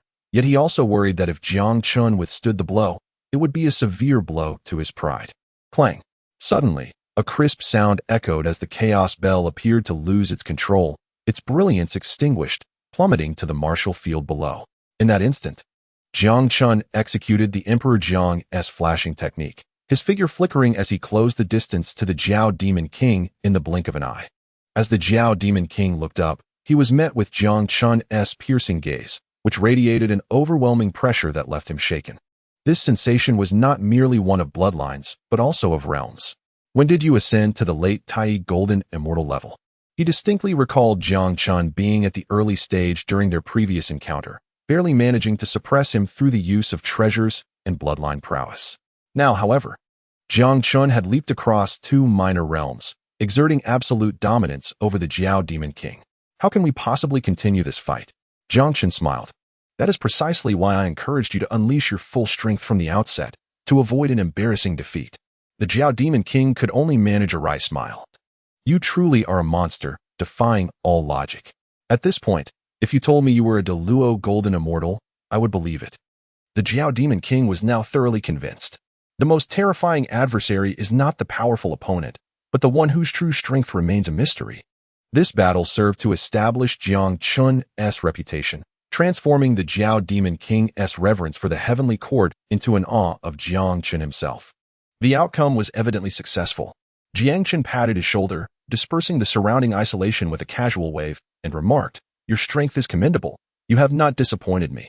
Your rapid progress indicates your potential. Today, I shall bestow upon you a further boon to aid your ascension to Deluo." With that, Jiang Chen revealed a beautiful azure jade goo, radiating a cool light. This was the Naiwali goo, one of the 10 treasured artifacts of the Azura clan, long lost in the annals of time. How did this artifact end up in your possession? The Jiao Demon King, a figure of profound knowledge, inquired. Jiang Chen did not elaborate further, channeling his spiritual energy into the Naiwali goo, allowing a mysterious and wondrous force to coalesce within it. Buzz! The Naiwali goo flashed with brilliance, sending a stream of mystical light surging into the Jiao Demon King's body. At that moment, he felt an unparalleled sense of relief, as if his entire being had been purified from within. As a being of the primordial era, he had accumulated significant karmic ties and burdens over time, which had manifested as formidable karma. When he faced the Tai Thunder Tribulation, the weight of this karmic debt nearly cost him his life. The prospects of overcoming the Deluo Heavenly Tribulation had been dismal. However, Jiang Chen, with the Naiwali goo, had severed these ties and cleansed the karma, paving a smooth path for his cultivation. His chances of successfully navigating the Deluo Heavenly Tribulation had dramatically increased. This was akin to a rebirth. Thank you for the opportunity to be reborn. I vow to fight for you, to face fire and water without hesitation. The Jiao Demon King knelt halfway, overwhelmed with emotion. Jiang Chen nodded in satisfaction, slowly turning to gaze downwards. From this day forth, all who contribute shall have the opportunity to receive the blessings of the Naiwali goo. Severing karmic ties and comprehending the great path. Jiang Chen's voice resonated with authority, exuding the aura of a sovereign. Hundreds of thousands of dragon soldiers, upon hearing his words, were filled with exhilaration, bowing in reverence, expressing their gratitude to the Dragon King. This was the scene Jiang Chen had longed to witness. He then imparted a few instructions to the Jiao Demon King, urging him to diligently train the troops, for greater fortunes lay ahead. Subsequently, he entered the Dragon Palace of the Jing River. Since the Jiao Demon King had acquired the transformative power of the Nai Gui, Neza and Ao Ling could not afford to be negligent. However, Neza's true spirit was confined within the Fengshen Bang, and even though he had severed the ties of karmic retribution, significant changes in his strength seemed improbable. It was imperative to devise a plan to liberate Neza from the Fengshen Bang. Otherwise, his abilities would lag behind those of the Jiao Demon King and Ao Ling. In the Azura realm, above the blood sea of Yomi, a pair of shadowy eyes slowly opened. A figure clad in gray robes materialized. I perceive it. I sense the aura of our clan's lost treasure, the Nai Gui. After several epochs of absence, this treasure had resurfaced in the world, yet despite my exhaustive efforts, I could not ascertain its whereabouts. The Azura clan has always been at odds with the heavens, and since the Nai Gui's disappearance, new Deluo powerhouses have seldom emerged among us. Retrieving the Nai Gui will be the key to our clan's resurgence. Yumo, inform the Azura princesses who are honing their skills across the 3 realms to spare no effort in locating and reclaiming the Nai Gui. A hoarse voice echoed over the blood sea. The next moment, a captivating and enchanting voice resonated. We shall faithfully adhere to the teachings of our founder. Unbeknownst to them, Chen Xuanzang had been delivering teachings at the Huaxing Temple in Chang'an for 7 days. On this day, Emperor Taizong of Tang, accompanied by civil and military officials, as well as royal consorts and relatives, arrived early at the Huaxing Temple. The entire city, regardless of status, gathered to listen to the discourse. Jiang Chen, utilizing the earthly fiend's 72 transformations, transformed into an ordinary mortal, blending among the crowd. At that moment, he noticed a disheveled old monk, wielding a resplendent alms bowl. Following him closely was a young acolyte carrying a bundle. The old monk and the young acolyte navigated through the throngs, approaching the guards of the Tang Emperor. The guards, clad in full military attire, did not halt nor evade as they barreled forward. Old monk, there is a water and land assembly taking place at the Huaxing Temple. With His Majesty and the officials present. Why do you behave so disrespectfully, crashing in here? Depart immediately. The guard's reprimand caught the attention of Li Shimin. Given that he had invited Master Xuanzang to preside over the assembly, he held the monk in high regard and quickly summoned his aides to bring the two monks forward. May I inquire the purpose of your visit today? Li Shimin asked. The old monk, manifesting as the Bodhisattva Guanyin, faced Li Shimin without a trace of fear. Upon being questioned, he clasped his hands together and said, Amitabha. I have come today for two matters, to propagate the teachings of the Buddha and to find a buyer for these two treasures.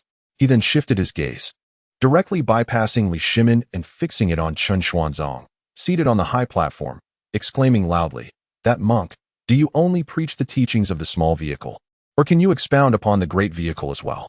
At this pronouncement, all eyes in the assembly turned toward him, including Li Shimin, who displayed a hint of surprise. Was this monk questioning Xuanzang? Only Chen Xuanzang on the high platform smiled knowingly, revealing a hint of profound understanding. Chapter 42. How could I, the embodiment of justice, remain indifferent? Hearing this, Chen Xuanzang leaped down from the high platform, approaching the old monk with hands clasped. Master, I have failed to observe, and I bear great fault. All I have learned is the small vehicle. I am unaware of the great vehicle. The Bodhisattva Guanyin, witnessing this, could not help but express delight. Your small vehicle teachings cannot lead the deceased to rebirth. They merely provide mundane solace. I possess the great vehicle teachings of the Tripitaka, capable of guiding the deceased to the heavens, aiding those in distress, cultivating boundless life, and transcending existence. Just as the Bodhisattva was reveling in her moment, she suddenly noticed Chen Xuanzang sneering, his expression one of disdain. In that instant, an unsettling premonition surged within her. It was precisely as the dragon god had foretold. Since you treat me as a pawn, do not blame me for showing no mercy. Chen Xuanzang pondered, clearing his throat and stating, Master, your words are amiss. As I understand it, the founder of the small vehicle teachings is the Buddha, Shakyamuni. At the outset, the Buddha attained enlightenment beneath the Bodhi tree, establishing the Pure Land of the East and the small vehicle teachings. Later, the two saints of the West relinquished their positions to the Buddha. Since then, the Pure Land of the East and the Great Thunder Sound Temple of the West have merged, and the Buddha began to propagate the teachings of the Great Vehicle. Given that both are transmitted by the Buddha, aside from differing names, their essence remains largely unchanged. Are you suggesting that after becoming the Lord of the Buddha, Shakyamuni forsook his original intent, criticized his past, and sought to highlight his current exalted status? Such a notion would be a profound disrespect to the Buddha. Upon hearing this, the Bodhisattva was momentarily stunned. How do you know these things? These are secrets of the Buddhist teachings, known only to a few core figures in the West and a handful of top Taoist masters. Could it be that this individual has regained the memories of the golden cicada? That would be troubling. Nevertheless, the Bodhisattva Guanyin was a formidable figure, well-versed in the grand affairs of the universe. This minor setback did not deter her. She chuckled lightly. Amitabha, I am unaware of where you, this monk, have acquired such hearsay. It is neither recorded in the Buddhist scriptures nor is it factual. Our Tathagata is neither born nor extinguished. How can one speak of transitioning from the small vehicle to the great vehicle, or of disrespecting the Buddha? Our Tathagata is filled with compassion, illuminating the three realms and bestowing blessings upon the four continents. However, your southern Janbu continent lacks faith, making it difficult for our blessings to take effect. Yet, if the Tripitaka were to be propagated here, it could transform misfortune into good fortune, turning the southern Janbu continent into a paradise on earth. Should you desire it, you may go to the Great West, to the Thunder Sound Temple of the Tathagata, to retrieve it, capable of resolving countless grievances and dispelling unwarranted calamities. Through her words, she invoked her spiritual powers, Under this divine influence, even the slightest utterance would resonate deeply with mortals. Indeed, upon hearing these words, officials and commoners alike nodded in agreement, exclaiming the merits of the great vehicle teachings. This master speaks truthfully. The great vehicle teachings are splendid. It is regrettable that the Tripitaka lies so far away in Tianju. How can we possibly obtain it? Only that which is retrieved through great effort is truly a treasure. Even Li Shimin displayed an expression of keen interest. Master, since the great vehicle teachings are so profound, I implore you to ascend the high platform and elucidate further. In an instant, the Bodhisattva Guanyin regained the upper hand. While Xuanzang remained unperturbed, he could not break through the Bodhisattva's methods. After all, the dragon talisman only bestowed upon him half of Jiang Chen's power, without imparting any divine techniques. Regardless of strength, it was merely brute force. Seeing this, Guanyin could not help but chuckle. Certainly. But I wish to first attend to my second matter. With that, she waved her hand, and the young acolyte, transformed from Mujia, approached with the bundle. Previously, she had stated her intention to find a buyer for these two treasures. Master, what price do you seek for these two items? Li Shimin inquired. The robe is worth 5,000 taels, and the alms bowl 2,000 taels. Upon hearing this, even Li Shimin was taken aback. 7,000 taels, while trivial to him, was not an insignificant sum. Such a price piqued his curiosity. What benefits do these items hold to command such a high price? Li Shimin asked. There are benefits and drawbacks. Some require payment, while others do not. What constitutes good, and what constitutes bad? Wearing my robe ensures one does not descend into the abyss, avoids hell, escapes malicious trials, and evades the perils of tigers and wolves, which is indeed a benefit. If the foolish monk indulges in carnal pleasures, neglects fasting and discipline, and slanders the scriptures and the Buddha, it is indeed unfortunate that he cannot behold my cassock. After Avalokiteshvara finished speaking, Li Shimin paused, finding the words strangely familiar. Reminiscent of a tale told by Jiang Chen during their journey to the underworld, the story of the emperor's new clothes. Observing the old monk's serious demeanor, Li Shimin continued to inquire, what constitutes a desire for money, and what signifies a lack thereof? Those who disregard Buddhist teachings, show no reverence for the three treasures, and forcibly seek to acquire the cassock and staff must pay a hefty price of 7,000 taels. This is the essence of wanting money. Conversely, if one shows respect for the three treasures, rejoices in goodness, takes refuge in the Buddha, and is capable of receiving it, I shall bestow upon him the cassock and staff, thereby forging a virtuous bond. This embodies the notion of not wanting money. Having concluded, his gaze shifted to Qin Xuanzang. The meaning unmistakable. It is well known that if I do not enter hell, who will? Your Majesty, the impoverished monk wishes to journey to the sacred lands of India, specifically the Great Thunder Sound Temple, to seek the true scriptures of the Tripitaka. Qin Xuanzang clasped his hands together and proclaimed loudly. He understood clearly that the journey to the west was inevitable, as it was destined, an unstoppable force. His previous words were merely an attempt to humiliate the other party. Upon hearing this, Avalokiteshvara's heart brimmed with joy. Though it deviated slightly from the established plan, it ultimately led to the successful enlightenment of Qin Xuanzang, prompting him to willingly embark on the journey to acquire the scriptures. However, in the next moment, she sensed Qin Xuanzang gazing intently at her, causing her heart to falter. Could he have recognized me? Avalokiteshvara mused in surprise. Qin Xuanzang stepped forward, extending his hands, and said, Since I have pledged to seek the true teachings of your Mahayana Buddhism in the West, should you not present me with your cassock and staff? Avalokiteshvara was taken aback. Could this truly be the reincarnation of Jing Chanzi, the one she aimed to guide? It felt as though he only agreed to journey to the West for the cassock and staff. Yet, these two items were destined for him, and Avalokiteshvara awkwardly smiled, gesturing for Mujia to untie the bundle. In an instant, a radiant light burst forth. The cassock, draped with dragon motifs, warded off the calamity of being devoured by the rock. Adorned with crane patterns, it bestowed the sublime ability to transcend the mundane. In its presence, myriad deities paid homage, every action accompanied by the 7 Buddhas. It possessed wish-fulfilling jewels, Mani pearls, dust-avoiding pearls, and wind-stabilizing beads, along with red agates, purple corals, luminous pearls, and relics. The moonlight shimmered white, competing with the sun's brilliance. Qin Xuanzang did not hesitate. He grasped the staff with one hand and accepted the cassock with the other. casually assigning his attendants to return them to his meditation chamber. His movements flowed seamlessly, as if the cassock and staff were inherently his possessions. Although Avalokiteshvara and Mujia felt a tinge of embarrassment, they chose not to comment.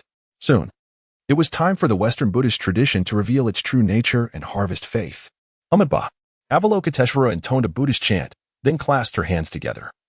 A radiant white light enveloping her figure, revealing her true form. She appeared adorned with a golden leaf crown, embellished with emerald flowers, radiating golden light, and wearing a delicate blue robe intricately patterned with dragons and phoenixes, with a crescent moon pendant and a collection of precious jewels around her neck. A silk sash woven with golden threads, and a splendid skirt that seemed to float on clouds. In her hands, she held a pristine jade bottle, resembling sheep fat, with a willow branch delicately placed within, standing upon a brilliantly illuminated lotus pedestal. Behind her, Mujia also revealed his true form, exuding an imposing presence. Wielding a heavy iron staff, his demeanor radiating authority without anger. Although Li Ergongzi was intimidated by Jiang Chen, his cultivation as a Tai golden immortal was sufficient to instill fear in the mortal realm. In that moment, Li Shimin and his officials were both astonished and delighted. Many among the crowd chanting praises to Avalokiteshvara. Witnessing the people's reverence, Avalokiteshvara nodded in satisfaction, her voice melodic as she spoke. Salutations to the great ruler of the Tang. The West holds profound scriptures. The journey spans countless miles. The Mahayana requires earnestness. This scripture, upon returning to your kingdom, can liberate spirits from their bonds. Should anyone wish to embark on this path, they shall attain the golden body of enlightenment. As she manifested her true form, her words flowed with divine power, resonating deeply with the audience. Among the throng, many directly took refuge, converted to Buddhism. Jing.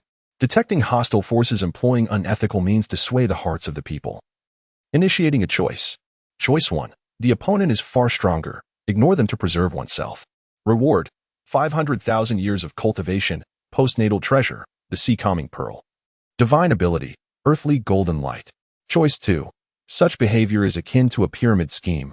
I, the righteous one, cannot remain passive, disrupt the opponent's unethical attempts to convert mortals. Reward. 1,000,000 years of cultivation. Innate spiritual treasure, golden silk cloud robe, can return 50 of the power of attacks below the quasi-saint level. Can return 30 of the power of attacks above the quasi-saint level, a Zulon pearl. At the same time, Jiang Chen faced a choice. The rewards mattered little. The crux was that the righteous me could never turn a blind eye to such actions.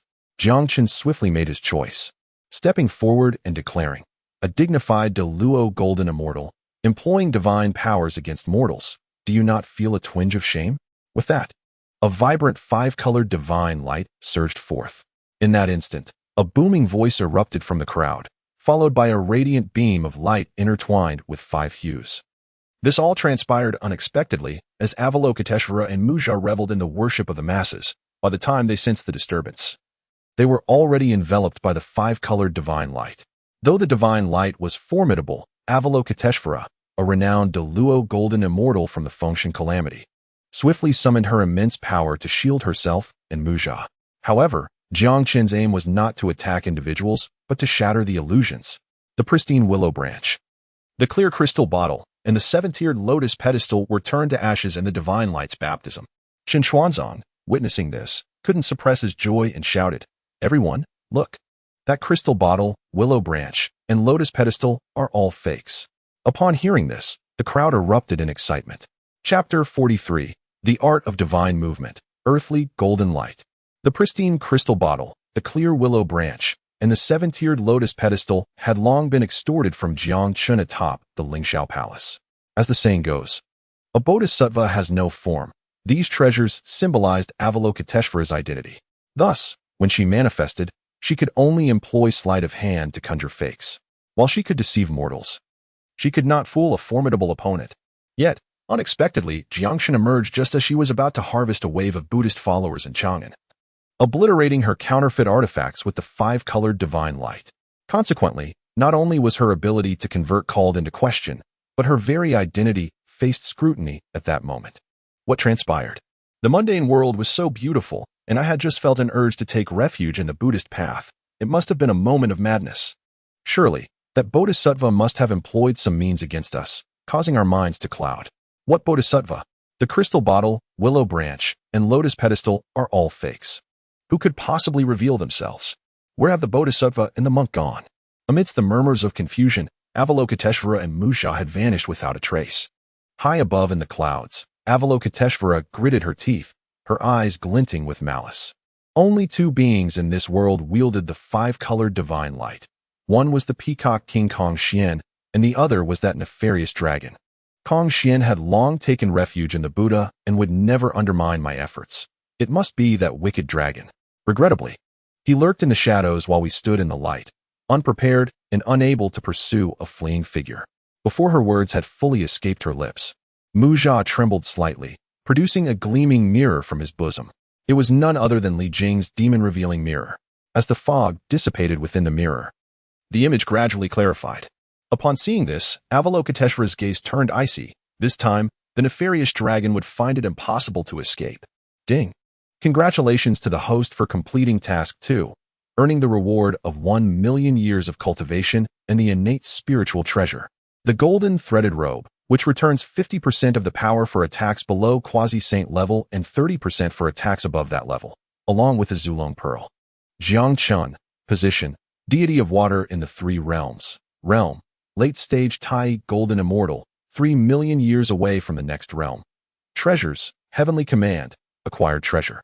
12th rank pure world white lotus, supreme innate spiritual treasure. 10 grass returning pills, Xianyuan sword, acquired merit treasure. Shitian talisman, innate spiritual treasure. Pangu axe handle, fragment of a heavenly Tao rare treasure. 7 treasures wonderful tree staff, supreme innate spiritual treasure. Restricted, cannot be used. Extermination sword, supreme innate spiritual treasure. Slaughter sword, supreme innate spiritual treasure. Trapping immortal sword, supreme innate spiritual treasure. Absolute immortal sword, supreme innate spiritual treasure. God-slaying spear tip, fragment of a heavenly Tao killing treasure. Nihague, innate spiritual treasure. Golden threaded robe, innate spiritual treasure. Zulong pearl, bloodline. Zulong, integrity, 2/7. Cultivation method, chaos Zulong art, upper half. Divine abilities, earthly fiend 72 transformations, complete. 5 heads 10 arms, advanced version of 3 heads 6 arms. Dharma manifesting heaven and earth. Universe in sleeve. Emperor Jiang flashing technique. True fire of samadhi. 5-color divine light, the golden threaded robe, yet another garment for women.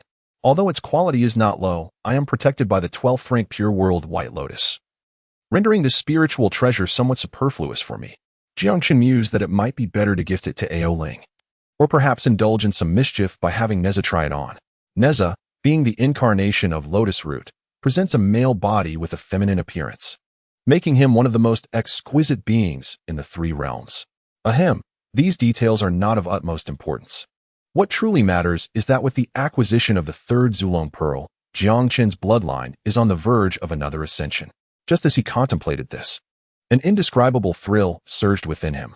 This feeling arrived without warning, akin to an unseen pair of eyes fixating upon him at all times. It was inescapable. After successfully ambushing Avalokiteshvara, he had refrained from using the Emperor Jiang flashing technique to escape, fully aware that he had yet to master its speed. Moreover, his opponent was a well-known Deluo golden immortal, proficient in a remarkable speed technique, making it unsurprising. If he were to activate the Emperor Jiang flashing technique, it would undoubtedly relinquish his advantage of being concealed and expose him directly to Avalokiteshvara's gaze. Thus, Jiang Chen continued to employ Earthly Fiend 72 transformations, altering his appearance and blending into the crowd. He believed himself to be safe, yet the current thrill unsettled him. Buzz. A beam of golden light descended from the heavens, enveloping Jiang Chen. In the next moment, an overwhelmingly powerful force descended. You vile dragon, I have yet to seek trouble with you. Yet you dare to audaciously bring misfortune upon me. Time and again, you defy the heavenly decree, distorting the calamity. Your visage is repugnant, and your heart is condemnable. Today, I shall act on behalf of heaven to eradicate your anomaly, ensuring no future troubles arise. This time, Avalokiteshvara was genuinely enraged. Initially, she had refrained from acting due to various reasons. However, she now recognized that if she did not eliminate this individual soon, he would undoubtedly become a significant threat to the Buddhist sect. Once the savior of suffering and hardship set her mind to killing, her ferocity was rarely matched in the three realms. Jiang Chen sensed something amiss. His dragon eyes pierced through layers of clouds, spotting the bright mirror held by Mujia behind Avalokiteshvara.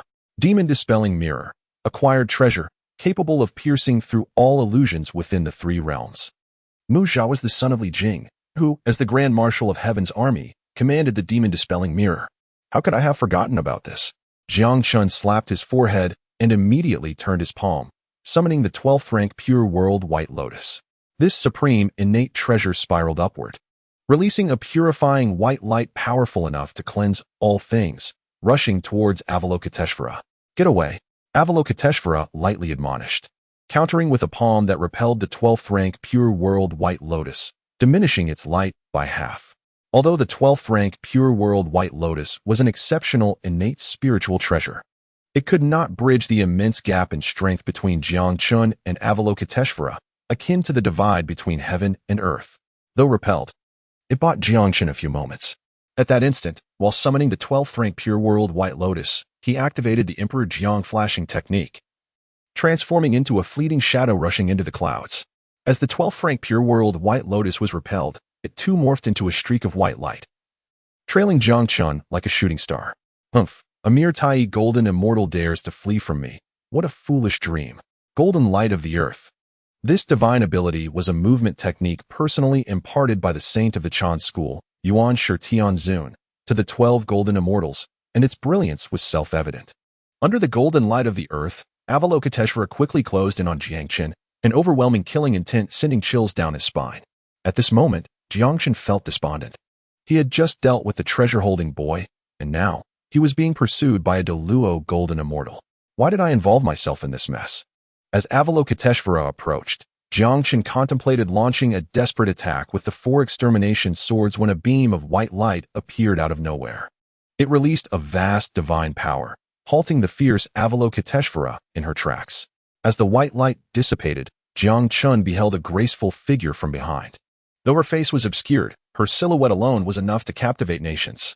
Sihong, as a distinguished Deluo golden immortal, you dare to disregard your status and pursue a junior? I must truly reevaluate my perception of you. The woman's voice was gentle and melodious, akin to a refreshing spring breeze. Avalokiteshvara scrutinized this individual, her expression tightening with a hint of solemnity. Are you certain you wish to involve yourself in this matter? Chapter 44. Heavenly Tao Killing Treasure, Qingping Sword. Their dialogue suggested a long-standing acquaintance. After all, since Avalokiteshvara's conversion to Buddhism, the figure of Sihong had vanished from the three realms. Those who could address her as Sihong were likely individuals acquainted during the Fengshen calamity or even earlier. Furthermore, this person's aura was not much weaker than Avalokiteshvara's, indicating she was also a formidable Deluo golden immortal. Could it be that this individual is a confidant of the great heavenly venerable, sent specifically to rescue me? Thus far, Jiang Chen could only speculate. Sihong, since you are aware of the outcome, why ask again? If I did not wish to intervene, why would I wait here to obstruct you? As long as I am present today, you shall not lay a finger on him. The woman chuckled softly, her beautiful eyes filled with unwavering determination. Facing Avalokiteshvara, a renowned Deluo golden immortal, this woman showed no sign of trepidation. From her gaze, one could even perceive a strong sense of combativeness, or perhaps hostility. Observing this, Avalokiteshvara's previously fluctuating expression eased slightly, replaced by a cold smirk. You remnant, instead of staying quietly in Wudong Mountain, dare to act as a meddler in matters of the Western Buddhist sect. I shall grant you one last chance to spare your life. Considering our shared history as disciples of Hongjun Daozu, I will count to 3 if you do not step aside. Prepare to accept the consequences of having your roots severed by the Jie sect. As she spoke, her arms slightly spread, a formidable force surged forth, exuding a terrifying presence. Earlier, when pursuing Jiang Chen, Avalokiteshvara had not fully revealed her strength. For her, eliminating a Tai golden immortal was not a task that required her to exert herself fully. However, in the face of this fellow Deluo golden immortal, Avalokiteshvara would hold nothing back. 1. Her voice was frigid, creating an implicit pressure against the woman. Even so, the woman remained undaunted. Sihong, though we are old acquaintances, you know nothing of me, aside from the battle at the Myriad Immortals formation. When my master ordered my withdrawal to preserve a chance for the Jie sect, I have never acted as a coward. Although you may currently flaunt your power in the 3 realms, you were once defeated by my sister in the 9 Curves Yellow River Formation, losing your 3 flowers atop your head. If you remain obstinate today, I can assure you that the wounds you incur will not be any less severe than those from the last encounter. Upon hearing this, Jiang Chen was secretly taken aback. Indeed, I had wondered who among the 3 realms would dare to confront the Buddhist sect head-on, and it turns out to be the illustrious Wudong Holy Mother. The Wudong Holy Mother, alongside the Golden Spirit Holy Mother, the Turtle Spirit Holy Mother, and the Precious Treasure Taoist, constitutes the 4 esteemed disciples of the Tongtian sect leader. Long before the calamity of the investiture of the gods, she was a formidable figure at the level of the great Luo Golden Immortal. When the Tongtian sect leader set the 10,000 Immortal formation for one final stand, the 4 saints joined forces to dismantle the array. As the formation was about to collapse, the Tongtian sect leader, recognizing the inevitable defeat, ordered the Wudong Holy Mother to retreat, thus preserving the last flicker of hope for the Jie sect. She remains the sole survivor from the Jie sect during that calamity. In her previous incarnation as the compassionate navigator of the Chan sect, Guanyin Bodhisattva had once subdued Jing Guangxian, one of the 7 celestial attendants of the Jie sect, to serve as her steed. Hence, their confrontation was bound to be fraught with animosity.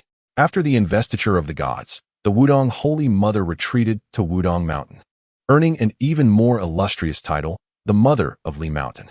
The great heavenly sovereign, as the sovereign of the 3 realms, has truly outdone himself by managing to recruit such a powerful figure from the Jie sect. Though he is a quasi-saint, his unique position prevents him from acting in most matters. With the assistance of the Wudong Holy Mother, my future endeavors will undoubtedly become far more convenient. Jiang Chen, while astonished, felt a profound sense of relief. Before him, the atmosphere between Guanyin Bodhisattva and the Wudong Holy Mother grew increasingly tense. The clash between these 2 great Luo Golden Immortals was imminent. In a flash, Jiang Chen retrieved the 12-grade Pure World White Lotus, seated himself upon it, and unleashed the divine might of this supreme innate treasure, enveloping himself in its protection. Boom! The instant of their confrontation unleashed waves of tumultuous energy that rippled outward, akin to crashing tides. Had Jiang Chen not taken refuge within the 12-grade Pure World White Lotus, the sheer force of these ripples would have been sufficient to injure him. Both combatants were no ordinary great Luo Golden Immortals. The Wudong Holy Mother was at the mid-stage of that realm, while Guanyin Bodhisattva, although not a match for the Wudong Holy Mother during the investiture, had significantly enhanced her strength with the aid of the primordial heavenly sovereign, gaining the potential to break through to the later stage of the great Luo Golden Immortal. Every movement they made was imbued with profound Taoist resonance.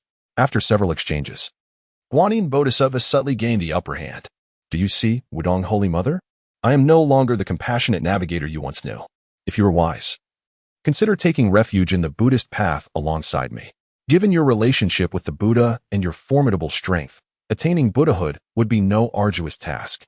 Having suppressed the once mighty Wudong Holy Mother, Guanyin Bodhisattva felt a surge of satisfaction. In contrast, the Wudong Holy Mother merely laughed. Compassionate navigator, though you have changed your allegiance, your perspective remains as narrow as ever. I have warned you that if you do not awaken to reason, the wounds you suffer today will be no less than those inflicted upon you in the 9 Curves Yellow River array. Although she found herself at a disadvantage, her demeanor remained calm and unruffled. How absurd, she continued, that you, a remnant of the Jie sect, should think yourself capable of vanquishing me, and yet still find time to spout such bravado. I shall suppress you. With a cold smile, Guanyin Bodhisattva raised her hands, radiating a brilliant light. A colossal golden statue of the Buddha materialized within the glow. At that moment, the heavens and the earth were shrouded in ominous clouds. The sun and moon dimmed, as if all existence was eclipsed, leaving only the Buddha standing eternal. The overwhelming divine might was solemn and sacred, as if it transcended all creation, second only to the way of heaven itself. This was the great divine power of the Buddha, the 6-foot golden body, a technique employed even by the Tathagata Buddha. As the 6-foot golden body solidified, the true extent of Guanyin Bodhisattva's strength was revealed. Amitabha, Wudong Holy Mother, repent. Her resounding voice echoed like thunder across the cosmos, deafening and captivating, capable of shattering the spirits of those weaker in power, forcing them toward the Western paradise. faced with Guanin's overwhelming prowess. The Wudong Holy Mother found herself utterly crushed, devoid of hope for victory. Yet, in the next moment, a smile played at the corners of the Wudong Holy Mother's lips as she twisted her wrist, revealing a flash of azure light. This azure light harbored a lethal intent that transcended the very fabric of heaven and earth, instilling fear in the hearts of onlookers. Jiang Chen, sensing this, was astonished. Even the renowned four swords of the immortal slaying, known for their innate murderous essence, paled in comparison. The more he witnessed, the more curiosity welled within him, prompting him to activate his primordial spirit, his dragon eyes shimmering with insight. Through the azure radiance, he discerned a sword concealed within, an unadorned, unpretentious sword, embodying a return to simplicity. Qingping's sword, an innate treasure, transformed from the lotus leaves of the 36th grade primordial azure lotus. By heavens, it is the Qingping sword of the Tongtian sect leader. Jiang Chen gasped in disbelief. The chaotic azure lotus once bore 5 seeds planted atop Buzhou Mountain, which blossomed into 5 lotus platforms: the 12th-grade pure world white lotus, the 12th-grade merit golden lotus, the 12th-grade annihilation black lotus, the 12th-grade fiery red lotus, and the 36th-grade primordial azure lotus. Although the 36th-grade primordial azure lotus is comparable to its progenitor, the 36th-grade chaotic azure lotus, it lacks the merit of creation, rendering it incompatible with the heavens. Thus, it was divided into 3 parts, each governed by one of the 3 disciples of Hongjun Daozu. The lotus transformed into the 3 treasures, the Yu Rui, belonging to the primordial heavenly sovereign. The lotus roots became a white jade crutch, owned by Laozi the sage. And the lotus leaves morphed into the Qingping sword, wielded by the Tongtian sect leader. Once the Qingping sword emerged, the brilliance of Guanyin Bodhisattva's 6-foot golden body visibly dimmed. In the hands of the Tongtian sect leader, a single strike could cleave the heavens. Though the Wudong Holy Mother could not unleash its full power, a single swing was enough to shatter Guanyin Bodhisattva's 6-foot golden body. As the vast golden form collapsed, Guanyin Bodhisattva's features contorted, a stream of golden blood erupting from her mouth, leaving her pallid and weakened. The divine powers of the Buddha are predominantly forceful. The shattering of the 6-foot golden body inflicts not only external harm, but also internal backlash. This dual assault severely depleted her vitality. Oh, the Tongtian sect leader is indeed relentless, allowing you to wield the Qingping sword. Yet, your Jia sect has long since fallen from grace during the investiture of the gods. Your current actions are merely a desperate struggle. I shall remember this day, and in the future, I will ensure that you and the Jia sect pay 100-fold for this affront. Having spoken her threats, Guanyin Bodhisattva unleashed the golden light of the earth, transforming into a rainbow and departing. The Wudong Holy Mother did not pursue her to the bitter end. The Jia sect was not what it once was, and rash actions could be perilous. Moreover, amid the calamity, Guanyin Bodhisattva was fated to encounter such trials, as destiny is predetermined. To slay her outright would disrupt the heavenly order, bringing trouble not only to herself but also to her master, the Tongtian sect leader. Today, saving Jiang Chen was paramount, and she could not afford any unnecessary complications. Though Guanyin had the golden light of the earth to escape swiftly, her companion, Mu Jia, lacked such adept evasion skills. Upon witnessing the shattering of Guanyin Bodhisattva's 6-foot golden body, he understood the tide had turned and attempted to flee. However, Jiang Chen, having anticipated this, emerged from the 12th grade pure world white lotus and employed the Emperor Zhang sky flash technique to close the distance in an instant. Now, Jiang Chen was a formidable figure at the late stage of the Tai Golden Immortal Realm. His strength utterly overwhelmed Mu Jia, who was merely at the early stage of the Tai Golden Immortal. A mere wave of spiritual pressure rendered Mu Jia mobile. Trembling, he gazed at Jiang Chen and stammered, What do you intend to do? I am a disciple of the Western Buddhist sect, and my father is the Grand Marshal of the Heavenly Army. If you dare lay a finger on me, neither my father nor the Western Buddhist sect will let you off easily. Though a threat, his demeanor lacked any semblance of bravado, instead resembling a plea for mercy. Observing his pathetic stance, Jiang Chen crossed his arms, a bemused smile playing on his lips. Fear not, I harbor no ill will towards you. However, the mirror of demon revealing in your possession has caused me considerable trouble. Do you have anything to say regarding that? Jiang Chen waved his hand, dispelling the oppressive spiritual pressure that weighed upon Mu Jia, yet surrounding him with a wall of spiritual energy that rendered escape impossible. Being a clever individual, Macaque quickly grasped Jiang Chen's intentions in an instant. He then presented the mirror of revealing spirits with both hands, beseeching the dragon god for mercy, hoping the deity would overlook his previous transgressions and spare him. Upon witnessing this, Jiang Chen's face broke into a smile. The lad had some sense. Chapter 45, The Saint Takes Action. Jiang Chen declines to enter the teaching of interception. It must be said that Macaque truly was Jiang Chen's fortune bringer, as the majority of Jiang Chen's treasures were intricately linked to him. Macaque remarked, "I do not produce treasures, I merely transport them." After accepting the innate treasure, the mirror of revealing spirits, Jiang Chen waved his hand, allowing Macaque to flee in a state of relief. Currently, most of the treasures in Li Jing's possession had passed through Macaque's hands and into Jiang Chen's. Not far away, the Holy Mother of Wukong sheathed her Qingping sword, observing Jiang Chen with a smile that was both amused and enigmatic. Jiang Chen approached her, clasping his hands in gratitude. "I am Jiang Chen, and I sincerely thank you, esteemed senior, for your timely rescue." In response, the Holy Mother of Wukong waved her hand dismissively, chuckling lightly. "No need for such formality. I merely acted on the orders of my master. If you wish to express gratitude, direct it toward my master." Her master? Jiang Chen furrowed his brow in confusion. Until now, he had assumed that the Holy Mother of Wukong had come to assist him at the behest of the Jade Emperor. The moment she wielded the Qingping sword had raised his suspicions, but her current admission clarified that it was not the Jade Emperor who sent her, but rather her master, the Tongtian Jiao Lord. This individual was one of the three pure ones, a Hunyuan saint who transcended all beings. After the calamity of the gods, he had consumed the saint's falling pill and refrained from intervening in the affairs of the three realms. Now, he made an exception solely for her. Jiang Chen recognized his own uniqueness, but to have a disciple of a celestial being dispatched by a Hunyuan saint wielding the Qingping sword seemed beyond his worth. Could it be a transaction between the Grand Celestial and the Tongtian Jiao Lord? Jiang Chen pondered. The Holy Mother of Wukong chuckled softly. "This matter is unrelated to the Grand Celestial. My master, being a celestial saint, has been aware of you ever since you defied the heavenly Tao by slaying Wei Zheng. You are a talent worthy of cultivation, yet you have gone against the heavenly tribulations. The Buddhist way would surely deal with you swiftly. While the Grand Celestial may protect you temporarily, he cannot ensure your long-term safety. You must seek a genuinely reliable ally who will accept you. My master, the Tongtian Jiao Lord, has divined your connection with our sect. Today, I act to forge a benevolent bond with you. Should you desire, you may join our sect and become my master's direct disciple." At these words, Jiang Chen was taken aback. The Holy Mother of Wukong conveyed the words of a saint and opened the gates for discipleship. This was an immense opportunity for anyone. Simultaneously, the system's mechanical voice chimed in. Ding. Detected that the host faces a significant choice. Activating selection. Choice 1. I wish to join the teaching of interception and become a disciple of the saint. Reward. 1,000,000 years of cultivation, innate treasure, Qingnian lamp. Choice 2.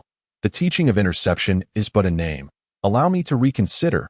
Temporarily decline the Holy Mother's invitation, refusing to join the teaching of interception. Reward. 1,000,000 years of cultivation, innate root seed. Huangzhong Li, the foremost of innate roots, flowering every 30,000 years, bearing fruit every 30,000 years, maturing every 30,000 years, each yield of fruit capable of enhancing 1 yuan of magical power. System notification. Choosing option 2 carries the risk of offending the saint. Should the host select option 2, I respect your courage. Rewards doubled. 2,000,000 years of cultivation, Huangzhong Li seed. A set of initial Huangzhong Li matured fruit, 30 fruits. Good heavens! Huangzhong Li has appeared. This foremost of innate roots is even more potent than the peaches of immortality and the ginseng fruits of Xinyuanzi. 1 yuan equates to 12,960 years. For Jiang Chen, such magic power is trivial. However, as he possesses his own faction, bestowing the Huangzhong Li upon his subordinates would be an invaluable treasure. Moreover, as the foremost of innate roots, the Huangzhong Li possesses the capacity to dominate the fate of a region. If planted within the Jinghe Water Mansion and integrated with the Tai Gathering Spirit Array, it would undoubtedly transform into the premier blessed land of the three realms, surpassing the 33 heavens. That said, accepting the invitation to join the teaching of interception would grant him the protection of a saint, which is not without its merits. After all, the Tongtian Jiao Lord, as one of the three pure ones, holds considerable power.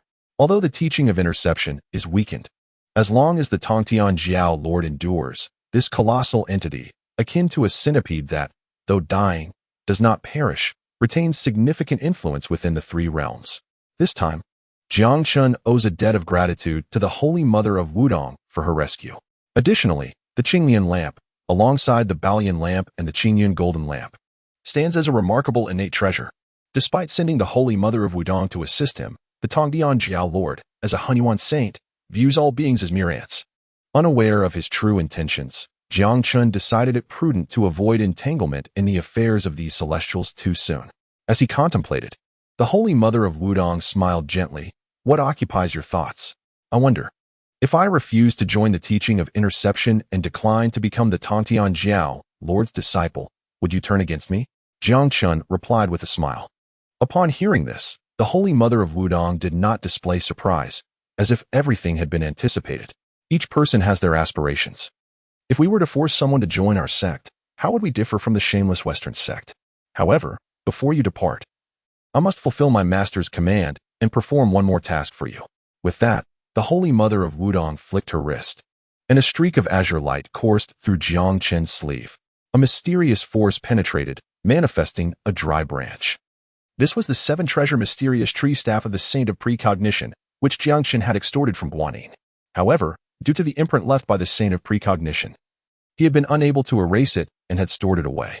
Now, forcibly retrieved by the Holy Mother of Wudong, Jiang Chen couldn't help but wonder if this was an attempt at outright theft. Regardless, to him, it was merely a lackluster treasure that could be admired but not utilized. Thus, its removal held no consequence. Just as he pondered this, the Holy Mother of Wudong, wielding the Qingping sword, unleashed a sword wave. Bang! The azure sword wave swept over the 7-treasure mysterious tree staff, instantly igniting a dazzling display of colorful light as a figure clad in white, exuding an ethereal aura, emerged from the staff.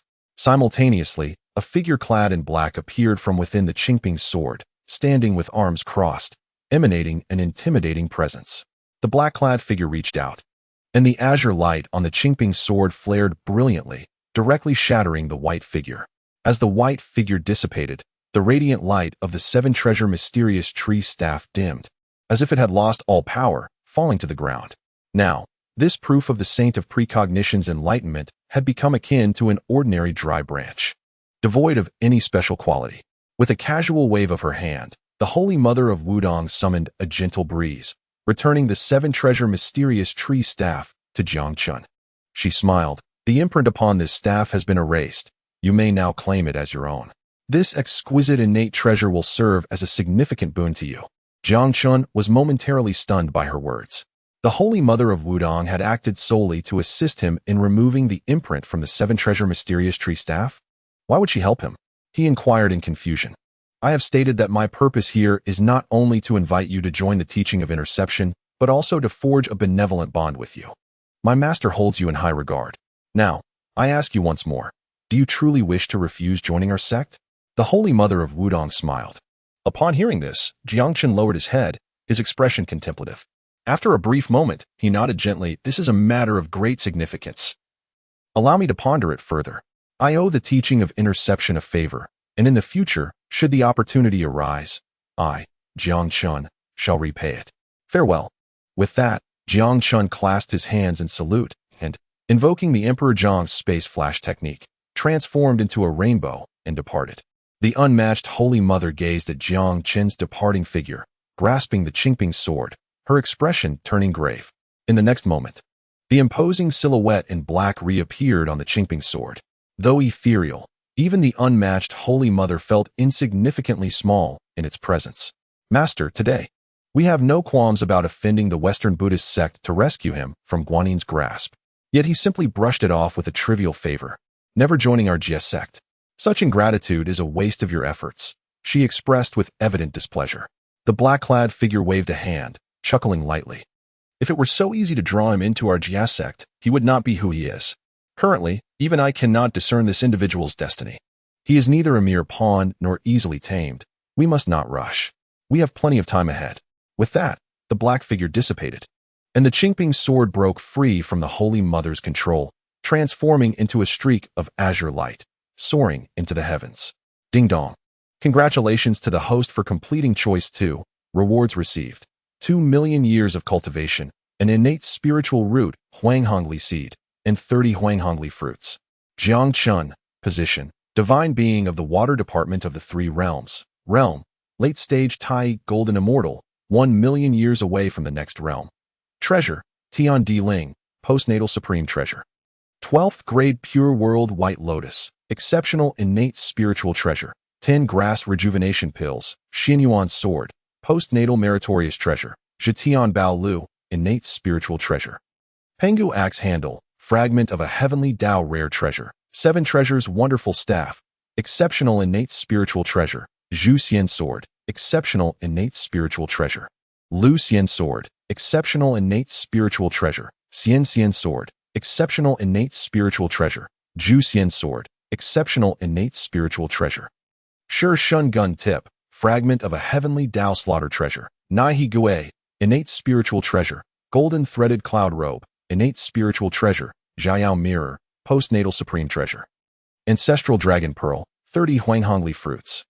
Huanghongli seed, bloodline, ancestral dragon, 70% completeness. Cultivation method, chaos ancestral dragon technique, upper half.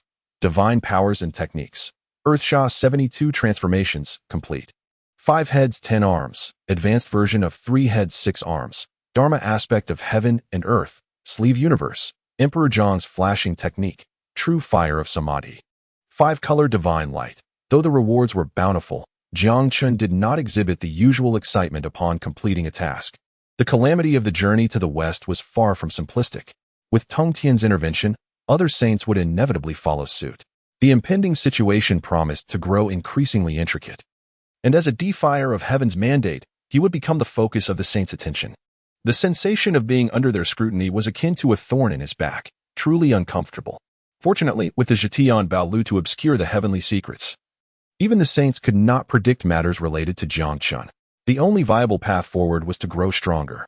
Cultivating the Huanghongli tree to enhance the Jinghe water department was indeed a formidable strategy. Jiang Chen gazed at the seed capable of yielding the Huanghongli tree and was met with an information panel. Items required to cultivate this innate spiritual root. 3 light, divine water. 9 heaven shi rang, wujie xianling. Each of the 3 divine items was increasingly elusive. Planting this fruit tree would require patience. Presently, he was merely 1 million years of cultivation away from achieving the perfection of the Tai Golden Immortal and could attain the Great Luo Golden Immortal realm upon overcoming the Great Luo Heavenly Calamity. Jiang Chen contemplated this. Just then, the system's electronic voice chimed in. System alert. The upper half of the Chaos Ancestral Dragon technique can only support the host's cultivation up to the perfection of the Tai Golden Immortal. Unable to trigger the Great Luo Heavenly Calamity or achieve the Great Luo Golden Immortal realm. Upon hearing this, Jiang Chen felt a twinge of frustration. Is this system intentionally being bothersome? Chapter 46. Great Luo Golden Immortal. Shura Scythe. Previously, Jiang Chen had admired the fairness of the Chaos Ancestral Dragon technique. Unlike the troublesome dragon subduing 9 palms and 4.5 true scripture. However, now, just as he was on the brink of breaking through to the Tai Golden Immortal, the system informed him that the upper half of the Chaos Ancestral Dragon technique could only support him to the pinnacle of the Tai Golden Immortal. Unable to invoke the Great Luo Heavenly Calamity or challenge the Great Luo Golden Immortal realm. After completing countless tasks, the lower half of the Chaos Ancestral Dragon technique remained elusive. This troublesome system cannot be deliberately hindering my advancement, Jiang Chen lamented. Enough of this. I should refine the 3rd Ancestral Dragon Pearl to enhance my bloodline and strengthen my foundation. Without hesitation, Jiang Chen sought a suitable water area. Sitting cross-legged atop the 12th grade pure world white lotus, the lotus platform closed in, sinking to the water's depths. Isolating Jiang Chen's aura while harnessing the lotus's power to expedite the refinement of the Ancestral Dragon Pearl.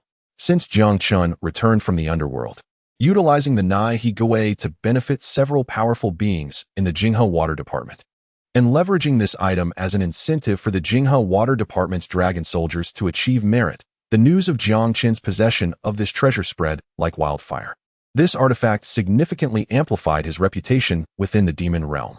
An increasing number of demons sought to ally with the Jinghe Water Department, including several formidable golden immortals.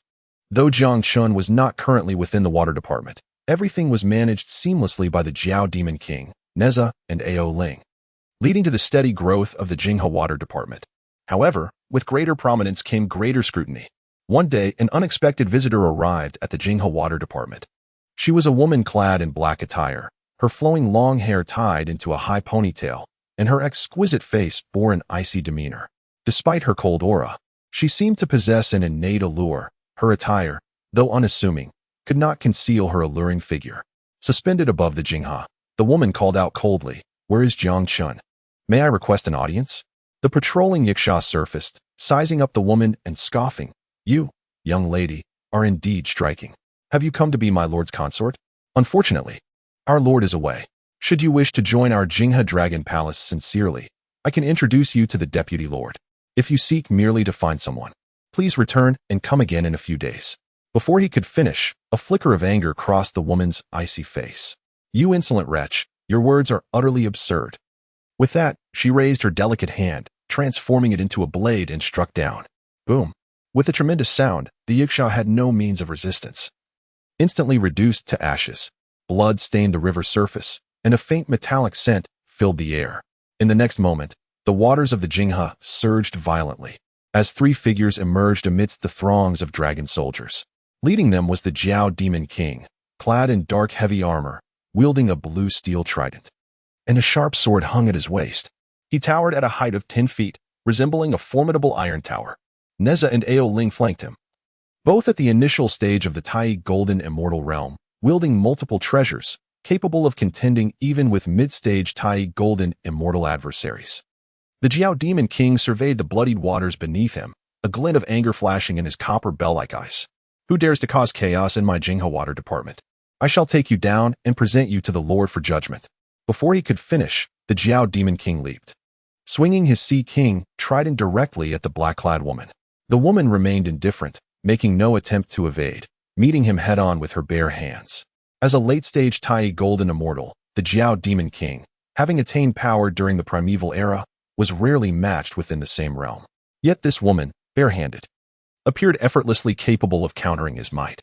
Witnessing the unfolding battle, Neza and Ao Ling exchanged glances and nodded in unison. 33-layered golden Ling Long Tower, pure glazed bottle, pure willow branch. The three postnatal supreme treasures were summoned. Neza, riding the wind and fire wheels and wielding the fire-pointed spear, unleashed the 3 heads and 6 arms technique, charging at the woman from one side. Ao Ling, standing upon a 7-petal lotus, raised her arms high, controlling the pure glazed bottle and pure willow branch, 2 treasures that, when combined, rivaled innate spiritual treasures, attacked the woman from the other side. Meanwhile, the elite dragon soldiers below formed the water armor formation, launching a concerted assault. In an instant, the woman found herself besieged from all sides, peril looming. Yet, she remained unfazed, even letting out a cold chuckle. No matter how many insignificant creatures there are, they remain mere trifles. I cannot be bothered to expend effort on this rabble. With that, she raised her hands slightly, dark tendrils of energy swirling between them. Suddenly, with a piercing sound akin to the tearing of space, a black scythe entwined with chains emerged from the dark aura. The moment it appeared, it exuded a commanding sharpness that dominated the battlefield. The Dragon Demon King, upon seeing this, could not help but display a look of terror. A great Luo Golden Immortal and the Azura Scythe. The woman was a great Luo Golden Immortal, and the scythe was one of the 10 supreme treasures of the Azura clan, a congenital spiritual artifact. Before he could finish his thought, the woman grasped the Azura scythe in her hand and struck down. With that single swing, the skies darkened, and the earth lost its light. A chilling wind howled, and the waters of the Jing River surged with black, murky waves, causing the water armor formation to collapse in an instant. Almost as soon as the Azura scythe manifested, the Dragon Demon King summoned the Chaos Bell, shifting from offense to defense to protect himself. Neza invoked the 9 Dragons' Divine Fire Shield, while Ao Ling shielded herself with the 7-tiered Lotus Platform. Yet, the 9 Dragons' Divine Fire Shield and the 7-tiered Lotus Platform were ultimately mere postnatal treasures, incapable of withstanding the power of the Azura Scythe wielded by a great Luo Golden Immortal. With a single slash, the Chaos Bell was repelled, and both Neza and Ao Ling had their defenses shattered.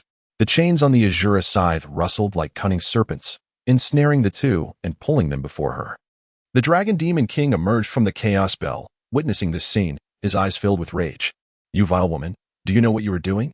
If you dare to harm them, even if you escape the three realms, my lord will reduce you to ashes." The woman narrowed her beautiful eyes slightly. "Are you suggesting that these two are of great importance to that Jiang Chen? What do you intend to do?" The Dragon Demon King felt a sense of foreboding. "Humph. Tell Jiang Chen that if he wishes for their lives to be spared, he must bring the Nai He Gui and come alone to the Azura Abyss. Should he dare to play tricks, he should be prepared to collect their corpses." With that, she swung the Azura scythe fiercely, tearing through space and vanishing into a rift. The Jing River returned to tranquility. Gazing at the disordered waters of the Jing River, the Dragon Demon King fell into a daze. After a moment, his expression turned grave as he murmured, "A great Luo golden immortal in the Azura scythe, an icy, enchanting beauty. Could this be the legendary 56th princess of the Azura clan, Su Yunxi? If it truly is her, we are in deep trouble." Chapter 47. A great Luo golden immortal. Is it just this? On that day, the 12th grade pure world white lotus surfaced, its petals unfolding to transform into a 12th grade lotus platform. Beneath the pure, sacred white light, a terrifying blood-red halo mixed in. Jiang Chen bathed within, seated atop the lotus platform, as the blood aura behind him coalesced into a divine dragon totem. Faint traces of black, ancient dragon scales emerged on his arms and neck. At this moment, despite retaining his human form, Jiang Chen's overwhelming blood energy resembled that of a primordial behemoth. The body of the ancestral dragon was a congenital divine body, surpassing those powerful beings of the three realms who practiced the 8 or 9 profound arts or the 16-foot golden body. This was merely 3/7 of the ancestral dragon's bloodline. Yet it held such might. If I were to acquire 7 ancestral dragon beads and fully refine them to reassemble the ancestral dragon's body, it may be that beyond the saints, none could harm me in this world. Jiang Chen clenched his fist, feeling the immense power surging within him, a continuous flow that filled him with confidence. Although he was currently at the late stage of the Tai Golden Immortal Realm, he was confident that with his numerous trump cards, he could contend even against a great Luo Golden Immortal in the early stage. This journey, though fraught with challenges, had proven rewarding. The 30 yellow central plums were sufficient to significantly enhance the strength of Ao Ling and the Dragon Demon King. As for Neza, being bound by the Fengshen Bang, breaking through would be difficult. To assist him in liberation, it was imperative to find someone with immense fortune to replace him from the Fengshen Bang. Yet, despite Neza's early-stage Tai Golden Immortal Realm, his former self was the Spirit Pearl of Niwa Palace, possessing fortune comparable to a great Luo Golden Immortal. It was this Spirit Pearl's fortune that qualified him for the divine position of the great god of the 3 altars and sea assembly. Until a suitable candidate could be found, Neza would have to endure for now. Returning to the Jing River Water Mansion, I must see to what extent my little steward has cultivated.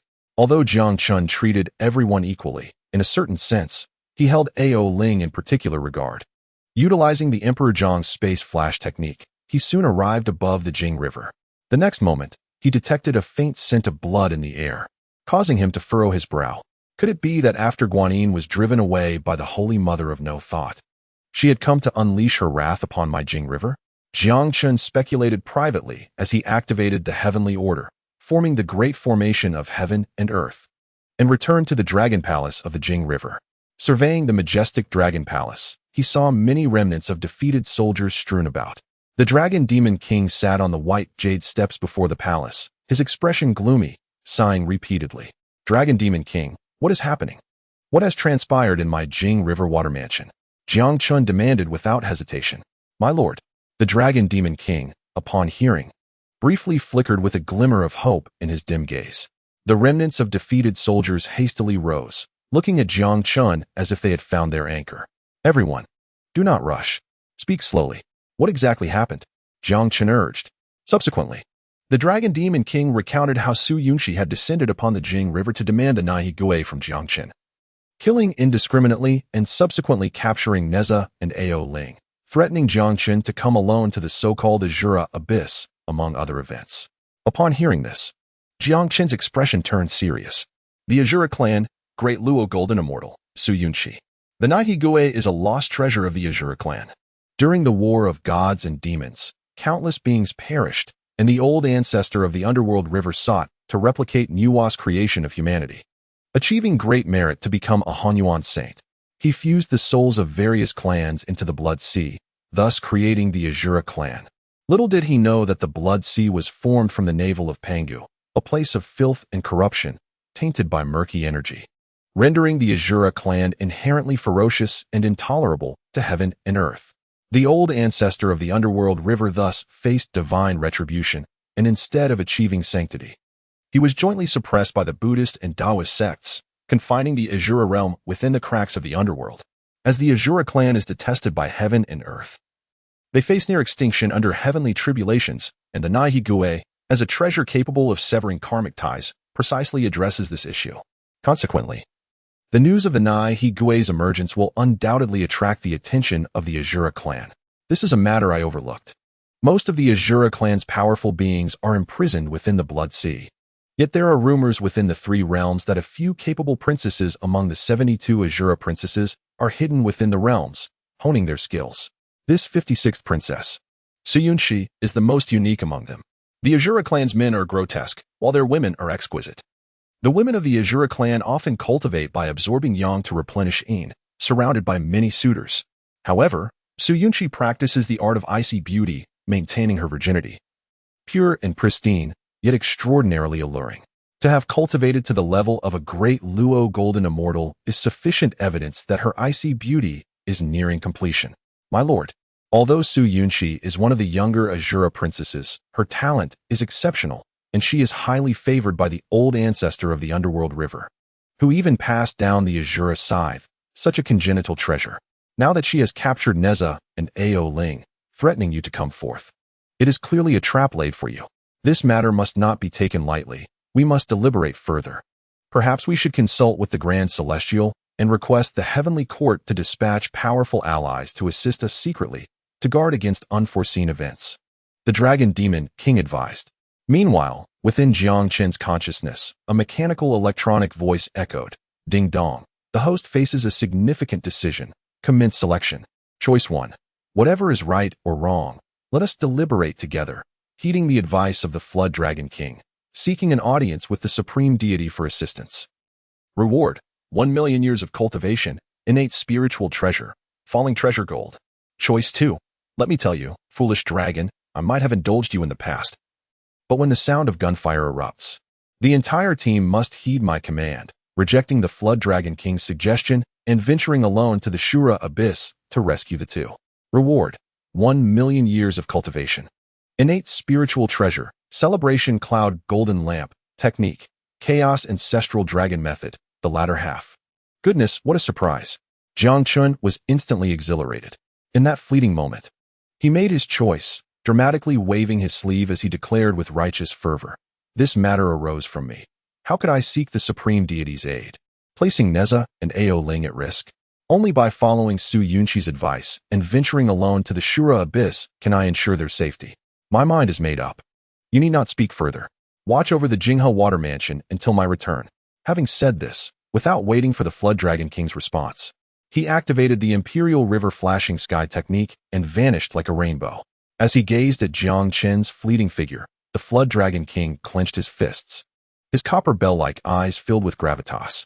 The Lord willingly put himself at risk for his subordinates. Previously, I only knew of the Lord's strength but was unaware of the depth of his loyalty, which rivals his power. Such a devoted and righteous person is worthy of my lifelong allegiance. Tears shimmered in his eyes. The Shura Abyss lies at the edge of the northern Jilu continent, a deep ravine where demons run rampant and miasma abounds. It is rumored that beneath the Shura Abyss lies a void fissure connecting the underworld and the Azura realm. Powerful beings from the underworld and Azura realm can enter the human realm through the Shura Abyss. However, this is merely a rumor, as few have verified it. After all, even the great Luo Golden Immortals are reluctant to tread upon this miasma-laden northern Jilu continent. They have better routes to enter the human realm from the underworld. At this moment, above the Shura Abyss, Neza and Ao Ling were shackled to a massive stone by a pitch-black chain. Not far away, the Shura scythe was slanted in the ground, with Su Yunxi leaning against the boulder, perpetually wearing her icy demeanor. Since being captured by Su Yunxi and brought to the Shura Abyss, 3 days had passed. Over these 3 days, Su Yunxi's patience had been thoroughly worn down. She even contemplated executing the two and then returning to the Jing hut to capture Jiang Chen, forcing him to surrender the Nihe. Just then, a shadow flashed across the sky, breaking through the layers of miasma and showering down a cascade of colorful light. As the vibrant hues swept over, the chains of the Shura scythe rustled and fell away, instantly restoring Neza and Ao Ling's freedom. Upon witnessing this, Su Yunxi's gaze sharpened, a glint of malice flashing across her face. What divine being dares to play tricks before this princess, courting death? Before her words had fully escaped her lips, the Shura scythe transformed into a streak of black light. Charging toward Neza and Ao Ling simultaneously, the shadow materialized before them. Jiang Chen, clad in robes as white as snow, brandished the Seven Treasures' wonderful tree staff once more. The Seven Treasures' wonderful tree staff, a supreme innate spiritual treasure, second only to the innate ultimate treasures, was the proof of the path of the saint of the preaching. In the realm of heaven and earth, nothing could withstand its sweeping force. Even the Shura scythe, an innate spiritual treasure, could not escape the fate of being brushed aside before the might of the Seven Treasures' wonderful tree staff. Brother, Neza and Ao Ling exclaimed joyfully, their expressions brimming with excitement. Su Yunxi, upon hearing this, waved her hand to retract the Shura scythe and narrowed her beautiful eyes, fixating on Jiang Chen. Truly a stroke of fortune. I was just about to seek you out, and here you are, presenting yourself on a silver platter. If you are wise, swiftly surrender my Azura clan's ultimate treasure, the Nihe, and you may suffer less. Otherwise, do not blame the Shura scythe for lacking foresight. Su Yunxi's voice was frigid, yet could not mask her alluring demeanor. You, for a mere Nihe, have severely wounded my Jinghe dragon soldiers and taken my 2 friends as leverage. If you do not provide me with an explanation, I fear today will not end well.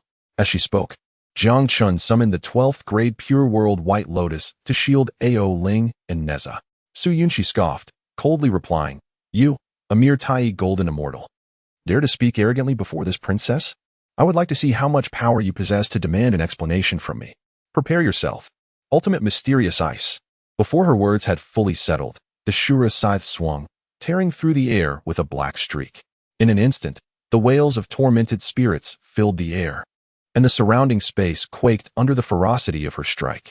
Jiang Chen's gaze sharpened as he activated his power, wielding the Seven Treasures' wonderful tree staff in a sweeping motion.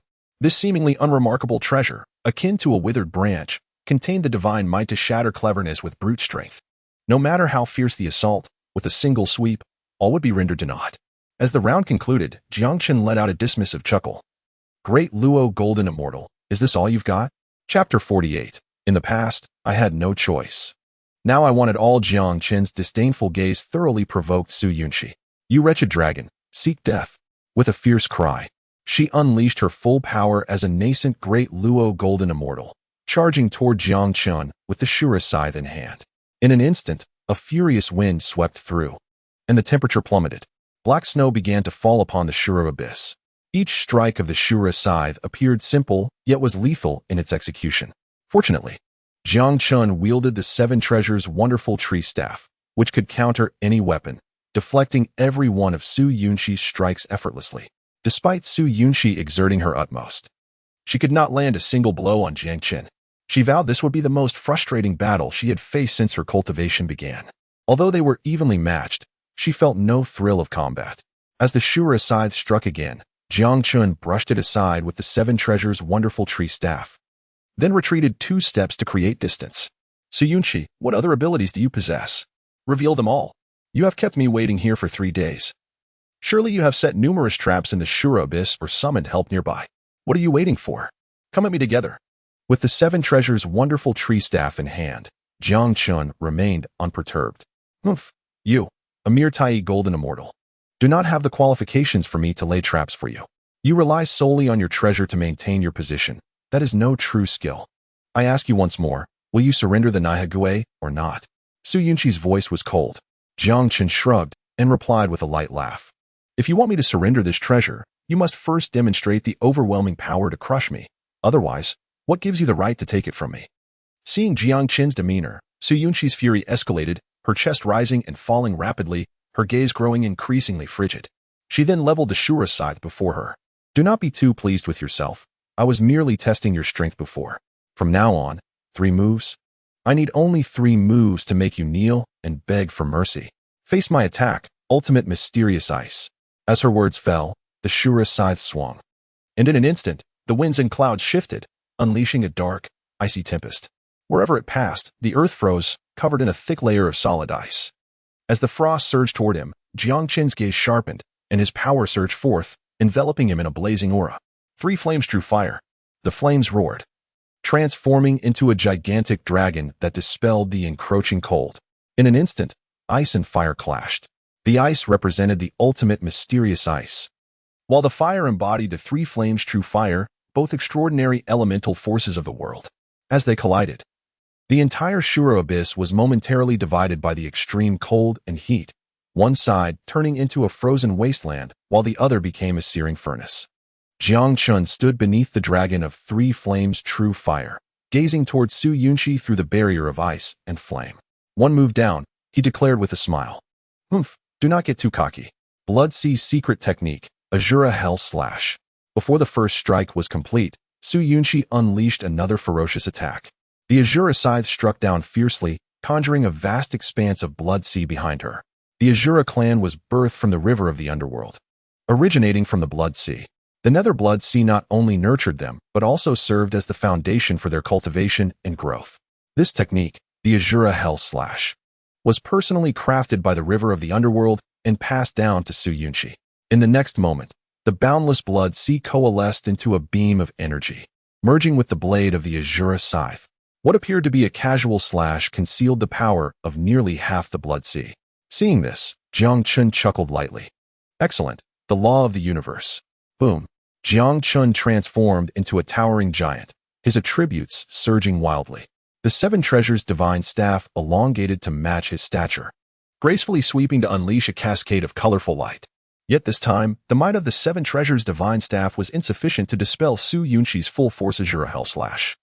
The overwhelming residual force, carrying terrifying power, surged toward Jiang Chen. Die. Su Yunqi gripped the Azura scythe tightly, her voice cold. But in the next moment, Jiang Chen flicked his sleeve, and 4 beams of divine light erupted from within. Beneath each beam lay a sword imbued with lethal power. The 4 swords soared into the sky, tearing through the grotesque blood light with ease. The residual force, undiminished, broke through the void, rushing towards Su Yunqi from all directions. Realizing the gravity of the situation, Su Yunqi's expression tightened. The 4 swords of extermination. How could you? At that moment, she had no time to be astonished. With a flick of her left hand, a pure white bell flew out from her sleeve. Under the mobilization of her spiritual power, it rapidly transformed into a towering structure.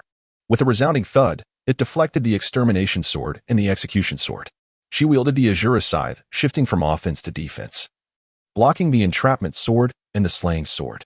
Witnessing this, Jiang Chen narrowed his eyes, locking onto the white bell. Soul-banishing bell, a congenital spiritual treasure. One of the 10 greatest treasures of the Azura clan, excelling in both offense and defense, specifically targeting the primordial spirit. Remarkable. The river of the underworld truly values Su Yunqi, bestowing upon her not only the Azura scythe, one of the clan's greatest treasures, but also the soul-banishing bell. However, when it came to magical treasures, Jiang Chen had never known defeat. He waved his hand to retract the 4 swords of extermination. With great power, he invoked the technique of 5 heads and 10 arms. Building upon the law of the universe, he unleashed this formidable technique. In an instant, 4 heads sprouted from his neck, and 8 arms emerged from his sides, multiplying his strength manifold. 4 of those arms wielded the extermination sword, execution sword, entrapment sword, and slaying sword, while 2 held the 7 treasures divine staff. 1 grasped the Xianyuan sword, another the handle of the Pangu axe, and yet another controlled the tip of the god-slaying spear.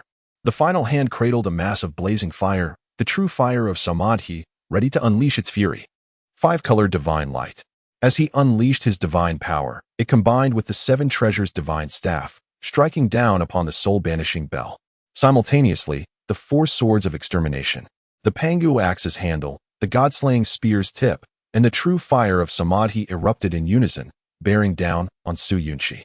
The god-slaying spear, renowned as the foremost treasure of heavenly slaughter throughout the ages, even in the form of just the spear tip, radiated an extraordinary divine might. It transformed into a streak of black light, tearing through layers of protective energy, and with the assistance of the other magical treasures, sent the azure scythe flying from Su Yunqi's grasp. In the next moment, the 12th rank pure world white lotus descended, hovering above Su Yunqi, casting down a brilliant white light that completely suppressed her. At this juncture, the outcome of the battle had become evident. Jiang Chen approached the Su Yunqi, who was pinned beneath the 12th rank pure world white lotus. This princess of the Azure clan, with her icy beauty, was indeed one of the rarest beauties among the three realms. Her allure was not as pure and adorable as Ao Ling's, nor as noble and elegant as Meng Zhang's. She possessed an innate charm that drove men wild, yet her frigid demeanor made many wary. However, deep within, it further ignited a desire to conquer her. At the conclusion of the battle, the system's notification chimed. Ding! Congratulations, host, on completing Task 2.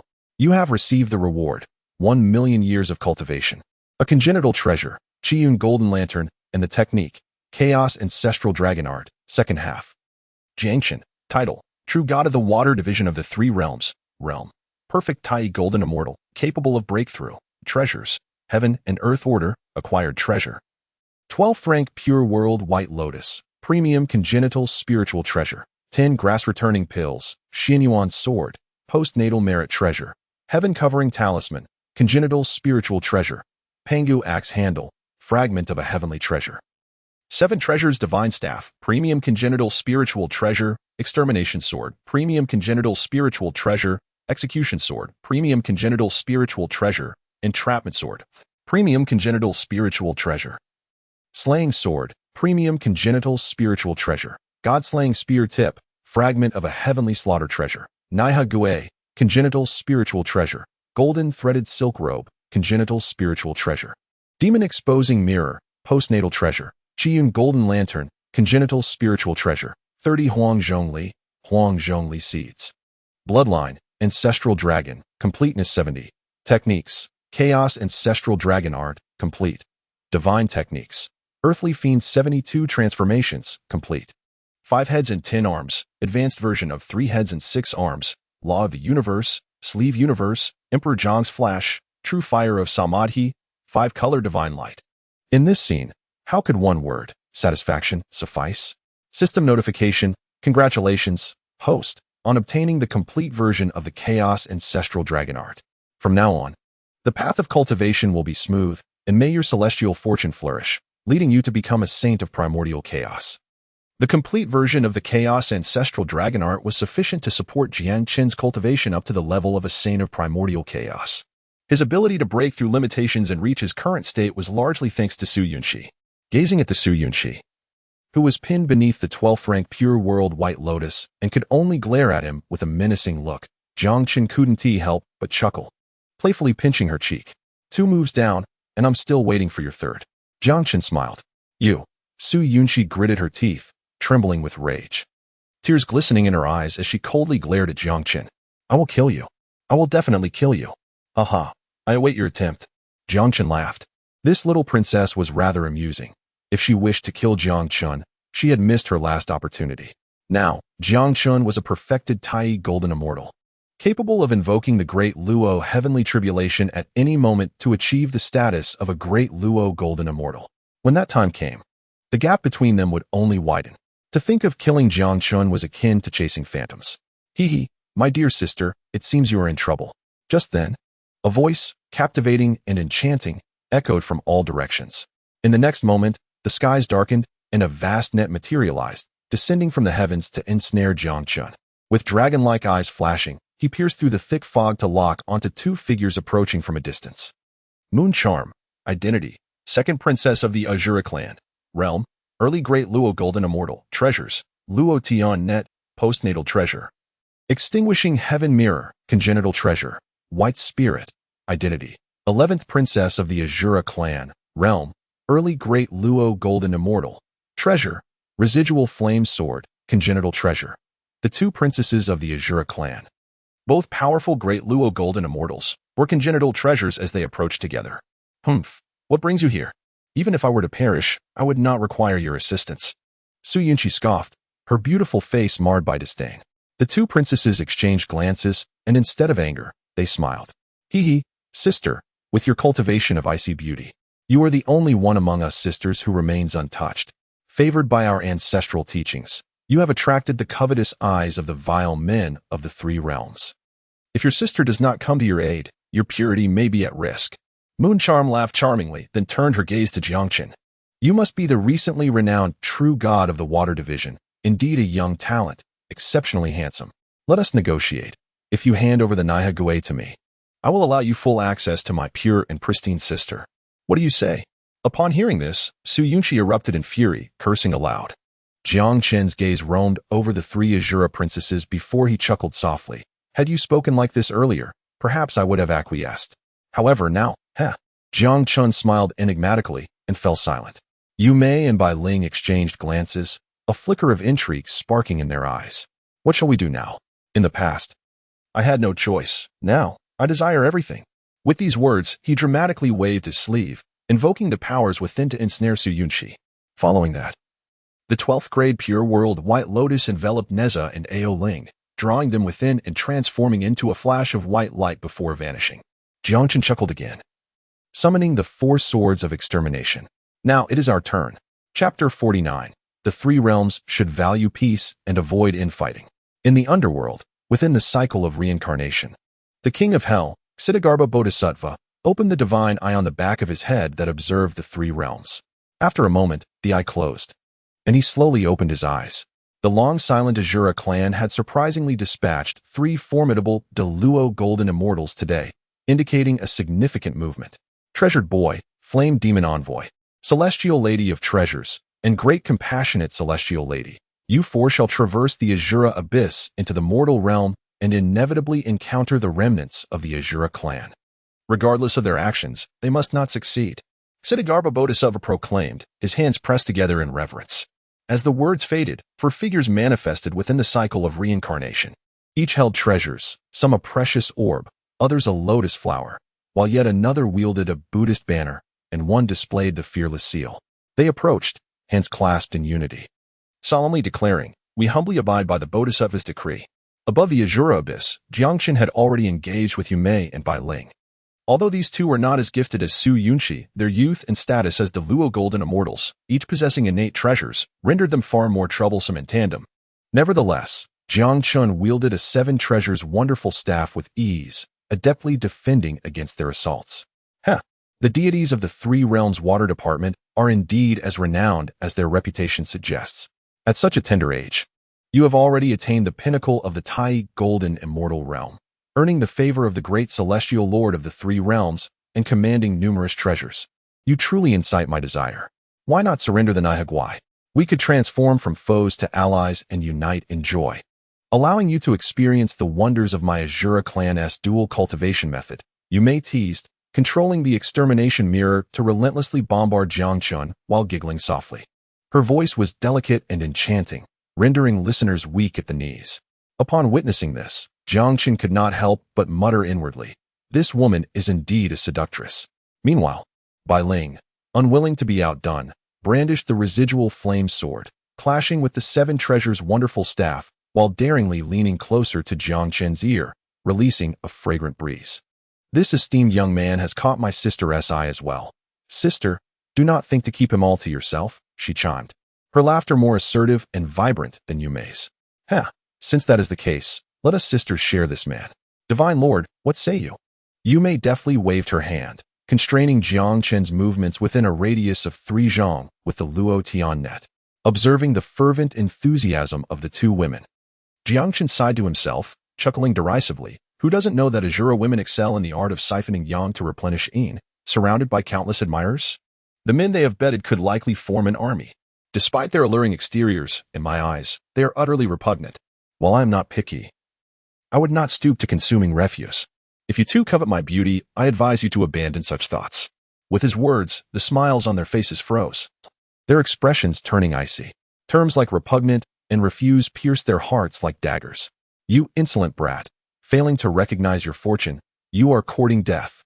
Yu Mei's demeanor twisted into a grimace as she raised her delicate hand and fiercely clenched, causing the Luo Tian net to constrict suddenly, ensnaring Jiang Chen from all sides. As a postnatal spiritual treasure, the Luo Tian net not only isolated space and bound foes, but also served as an unyielding weapon.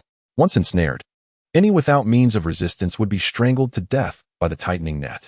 Moreover, the net could trap both the physical body and the soul, making escape through disintegration impossible.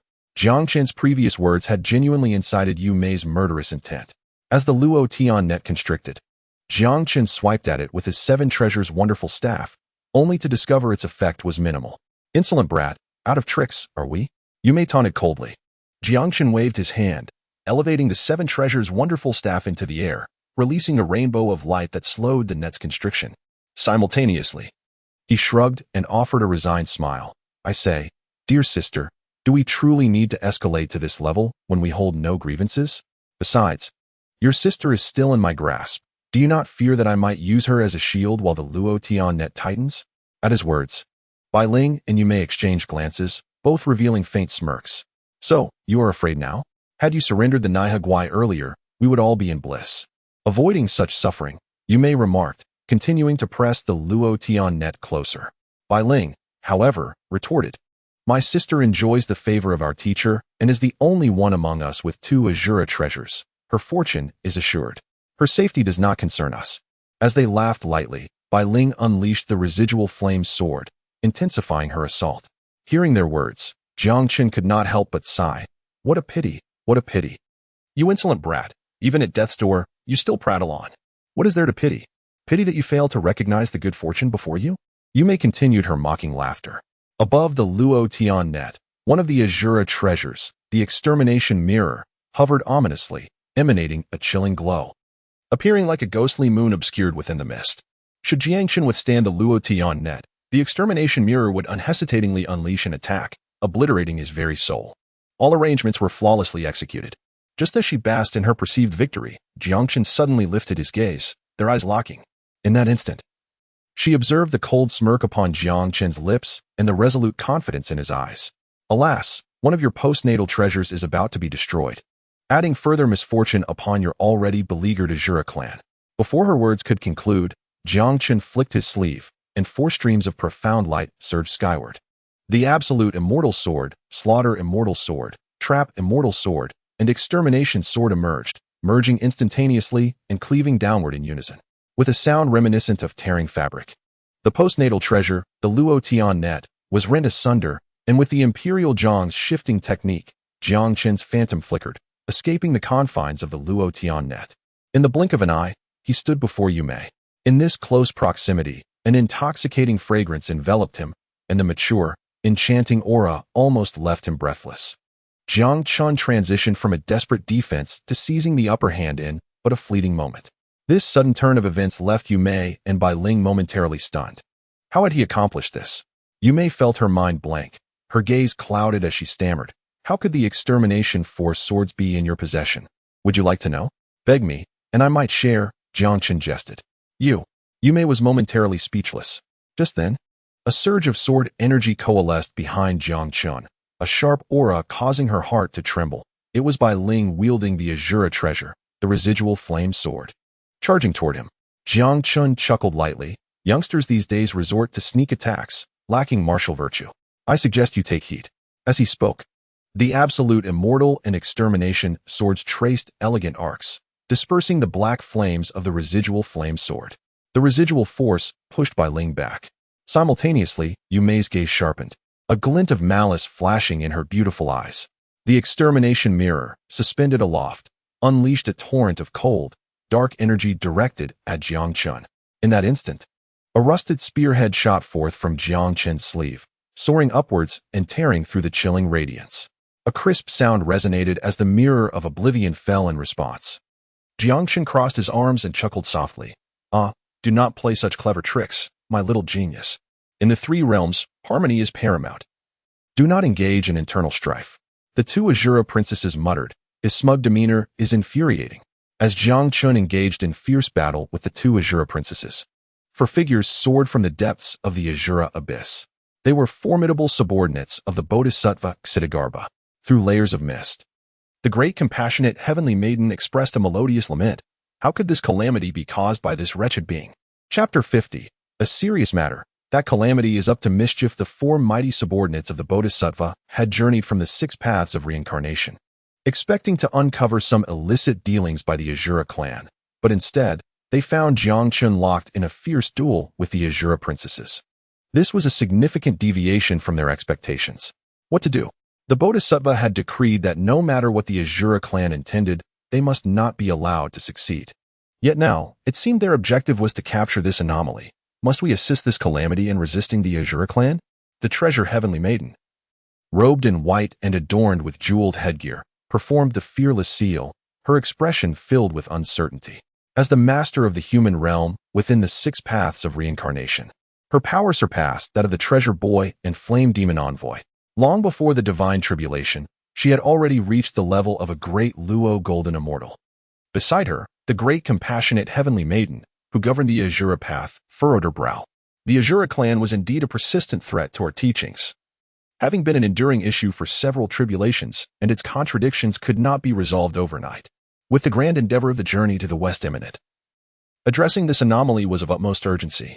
Moreover, there is a saying in the mundane world, in external matters, a monarch's command is not to be disregarded.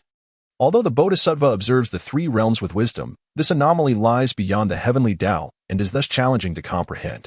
Seizing this opportunity, it might be prudent for us to launch a surprise attack to eliminate it. Publicly, it would benefit our teachings. Privately, it would also be a significant accomplishment. What say the three of you? The great compassionate heavenly maiden, a mid-stage great Luo golden immortal, bore the golden Vajra banner. Among the six powerful figures governing the six paths of reincarnation, she ranked among the top three in strength. Additionally, she was the earliest to enter the fold, having followed the Bodhisattva for the longest time. Not only was she powerful, but she was also astute.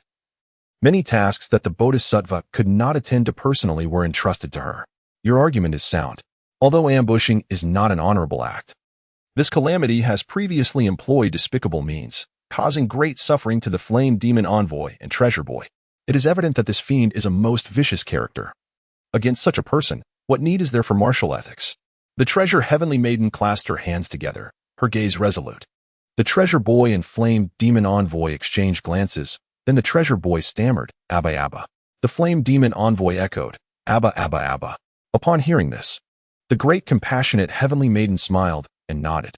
Indeed, since the three of you have made such a decision, let us formulate a strategy to ensure absolute success in eliminating this rogue. Within the battle circle, Jiang Chen, wielding the four swords of extermination and the seven treasure mysterious staff, had already gained the upper hand, exerting overwhelming pressure on the two Azura princesses. Yet, in the next moment, a sharp sound of wind slicing through the air erupted behind him, accompanied by a resonant chant that disturbed the mind. However, this chant appeared slightly out of tune, interspersed with the sounds of Abba Abba.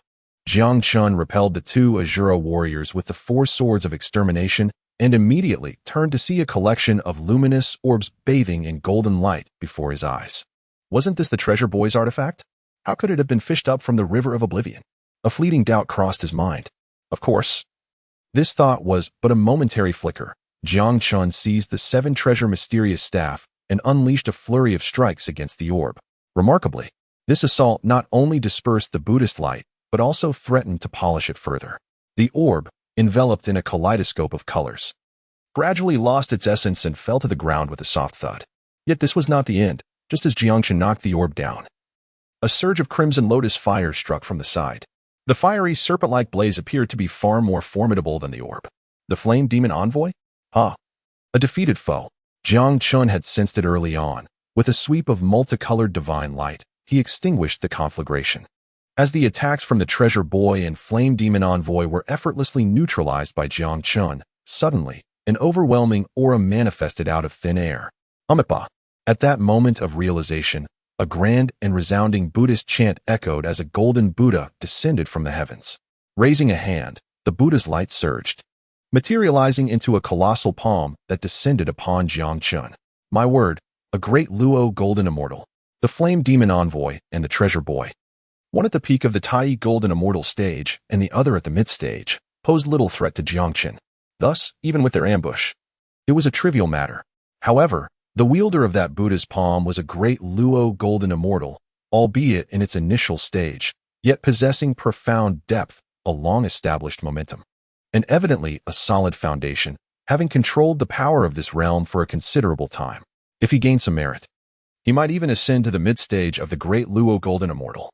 Not only did this miscreant engage in an underhanded ambush, but he also allowed the treasure boy and flame demon envoy to strike first, thus luring Jiang Chen's attention. For a moment, Jiang Chen could only raise the 4 swords of extermination, countering with sheer force to shatter the Buddha's palm. Simultaneously, the 7 treasure mysterious staff transformed into a radiant barrier, resisting the golden Buddha. Fortunately, I possess many treasures, otherwise, I would have truly fallen victim to this unprincipled bald monk's ambush. Just as Jiang Chen was about to breathe a sigh of relief, the ground beneath him suddenly cracked like a spider web. Golden Buddhist light seeped through the fissures. By the heavens, another one. This time, an even more dangerous aura accompanied the Buddhist light. Jiang Chen's brow furrowed. He sensed that this individual was at least a mid-stage great Luo Golden Immortal.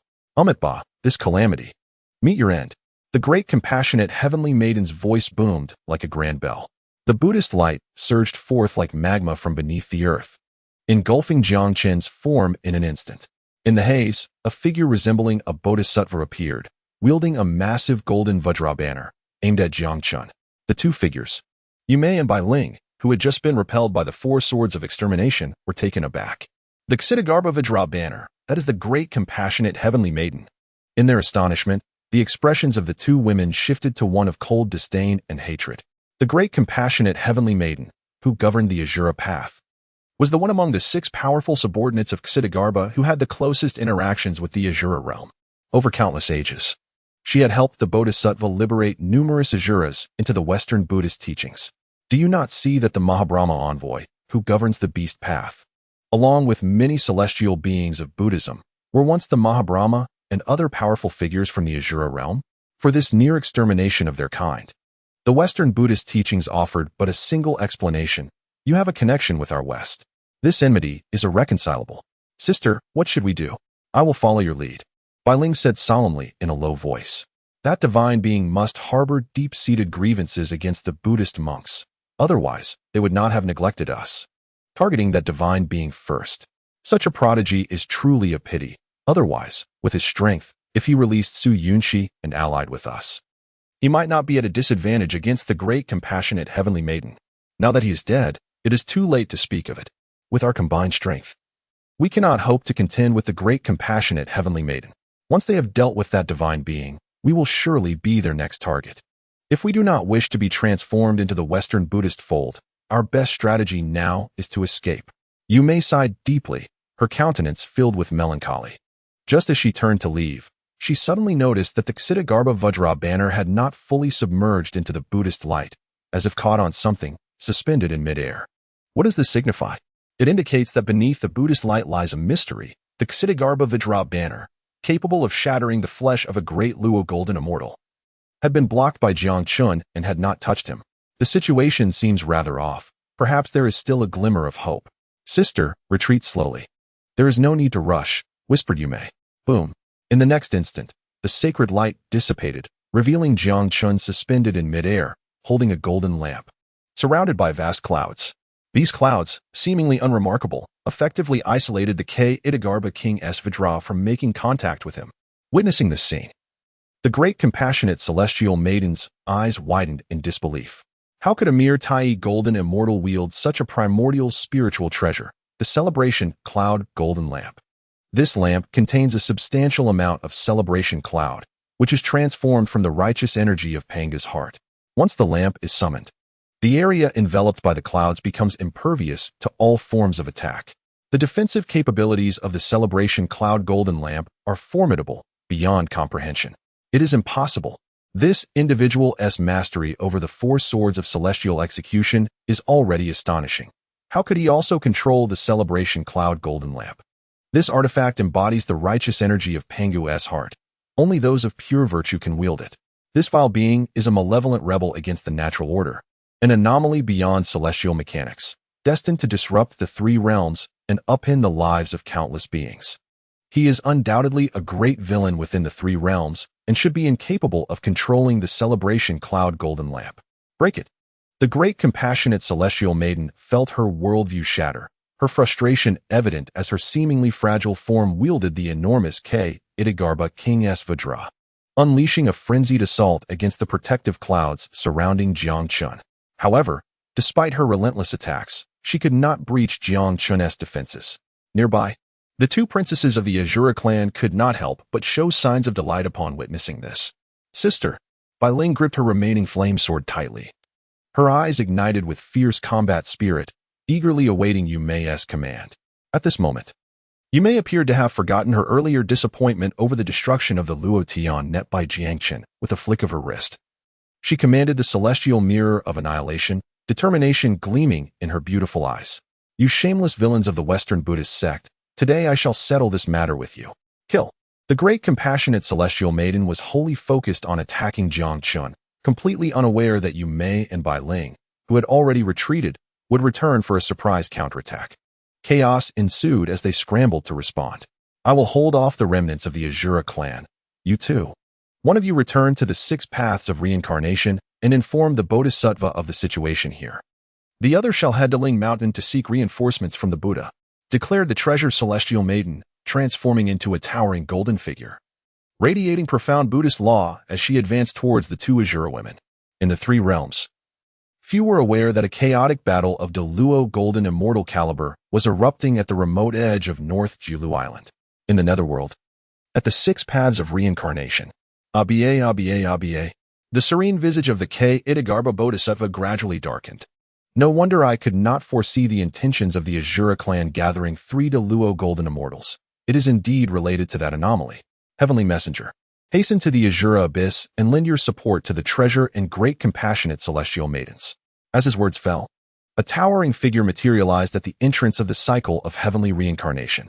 This individual bore a fierce gaze, wielding a wisdom sword, adorned with a necklace of resplendent Buddhist beads, each the size of a fist, inscribed with intricate characters that pulsed with brilliant golden light. This was the Heavenly Messenger, the master of the heavenly path within the 6 paths of reincarnation. In the Western Paradise, at the Great Thunder Sound Temple, Guanyin Bodhisattva hurriedly entered, accompanied by the Flame Demon Messenger. Buddha, a grave matter has arisen. That vile being is causing chaos once more, and the powerful servants of the Itagarba Bodhisattva are in peril. Upon hearing this, the normally serene Buddha's expression darkened instantly. The flower in his hand dropped to the ground with a soft thud. At this moment, the Buddha's thoughts were complex. Goodness, how has that wretch not perished after all this time? And how are the Itagarba Bodhisattva's servants still in such dire straits? Among the 6 powerful beings, aside from the Treasure Child and the Flame Demon Messenger, who are Tai Golden Immortals, the other 4 are all Deluo Golden Immortals. They have cultivated for many years, mastering profound Buddhist teachings, and are rarely met with rivals within the 3 realms. The Treasure Celestial Maiden is at the early stage of Deluo Golden Immortal, recently showing signs of breaking into the mid-stage. The Great Compassionate Celestial Maiden is at mid-Deluo Golden Immortal, wielding the Itagarba King Vajra, a formidable force not to be underestimated. The Heavenly Messenger is also at mid-Deluo Golden Immortal, the master of the heavenly path within the 6 paths of reincarnation, even more powerful than the Great Compassionate Celestial Maiden.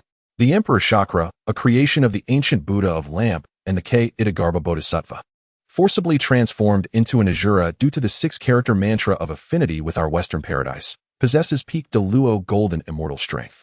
Should he intervene, this insignificant wretch would be easily subdued. How can they still be in danger? Seeing this, Guanyin quickly approached, palms together in reverence, and explained, Buddha, the situation is somewhat intricate.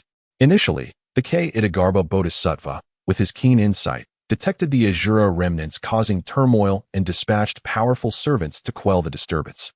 However, they unexpectedly encountered that wretched being engaged in combat with the Azura clan. They intended to end the battle with a surprise attack, yet that vile being possesses numerous treasures, even wielding the primordial treasure, the Celebration Cloud Golden Lamp, rendering him invulnerable. Subsequently, the Azura remnants returned to aid that wretch against our Buddhist disciples, creating a perilous situation. The Flame Demon Messenger came seeking assistance, imploring the Buddha to dispatch more powerful beings to eliminate this vile presence and restore peace to the 3 realms. Upon hearing this, the Buddha finally grasped the full extent of the situation, realizing it involved the Azura clan. In such a circumstance, the powerful Emperor Chakra would be reluctant to intervene. Moreover, although the Azura clan had lain dormant in the blood sea of the underworld for many years, their true might remained formidable, with the Azuras involved. The complexity of the matter multiplied, coupled with Jiang Chen's protection from the celebration cloud golden lamp, which was transformed from Panga's righteous energy capable of dispelling evil and averting calamities. Eliminating him would not be a simple task. Now, as the great journey to the west approached, Chen Xuanzang was in Chang'an, preparing to embark. If Jiang Chen could be dealt with before Xuanzang set forth, it would undoubtedly be a joyous occasion for the Buddhist sect. This was indeed an opportune moment. With these thoughts in mind, a subtle smile returned to the Buddha's face as he surveyed the gathered Buddhas below, stating, "The celestial order cannot be reversed. Anomalies disrupt the heavenly mechanism. If left unchecked, calamities will ensue, causing great suffering across the three realms. Our Buddha is compassionate. If I do not descend into hell, who will? Even if the forces of the three realms turn a blind eye, we in the Buddhist sect must prioritize the well-being of all sentient beings, even at the cost of our own lives, to eliminate this anomaly. Which Buddha or Bodhisattva is willing to show great compassion and venture to the Azura abyss to eradicate this anomaly?" As the Buddha spoke, 3,000 Buddhas fell silent, feigning indifference as their gazes wandered elsewhere, each silently muttering, "I will not go, I will not go."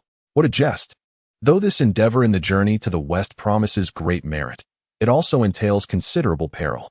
The vast majority of the Buddhas present had little role to play in this journey, unable to reap any benefits. Given the lack of advantage, why would they wade into such treacherous waters and become entangled in bloodshed? The notion of compassion from our Buddha was merely a guise for those who would not rise without reward. The Buddha understood this well. It would be more challenging than ascending to the heavens to persuade them to take action. So be it. If you are so unwilling to step forward, I shall have to appoint you myself. Dingguang Joyful Buddha, Vairocana Buddha, and King Ma Yuan. You three possess profound Buddhist teachings and are the best candidates to eliminate this vile presence. You shall accompany the flame demon messenger to the Azura abyss and lend your support to the great compassionate celestial maiden and others. The Buddha's tone was calm, yet his voice resonated like a grand bell throughout the great thunder sound temple. The three Buddhas shrank within the assembly, bowing their heads so low it seemed they might cover their faces with cloth. I fear that before the Buddha's summons, the three of them were silently reciting, "You cannot see me, you cannot see me, you cannot see me." The moment their names were called, the three Buddhas were taken aback, followed by a chill, their minds buzzing as they gazed blankly at the Buddha seated upon the golden lotus of merit. What is this all about? Just because we share the same background, you choose to put us in such a predicament? Familiarity aside, this is not how one plays the game. The three Buddhas thought this, yet dared not voice their thoughts. They met the Buddha's gaze, only to see him picking up a flower from the ground, twisting it in his hand while smiling at them, as if to say, "Do not think I am unaware of your little musings. While you may think what you wish, should you dare to disrespect me, I will send you all to the northern land of Luozhou to dig potatoes." After the initial confusion, it seemed as if two words materialized above the three Buddhas' heads, from the heart. Amit Ba, I, the Buddha, am compassionate. Maintaining peace across the three realms is our undeniable duty, and we are willing to fulfill it. The three Buddhas stepped forward, palms pressed together in reverence. In this moment, the Buddha nodded and smiled, the light of the great thunder sound temple shining brilliantly as the sound of the Dharma resounded, and the 3,000 Buddhas chanted in unison, "Well done, well done." Under the watchful eyes of the multitude of Buddhas, the three Buddhas, led by the envoy of flame, exited the great thunder sound temple. Their actions served as a testament to the contrast between their outward smiles and their inner grievances. Once outside the great thunder sound temple, the smiles on the three Buddhas' faces instantly faded. The Buddha Vairocana could no longer contain his frustration. This multiple treasures cares nothing for our camaraderie. I, Vairocana, was once among the 7 immortals serving under the heavenly lord of the way. I fought alongside him in the formation of the 10,000 immortals. Now, he has changed his tune, becoming the Buddha of Mount Ling, and sends out his former disciples as cannon fodder. Look at this. Is this the conduct of a person? Upon hearing him, the Buddha Dingguang's heart resonated with the sentiment, and he sighed, "Alas, who can argue against it?" I, Dingguang, was also one of the 7 immortals in the past, held in high regard by the heavenly lord. I thought that Mount Ling would be a splendid refuge. Yet who could have anticipated this calamity? The life of a Buddha is fraught with challenges. How lamentable. As soon as these words were uttered, the Buddha Mayuan frowned. His expression peculiar.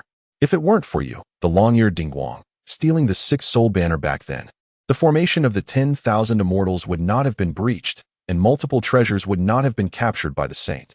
In the battle of the Fengshan calamity, who knows who will emerge victorious? Perhaps he still harbors resentment toward you regarding this matter. You two were both among the 7 immortals, yet I, Mayuan, though a disciple of the eminent immortal of Skull Mountain's bone cave, having no ties to multiple treasures. If he wishes to reprimand you, why must I be included? I am the most wronged of all. The 3 began to share their grievances, ultimately arriving at a conclusion. Multiple treasures is a petty person, narrow-minded. Even as a Buddha, one cannot change their nature. It is all multiple treasures' fault. Yes, it is all his fault. I believe he must be envious of my superior looks, thus deliberately making me the scapegoat. The last remark was made by the Buddha Mayuan. Upon hearing this, Dingguang and Virakana exchanged a glance, their expression strange. Good heavens, what have you been through to dare to have such reckless dreams? In terms of appearance, among the 3,000 Buddhas of the Western Paradise, you would undoubtedly rank first. Even the protectors of the 5 directions look more pleasing than you. As the 3 Buddhas engaged in their complaints about the Buddha, feeling a hint of solace, a familiar voice suddenly called out from behind, "Gentlemen, please slow down. The Buddha has a secret edict for you." At this, the hearts of the 3 Buddhas trembled. This voice belonged to Kasyapa, a disciple of the Buddha. Turning around, they saw Ananda and Kasyapa hurrying toward them. "Oh, we hope that the words we spoke were not overheard by the Buddha multiple treasures. Amitba, I have spoken inappropriately. What a sin." Virakana was the first to complain, and also the first to yield. Though Dingguang and Mayuan said little, they were equally anxious. Ananda and Kasyapa reached the 3 Buddhas and bowed respectfully. Before the 2 could speak, the 3 Buddhas hastily declared, "We should not speak ill of the Buddha behind his back, violating the 6 precepts of Buddhism. This is indeed a transgression. We appreciate your efforts in this matter, and you may inform the Buddha that we have recognized our mistakes and will strive for reform." The 2 disciples exchanged puzzled glances. "You have misunderstood. We have come at the behest of the Buddha to deliver a message to you 3. That calamity is born of adverse fate, beyond calculation, and is guarded by the auspicious cloud golden lamp. Even if you 3 join forces, you cannot harm him in the slightest. To ensure absolute safety, the Buddha has specifically entrusted us to deliver this treasure to you, capable of breaking the auspicious cloud golden lamp." With that, Kasyapa waved his hand, and a mass of black light fell into the hands of Dingguang. He turned his palm, and the black light melded into his flesh, vanishing from sight. The 3 Buddhas had caught a glimpse of the treasure, their faces expressing astonishment. Dingguang was taken aback. "Why is this object within our Buddhist domain? Shouldn't it not be here?" Before he could finish his thought, Kasyapa chuckled, interrupting him. "The Buddha says it is not to be spoken of. It is precisely because this item is special that the Buddha refrained from presenting it before the other Buddhas within the great Thundersound Temple. Moreover, you 3 were once disciples of and the Buddha trusts you, which is why this matter has been entrusted to you. Do not let the Buddha's expectations down." Now it made sense. Kasyapa's words illuminated the minds of the 3 Buddhas. They exchanged glances, palms pressed together, and asked the disciples to convey to the Buddha that they would spare no effort in eliminating the aberration of fate, ensuring the success of the journey to the West. Ananda nodded with a smile. "This is for the best, but I just overheard you 3 discussing the Buddha behind his back. What was that all about?" The 3 Buddhas thought to themselves, "What a classic case of a guilty conscience. This is the very definition of self-incrimination. If you accomplish this mission well, we will consider this matter as if we have not heard it. But if you fail, you shall face the consequences of both sins." Kasyapa remarked with a smirk. The 3 Buddhas were taken aback and quickly assured him, "Rest assured, with the precious treasure bestowed by the Buddha, defeating that calamity will be as easy as pie. We shall take our leave." With that, the 3 Buddhas urged the envoy of flames and hurriedly made their way toward the Ashura abyss. In the Ashura abyss, Jiang Chen, guarded by the auspicious cloud golden lamp, sneezed, an indescribable sense of oppression washing over him. He sensed a faint surge of Buddhist light emanating from within the Ashura abyss. Jiang Chen furrowed his brow, acknowledging that this situation was becoming increasingly tumultuous. Chapter 52. Push harder, do not spare me. The Ashura abyss, Jiang Chen had heard of it. It served as a conduit between the underworld and the Ashura realm, allowing strong beings from both realms to enter the human realm through the abyss. However, few dared to tread this path. Now, dark Buddhist light poured forth from the Ashura abyss, imbued with profound Buddhist teachings, yet exuding a sense of darkness. Only one type of being possesses such Buddhist light: those who have long resided in the underworld, the king of hell, and his formidable subordinates, who blend the shadowy aura into their vast Buddhist wisdom. It is said that the king of hell, as the foremost among the 8 bodhisattvas of the Western Buddhist realm, possesses extraordinary strength, having reached the pinnacle in the 3 realms. Before the calamity of sealing the gods, he was a fully realized great Luo Golden Immortal. After gaining some merit from the calamity, he surpassed the limits of the great Luo Golden Immortal, becoming a quasi-saint. In this era where saints do not manifest, quasi-saints are akin to deities. However, since quasi-saint beings represent the pinnacle of combat strength in the 3 realms, their intervention would involve numerous repercussions. Thus, they would not act lightly unless absolutely necessary. The envoy of flames, the treasure boy of the Tai Golden Immortal, and both the treasure goddess and the great compassion goddess were present, with 4 of the 6 formidable beings already assembled. The newcomer exuded an overwhelming aura, embodying the vastness of Buddhist teachings, his strength undoubtedly rivaling that of the great compassionate celestial maiden, at the very least a mid-stage Deluo Golden Immortal. The king of Ksitigarbha truly regarded me highly, dispatching 3 Deluo beings on my behalf. In any era, Deluo strongholds are rare gems, seldom seen. Little did I know that today, within this small Ashura abyss, 6 Deluo powerhouses had converged, and unbeknownst to Jiang Chen, 3 more were racing toward us. Amitabha.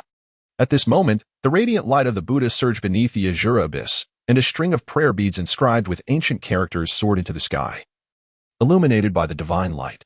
Upon closer inspection, this string consisted of 108 beads, each the size of a fist, now suspended in midair, releasing the brilliance of relics, imbued with profound and boundless Buddhist teachings, descending towards Jiang Chen and the vast expanse of auspicious clouds. Boom! The Ksitigarbha King's Vajra banner, alongside the 108 prayer beads, unleashed a frenzied assault upon the celestial auspicious clouds. Though it appeared chaotic, Jiang Chen discerned that it was far from random. One struck to the left, another lashed to the right, evidently planned with intent. However, with the auspicious golden lantern as his shield, Jiang Chen successfully warded off the attacks. Yet, at that moment, within the Ashura abyss, a towering figure bathed in Buddha light ascended, wielding a wisdom sword that soared skyward. As the celestial messenger of the heavens appeared, he raised his sword high, a complex series of swastika symbols intertwining like a golden chain around the blade. In an instant, he brought the sword down with force. This artifact was the celestial messenger's life sword, and under the blessing of Buddha light, it caused the celestial auspicious clouds to tremble. Of course, it merely quivered slightly, posing no significant threat. Jiang Chen crossed his arms, gazing at the great compassionate celestial maiden and the incoming celestial messenger, letting out a derisive laugh. Is this all the power a mid-stage Deluo Golden Immortal possesses? Strike harder, do not spare me. Jiang Chen's taunts darkened the expressions of the great compassionate celestial maiden and the celestial messenger. How infuriating! Ever since I ascended to Deluo Golden Immortal, I have followed the Ksitigarbha king through the realms for countless years. When have I ever endured such indignity? You wretched being, do not revel in your arrogance. Today marks your demise. The celestial messenger bellowed, his voice thunderous and deafening. In the next moment, he raised both hands skyward, and the 108 prayer beads soared, tracing a graceful arc through the air. They swept past Jiang Chen and the auspicious clouds, heading directly towards Yu Mei in another battle circle. A strategic feint. Sister, be careful. Bai Ling, positioned at the edge of the battle circle, sensed the impending danger and quickly warned. However, Yu Mei harbored resentment against the Ksitigarbha King's underlings and naturally fought with all her might. As a mid-stage Deluo Golden Immortal, the celestial messenger's strength was formidable, making him a standout among his peers. Under these circumstances, the celestial messenger's ambush was unavoidable for Yu Mei. In that critical moment, her gaze sharpened, revealing determination. With a delicate motion of her slender hand, the Ashura treasure, the annihilation mirror, transformed into a dark radiance, tearing through the void, appearing behind her in an instant. The palm-sized mirror swiftly expanded to a size of 10 feet, resembling a gleaming shield. Clang! A crisp sound echoed as the power of the prayer beads, comparable to innate spiritual treasures, struck the annihilation mirror, dissipating most of its force. Yet, the annihilation mirror was not a defensive artifact, and some residual power still impacted Yu Mei. sending her body flying forward and crashing heavily to the ground, blood spilling from her lips. Seeing this, Bai Ling unleashed the formidable power of the remnant flame sword, forcing the treasure goddess back. Seizing the opportunity, she retreated and reached Yu Mei's side, helping her up. Her beautiful eyes fixed fiercely on the distant celestial messenger, nearly ablaze with fury. Celestial messenger, you despicable scoundrel. I will not spare you. This time, her wrath was genuine. Although the Azura clan is known for its brutality and emotional detachment, since stepping out of the Azura realm and into the trials of the three realms, Yu Mei and Bai Ling had been inseparable. Their many suitors were shared, and thus their bond was undeniable. Yet, Yu Mei shook her head, a bittersweet smile gracing her pale face. I initially intended to assist that divine lord, but little did I expect the Buddhist sect to unleash their wrath, dispatching 5 of their 6 powerful beings. If we were not here, even the celestial emperor would likely descend. The situation has escalated beyond our control. Furthermore, more powerful beings are converging upon the Azura abyss. As she spoke, Yu Mei slowly lifted her gaze toward the distant sky. Through the thick fog, she beheld clouds descending from the horizon, radiating a dazzling Buddha light. This light was vast and resplendent, utterly distinct from the dark Buddha light commanded by the Ksitigarbha King's subordinates. This is the Buddha from the great Thunder Sound Temple of the Western Heavenly Spiritual Mountain. Who could this individual be? That even the Ksitigarbha King dispatched 5 powerful subordinates for him, and the Western Heavenly Spiritual Mountain also sent forth its might? A hint of confusion and uncertainty flickered in Yu Mei's weary eyes. Under the protection of the celestial auspicious clouds, Jiang Chen, though secure, found it increasingly difficult to extricate himself. Witnessing the 2 Azura women injured by the celestial messenger's ambush stirred a sense of urgency within him. He was not particularly concerned for the Azura duo, given their adversarial ties, but with a common enemy now at hand, they found themselves momentarily united against a shared threat. If they remained, the pressure on Jiang Chen would be alleviated somewhat. Should they withdraw from the battle, it would spell disaster, just as fortune would have it. As Yu Mei was wounded, Jiang Chen peered through the heavy mist with his dragon eye and spotted 4 figures approaching from the west. Leading the charge was the flame demon messenger, flanked by 3 others whose formidable presence resembled 3 mountains looming over the heavens, evoking a sense of insurmountable challenge.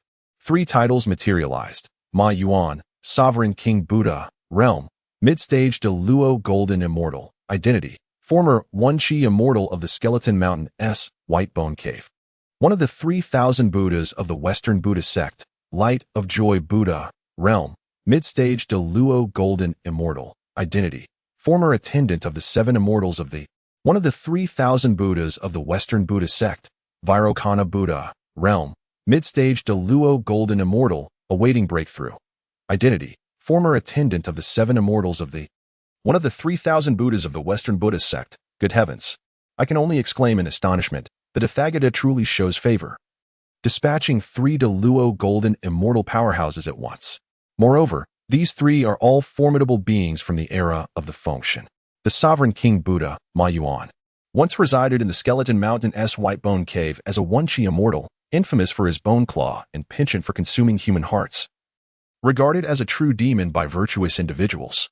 During the Fengshen era, he was initially deceived by Shen Gongbao's words and drawn into the calamity, aiding Yin Hong in attacking Shichi, only to be captured through the cunning of Manjushri. Subsequently, he was brought back to the Western teachings by the Zhuani Daoist, claiming a fateful connection with the West, transforming him into the Sovereign King Buddha. This illustrates the unscrupulous nature of the Western teachings in recruiting followers. As for the Light of Joy Buddha, he was once the long-eared Light Buddha, one of the 7 Immortals of the, originally a rabbit.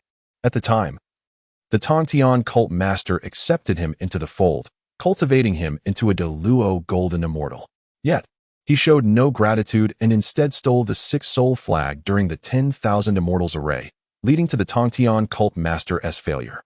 Nonetheless, this traitor gained the favor of the Zhuani saint, entering the Western teachings and becoming a Buddha. Lastly, the Vairocana Buddha, previously a Vairocana Immortal, was also one of the 7 Immortals of the. When the Tongtian cult master fell in the array, all of his followers, save for the Mother of No Demand, were captured by the Chan and Western teachings. Pai Lucian is indeed one among them. Later, he was transformed into the Vairocana Buddha by the Saint Zhuan.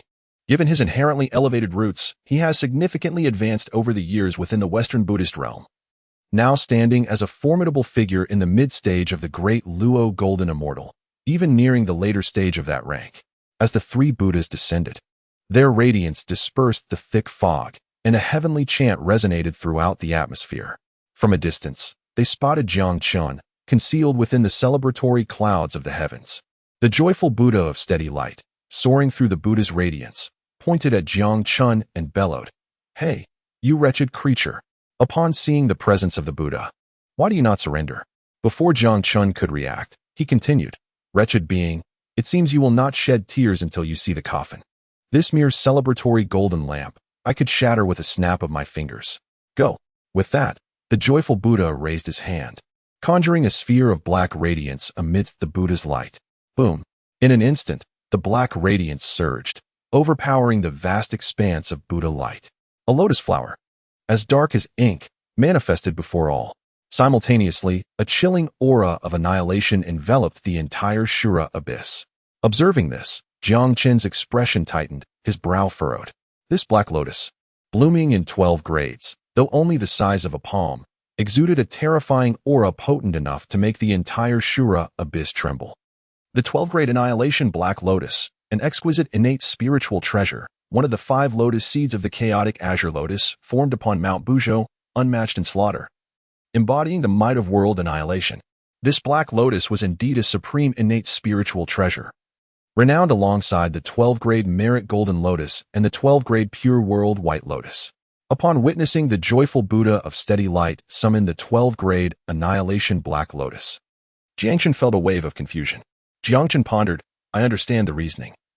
But who can tell me why this 12-grade annihilation black lotus is in the hands of a traitor from the Jias sect?" The 12-grade annihilation black lotus belonged to the demon ancestor Luo Hu. During the initial calamity of the Dragon and Han era, upon Luo Hu's demise, he transformed into the current Azura realm. At that time, Luo Hu had 4 great demon lords under his command: Wu Xin, Wu Xiang, Wu Feng, and Wu Tian. The demon ancestor's treasured weapon, the chaotic, god-slaying spear, vanished without a trace, yet the 12-grade annihilation black lotus ended up in the possession of the sole surviving demon lord, Wu Tian. Are you telling me that Wu Tian is the joyful Buddha of steady light? I would not believe it even if I were to die. However, regardless of the reason, the moment this exquisite innate spiritual treasure appeared, an endless black aura of annihilation descended, causing the celebratory clouds of the heavens to collapse. The celebratory clouds clashed with the annihilative demonic energy like 2 armies in battle, continuously wearing each other down. Coupled with Vairocana Buddha, the King Buddha Ma Yuan, the great compassionate celestial maiden, the celestial messenger, and the treasure celestial maiden collaborating in their assault, the celebratory clouds found themselves in a repressed state. Before long, they could no longer protect Jiang Chen. Ha ha ha, the will of heaven is peculiar. I thought I was dealing with a troublesome character, but is it merely this? The joyful Buddha of steady light laughed heartily, looking down upon Jiang Chen. You are now a trapped beast within Buddha's grasp. Even with wings, you cannot escape. If you are wise, surrender your treasures. My compassion as a Buddha will grant you a swift conclusion. Should you persist in your delusions, I shall make you aware of the severity of offending my Buddhist sect. Though it was their first encounter, he was already well acquainted with Jiang Chen's notoriety. The revered Guanyin Bodhisattva, known to have suffered losses at Jiang Chen's hands more than once, and even the 7 treasures wonderful staff bestowed by Zhuan had been extorted from him. Now, this Jiang Chen, who had caused the Buddhist sect considerable distress, was, in that moment, akin to a bird in a cage, a turtle in a jar, easily within his grasp. Eradicating anomalies was a straightforward task, and he could not help but feel triumphant. Yet, in the next moment, he noticed that Jiang Chen, clearly at a disadvantage and facing perilous circumstances, actually let out a scornful laugh. With a disdainful gaze directed at the joyful Buddha of steady light, he slowly spoke. Surrendering and offering treasures is your forte. Long-eared steady light immortal, but I, Jiang Chen, cannot emulate such actions. Upon hearing this, the smile on the joyful Buddha's face instantly froze, replaced by a visage of rage and coldness. You wretched being, your words are nothing but nonsense. I am the joyful Buddha of steady light, an exalted Vajra Buddha of the Western Heavenly Spirit Mountain, revered by countless believers. How dare you insult me? His anger was palpable, but often such fury serves to mask deeper, undisclosed secrets. Noticing his reaction, Jiang Chen wore a mocking smile and boldly proclaimed, "Long-eared steady light immortal, you traitor of the GS sect. How dare you speak so brazenly here? Do you believe that by entering the Western heaven and becoming a Buddha, you can conceal your past misdeeds? Today, I shall tear away your hypocritical facade, revealing your true, vile nature to all." With the celebratory clouds safeguarding Jiang Chen, imbued with Pangu's righteous aura, his demeanor radiated an undeniable sense of justice. Every word he spoke resonated with the essence of righteousness. Upon hearing this, the joyful Buddha of steady light was filled with both rage and fear, bellowing, "Wretched beast, do not speak. If you dare utter even a single word, I will ensure you suffer a fate worse than death." Truth be told, he was genuinely frightened. Since the primordial age, loyalty has been of utmost importance among the various sections. His actions during the myriad celestial formations were certainly disgraceful. Should Jiang Chen expose his past, he would inevitably face ruin. Simultaneously, he felt a twinge of curiosity. Only a handful knew of this matter from years past. Moreover, the calamity of the Fengshen had long since passed, and Jiang Chen, evidently a latecomer who had only achieved success in the recent centuries. How could he be aware of such events? Regardless of the reasons, he was determined to prevent Jiang Chen from revealing his shameful past to the world. Yet, Jiang Chen was undeterred by his threats, boldly stating, "Long-eared steady light immortal, you were once a weak and helpless rabbit. The Master of Heaven, with no distinctions, took you into the GS sect, imparted teachings, guided your cultivation, and nurtured you to become one of the 7 celestial attendants of the GS sect, a powerful great Luo golden immortal. Yet, instead of expressing gratitude, you betrayed him, stealing the 6 soul banner, the key treasure that could turn the tide. During the myriad celestial formations, this led to the Master of Heaven's defeat at the hands of the 4 saints, causing the GS sect's 3 principal disciples and the 7 celestial attendants to meet with misfortune. All of this is on you. You cannot escape your culpability. You betrayed the trust of the Master of Heaven, forsook his nurturing, and in his moment of need, sold out the entire GS sect for the sake of obtaining a so-called position as the joyful Buddha of steady light. Individuals like you, devoid of loyalty and shameless, even if you ascend to become a Buddha or an ancestor, cannot conceal the pettiness and ugliness within your heart. You, long-eared steady light immortal, are the greatest disgrace of the demon realm, the utmost shame of the 3 realms." Jiang Chen's words rang out like thunder, clear and resounding for all to hear. Among those present, only Vairocana Buddha and King Buddha Ma Yuan were former disciples of the GS sect and had some knowledge of this matter. The others, including the 5 great powers under the King of Hell, displayed expressions of shock upon hearing this revelation. The Buddha of the Western Heavenly Spirit Mountain was, in fact, a traitor seeking personal gain. With such a sordid history, how could Amitabha Buddha and Zhuan-Ti accept him without a shred of integrity?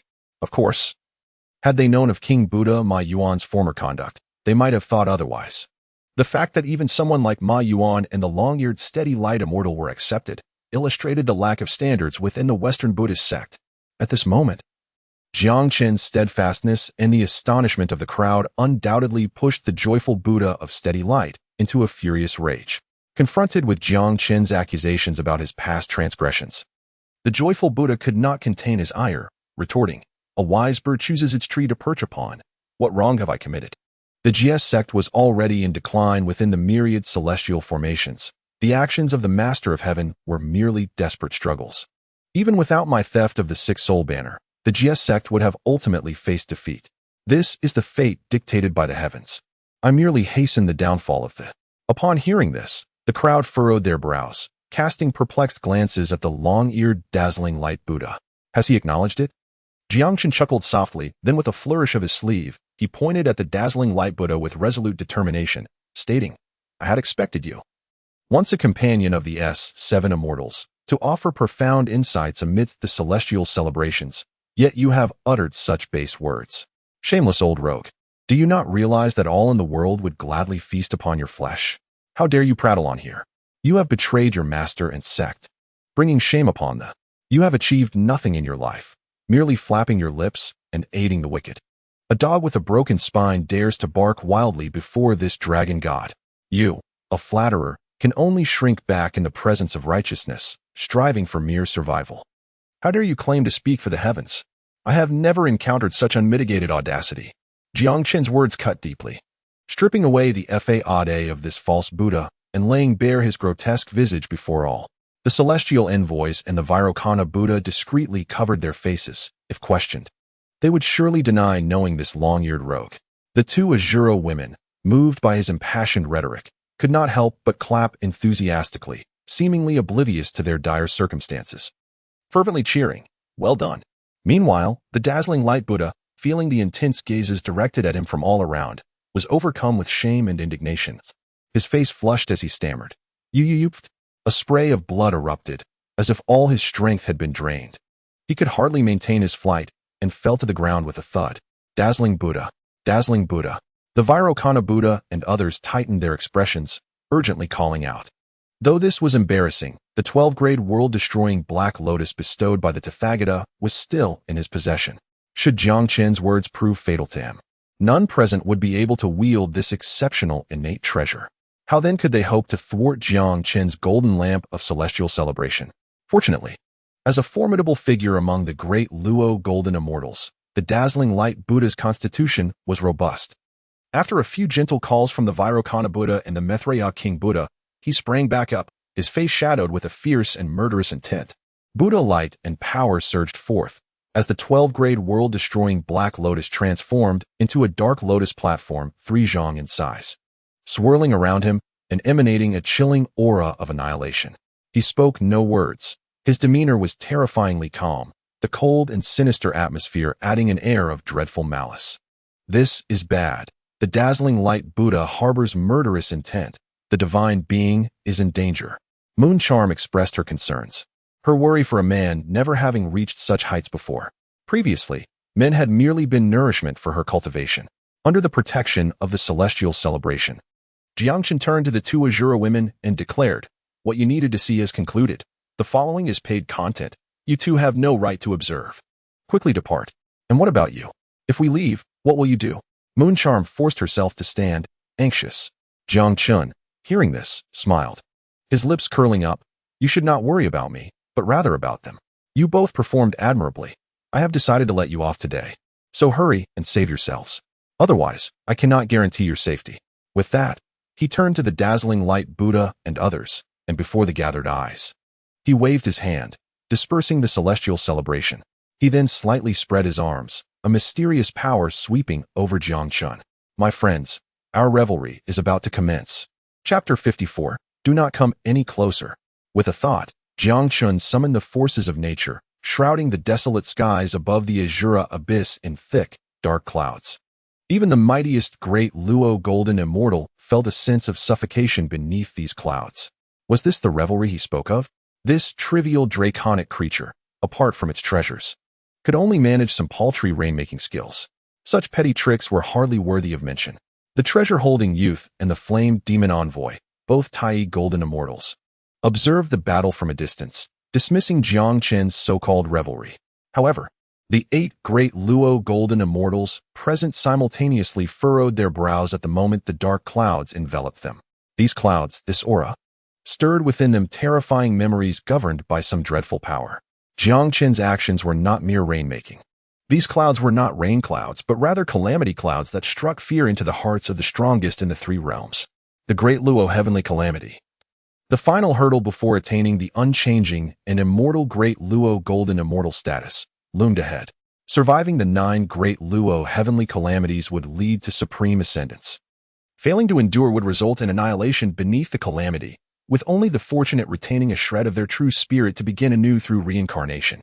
Under the shadow of the calamity clouds, both the Buddhist strongmen and the 2 Azura women bore expressions of grave concern. What does this wretch intend to do? He first battled the remnants of the Azura, then fought us with great effort.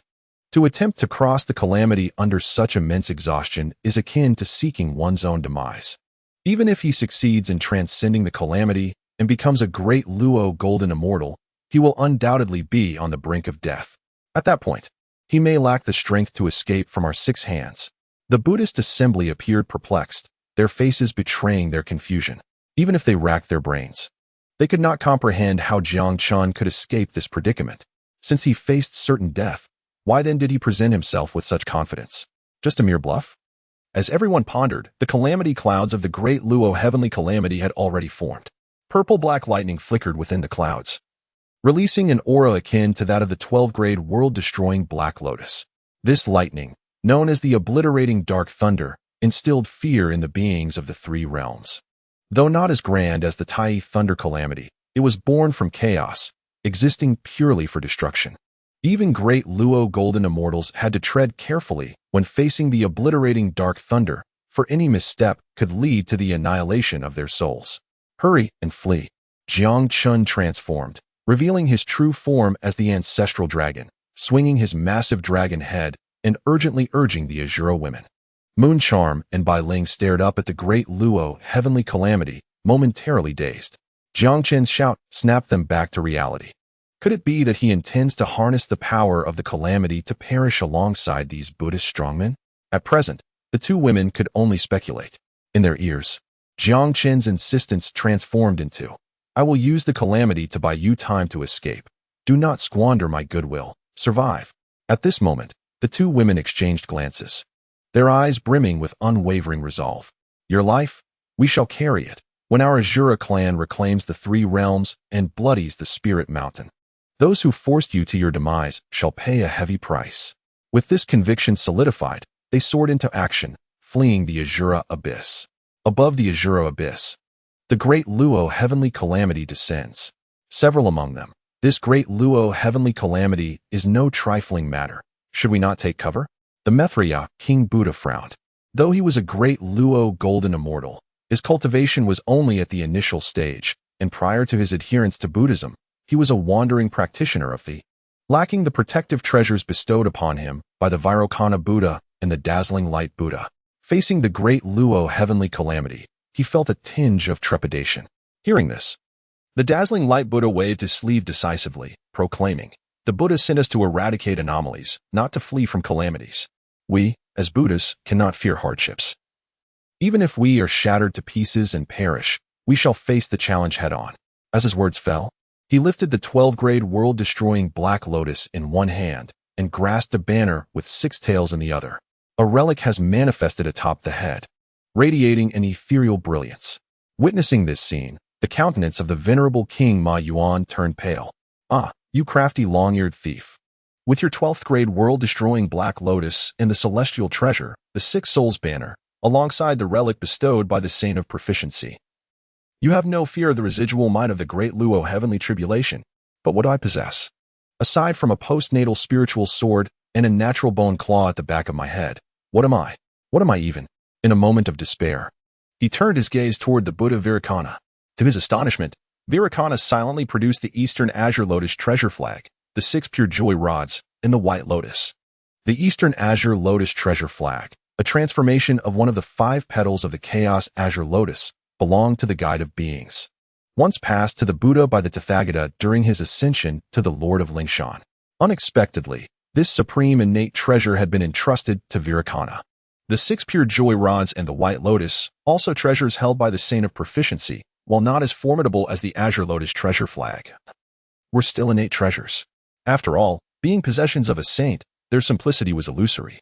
As for the great compassionate goddess, the treasure goddess, and the celestial messenger, each summoned their respective life treasures. Though not top tier, they had been imbued with the merit of the 6 paths of reincarnation over the years, boasting power that rivaled ordinary innate treasures. Meanwhile, the flame demon messenger and the guardian child, lacking the cultivation to reach the great Luo golden immortal realm, had the discretion to keep their distance. At that moment, the venerable King Ma Yuan felt utterly despondent. The fool is none other than myself. Now, with the great Luo heavenly tribulation imminent, unable to withstand it, and too fearful to flee, he resigned himself to the situation, thinking to take a leisurely approach. For who was he, that the powerful would favor him? Suddenly, dark clouds of calamity gathered above, resembling a colossal dragon exhaling lightning, radiating a destructive aura that threatened to obliterate the heavens and earth. The force cascaded down upon the dragon-like form of Jiang Chen. In stark contrast, Jiang Chen did not summon the celebratory cloud golden lantern for defense, nor did he invoke any spells or techniques. He faced the tribulation solely with his physical form. Oh, has he lost his mind? Does he believe he is an ancestral shaman, daring to withstand the heavenly tribulation with mere flesh? In such dire circumstances, Invoking the great Luo heavenly tribulation was akin to courting death. Either way, it would lead to demise.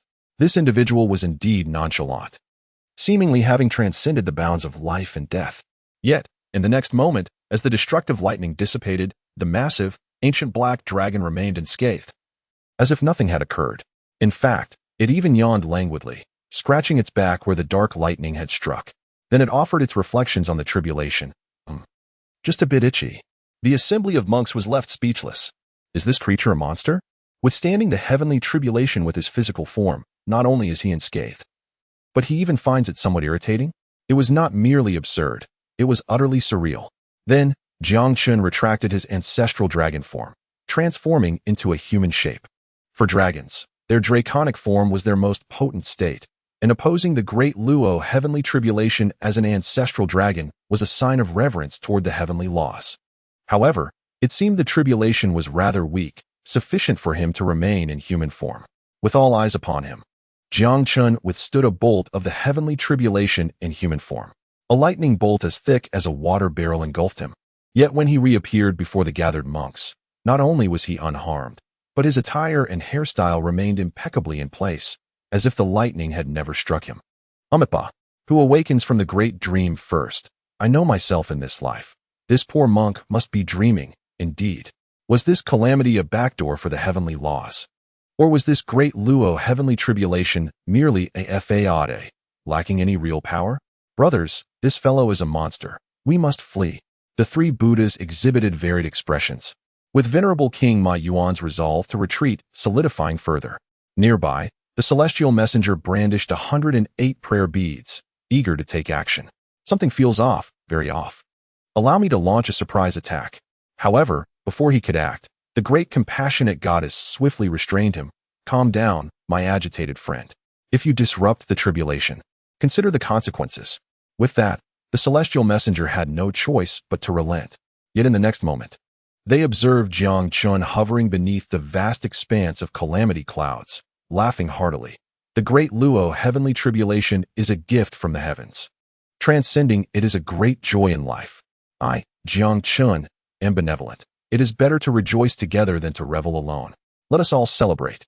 Amidst his laughter, Jiang Chen sprouted wings and, under the technique of the Emperor Jiang's flashing sky, swiftly approached the assembly of monks. He's coming. He is bringing the great Luo heavenly tribulation.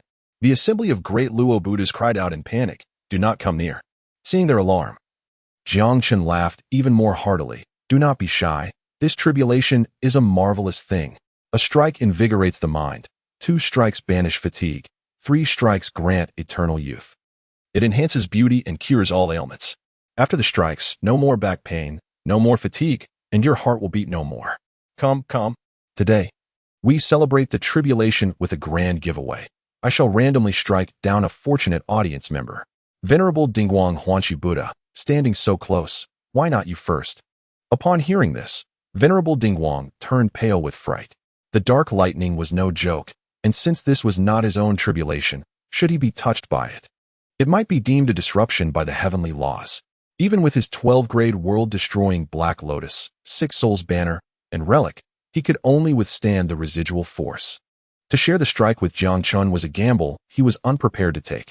Now, all he thought of was escape. True to his nature, Venerable Dingguang, resembling a rabbit, may not have been strong in combat, but excelled in fleeing.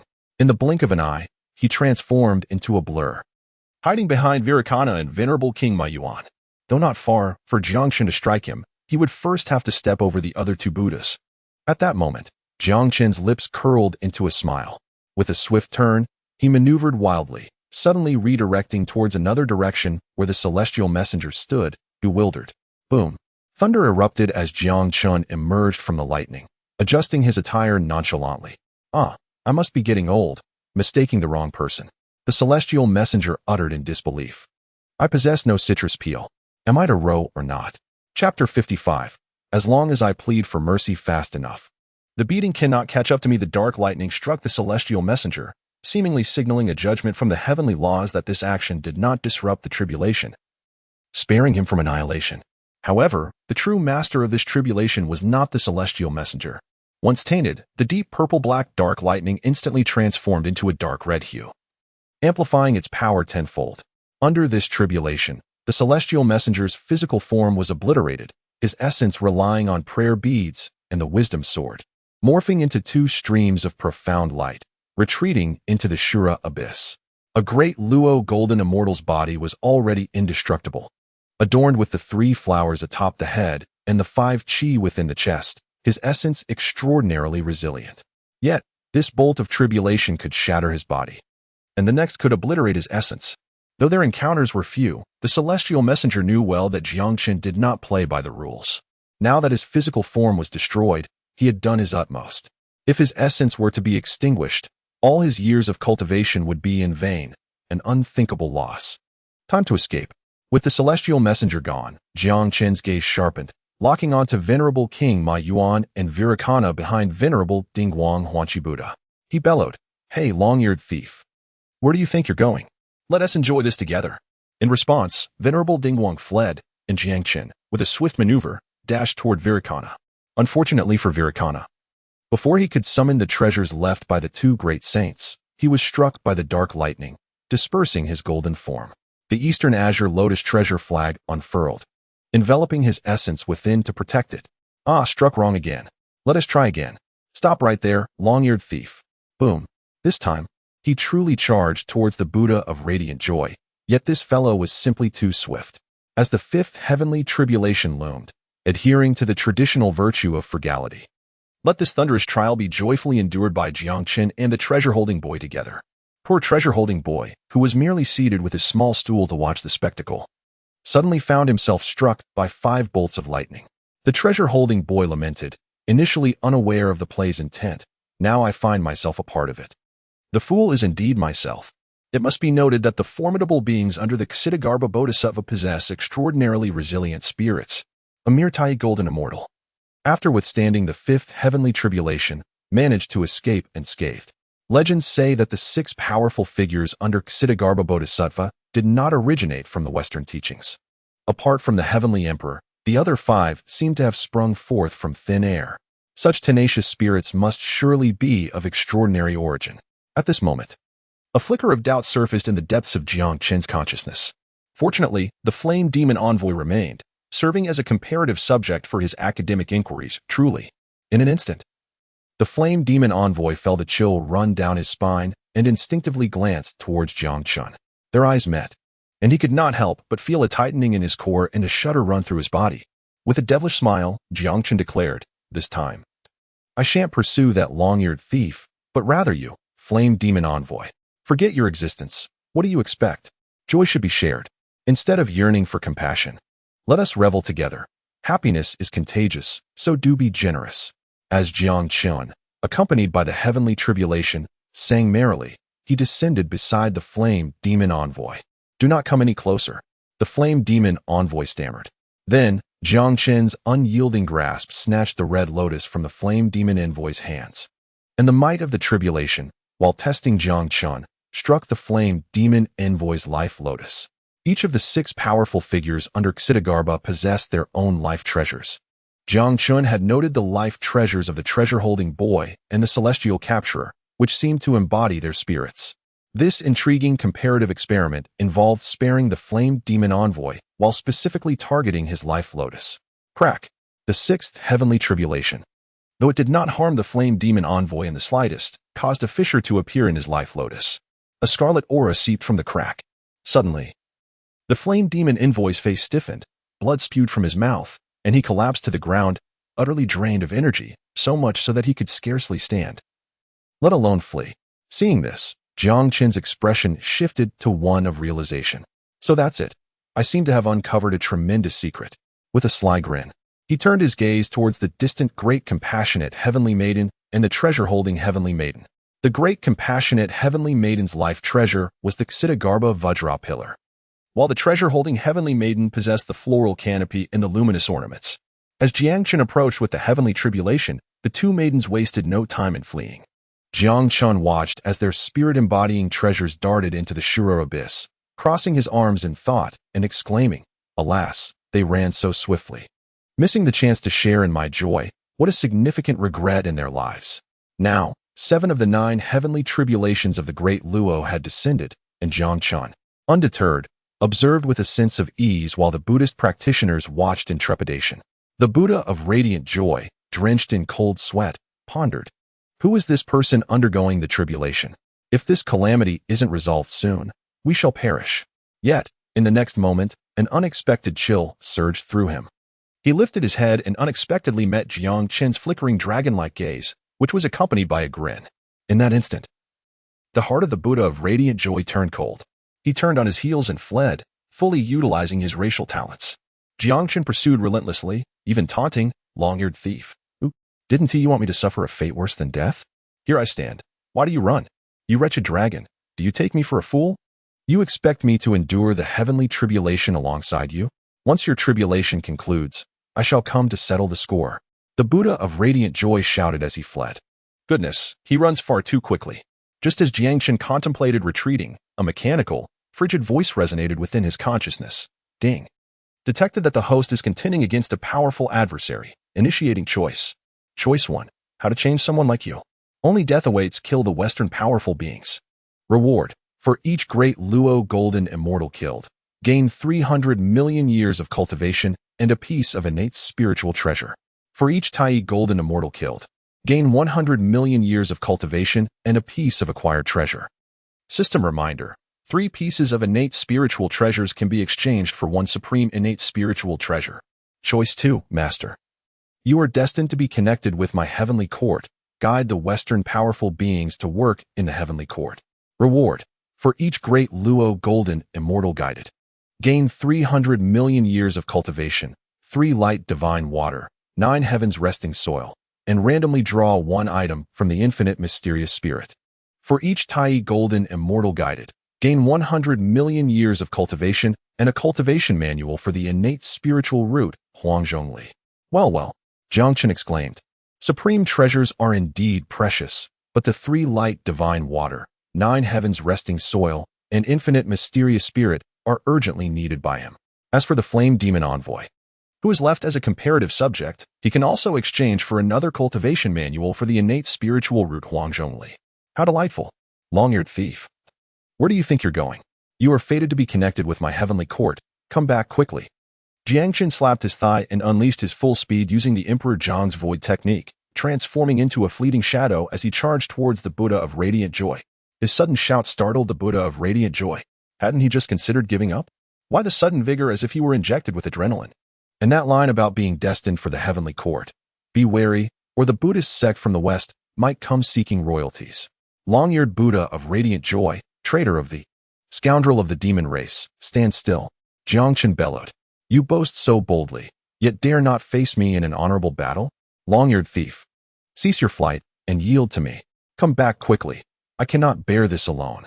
Jiang Chen's voice echoed, growing increasingly frantic, while the expression of the Buddha of radiant joy darkened further.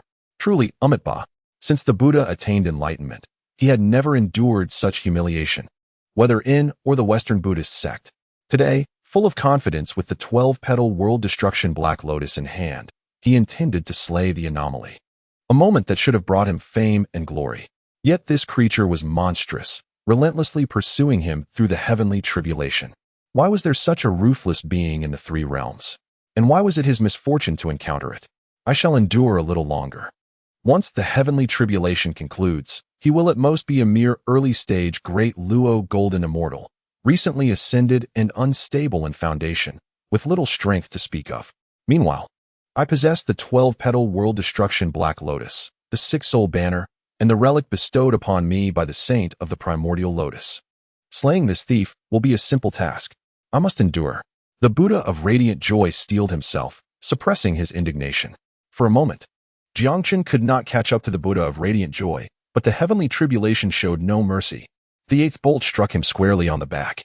Jiang Chen rubbed his back, frowning. Nearby, the king of the Ma Yuan Buddha sensed something amiss and thought to himself, what is happening? Could it be that he cannot endure any longer? This is a golden opportunity. Jiang Chen, enduring the heavenly tribulation, had already driven away the 4 great powers under Ksitigarbha, injured the flame demon envoy's spirit, and even managed to break the body of Vairocana Buddha, concealing his spirit within the Eastern Azure Lotus treasure flag. Meanwhile, The Buddha of radiant joy, who was highly regarded by the Tathagata and bestowed with the 12-petal world destruction Black Lotus, was being relentlessly pursued by Jiang Chen, fleeing like a rabbit that has lost its home. This flaw had been noted, and if I slay this anomaly, it will be a monumental achievement. My status within the Lingshan will undoubtedly rise. The king of the Ma Yuan Buddha envisioned his bright future as the bony claw behind him gripped a gleaming sword. Then, he surged forth in golden light, stealthily advancing towards Jiang Chen. He intended to launch a surprise attack the moment Jiang Chen weathered the final tribulation, confident that success would be his, securing his fame and fortune. Just as he approached within 10 paces of Jiang Chen, he observed Jiang Chen scratching the spot struck by the lightning and gazing upward at the gathering tribulation clouds. The ominous clouds of the great Luo heavenly tribulation had dissipated by a small fraction, yet their residual power prepared for one last desperate strike. The 9 layers of the great Luo heavenly tribulation, each stronger than the last, culminated in the final and most formidable challenge. At that moment, the venerable King Buddha Ma Yuan suddenly heard Jiang Chen muttering, "Alas, only one tribulation remains. And that long-eared thief has fled so quickly that I fear I shall not capture him before the 9th layer of heavenly thunder descends. What shall I do?" Upon hearing this, Ma Yuan's face turned pale. "What? You frown for this? Yet, having come so far, retreating now would be a loss of face." As Ma Yuan found himself in a dilemma, Jiang Chen seemed to sense his presence, turning to meet the gaze of the near proximity Ma Yuan. The confusion in Jiang Chen's eyes gradually transformed into clarity. In that instant, a pang of dread struck Ma Yuan's heart. He glanced around. The formidable Buddhist practitioners that had surrounded Jiang Chen now seemed to have vanished, leaving only the grievously injured flame demon envoy and the long-eared Dingguang immortal who had fled. "Ha ha ha, it's just you, Ma Yuan."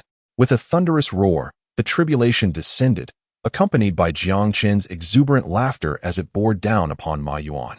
In this critical moment, a look of resolution flashed in Ma Yuan's eyes. He bent his knees and fell to the ground, the skeletal claw behind him discarding its sword, pressing against his head as he bowed with a resounding thud. "I am guilty. Dragon God, spare my life. I am willing to serve as your humble servant to atone for my sins." Ma Yuan thought to himself, "If I plead for mercy quickly enough, the beating may not reach me." Chapter 56. The Super Invincible Enhanced Heavenly Tribulation. Surprising, isn't it? Jiang Chen had thought himself seasoned by numerous storms, believing he had witnessed every scene imaginable. Yet, the sight before him was indeed unprecedented. Ma Yuan, one of the 3,000 Buddhas of the Western Celestial Mountain, though not particularly esteemed, was nonetheless a powerful great Luo golden immortal. Even in fear, he should not have surrendered so readily, let alone kneel in supplication. This display left Jiang Chen utterly confounded. As a representative of the new generation, Jiang Chen adhered to the noble virtues of thrift and resourcefulness, seeking to ensure that every tribulation served a true purpose. Striking a Buddha with lightning was the most fitting conclusion to a heavenly trial. However, before Jiang Chen could make a move, Ma Yuan was already pleading on the ground, incessantly banging his head against the earth with an earnestness that made Jiang Chen hesitate to strike.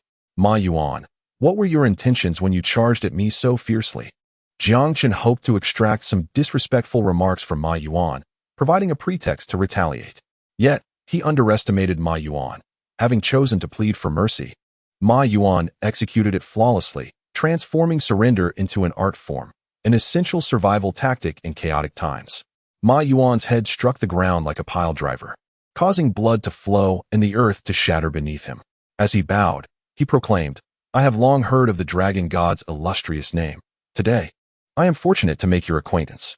My previous actions were truly beyond my will. Witnessing your divine might today, my admiration flows like an unending river, akin to a mountain flood that cannot be contained. Furthermore, having spent many years on the Western Celestial Mountain, I have seen through the hypocrisy and indifference of the Buddhist order, yearning to abandon darkness for the light, lamenting only the absence of a wise Lord. Meeting you today is like seeing the sun break through the clouds, illuminating my path. If you would not reject me, I wish to join your ranks, even as a mere gatekeeper, for it is far better than enduring the indignities of the Tathagata." This declaration genuinely astonished Jiang Chen. Had Ma Yuan attained such enlightenment? Before Jiang Chen could even express the connection he felt with the Dragon God, Ma Yuan willingly submitted. With such awareness, How could Jiang Chen bring himself to strike? Very well, I shall relish this joy alone. Boom. In the end, Jiang Chen bore the final bolt of heavenly lightning himself.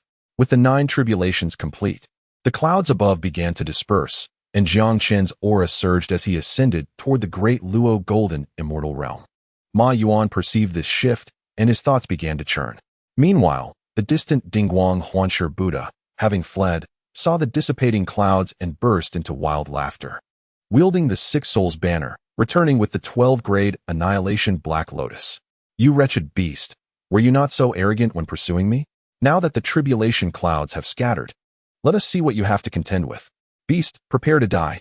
The voice of Dingguang Huanshe Buddha echoed from afar. The 6 souls banner fluttered ominously, and the 12-grade annihilation Black Lotus exuded a terrifying aura of extinction. Even from a distance, it struck fear into the hearts of onlookers. Nearby, the Eastern Green Lotus treasure banner billowed, enveloping the area in a profound azure light, harnessing immense spiritual power to reconstruct the golden body of the Vairocana Buddha. For Vairocana, the destruction of his golden body was not necessarily a grievous injury. As long as his spiritual essence remained intact, with sufficient power, he could utilize the Eastern Green Lotus treasure banner and the 6 roots of purity and serenity to rebuild his form. Previously, sheltering his essence with the Eastern Green Lotus treasure banner had merely been a strategy to feign weakness. Now, witnessing Jiang Chen complete his tribulation, the 3 Buddhas each harbored their own intentions, preparing to counterattack. The Eastern Green Lotus treasure banner swept across, casting a vast expanse of azure light, enveloping a radius of 10,000 miles. Vairocana stood not far off, accompanied by the 6 roots of purity and serenity. His formidable energy as a mid-level great Luo golden immortal fully on display. Dingguang Huanshe Buddha approached, brimming with murderous intent. Though Ma Yuan knelt on the ground, the pace of his kowtow slowed, as if deep in thought. These 3 were no trifling adversaries. To expect them to submit without a show of force was utterly naive. Just as the tribulation clouds were nearly gone, and Jiang Chen was on the verge of attaining the great Luo golden immortal rank, he grinned, producing a speech from his robes. Then, he summoned the celebration cloud golden lamp to shield himself while raising his gaze to the heavens, proclaiming passionately, "Heavenly tribulation, I curse your ancestors. Speak plainly. Can you still proceed? Those aware of the great Luo heavenly tribulation know your might. Those ignorant might think you are merely tickling me. Have you not eaten? Put some effort into it." For the next half an incense's worth of time, Jiang Chen delivered a fervent speech, denouncing the tribulation from 3 perspectives and 8 angles, repeatedly raising his middle finger in defiance. His audacious act was nothing short of revolutionary, leaving the 3 Buddhas dumbfounded. Previously, they had heard the Bodhisattva Guanyin proclaim that Jiang Chen dared to verbally assail the heavenly tribulation, a feat unmatched in the ages. The 3 Buddhas had dismissed this as mere exaggeration to uphold Jiang Chen's dignity. Yet today, they bore witness to the truth of his reputation.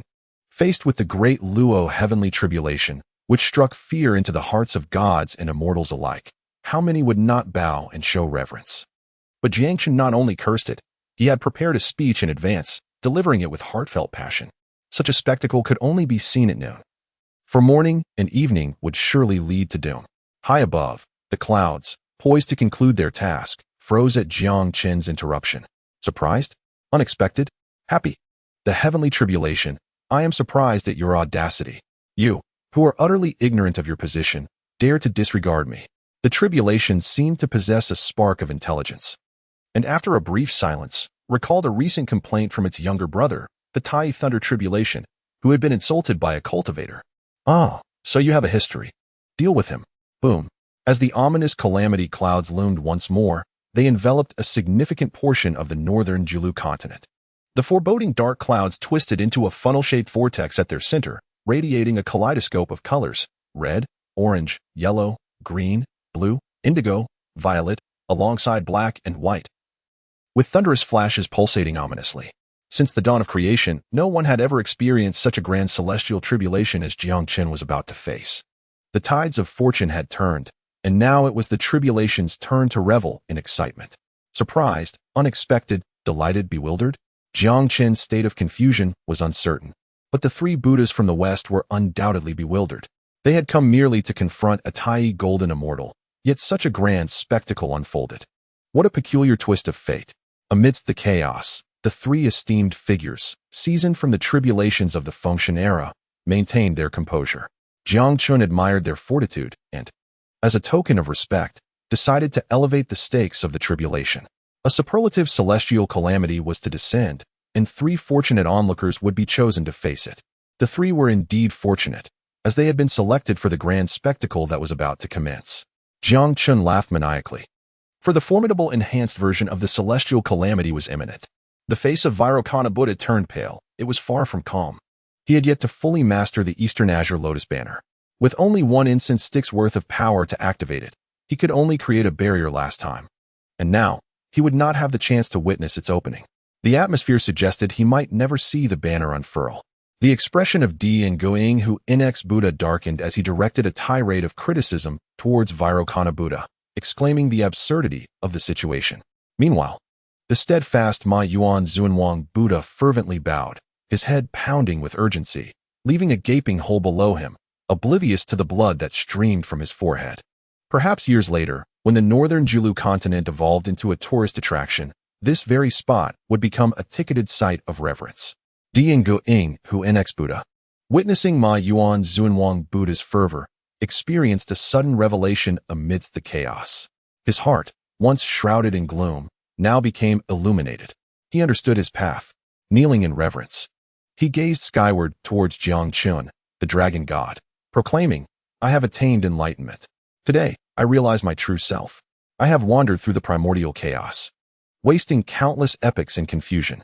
Yet now, guided by the dragon god, I see clearly, my true affinity lies with the heavenly court. I acknowledge my deep sins and wish to sever ties with the empty title of Jiang Chen NX Buddha to heed the dragon god's call. Even as a mere soldier in the heavenly court, it is far superior to languishing in Lingshan as a Buddha.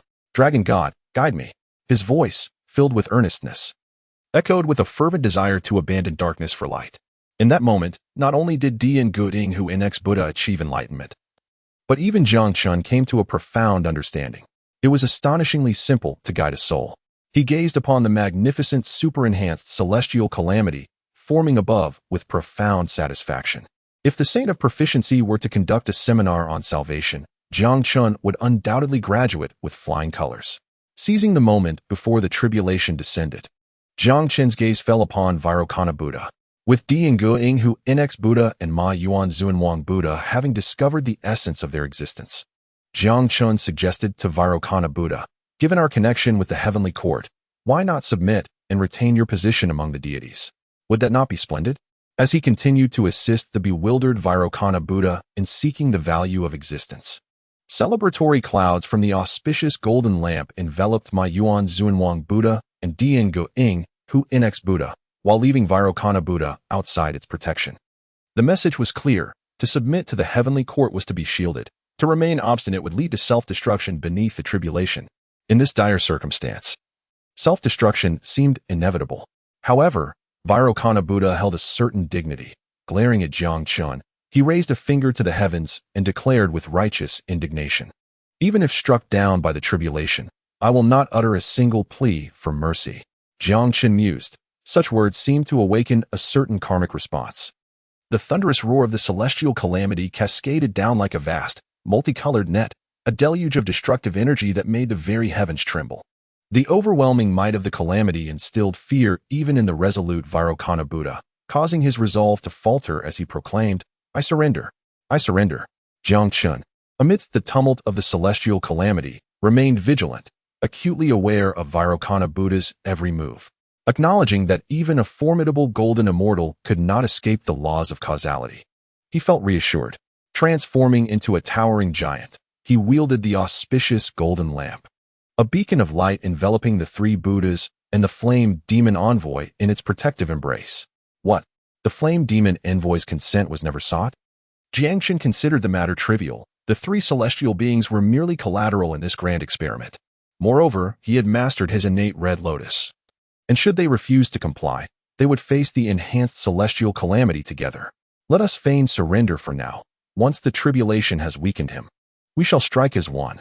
Vairocana Buddha shared a secret strategy with Jiang Chen NX Buddha and Ma Yuan Zunwang Buddha.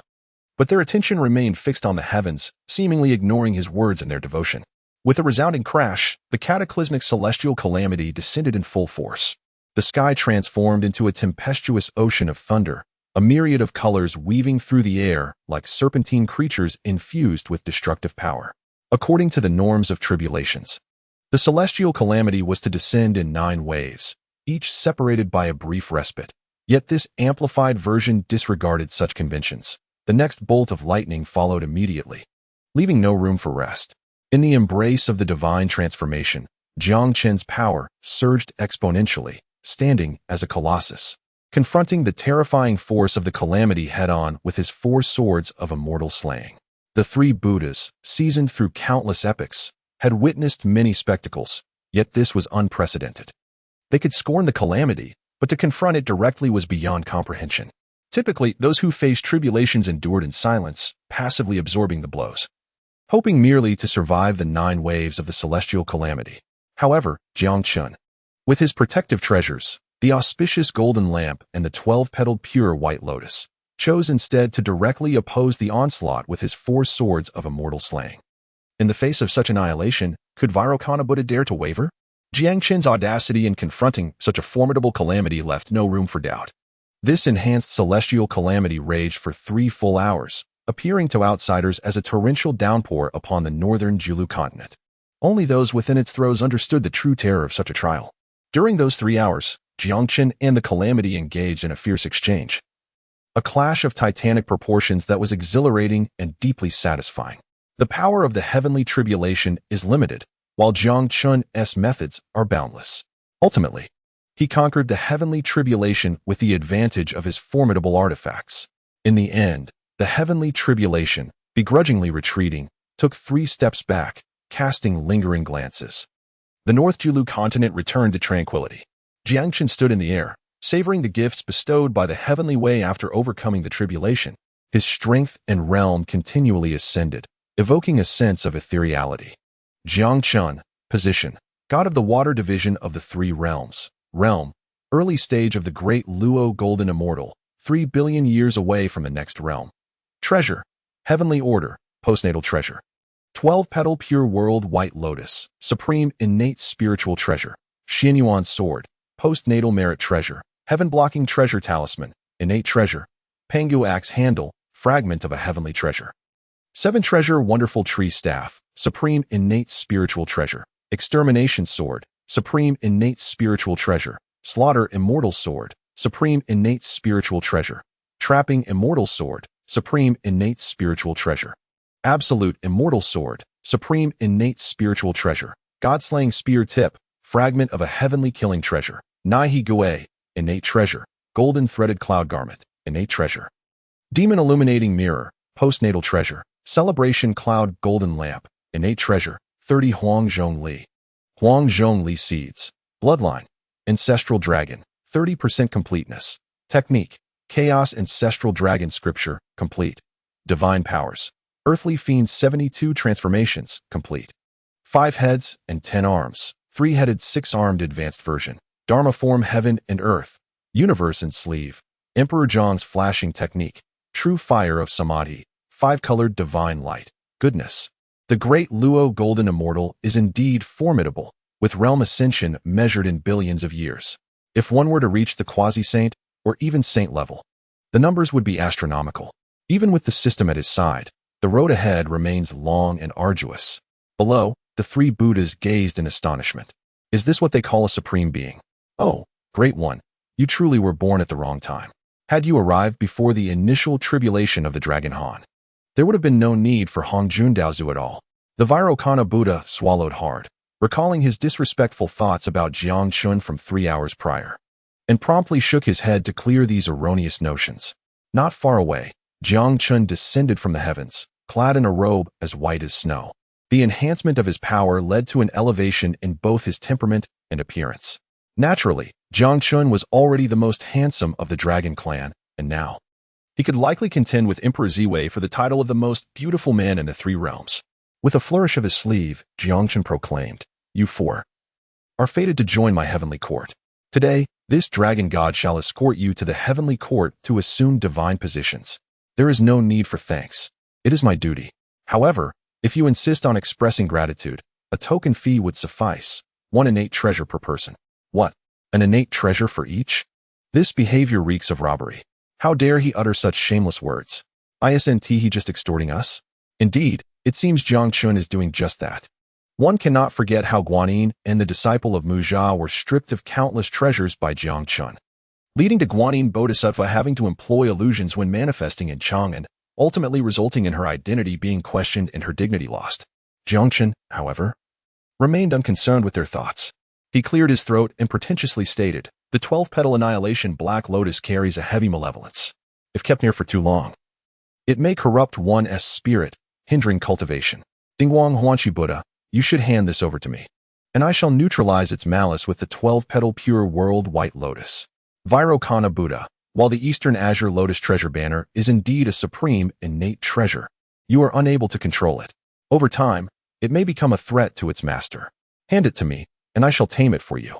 With these words, Jiang Chen asserted the ownership of 2 supreme innate treasures. The 2 Buddhas exchanged glances, their expressions becoming peculiar.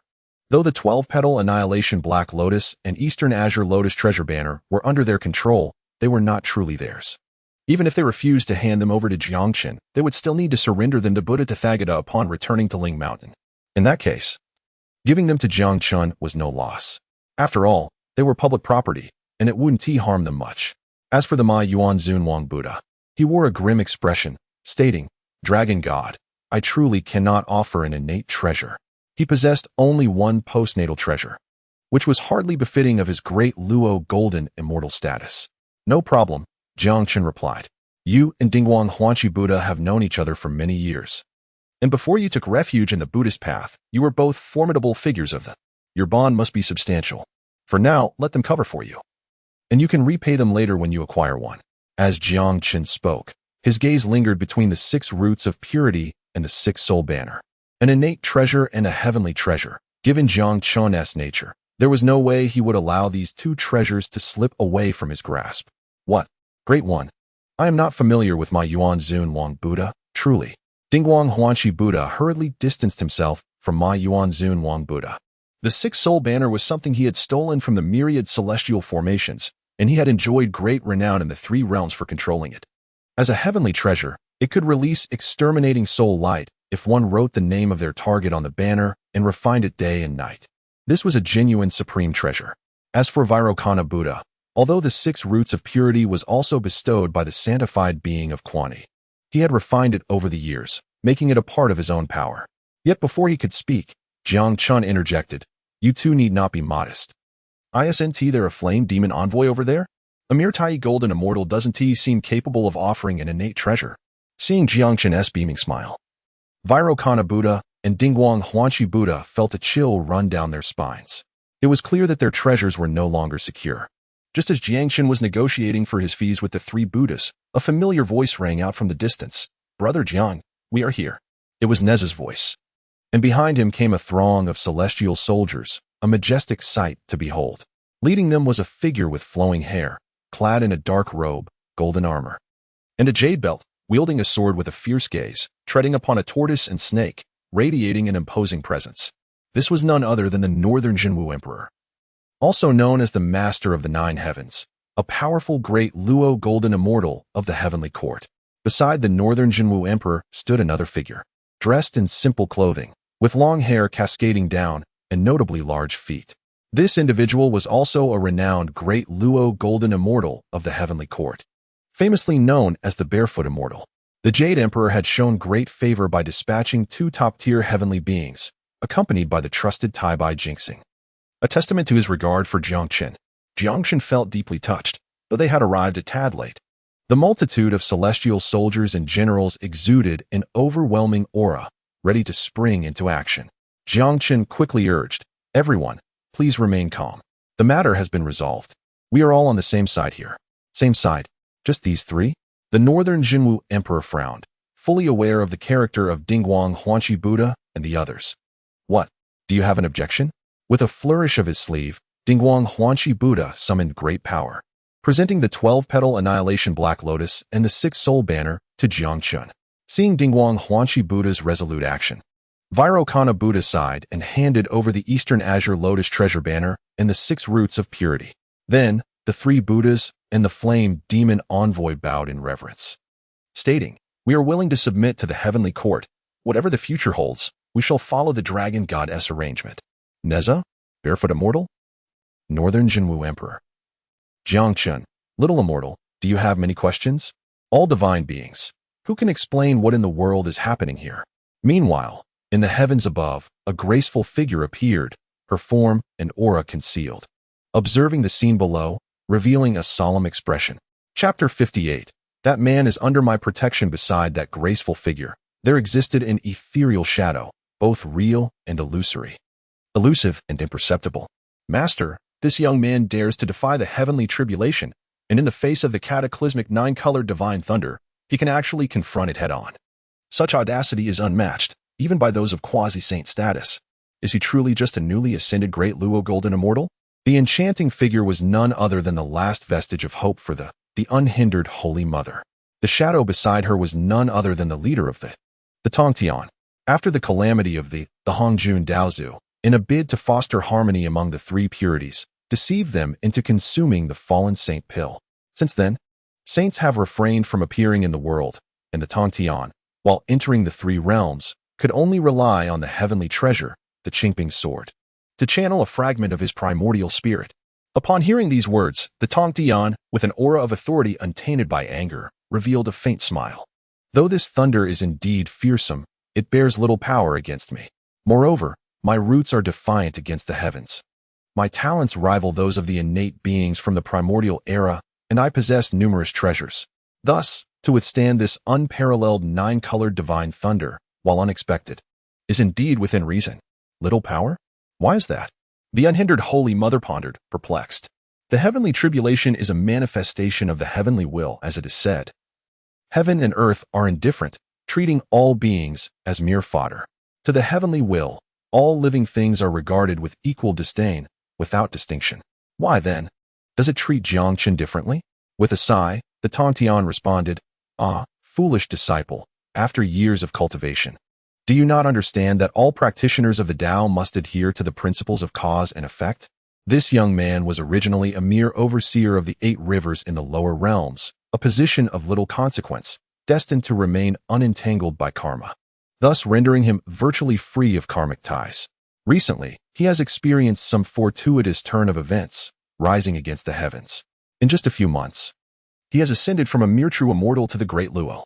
While heaven may treat all beings as fodder, he contends with the great Luo heavenly tribulation using the karma of a mere human immortal.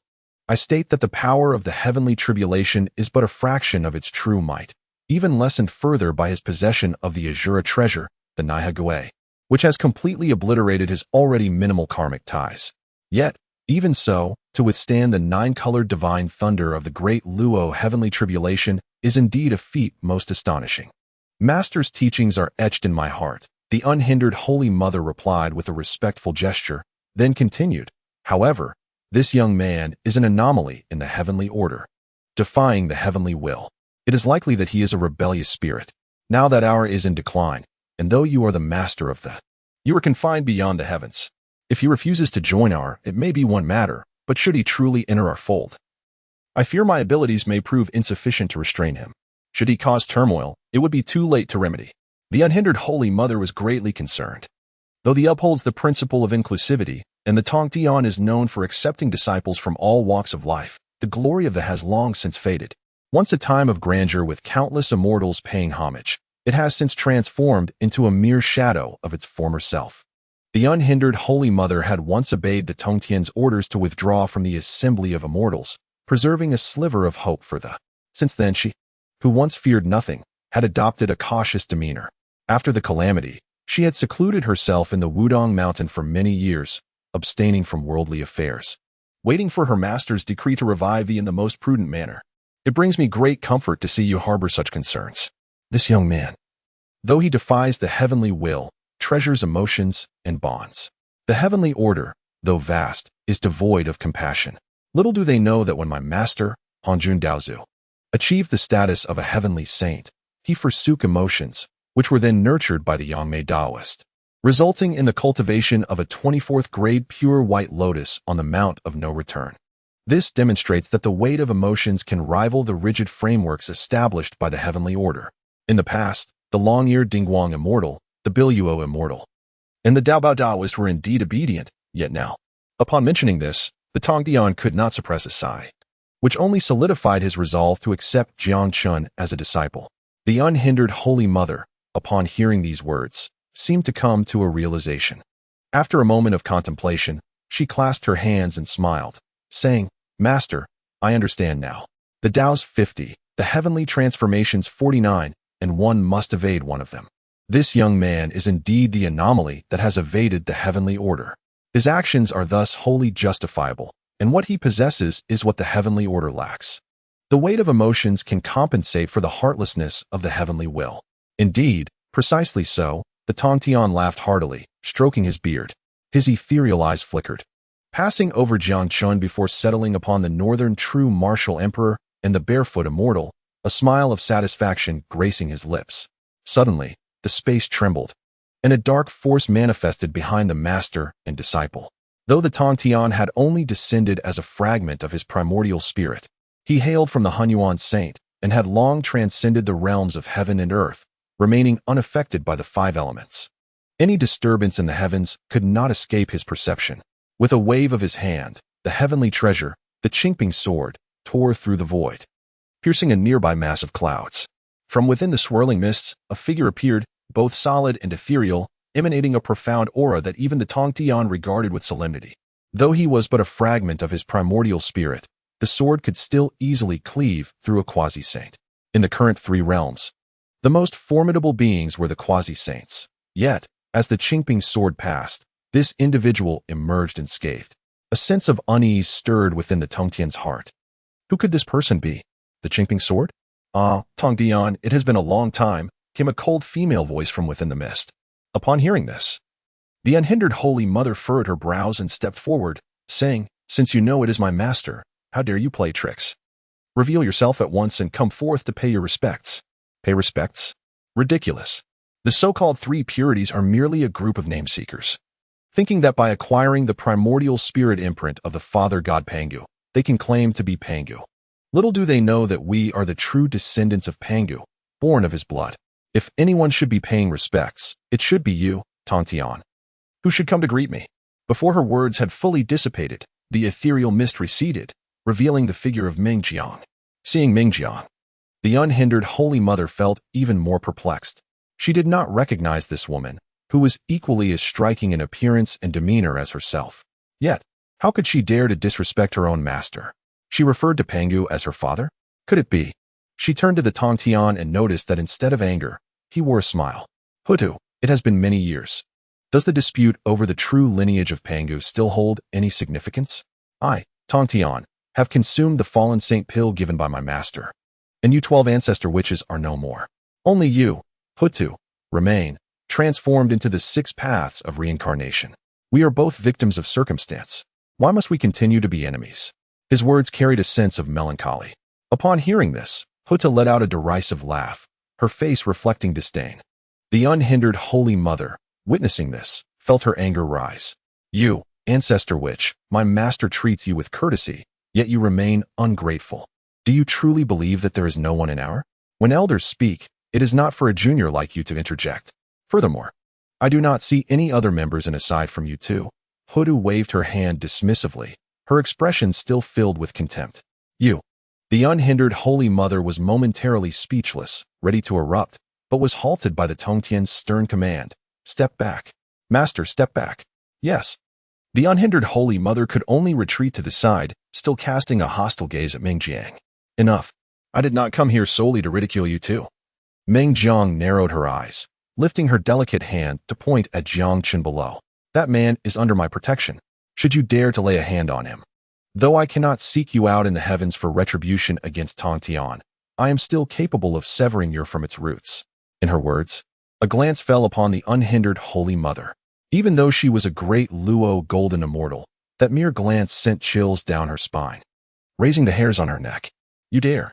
The smile on the face of the celestial master froze, replaced by a frigid intensity. In the face of the fury of this primordial saint, Meng Jiang exhibited no fear, her expression cold as she spoke. In this world, there is nothing I dare not do. Back in the days when my 12 ancestral witches roamed the vast wilderness, you were still trembling in fear. And now you dare to threaten me? You are hardly worthy. As long as you do not cross my bottom line. You may walk your own path while I traverse mine. But if you dare to harm the man I protect, I assure you, I will ensure that your sect's fortune is buried alongside you. I stand by my word. In this realm, those brave enough to speak such words to the celestial master could be counted on one hand, and Meng Jiang was indeed one of them. Faced with such audacity, even the most stoic would feel a tremor, let alone the celestial master and the unfettered Holy Mother. The celestial master's expression darkened, while the unfettered Holy Mother, unable to contain her wrath, gently waved her delicate hand, gripping the Qingping sword. With a flick of her wrist, she pointed it at Meng Jiang, revealing that the legendary Hutu was indeed a madwoman. Since you are so insistent, do not blame us for being rude. Master, your primordial spirit is on the verge of exhaustion. Let me handle the ensuing matters. I may not be able to defeat Hutu in her true form, but with your Qingping sword, I shall not be intimidated by a mere Hutagood corpse. Yet, before her words could fully settle, the Qingping sword quivered slightly, radiating a faint azure light. It then slipped from the unfettered Holy Mother's grasp, returning to the side of the celestial master. Very well. Since you are willing to reveal the identity of the good corpse, it seems this person holds significant importance to you. He is not an insignificant being, and neither of us can control him. I promise not to actively seek him out, but should he express a desire to join my sect of enlightenment, you shall not impede his choice. Do you agree to this gentleman's accord? The celestial master sighed, taking a step back. Upon hearing this, Meng Jiang contemplated for a moment before nodding. I accept your terms. Should he choose to join the sect of enlightenment of his own volition, I shall not only refrain from obstructing him, but shall also accompany him into the sect. Haha, excellent. A gentleman's word is as good as a promise sealed. In the western heaven, at the great Thunder Sound Temple, time rewound several hours. Ananda and Kasyapa presented the 12-grade world-destroying Black Lotus to the Buddha of Joyful Radiance and returned to the great Thunder Sound Temple. The Buddha sat upon the 9-grade Merit Golden Lotus, his mood seemingly improved. Kasyapa, known for his wisdom and as the Buddha's confidant, understood that the Buddha believed he had secured victory by eliminating anomalies. If the journey to the west proceeded smoothly, the Buddha's spirit would soar even higher. However, a glitch had occurred during Guanin's manifestation at the Water and Land Assembly, causing Li Shimin and Chen Xuanzang to waver. Tomorrow marked the predetermined day for Chen Xuanzang to embark on his journey to the west. If he missed it, it would disrupt the heavenly order. I, Buddha, wish to enter the southern Jianbu continent's Chang'an city to enlighten Chen Xuanzang and strengthen his resolve for the journey. Kasyapa stepped forward, hands clasped in reverence. Chapter 59. Your Majesty, do you desire great Luo? On this day, a shocking event unfolded in the heavenly court. The Buddha of Joyful Radiance, the Buddha of Mayuan, the Buddha of Vairocana, and a flame demon envoy respectfully followed Jiang Chen, leaving the guardian of the southern heavenly gate in a state of disbelief. Can anyone explain what is happening? The 4 heavenly kings were originally figures from the Buddhist sect, dispatched to the heavenly court to take turns guarding the southern heavenly gate due to the commencement of the journey to the west. Though they were called kings, their true power was merely at the golden immortal level. The 3 Buddhas, possessing the strength of great Luo golden immortals, were like idols in their eyes. Yet, they watched as their idols followed Jiang Chen like devoted acolytes, while Jiang Chen appeared visibly displeased. In that moment, the guardian of the southern heavenly gate felt his worldview shatter, his mind buzzing. Not only he, but even the northern Jinwu emperor, the barefoot immortal, Neza, and the morning star all struggled to comprehend the situation. During the calamity of the journey to the west, the Buddhist sect was to rise. Not even the Buddhas from the western heaven, nor the Arhats, would look down upon the gods of the heavenly court. Yet, what had transpired to make these 4 beings so humble, bowing and scraping from the southern heavenly gate to the Lingxiao Palace? Only Jiang Chen truly understood the underlying circumstances. They had accepted the reality that they would be transformed by Jiang Chen into the heavenly court, and with the vast army of the heavenly court now at their disposal, they could be appointed to any divine position. Who knew if the deity they encountered on the way would become their superior? Arriving at the entrance of the Lingxiao Palace, the morning star hurried ahead and stood in front of everyone, clearing his throat, His Majesty has summoned only the righteous deities of the Three Realms Water Department into the palace. All others must wait here for a moment. Before leaving, Jiang Chen patted Neza on the shoulder, offering a meaningful smile. Good brother, this time. I will surely help you find release. He then left Neza in a state of confusion as he entered the Lingxiao Palace alongside the Morning Star. Inside the Lingxiao Palace. What is this? The Buddha of Joyful Radiance, the Buddha of Vairocana, the Buddha of Ma Yuan, and a flame demon envoy wish to join our heavenly court? Jiang Chen. Enlighten me on this matter. A great Luo powerhouse, regardless of the era, is considered a top-tier force. Moreover, Jiang Chen had suddenly brought 3 of them, along with a fully realized Tai Golden Immortal. By the heavens, how thrilling. Even the Jade Emperor began to lose his composure in the face of such a situation. Conversely, Jiang Chen remained remarkably calm, shrugging nonchalantly, "It's nothing much. I merely went to the northern Julu continent to meet a couple of friends." And these esteemed beings rushed over, insisting they are fated to be with our heavenly court. They wish to leave Buddhism, abandoning the darkness for the light. And even if they serve as gatekeepers in our heavenly court, it is better than becoming Buddhas at Ling Mountain. Seeing their sincerity, I took the liberty of bringing them along. Please do not blame me. The assembled Buddhas were left speechless. As for the Jade Emperor, his smile stretched wide. Blame you? You think too much. I absolutely adore you. However, despite his joy, the Jade Emperor understood the need to maintain authority in front of his subordinates. Cough, cough, Jiang Chen. Those from the Buddhist sect are known for their capriciousness and unscrupulous methods.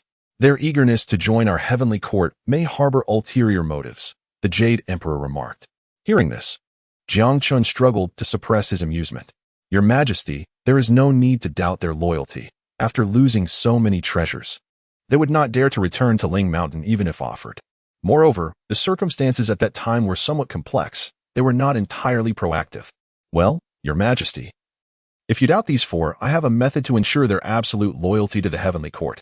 Jiang Chen smiled, revealing his true purpose. The Jade Emperor's eyes brightened, eagerly inquiring, what method? The list of deities. Jiang Chen replied. Upon hearing this, the Jade Emperor furrowed his brow, his gaze involuntarily resting on the Morning Star.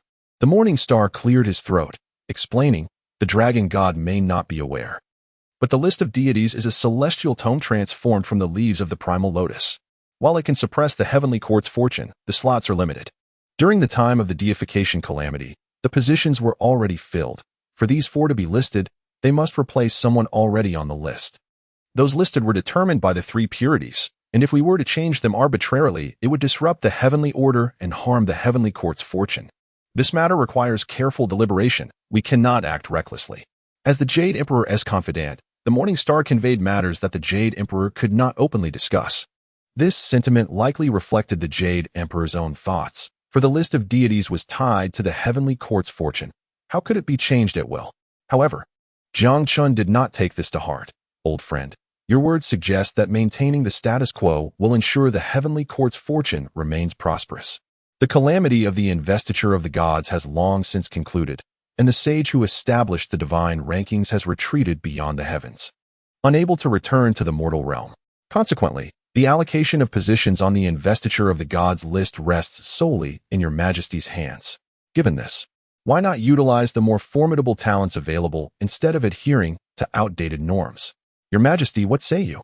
Jiang Chen deftly shifted the conversation, directing the inquiry towards the Jade Emperor. Minister Jiang, pray tell, if I were to permit the 4 from the Buddhist sect to ascend the investiture of the gods, whom do you propose to replace? The Jade Emperor's eyes narrowed, as he seemingly grasped Jiang Chen's underlying intentions.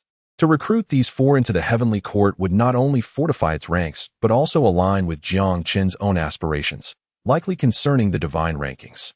For the Jade Emperor, if the proposition were not excessively audacious, it was indeed worthy of consideration. After all, in the present 3 realms, it is he, the Jade Emperor, who holds the ultimate authority, rather than the once revered 3 pure ones. As for Jiang Chen, he harbored no fear of being seen through by the Jade Emperor and candidly stated, I propose that the 4 from the Buddhist sect replace Neza and the 3 heavenly maidens. What do you think, Your Majesty?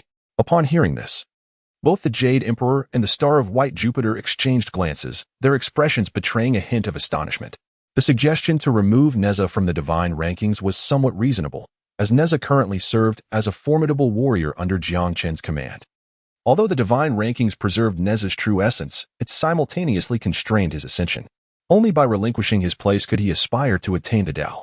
However, the three heavenly maidens had no ties to Jiang Chen, and their relationship was entirely devoid of any karmic connection. Jiang Chen's proposition, while seemingly straightforward, raised questions about the feasibility of recruiting three great Luo Golden Immortals. Such a considerable effort to assist three strangers in escaping the divine rankings seemed quite dubious. The Jade Emperor, sensing something amiss, exchanged a knowing glance with the star of white Jupiter, who promptly inquired, "Could it be that the dragon god has joined the?" Without hesitation, Jiang Chen replied, "Not at all. My intentions are merely to repay a favor to the. When I publicly exposed Guanyin Bodhisattva's scheme in Chang'an, I was pursued by her wrath. Fortunately, it was the Holy Mother of Wudong who intervened, saving me from peril. Now, amidst this calamity, I wish to avoid incurring further karmic debt. Granting freedom to the three heavenly maidens also serves to repay her kindness." This was Jiang Chen's genuine sentiment, requiring no concealment. With this revelation, the Jade Emperor breathed a sigh of relief. "Ah, had you mentioned this sooner, I would have thought you were poached by the. Given this context, your proposal holds merit, and I hereby grant it. From this day forth, the Flame Demon Envoy shall be appointed as the grand deity of the three altars, replacing Neza. Vairocana Buddha, the Buddha of light and joy, and the Buddha of the Ma Yuan shall take the place of the three heavenly maidens on the investiture of the gods, receiving their rightful divine titles. Star of Jupiter, you shall oversee this matter." The Jade Emperor's voice resonated like thunder, commanding respect. Below, the Star of White Jupiter accepted the decree and withdrew. "By the way, I have also captured the 56th princess of the Azura clan, Su Yunxi. Your Majesty, do you desire her as a great Luo?" Jiang Chen inquired. Upon hearing this, the Jade Emperor's expression turned somewhat peculiar. He scrutinized Jiang Chen and suddenly chuckled. "Ah, I have indeed heard of this girl, Su Yunxi. Among the 72 princesses of the Azura, she is a breath of fresh air, cultivating an ethereal purity and maintaining her maidenhood. As I govern the three realms, my duties leave me little leisure. You may keep her for your own purposes." The emphasis on keep raised Jiang Chen's suspicions. Did this esteemed figure harbor inappropriate thoughts? When Jiang Chen initially captured Su Yunxi, he intended to use her as a replacement for Neza to escape the divine rankings. However, to his surprise, the Buddha of light and joy and the others exhibited such elevated awareness that they journeyed from afar to the Azura abyss to ally with the heavenly court through Jiang Chen. With such enthusiasm, it would be impolite to refuse. Since the Jade Emperor had no interest in this great Luo powerhouse, Jiang Chen reluctantly accepted her. After all, his own realm was in need of capable individuals, and a free great Luo Golden Immortal was too advantageous to decline. Ding. Congratulations, host, on completing task 2. You have received the rewards: 10 million years of cultivation, 3 light divine water, 9 heaven soil, infinite mysterious spirit, a manual for cultivating the inherent spiritual root of Huang Zhongli, and a complimentary copy of Postpartum Care for Sows. Jiang Chen. In the southern continent, Chang'an City, Kasyapa had received the Tathagata's decree and transformed into an elderly monk, entering Chang'an City. On his journey, he had already devised a strategy to persuade Qin Xuanzang to firmly commit to the quest for the scriptures in the West. Kasyapa traversed the bustling streets and halted before a fortune-telling booth, where the fortune-teller, known for his unique appearance, was a renowned figure in Chang'an. His name was Yuan Shouqing. It was rumored that the current supervisor of the Astronomical Bureau, Yuan Tiangang, was his nephew. In the past, the Dragon King of the Jinghe had made a wager with Yuan Shouqing, leading to a grave mistake that resulted in altering the Jade Emperor's decree and withholding rain, ultimately landing him on the executioner's platform. Although he claimed to be a fortune-teller, this mere mortal could not possibly rival the authority of the Jade Emperor's edicts. It was evident that this individual was a crucial element in the unfolding of the journey to the West. "Ba, esteemed sir, could you possibly discern my fortune?" Kasyapa reverently chanted, joining his palms in prayer. The passers-by nearby couldn't help but be astonished. Goodness, even a monk has come to seek fortune from a Taoist. This must indicate that the fortune-teller's predictions are exceptionally accurate. Yuan Shouqing glanced up, his eyes narrowing. Upon recognizing the visitor's appearance, he nearly toppled from his chair. Kasyapa. He was about to address him as a venerable sage, but suddenly recalled their current public setting, stifling his words, and instead saying, "Master, have you come to guide me?" The onlookers exchanged bewildered expressions. "Huh, are you two planning to elope?" Chapter 60. I am going to the West. Even the sages cannot stop me. In the bustling marketplace, Yuan Shouqing, a prominent figure in Chang'an, became the center of attention as Cassiopeia sought his fortune. With a casual gesture, Cassiopeia conjured a veil of mist that enveloped them, creating an ethereal atmosphere that obscured their forms and voices. Mortals could only perceive two figures conversing at the fortune-telling booth, unable to discern their features or hear their words. Cassiopeia and Yuan Shouqing exchanged knowing glances, shaking their heads with a light-hearted smile. Not yet, it is still not the right time. Upon hearing this, Yuan Shouqing was momentarily taken aback before his expression turned sorrowful. Venerable Cassiopeia, you once promised me that if I assisted you in deceiving the Dragon King of the Jingha, you would guide me to the Western Paradise to attain a golden body as an arhat. I even went so far as to betray the heavenly court and steal the Jade Emperor's decree, incurring a grave crime, though no one has discovered it yet. The truth cannot remain hidden forever. You cannot go back on your word and abandon me. When they conspired, he had called her sweetheart, but now, with new faces emerging, he referred to her as Lady Niu. Despite being the most popular fortune-teller in Chang'an, Yuan Shouqing's demeanor was anything but carefree since he had committed this act. Not to mention that stealing the Jade Emperor's decree was an unforgivable transgression. There were rumors that the Dragon King of the Jingha had not only survived but had also vanquished Wei Zheng, rapidly ascending to the rank of Great Luo. He was now a highly esteemed figure, appointed as a free immortal by the Jade Emperor, governing the realm of water throughout the three realms. As a result, Yuan Shouqing found himself in a state of constant anxiety, unable to venture out on rainy days for fear of encountering a transformed creature lurking in the waters. Sent by Jiang Chen to take him away. In such a predicament, he dared to tell me that he could not take me to the Western Paradise? Alas, there are reasons for everything. This matter is one you must undertake. Fear not. Once this is resolved, I shall personally guide you to the Lingshan to meet the Buddha. Cassiopeia sighed softly and continued, do you recall the water and land assembly from a few days ago? Guanyin Bodhisattva manifested a treasure. Were you present? Yuan Shouqing nodded. Nearly everyone in the city was there. At that time, it was unclear what had occurred. Guanyin Bodhisattva's treasure shattered, and the common folk, being ignorant, failed to recognize the Bodhisattva's true form, leading to the most foolish of slanders against the Buddhist teachings. Upon hearing these words, KY joined his hands in reverence, manifesting the golden form of the Venerable One, and proclaimed with a resonant voice, Amit Bha. It is this matter that has led the Emperor of the Tang dynasty and the illustrious Chen Xuanzang to harbor doubts about our Buddha, causing hesitation regarding the great undertaking of the westward journey. You, who present yourself as a sage in Chang'an, should take it upon yourself to persuade them. As for Li Shimin, I merely need to weave a dream to instill steadfastness in his faith. The challenge lies with Chen Xuanzang. I have heard from Guanyin that he seems to have awakened the memories of the golden cicada. Thus, your involvement will not only avoid arousing his suspicion, but will also appear entirely reasonable. Upon the successful completion of this task, you shall be the first to achieve merit in the great endeavor of the westward journey. When the Buddha rewards merit, you shall undoubtedly be granted a golden form in return. Go forth, Pikachu. With that, he soared into the golden light and transformed into a rainbow, leaving no opportunity for Yuan Shouqing to choose. At that moment, Yuan Shouqing felt utterly devastated. He even contemplated shouting, KY, I curse your ancestors. Alas, he could only blame his own greed and folly for believing he had grasped the heavenly mysteries, thinking that Buddhism would flourish amidst the tribulations of the westward journey, leading him to commit such a foolish act. Instead of fulfilling his role as a divine official, he chose to become a pawn for the Buddhist sect. However, with the situation at this juncture, he had no path of retreat left. Should he fail to act according to KY's instructions, his dreams of journeying to the Western Paradise would remain forever unfulfilled. Onward, diligent worker.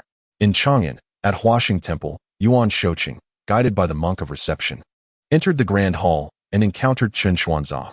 Yuan benefactor? Chen Xuanzang scrutinized Yuan Shouqing, his expression shifting to one of subtle complexity. Jiang Chen had previously bestowed the replacement dragon talisman upon Chen Xuanzang, granting him half of Jiang Chen's power, which instilled in him a profound sense of gratitude, even regarding Jiang Chen as a guiding light in his life. Now, the very individual who had nearly brought about Jiang Chen's demise stood before him. Although Jiang Chen had chosen not to seek revenge, Chen Xuanzang pondered how to exact some form of punishment upon this person to relieve Jiang Chen's grievances.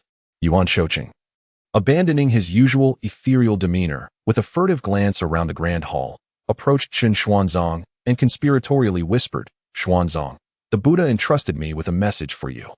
Upon hearing this, Chen Xuanzang momentarily froze, incredulous that a mere Taoist would deliver a message from the so-called Buddha, suspecting that this fellow had betrayed his principles.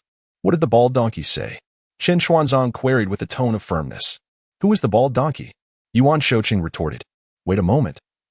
I heard from Venerable Ky that Chen Xuanzang is the reincarnation of the golden cicada, a virtuous person of 10 lifetimes of cultivation. Logically, he should embody the elegance and grace of a gentleman. Yet here he stands, exuding an air of unmatched arrogance, without a hint of incongruity." Yuan Shouqing then recalled hearing a wise monk once say, "Bald donkeys are indeed high monks." As the chief Dharma master, it was only natural for Chen Xuanzang to utter verses. Hence, in Chen Xuanzang's understanding, bald donkeys equated to high monks. "Indeed, I am quite clever," Yuan Shouqing thought to himself. Clearing his throat, he addressed Chen Xuanzang. "The bald donkey says, smack." Before he could finish his sentence, Chen Xuanzang's palm descended without mercy, sending Yuan Shouqing flying several dozen feet. Poor Yuan Shouqing, still bewildered by the sudden turn of events, executed a perfect somersault in midair, only to crash down onto the ground. "Who am I? Where am I? What just happened?" Yuan Shouqing mumbled as he struggled to rise. Chen Xuanzang, observing Yuan Shouqing's slow ascent, furrowed his brow. "To withstand a strike that only accounted for 1/10 of my power and still stand indicates that this Yuan Shouqing is no ordinary man." Chen Xuanzang regarded him closely. Although he appeared human, in terms of strength, he was akin to a half-ancestral dragon. Such power, if unleashed further, would not merely shatter a mortal's physique, but could potentially obliterate even a celestial spirit. Amit Bha, benefactor. To insult a monk openly within the grand hall reveals the darkness within your heart, tainted by malevolent spirits. My actions are intended to assist you in purifying your inner impurities and dispelling your dark energies. Now, do you feel a sense of relief and openness in your heart? Benefactor Yuan? Chen Xuanzang spoke earnestly, hands joined in prayer. At that moment, Yuan Shouqing, convinced of his assumptions, realized that not only had Chen Xuanzang awakened the consciousness of the golden cicada, but he had also reclaimed its power. Otherwise, how could he have been struck aside with such force? Ignoring his aching body, he rose and approached Chen Xuanzang, declaring, "Xuanzang, you must journey to the west. Refusal will lead to calamity." Well, Yuan Shouqing truly embodies the Taoist lineage, adopting the manner of a fortune-teller in his speech. This might be acceptable to ordinary folk, but Chen Xuanzang, having been enlightened by Jiang Chen, would never fall for such deceptive words. Not only did he refuse to believe Yuan Shouqing, but Chen Xuanzang also joined his hands in prayer, smiling as he said, "Benefactor Yuan, I perceive a darkness in your brow, a malevolent force clinging to you. I fear you may face calamity today." "No, Xuanzang, this calamity is yours." "Wrong, Benefactor Yuan. It is your calamity." As they quarreled, Chen Xuanzang suddenly erupted, raising his fist. "By the heavens, if I say you face calamity, then calamity it is. To argue with me is to invite your doom." A common fist. Bang. A punch of stormy winds. No divine being remains. The entire grand hall fell silent.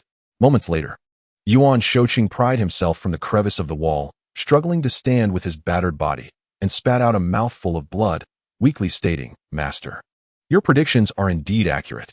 Amit Bha, Benefactor Yuan, had you known this would be the outcome, why engage in conflict with me? Chen Xuanzang said, smoothing his robe, his fierce aura dissipating, returning to a harmless demeanor. Casting a glance at Yuan Shouqing, he inquired, "What brings you here, Benefactor Yuan? To receive a beating? Surely, no one is that masochistic." This remark jolted Yuan Shouqing back to reality. Narrowing his eyes, he cut to the chase. "Golden cicada, I understand you harbor resentment towards the Buddha for casting you down to the mortal realm, but within 30 years, you shall return to the spiritual mountain, bearing the merit of the westward journey. Do you have any grievances regarding this?" Yuan Shouqing, having learned this from Venerable Ky, chose to speak plainly, given Chen Xuanzang's demeanor. However, before he could finish, Chen Xuanzang's gaze sharpened once more. Pointing at himself, he exclaimed, 30 years? You promised 30 years. Yet it has been 30 years, and then another 30. Do you know how I have endured all these years? I shall go to the west. Not even the saints can stop me. What kind of logic is this? How did he come to such a conclusion that he must go to the west? At this moment, Yuan Shouqing was utterly perplexed. He could not keep up with Chen Xuanzang's erratic thoughts. Nevertheless, it mattered little. Since Chen Xuanzang had agreed to journey to the west, his mission was deemed a success. Now, he awaited Venerable K.Y. to guide him to the spiritual mountain, to achieve the golden form and eternally bask in bliss. Life should indeed be this beautiful. Just as Yuan Shouqing envisioned a splendid future, Chen Xuanzang spoke again. Before I embark on my journey to the west to seek scriptures, I have a wish, and I hope Benefactor Yuan can assist. Of course, please go ahead, Xuanzang. Yuan Shouqing waved his hand dismissively, assuring him that as long as he could go to the west to retrieve scriptures, fulfilling one wish, or even 10 or 8, pose no problem. I have heard that the journey to the west is fraught with perils. If I were to proceed, I might encounter misfortune. It is said that Benefactor Yuan possesses the wisdom to discern the heavenly secrets, so I wish to ask you to calculate my fortune, Chen Xuanzang requested. Calculating fortune? That is Yuan Shouqing's forte. Upon hearing Xuanzang's request, he readily agreed. He immediately harnessed his powers and began to divine Chen Xuanzang's fate. Even though Chen Xuanzang was the reincarnation of the golden cicada, within the realm of the Tao, nothing could escape his discerning gaze. Yet, in the next moment, he sensed something unusual. It seemed that a shroud of fog enveloped Chen Xuanzang's fate, elusive and indistinct, remaining impossible to penetrate. As he observed intently, a sharp pain surged through his mind. Yuan Shouqing immediately concluded, this person's fate cannot be calculated. A look of difficulty crossed his face as he was about to speak, only to find Chen Xuanzang glaring at him. I am undertaking the perilous journey to the west to seek scriptures, and yet you refuse to divine my fate? It seems you are deliberately making things difficult for me, old Chen. Chen Xuanzang clenched his fist, coldly stating, if you cannot discern my fate today, you shall taste the full force of my serious punch. Yuan Shouqing was taken aback. This was no monk, but rather a bandit. Furthermore, he should have known long ago that his fate was beyond calculation, hence his deliberate torment. That ordinary punch had nearly cost him his life. A serious punch? That would surely lead him to the gates of hell. Or perhaps even meeting the king of hell was a luxury. True demise would be the obliteration of his very soul. I will do my utmost. Yuan Shouqing resigned to reality. To read fate might bring injury, but to abstain would certainly lead to death. He braced himself, gritting his teeth, and desperately channeled his energy to pierce through the fog. In the next moment, Yuan Shouqing let out a wretched cry, his face contorted as blood streamed from his 7 orifices. His profound celestial cultivation vanished in an instant. Chapter 61. The Temptation of the Innate Spiritual Treasure, striving to become a cross-dressing master. Jiang Chen, a unique prodigy of the heavenly Tao, now possessed the shielding heavenly treasure, concealing his own heavenly secrets. Even a sage could not unravel them. Chen Xuanzang, bearing Jiang Chen's surrogate dragon talisman, wielded half of Jiang Chen's power, effectively becoming his avatar. Now he had long shed the identity of the reincarnated golden cicada, transforming into a being of half heavenly Tao anomaly, further protected by half of the shielding heavenly treasure. Were a quasi-saintly being or a sage to attempt, they might still decipher a thing or two about Chen Xuanzang, but Yuan Tiangang, merely a minor celestial, sought to unravel the heavenly mysteries and defy fate? To strip away your cultivation would be a mere courtesy.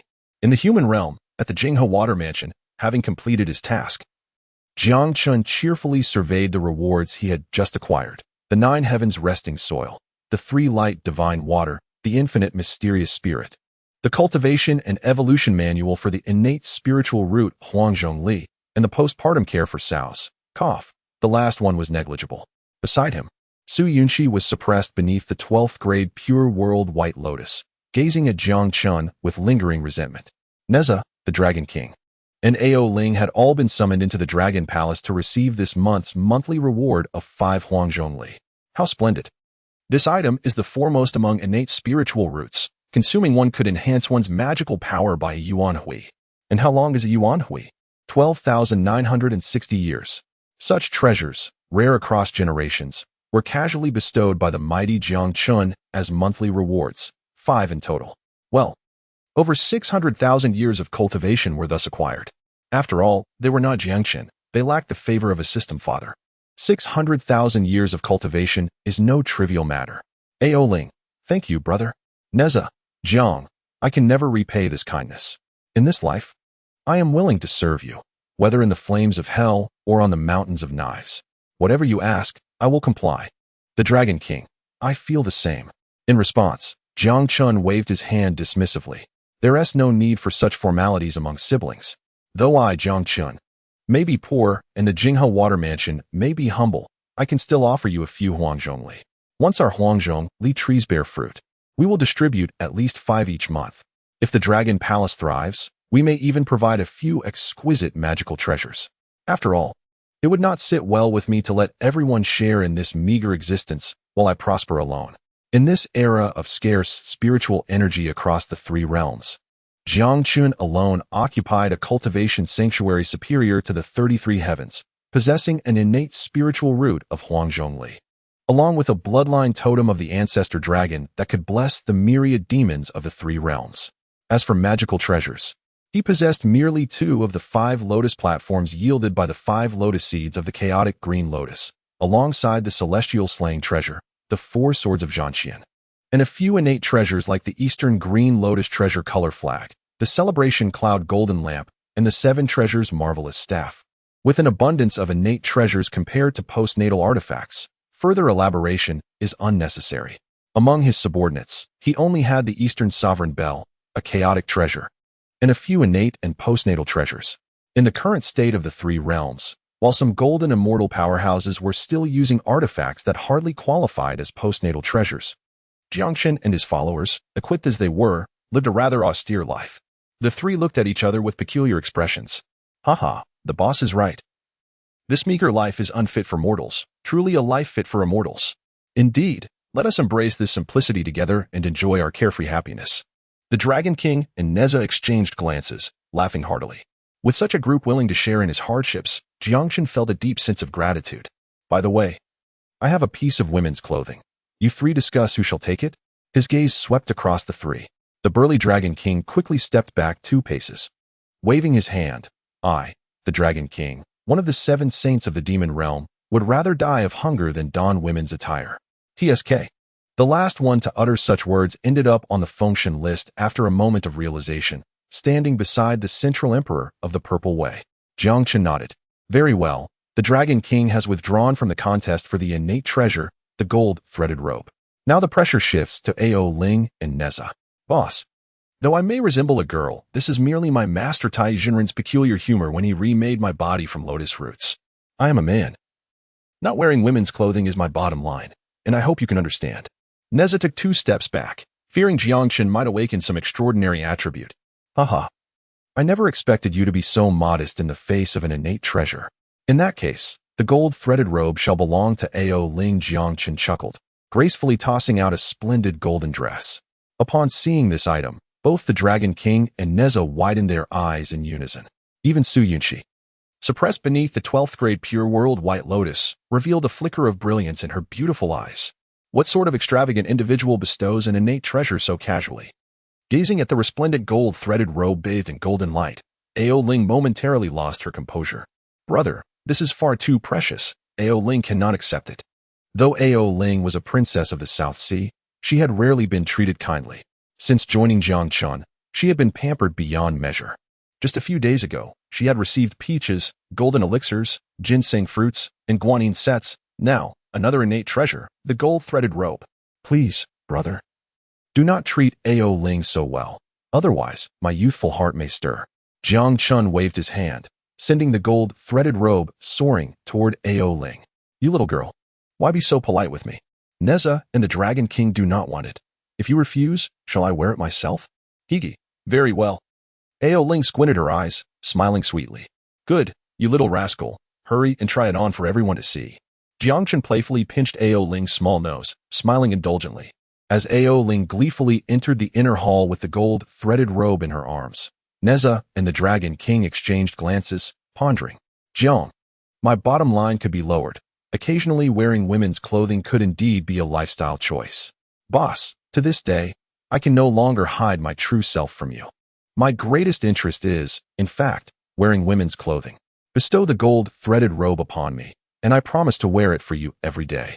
The 2 harbored such thoughts, but dared not voice them, longing for Jiang Chen to see through their stubborn facades and enter their hearts. Dare I ask, great leader, what do you decipher from our yearning gazes? Unfortunately, Jiang Chen did not look their way, but instead turned his attention to the 56th princess of the Azures, Su Yunqi, suppressed beneath the 12th grade pure world White Lotus. From her expression, Jiang Chen discerned envy and longing. What is it? Are you envious? As my subordinate, you will also receive your share, Jiang Chen chuckled. Humph, dream on. Su Yunqi's gaze turned icy as she glared at Jiang Chen, daring him to release her and see if she could kill him. You madwoman, our boss is showing you mercy. Don't be ungrateful. If you dare to speak arrogantly again, I will make you regret ever being born. The Jiao Demon King threatened coldly. Jiang Chen waved his hand dismissively, signaling the Jiao Demon King to step back. He crossed his arms and observed Su Yunqi with a smirk, saying, even if I release you, it won't be so easy for you to take my life. Not to mention that my Jinghe Water Palace has 1,000,000 dragon soldiers. The great formation outside the Dragon Palace alone would prevent you from entering. I have a proposal for you. Stay by my side. And in addition to the monthly rewards I'll provide you, I'll grant you an extra opportunity, a chance to attempt to kill me. A considerate boss like me is hard to find across the 3 realms. What do you think? Upon hearing this, not only was Su Yunqi stunned, but even Neza and the Jiao Demon King were baffled. Jiang Chen, are you really playing this way? Su Yunqi furrowed her brows, her expression one of confusion. Are you serious? Of course, I keep my word, but before that, I must leave a mark on you as a token of our gentleman's agreement, Jiang Chen said with a mischievous grin. Chapter 62. Master, I have enlightened. Neza and the Jiao Demon King exchanged glances, their eyes narrowing in unison, revealing an odd expression. Leave a mark on the girl? That sounded a bit inappropriate. No, it's not just a bit inappropriate, it's downright lewd. However, why did Jiang Chen's words ignite a thrill within me? Could it be that the old lecher is actually me? Jiang Chen, I swear, if you dare to do that, I will ensure your demise is excruciating. Su Yunqi bit her lip, her fair complexion twisting into a fierce expression. Be quiet.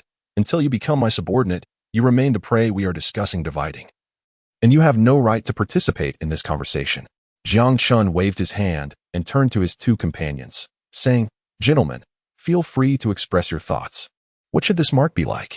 Before Jiang Chen could finish speaking, the Jiao Demon King interjected, Hey, boss, if you want to discuss this with me, then I'm all in.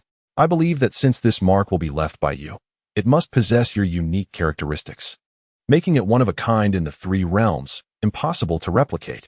Additionally, this mark must be stable, not subject to deformation or fading with time. In the cosmos, apart from you, boss, no one can remove it.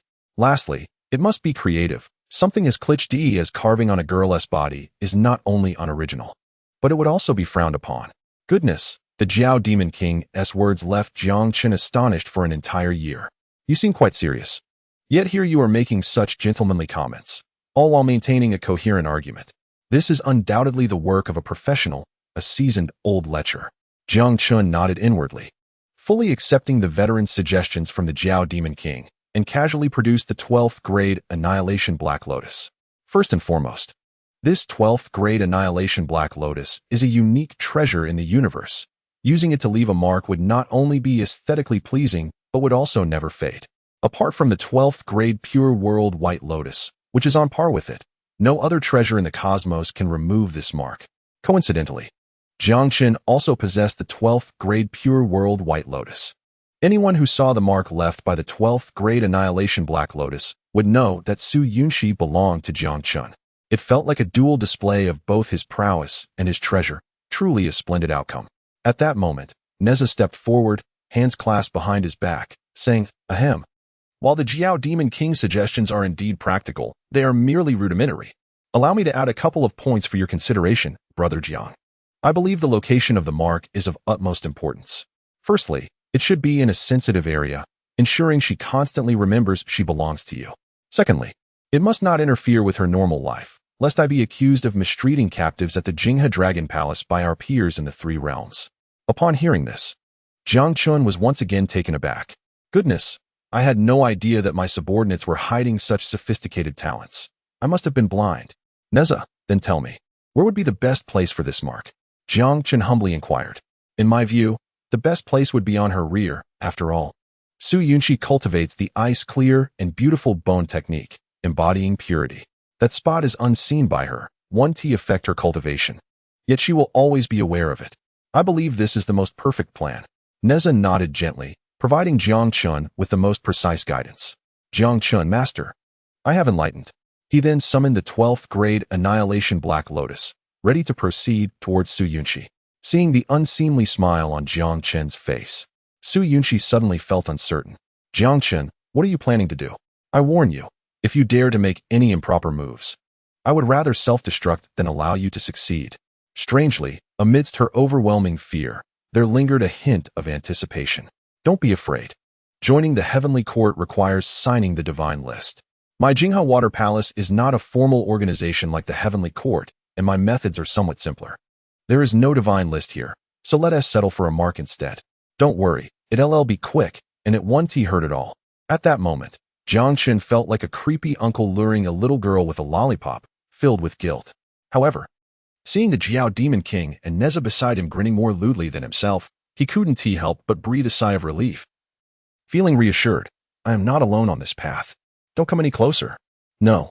Amid Su Yunqi's desperate protests, the 12th grade Annihilation Black Lotus soared into the air, transforming into a beam of black light that struck her rear. In that instant, Su Yunqi felt a chill run through her, as if all her strength had been drained. Her hollow gaze filled with despair. Tears streamed down her cheeks. This scene bore an uncanny resemblance to some educational materials. If nothing else, the title should be Shock. 3 men disregard a woman's cries and commit such acts in the water. To alleviate the awkwardness, Jiang Chen waved his hand, dispelling the suppression of the 12th grade Pure World White Lotus over Su Yunqi. She collapsed softly to the ground, her beautiful eyes now filled with malice and rage. Jiang Chen, I will kill you. Su Yunqi shrieked, dark orbs of energy manifesting in her hands, as the Shura Scythe and the Soul Banish Bell appeared in her grip. Her formidable cultivation at the early stage of the Great Luo Golden Immortal made the entire Jinghe Dragon Palace tremble slightly. Jiang Chen, witnessing this, casually waved his hand. And with a flash of azure light, the Eastern Azure Lotus Treasure flag unfurled, shielding the entire Jinghe Dragon Palace. Immediately, the celebration cloud golden lamp rose high, releasing a golden radiance that enveloped only the Jiao Demon King and Neza. Jiang Chen beckoned to Su Yunqi with a smile, saying, as a welcome gift, here is your first opportunity to attempt to assassinate me. If you can kill me, my 12th grade Pure World White Lotus can be yours to remove the mark. You are courting death. Su Yunqi's eyes turned red, her fierce intent seemingly affecting the Shura Scythe and the Soul Banish Bell in her hands, which began to emanate a crimson glow. With a thud, the palm-sized Soul Banish Bell transformed into a towering 3-meter structure, rising into the heavens and releasing a divine light of soul banishment. Simultaneously, accompanied by the clinking of chains, the Shura Scythe morphed into a streak of blood-red light, tearing through space as it charged towards Jiang Chen. Although Su Yunqi was at the early stage of the Great Luo Golden Immortal, her unique cultivation method and mastery of 2 supreme Shura treasures allowed her to contend with even mid-stage Great Luo Golden Immortals. However, her opponent this time was an even more formidable adversary. The 5-colored divine light soared into the heavens, and with a single move, it sent the soul-devouring bell crashing down. As the fearsome Azura Scythe approached with murderous intent, Jiang Chen effortlessly halted its sharp blade in midair, gazing across at Su Yunqi, whose expression was twisted in fury. He couldn't help but scoff. To kill me, your strength is still lacking. Is this insufficient? Then what about this move? Is it enough? With that, Su Yunqi's figure flickered, transforming into multiple afterimages as she retrieved the Azura Scythe with chains, gripping it tightly before striking down at Jiang Chen. This move, known as the Azura Purgatory Slash, was one she had previously executed in the Azura Abyss. It was created by the Patriarch of the Underworld River, imbued with the might of the Blood Sea of the Underworld, consisting of 3 strikes, each stronger than the last. The first move she had previously unleashed was called Blood Sea. Now, she unleashed the second move, named Godslayer. As the Patriarch of the Underworld River, a primordial being from the time of the Great Desolation, he was a peer of the 3 Pure Ones, yet misfortune had prevented him from attaining this saintly position. However, countless epochs of cultivation had allowed him to comprehend the heavenly principles and master numerous laws of the universe. The Azura Purgatory Slash was a super divine ability empowered by these laws. The first move was rooted in the Blood Sea Law, while the second was based on the God Layer Law. Under the influence of this law, the Azura Purgatory / wielded tremendous power against the celestial beings of the three realms. What appeared to be a single strike was, in truth, an unrelenting assault akin to a torrential storm. In her frenzy, Su Yunqi shouted repeatedly, "Is this enough? Is this enough?" Yet, such a formidable attack was effortlessly received by Jiang Chen, who appeared to handle it with ease. This scene left Neza and the Dragon King in awe, guardians of the celestial cloud. However, had they witnessed Jiang Chen confronting the heavenly tribulation head-on, their astonishment might have faded. After all, what man who could withstand the overwhelming strength of the supreme heavenly tribulation would fear a mere Azura golden immortal? No matter how powerful the Azura scythe was, could it truly rival the heavenly tribulation? Oblivious to the gravity of the situation, Su Yunqi, who was still caught in her own delusions, was considering pushing herself to unleash the third move of the Azura Purgatory / the Saint Slayer. Just then, Jiang Chen noticed Ao Ling had donned the golden embroidered robe and stepped out from the inner hall, summoning the Sword of Annihilation. He infused it with the true fire of Samadhi and prepared for battle.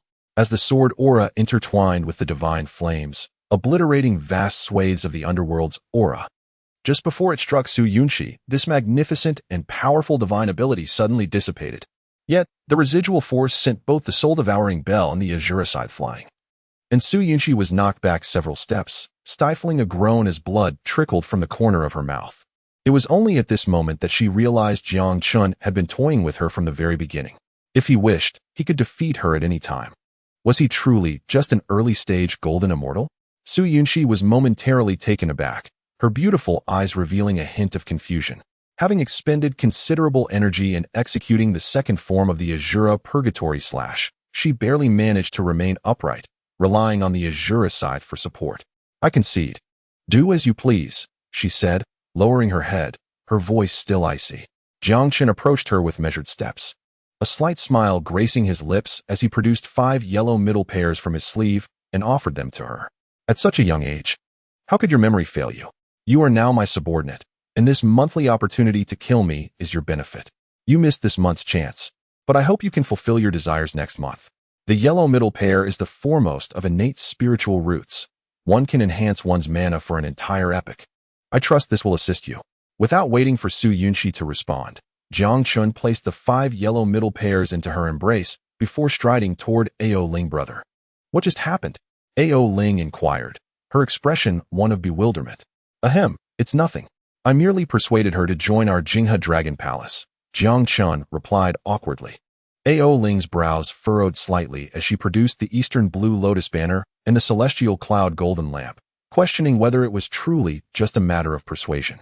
Neza and the Dragon King exchanged glances at Su Yunqi, who knelt on the ground, her expression complex, and then at the obedient and somewhat bashful Ao Ling, their faces morphing into expressions of intrigue.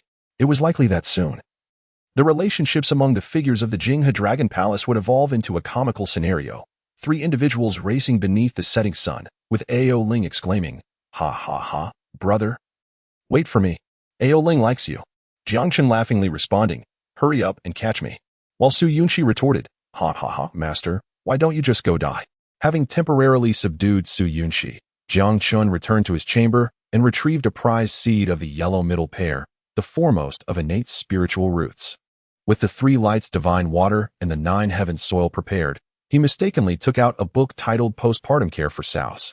Afterward, he found the correct text, the Cultivation and Evolution Manual for the Innate Spiritual Root Yellow Middle Pair, and opened it to the first page, which bore the daunting phrase, "To plant this tree, one must first castrate oneself." In an instant, Jiang Chen's face darkened. "What the hell? I'm merely planting a tree, not engaging in any needlework. Why would I need to do that?" Fortunately, the second page provided some relief. If one does not castrate oneself, one can still plant the tree. Jiang Chen found the author of this book to be absurdly amusing. Following the guidance in the manual, he sought a vessel for cultivating the yellow middle pair. Without hesitation, he produced the exquisite glass lamp bestowed upon him by the Jade Emperor, filled it with 9 heavens soil, added the 3 lights divine water, sprinkled some infinite mysterious spirit, and planted the yellow middle pair seed. If the Jade Emperor were to witness this scene, he would likely exclaim in disbelief, "How dare this little rascal use my glass lamp to plant a tree? Is this something a person can do?" For the remainder of the time, Jiang Chen awaited the yellow middle pair to take root and sprout, growing into a towering tree that would bear fruit, thus benefiting the Jinghe Dragon Palace. Generally, even if the seeds of the yellow middle pair fell upon mortal soil, they would eventually take root and sprout, albeit requiring considerable time. Under normal circumstances, sprouting would take an epoch, rooting another epoch, and it would take at least 100 to 180 epochs to grow to the fruit-bearing stage. However, with the 9 heavens soil and the 3 lights divine water, this time frame was significantly shortened. Remarkably, within less than the time it takes for a stick of incense to burn, the yellow middle pair sprouted a bud the size of a fingertip. At this rate, it would bloom within a month. According to the manual, the infinite mysterious spirit was intended for evolution. Even the peaches of immortality are categorized into grades. How could the foremost of innate spiritual roots, the yellow middle pair, be limited to a single type? One variety blooms once every 30,000 years, bears fruit once every 30,000 years, and takes another 30,000 years to mature, yielding 30 fruits over 90,000 years. Each fruit enhances one's mana by 1 epoch, representing the most basic existence. Another variety blooms once every 100,000 years, bears fruit once every 100,000 years, matures after another 100,000 years, yielding 10 fruits over 300,000 years, with each fruit enhancing one's mana by 10 epochs. 10 epochs equate to 129,600 years of cultivation. Moreover, the ultimate yellow middle pair is recorded as blooming once every 300,000 years, bearing fruit once every 300,000 years, maturing after another 300,000 years, yielding 1 fruit over 900,000 years, with each fruit enhancing one's mana by 300 epochs. 300 epochs mean over 37 million years. What does that imply? 1 ultimate yellow middle pair is sufficient to cultivate a formidable golden immortal, and the strength it imparts is more stable than that derived from consuming a golden immortal pill. Now, all that remains is to patiently await the birth of this ultimate evolved yellow middle pair, and the Jinghe Water Palace will gain an additional golden immortal powerhouse. Yet, as the days pass, the journey to the west is also approaching. I wonder how this journey, which I have already undermined from the very beginning, will unfold. Amidst his musings, Jiang Chen's lips curled into a smile imbued with profound significance. It was said that on that particular day, Li Shimin enjoyed a rejuvenating afternoon nap. Upon awakening, he felt invigorated and immediately summoned Qin Xuanzang to court. Unbeknownst to others, the two reached a mutual understanding. I recognize you as my younger brother, and you will retrieve the Western scriptures for me. Li Shimin promptly conferred the surname Tang upon Xuanzang, fearing that he might forget his purpose for departing, and thus granted him the monastic title Senzong. At the break of dawn the following day, Tang Senzong, leading a white horse and accompanied by 2 attendants, embarked on his journey to the west, under the watchful eyes of Li Shimin and the civil and military officials. The 5 directions revealing truths, the 4 guardians of virtue, the 6 Ding and 6 Jia, and 18 protectors of the faith took their respective positions, covertly safeguarding Tang Senzong. Thus began the grand undertaking of the journey to the west, in the spiritual realm of the Western Paradise. When the news of Tang Senzong's departure was relayed back to the great Thunder Sound Temple, all the celestial Buddhas rejoiced and exchanged congratulations. Even the Buddha Shakyamuni revealed a long-awaited smile. However, before their joy could linger, the Bodhisattva Guanyin hurriedly rushed into the great Thunder Sound Temple. Upon seeing her frantic demeanor, Shakyamuni felt a sudden jolt of apprehension, realizing that something was amiss. Buddha, something dreadful has occurred, Guanyin exclaimed.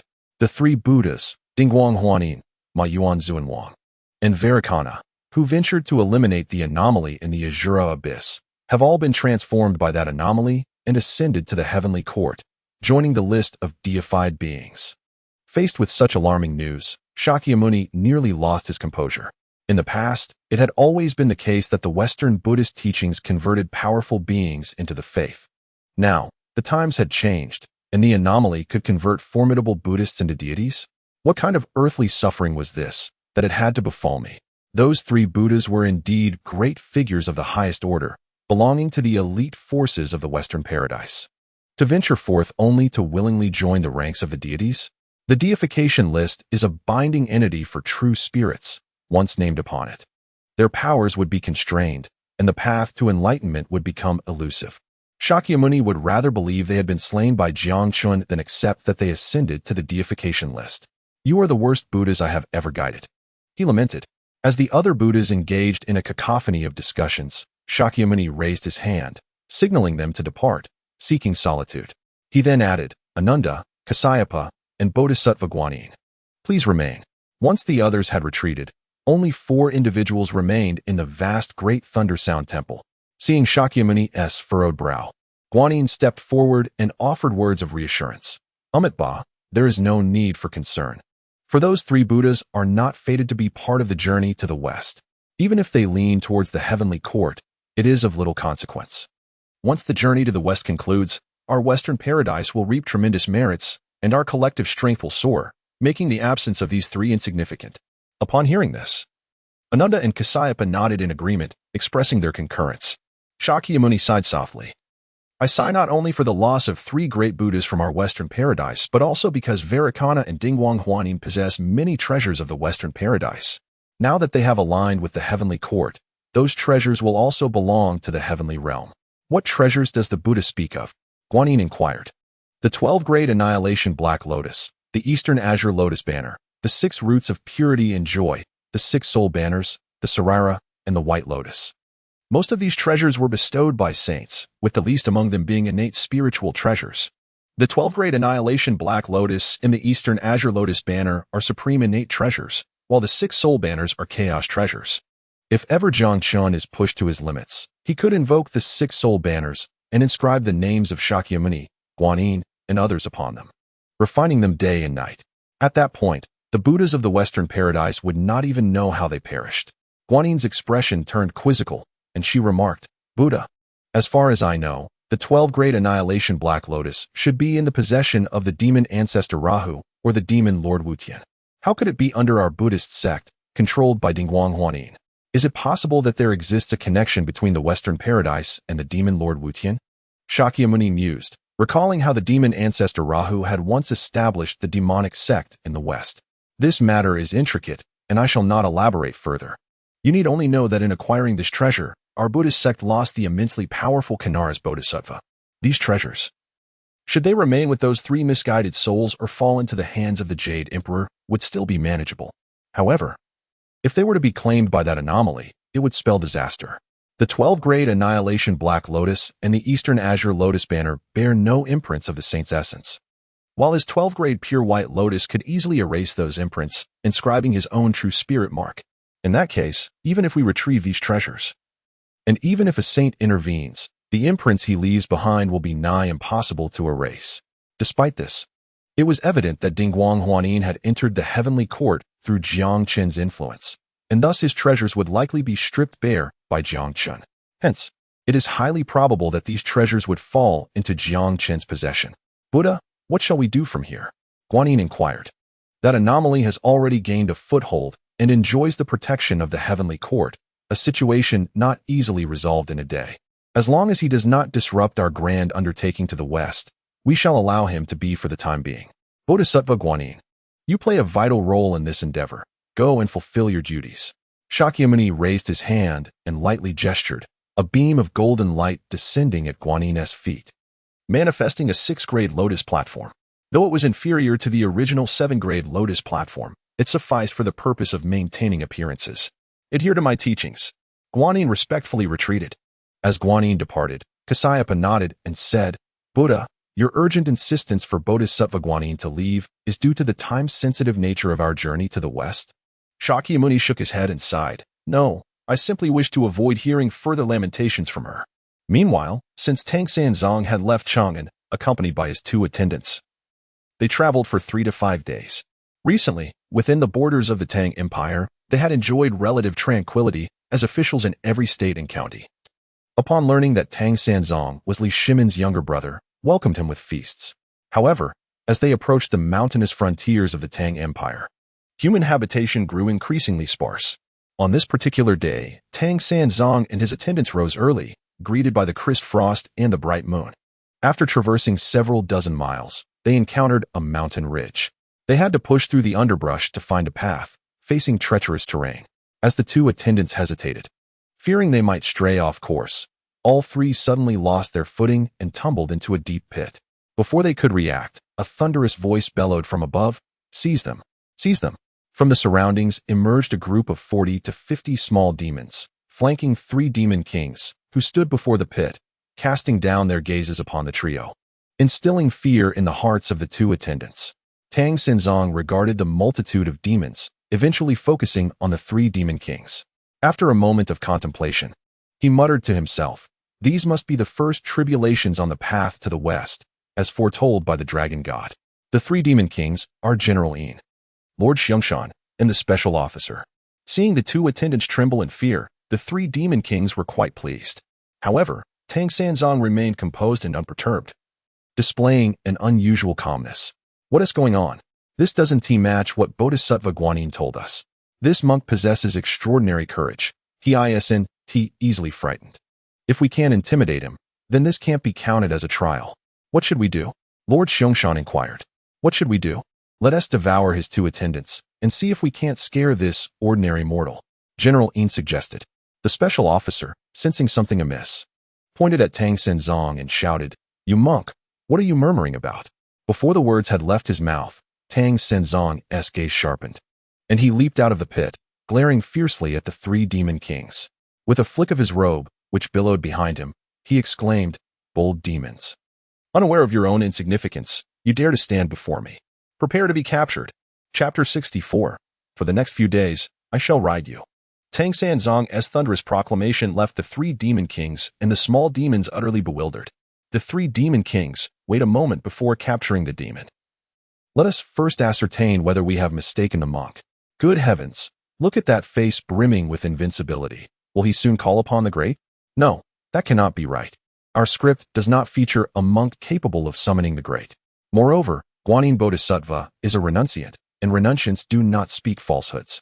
She stated that Tang Xinzong would arrive here, so it must indeed be him. Shall we confirm this first? Xiangshan Jun sensed the aura emanating from Tang Xinzong and felt a tinge of uncertainty. He was a human immortal, merely a minor figure in the grand scheme of the 3 realms, yet he ruled over this mortal realm, and few dared to provoke him throughout the entire southern Jambu continent. Not to mention that he dismissed Tang Xinzong, a monk seemingly incapable of harming a fly, let alone seasoned practitioners of decades. Yet, inexplicably, there was an indescribable power radiating from Tang Xinzong that caused the assembled demons to tremble. If Xiangshan Jun were more worldly, he might recognize this as the aura of the primordial dragon, although faint. The presence of one who exudes such an aura is certainly beyond his capacity to confront. Xiangshan Jun's proposal was immediately endorsed by General Yin and the special envoy. General Yin cleared his throat and said, "You monk, do not act hastily. This king does not slay nameless individuals. State your name quickly. Are you the Tang Xinzong dispatched by the Tang Emperor to the Western Paradise for scriptures?" "Indeed, I am that monk," Tang Xinzong nodded. Upon hearing this, the 3 demon kings breathed a sigh of relief. "Ah, it is Tang Xinzong, then all is well." Guanyin Bodhisattva has explicitly stated that he is an exceptionally frail mortal, incapable of carrying or lifting anything. The 3 demon kings firmly believed that the Bodhisattva would not deceive them. However, they did not anticipate that this monk would dare to resist. "You monk, playing tricks and courting death," General Yin roared, revealing his true form, a towering, striped tiger standing 3 zhang high. His cultivation had already reached the human immortal realm, and he opened his jaws wide, exhaling a foul wind. Any ordinary mortal witnessing such a sight would likely perish from fright, regardless of their courage. Yet, Tang Xinzong merely lifted his robe behind him, draping it like a scarlet cape, and with a sudden surge of imposing aura, his Pai Lu hat was thrust upwards. His eyes transformed into sharp daggers. "Beast, cease your insolence." With a single punch, a wave of energy surged forth, causing Tang Xinzong's robe to flutter wildly. His blood surged, and a crimson aura began to manifest around him, gradually solidifying behind him, reminiscent of the primordial dragon totem suspended above the Jinghe Dragon Palace. Beneath this overwhelming presence, the tiger demon General Yin felt as though he were burdened by an immovable mountain, his blood and soul weighed down. Although he detected no traces of magical power from Tang Xinzong, the sheer force of the incoming winds and the seemingly ethereal bloodline totem rendered General Yin unable to withstand it. In that moment, images flashed before his eyes, 3 silhouettes racing beneath the setting sun hundreds of years ago, embodying their lost youth. With a resounding thud, General Yin relinquished all worldly attachments and yearnings, which dissipated like fleeting clouds. Even he himself became a mist of blood, along with his essence vanishing into nothingness. Then, with a sweep of his grand sleeve, Tang Sanzang conjured a gust of wind that scattered the blood mist and remnants. He retrieved a small volume of the Sutra of Rebirth from his pack and began to recite it at an astonishing speed. This ferocious display of power sent the 40 or so minor demons scattering in terror. Beside him, the special envoy and Xiong Shanjun were left dumbfounded. Good heavens! Could this truly be Tang Sanzang? A seamless service of killing, dismembering, and redeeming the dead. Throughout, he did not even blink. Is this really Tang Sanzang? Xiong Shanjun gulped, staring in astonishment at the monk whose face bore the mark of invincibility. The special envoy hesitated. Although he undeniably felt the terrifying power that Tang Sanzang possessed, a sinister expression crept upon his face, regardless of whether he is a monk. The Bodhisattva has promised us that if we complete the first challenge, we shall embark on the journey to the west. We can then ascend to Nanhai Luojia Mountain, receive the Bodhisattva's protection, and cultivate day and night to attain the golden body. Now we are but a step away, and I cannot afford to relent. Xiong Shanjun, do you wish to remain an ordinary mountain spirit forever? Our bloodlines are mediocre. Relying solely on ourselves, we will never rise above. Why not gamble today? Our fate hinges upon this moment. As he spoke, his gaze fell upon the two subordinates in the pit below. Over centuries of camaraderie with Xiong Shanjun, they shared a tacit understanding. A mere glance conveyed their thoughts. Are you certain you wish to proceed thus? Xiong Shanjun asked, his expression one of doubt. That monk is ferocious. This could very well be a matter of succeed or perish. Do you think we have any other options left? The special envoy replied. I understand we are no match for him, but if we can injure him, it counts as fulfilling the Bodhisattva's mandate. He may be powerful, yet he possesses no trace of magical energy. If we employ a cunning strategy, he stands no chance. The special envoy's determination solidified. The two demon kings exchanged glances. Let us gamble. With a roar, Xiong Shanjun transformed into a 5-zhang tall black bear. His sharp fangs and blood-red eyes more fearsome than General Yin's, and considerably stronger. After manifesting his form, he did not charge at Tang Sanzang, but turned to pounce on the two subordinates in the pit. How dare you, vile creature, commit murder under the very gaze of this monk? You seek death. Tang Sanzang's gaze sharpened, one hand holding the Sutra of Rebirth while he chanted its verses, the other forming a fist, blood energy surging. With a burst of power, he became a fleeting shadow, conjuring a violent wind as he surged towards Xiong Shanjun. Just then, the special envoy transformed as well,